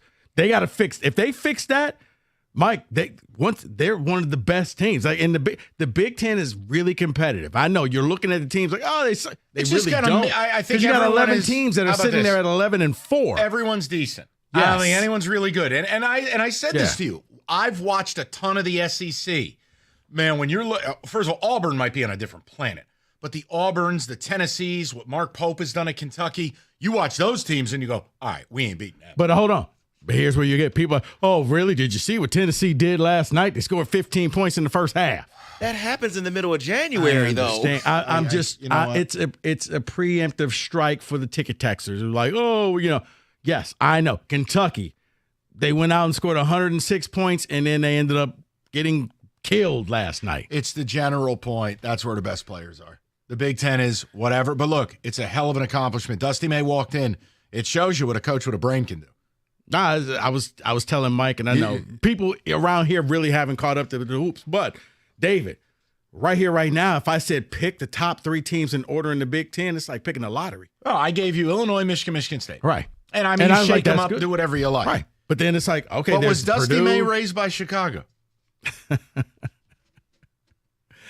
Yeah, well, I don't think Pippen's kid's not that good. All right, then.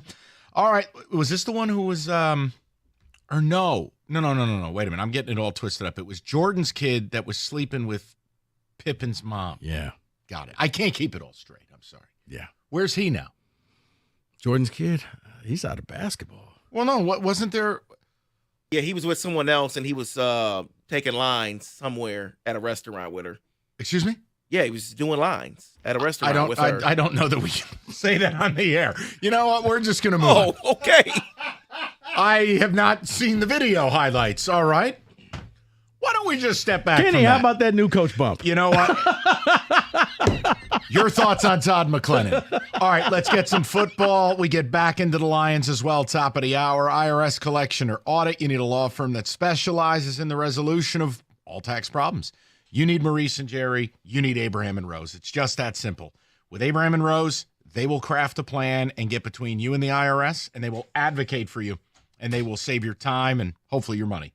So visit abrahamandrose.com today or call 248-539-5040, and you will never have to deal with the IRS again.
Brought to you by Verizon Wireless. According to Columbus radio host Anthony Rothman, Lions special assistant Chris Spielman is interviewing for the Jets GM job. Per The Athletic, his brother Rick is a part of the search committee. Adam Schefter reported that Lions offensive coordinator Ben Johnson scheduled to interview Friday with the Patriots for their head coaching role as well. Receiver Amon-Ra St. Brown appeared in his podcast with Honolulu Blue Died Here. Linebacker Alex Anzalone made a guest appearance and said his arm was very sore after the game on Sunday. Asar Thompson will miss a second straight game for the Pistons with an illness. The Nets are in much worse shape. Here if the Pistons can capture their 5th straight win right here on 97.1 The Ticket. Tip at 7:30. Red Wings top goalie prospect Sebastian Cossa, along with forward Austin Watson, have been named to the AHL All-Star Game. Both have spent limited time in the NHL roster this year as well.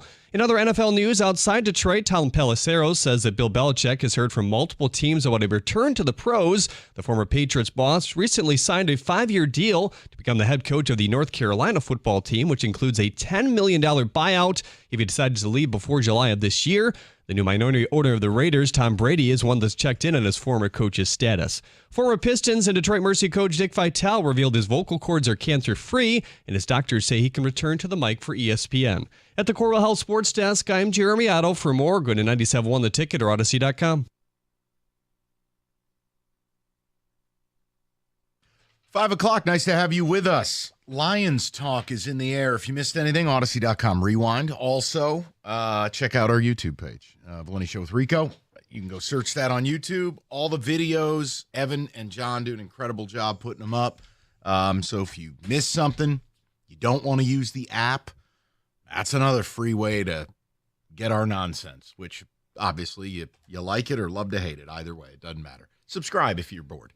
So listen. Busy day, which is you just heard Jeremy Otto's update where Chris Spielman is getting overtures. The team has a window here where Ben Johnson and Aaron Glenn are going to be interviewing. And the Raiders today have asked permission to interview both. Ben Johnson right now that we know has 3 interviews the next couple of days, Thursday and Friday, I believe. It's Patriots, Jags, Bears. Patriots is absolutely on Friday. That's been like cemented. Aaron Glenn, the news is this. Everyone's trying to interview Aaron Glenn. All 6 job openings have Aaron Glenn on the list. And although, yes, Rico and I chide the Rooney Rule because Aaron Glenn should be interviewed based on the content of who he is and his resume. Right. The problem is it's not accidental that all 6 teams are asking for the interview because let's face it, you got some teams out there trying to interview Pep Hamilton. This is the problem with the Rooney Rule is that you don't know what's real and not, but here's what is real. Yeah. Interest in Aaron Glenn that is seemingly legitimate where New York media and some of the New York papers have said Aaron Glenn is going to be the next coach of the Jets. So here's our question to you today. Rico and you and I are just the same on this. Mm-hmm. I'm not worried about Glenn and Johnson leaving because I'm resigned that they're both already gone. I care about the next 3 games. Nothing else matters. If one stayed, it would be surprising and it would be lovely. But I'm not going to do the hopium that I've heard around this city about, well, listen, Ben actually likes this local grocery store. I'm not interested. Because they're only going to come to you for so long. And you turned down about 8 jobs last year, and if you turn down another 6 this year, it's half the league. And frankly, I don't know what job you're waiting for. All right? You're not going to get to coach the 84 Niners. So I have approached it that they're gone. But we wanted your take on it. Look, you don't play. Right. This is the beauty of being the 1 seed. Dan Campbell himself, you know what? He did 2 things before he's taking a little mini vacay. And I use that word lightly. He just said, hey, I'm getting away from here. I'm getting out of the facility. It's not like he's logging out of his computer and going to go take a nap for 4 days. But he said it, and he also goes, it's absolutely ridiculous if Aaron Glenn doesn't get hired. He knows. Mm-hmm. So wondered where your mindset was as we get ready for Wild Card Weekend. And now it's real. For all the people who do the hopium, it's like, no, they love it here. Well, if you love it here, you wouldn't be having this worldwide tour of interviews, right, Rico? Mm-hmm. Well, it's part of the process. Because they know. They want to be a part of a dynasty. They also want to have their own dynasty. It's one thing, yeah, you know what? It's great to be a part of this, but everybody who was under Bill Belichick wanted to be successful someplace else. No, none of them really were, but you want to be that guy that – Dan Campbell wants to have a coaching tree. Dan Campbell wants to look and say, hey, when he interviews people, you come and you're my assistant, that's going to catapult you to bigger and better things. And with Chris Spielman looking, with the Jets, that's one where now I started looking at Aaron Glenn and maybe they would be a package deal. Okay, kind of like what you see with Holmes and Campbell. Maybe they would have that same type of relationship in New York. So and look, that's not the only one, because look, I always hesitate from stuff like this because I think it's granular and I don't think the average fan cares. But the word on the street about Ben Johnson is he may take some people, including some front office members with him from Detroit. He would want to install his own GM. We don't need to get into it. Is it true? Is it not? I don't care. Yeah. The reality is the next 3 games are the only thing I care about for the next 10 years. If you win your next 3 games, and I'm not being rude, nothing else matters. Everything that happens post-haste is null. This is a franchise that has never made a Super Bowl, much less won it. You have waited 70 years. There are people that are on the wrong side of the grass now who won't get to see it. If they win the Super Bowl, I do not care about coordinators leaving, front office members leaving. Nothing matters. The team could win 4 games the next 4 years. It wouldn't matter. So understand, that's our perspective. Now, you may have a different one. And I know you were busting chops earlier, but you're right. Like you do the show with cookies. I mean, Jim has already planned the 3rd Super Bowl parade before they make their first. I don't live in that space. Yeah. So, yes, I believe Ben Johnson and Aaron Glenn are going to rightfully take jobs. Now, the question, we had some fun earlier. I had Rico, you power rank the 6 openings. Your and I rankings are a little different, but Aaron Glenn, it would look to be Saints and Jets. Ben Johnson, Jags, Bears, Patriots. Now, for Ben Johnson, it's 3 quarterbacks. Right. Drake May, Caleb Williams, Trevor Lawrence. For Aaron Glenn, it's connection. Played in New Orleans, played in New York. I just feel like it's happening. But see, I think for Ben Johnson, I would also throw the Raiders in there in case he is not in love with any of those quarterbacks.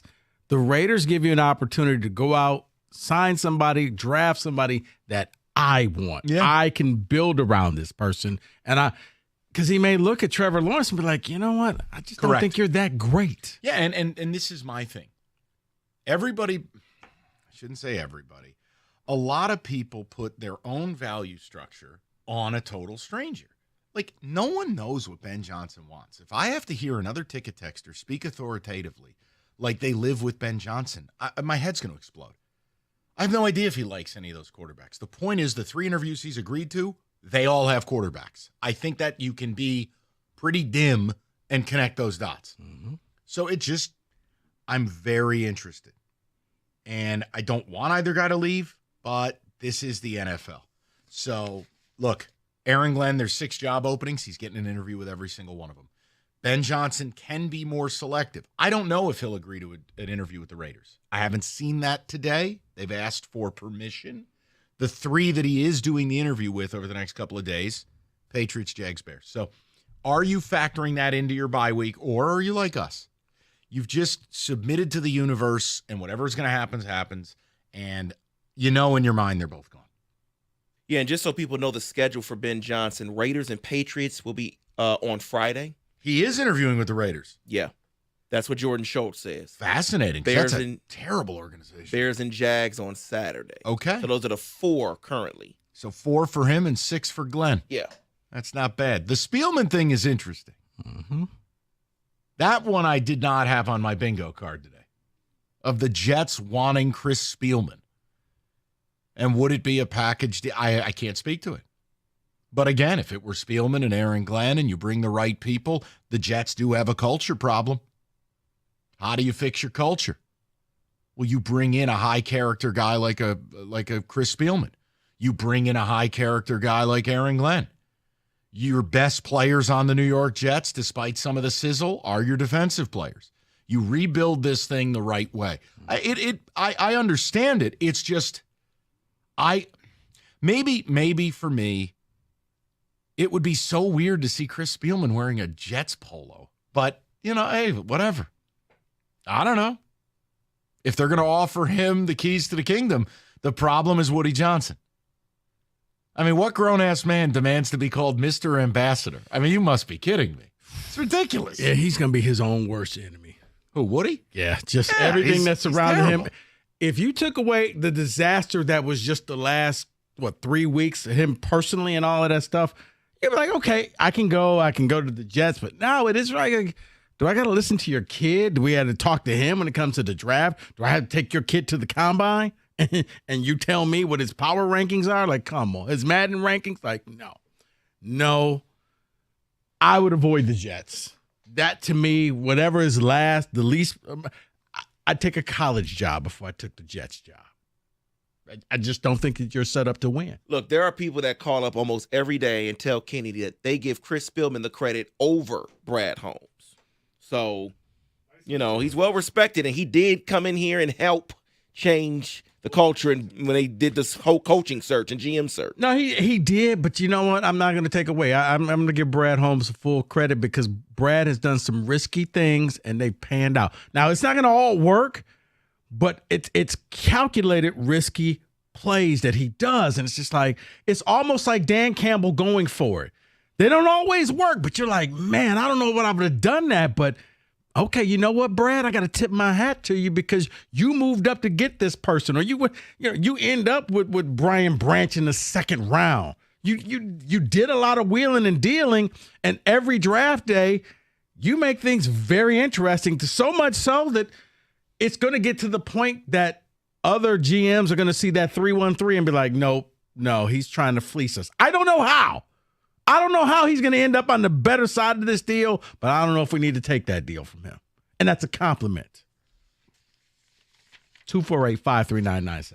You were on a roll. I wasn't getting in the way of that train. Dead of winter, taste of summer. So like this weekend, case in point, weather's going to suck. It's going to be 25 degrees, but we don't have wildfires, so we're not going to complain. The point is, limited release by Old Nation when you're watching your football. Yes, of course, if you have your winter beer lineup, understood. Limited run of the Tangerine B43. It is a dead of summer beer that they just trickle supply a little bit in the winter because people want to wet their whistle with something and think about brighter days. Like where the sun's out past 4 in the afternoon. Old Nation has got you covered. Anywhere great beer is sold, respectfully brewed, the highest caliber ingredients, award-winning, 21 and up, Old Nation Brewing Company reminds you to always, please, drink responsibly. It's Old Nation Brewing.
All right, 97.1. We'll get a little football today. Bottom of the hour. Just rapping a little bit about the Lions assistant coaches that are, you could make the case, the two hottest candidates. I don't really feel like, I mean, obviously Mike Vrabel would be the one, but there's just a growing sense he's going to be the Patriots coach.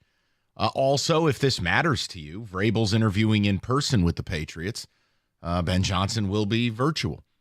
I still believe it's Jags or Bears for Ben Johnson. It's just my gut. It's just kind of situationally, and there's the ability, I think, to take a major power void in both those organizations. But both Johnson and Glenn has to be virtual because that's the rule. They can be talked to this week. Right. You just can't go flying right, around. So, right. It's not like, they like one over the other. Right, no, it's just more like, I don't think Robert Kraft was going to let Vrabel be the Jets coach. He aced out Mayo with the quickness, and he's going in like, you know what you'll see? Feels like Vrabel. If Vrabel is not hired within the next week, that tells me that Ben Johnson piqued their interest and they want to do it in person, and they're going to now be willing to wait. Yeah, great point. But that's fair because they've already done the Rooney Rule with Pep what if Hamilton Vrabel shows and up Brian in his Leftwich. Patriots Ring of Honor red jacket? See, that's the power. And who? Leftwich? Yeah, Byron Leftwich also interviewed in New England. See, we're finding unemployed people to interview? Correct. Hell, why don't they give you an interview at this point? When is Mel Tucker's interview? Because he's available. I wouldn't doubt that his name but he's shows got up. His hands full.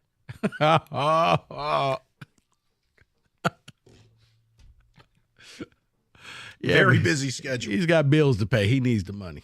He's got a best-selling book coming out soon. It's called How to Lose $82 Million in 82 Seconds.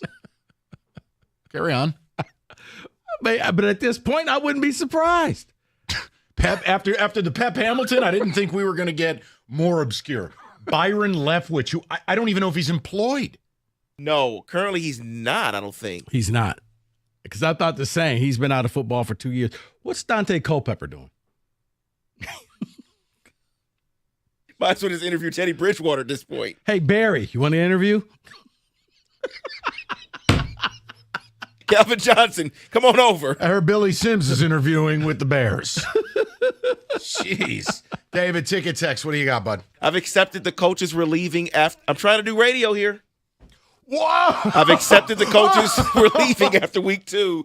If they are truly interested in a head coach position, they need to leave now. Their stock will never be higher. Thank you. I'm just glad we got one person with some common sense. Yeah, Thank you so much for this next one. Existing. My hope is Johnson stays and Glenn goes anywhere. Our defense plays well in spite of Glenn, not because of him. You know how, Kenny? You know what? I'm right there with Kenny. How can you say that? Because you don't know anything about football. Yep. You don't know you have no idea what you're talking about. You don't even know what you're watching. That Vikings game would have been so much closer had it not been Aaron Glenn putting his you-know-what on the table. You know what? I don't know. Think about it, though. It took people a long time to warm up to Dan Gamble. Because how many times was it, guys, we're not going to win this way if he keeps gambling this way. And Glenn, he risked it all. And he won. But to sit here and what personnel do you have? Well, I said that earlier. For everyone who wants to, and again, I love Ben Johnson. I would duct tape Brian Daboll to the goalposts if I could get Ben Johnson to coach the New York Giants. But understand something. For everyone who kisses Ben Johnson's ass, you do realize his offense is completely healthy. Versus Aaron Glenn, whose defense has been gutted. And you've lost a defensive player of the year in Aiden Hutchinson. You've lost an all-pro defensive tackle in Aleem McNeil. You've lost a Pro Bowl corner in Carlton Davis. You've lost every linebacker and only now got back Anzalone on one arm.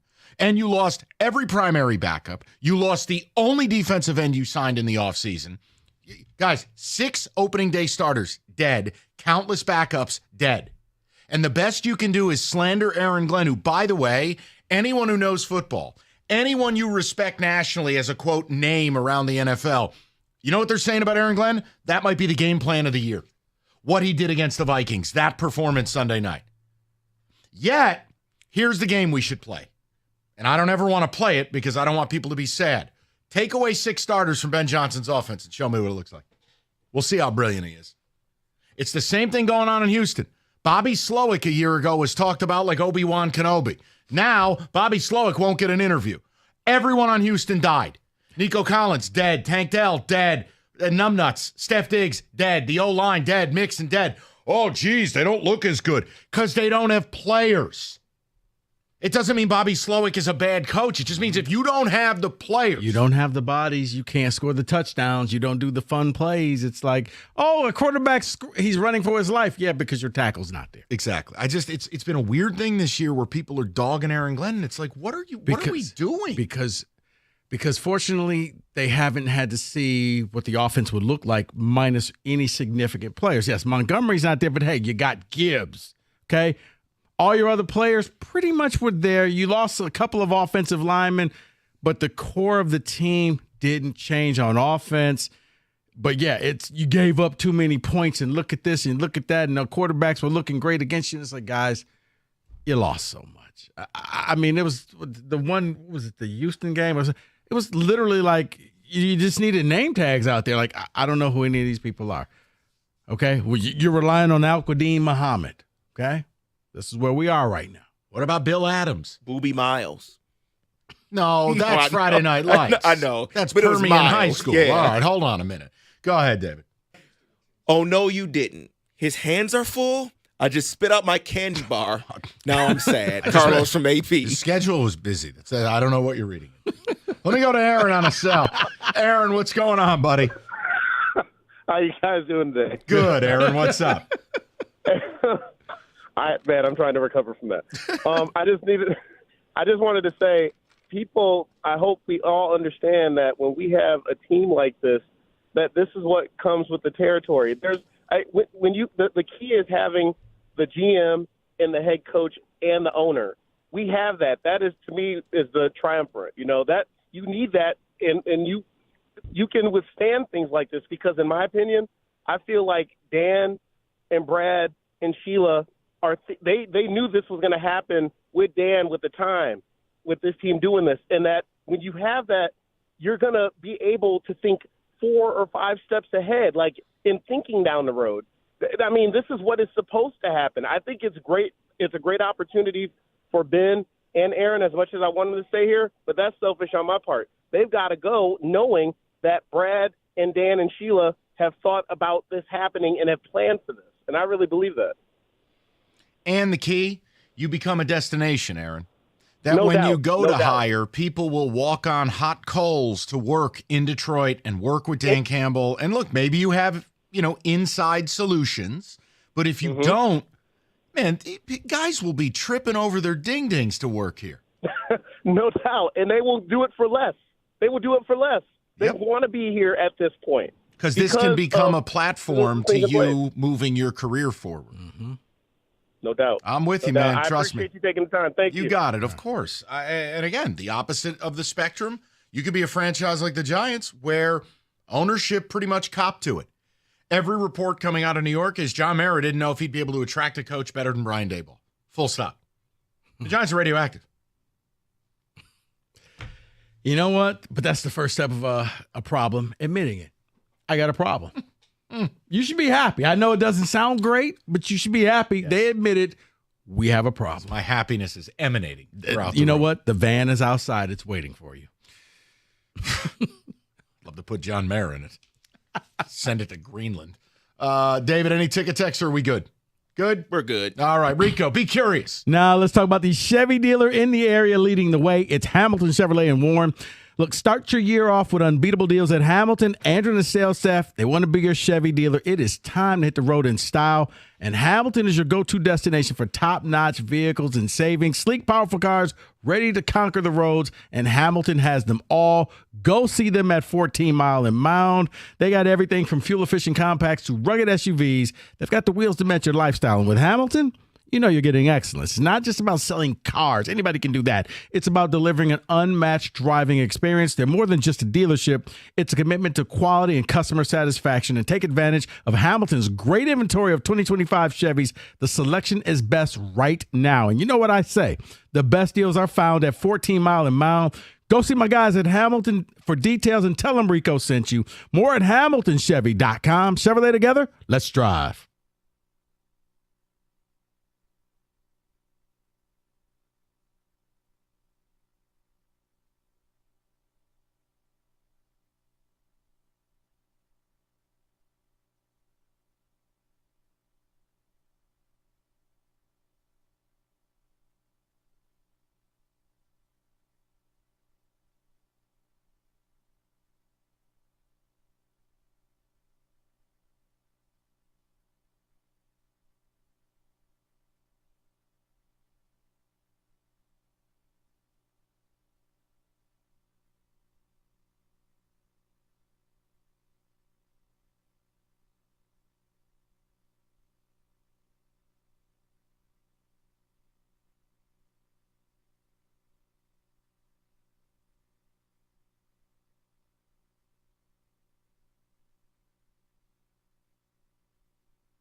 Winter's absolutely brutal on your roof, and you're not going to get up there and check on it because you don't want to end up in the ER. It's just not a good idea. So bottom line, any sign of winter roof problems, you call Victor's. You don't see a problem, but you don't know there might be one. Call Victor's Home Solutions. They're open 52 weeks a year, no matter the weather.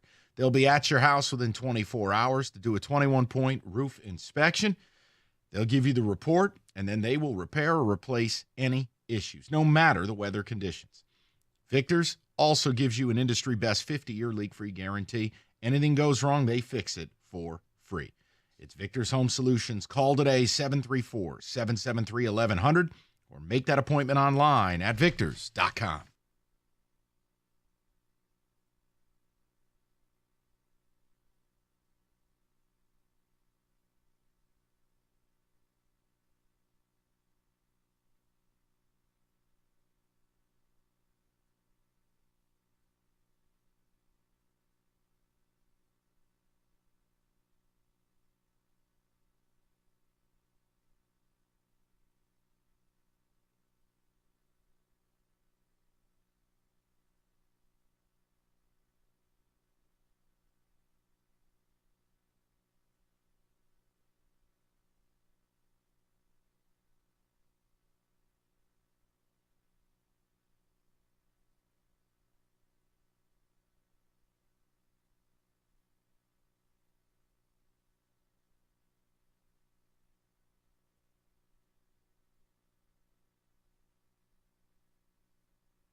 Well, let's face it.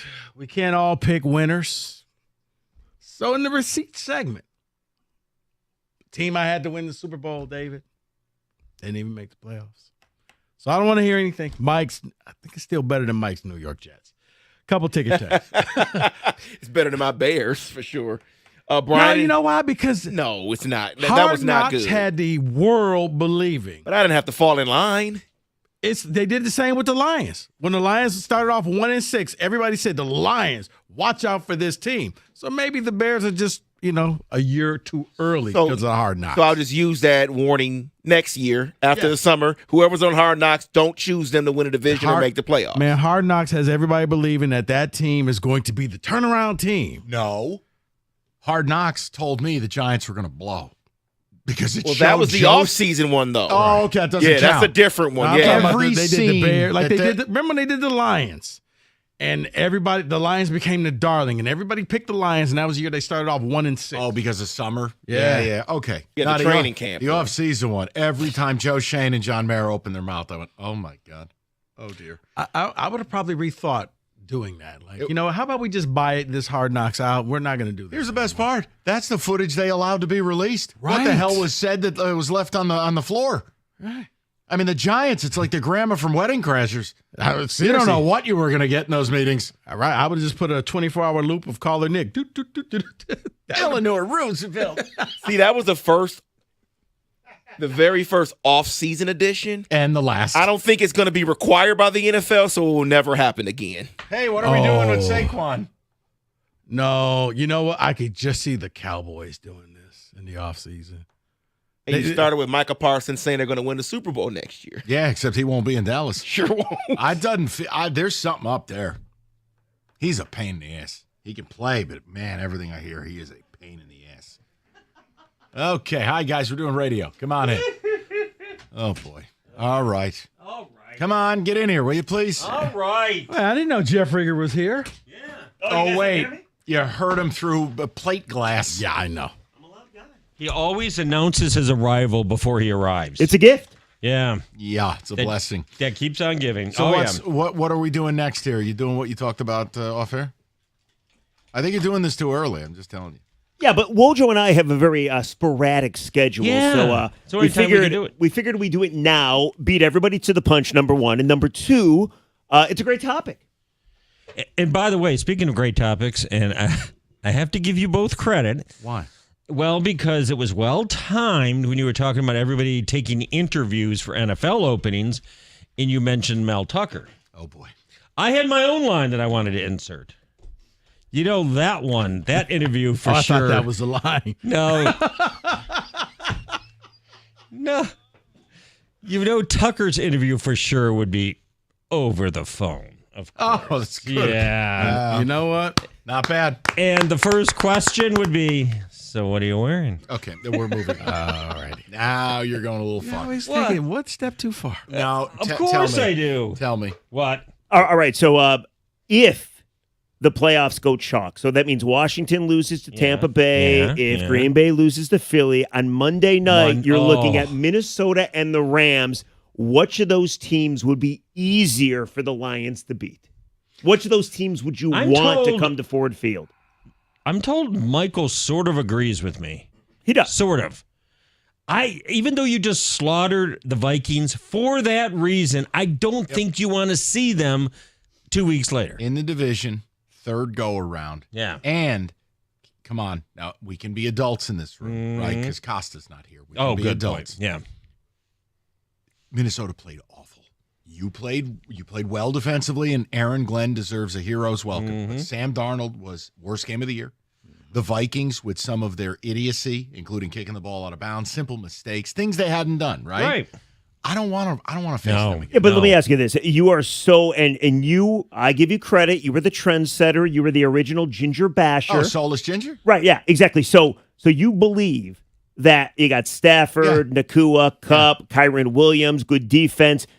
You think Sam Darnold is capable of coming into that building and winning that game? Is beating you. You asked me a question, which would be quote easier. And I don't think it would be Darnold necessarily beating you. I think Brian Flores and O'Connell are excellent coaches. They're not gonna do the same damn thing again. But he kind of did. Like, that dude has done the same damn thing for 4 straight games against the Lions, and every time Goff has thrashed him. Well, that part I agree with, and I've provided the data. Sometimes you just got a guy's number. Goff owns Flores, or Ben Johnson owns Flores. Beats the Blitz all the time. Offensively, I'm with Wojo here.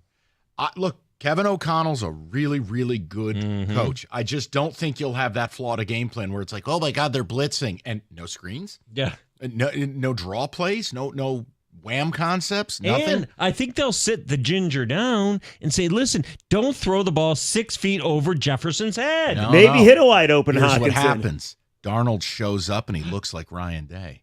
He dyes his hair. Oh, He my dyes God. His hair.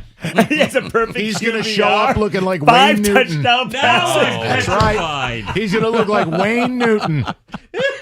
Like the hair dye is dripping from the He's helmet going as the game's straight, going straight on. Giuliani.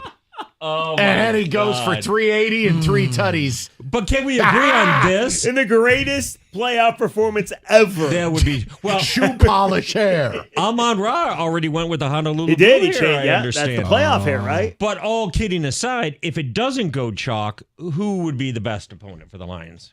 The best opponent? Commanders. Yeah. It's a Rookie rookie quarterback. It has to be the Commanders. Defense not great. Right? Has to be. Who? I think it's Minnesota. The best opponent? The easiest. Wow. Yeah. For the Lions, No. All right. easiest. Because I don't think Minnesota wants to walk back into 2 weeks. Like if it was We 2 can months do this ago. Monday. You're right. But we can't. Hey, We can't. We're doing it today. Stop. They're doing it today. We'll do it Monday. He has somewhere to be. Reed, be curious. We will Reed. talk to everybody tomorrow. All right. You guys Yeah. can talk to us. Shut their mics off. Thank you. Love you guys. All right. New year, new you.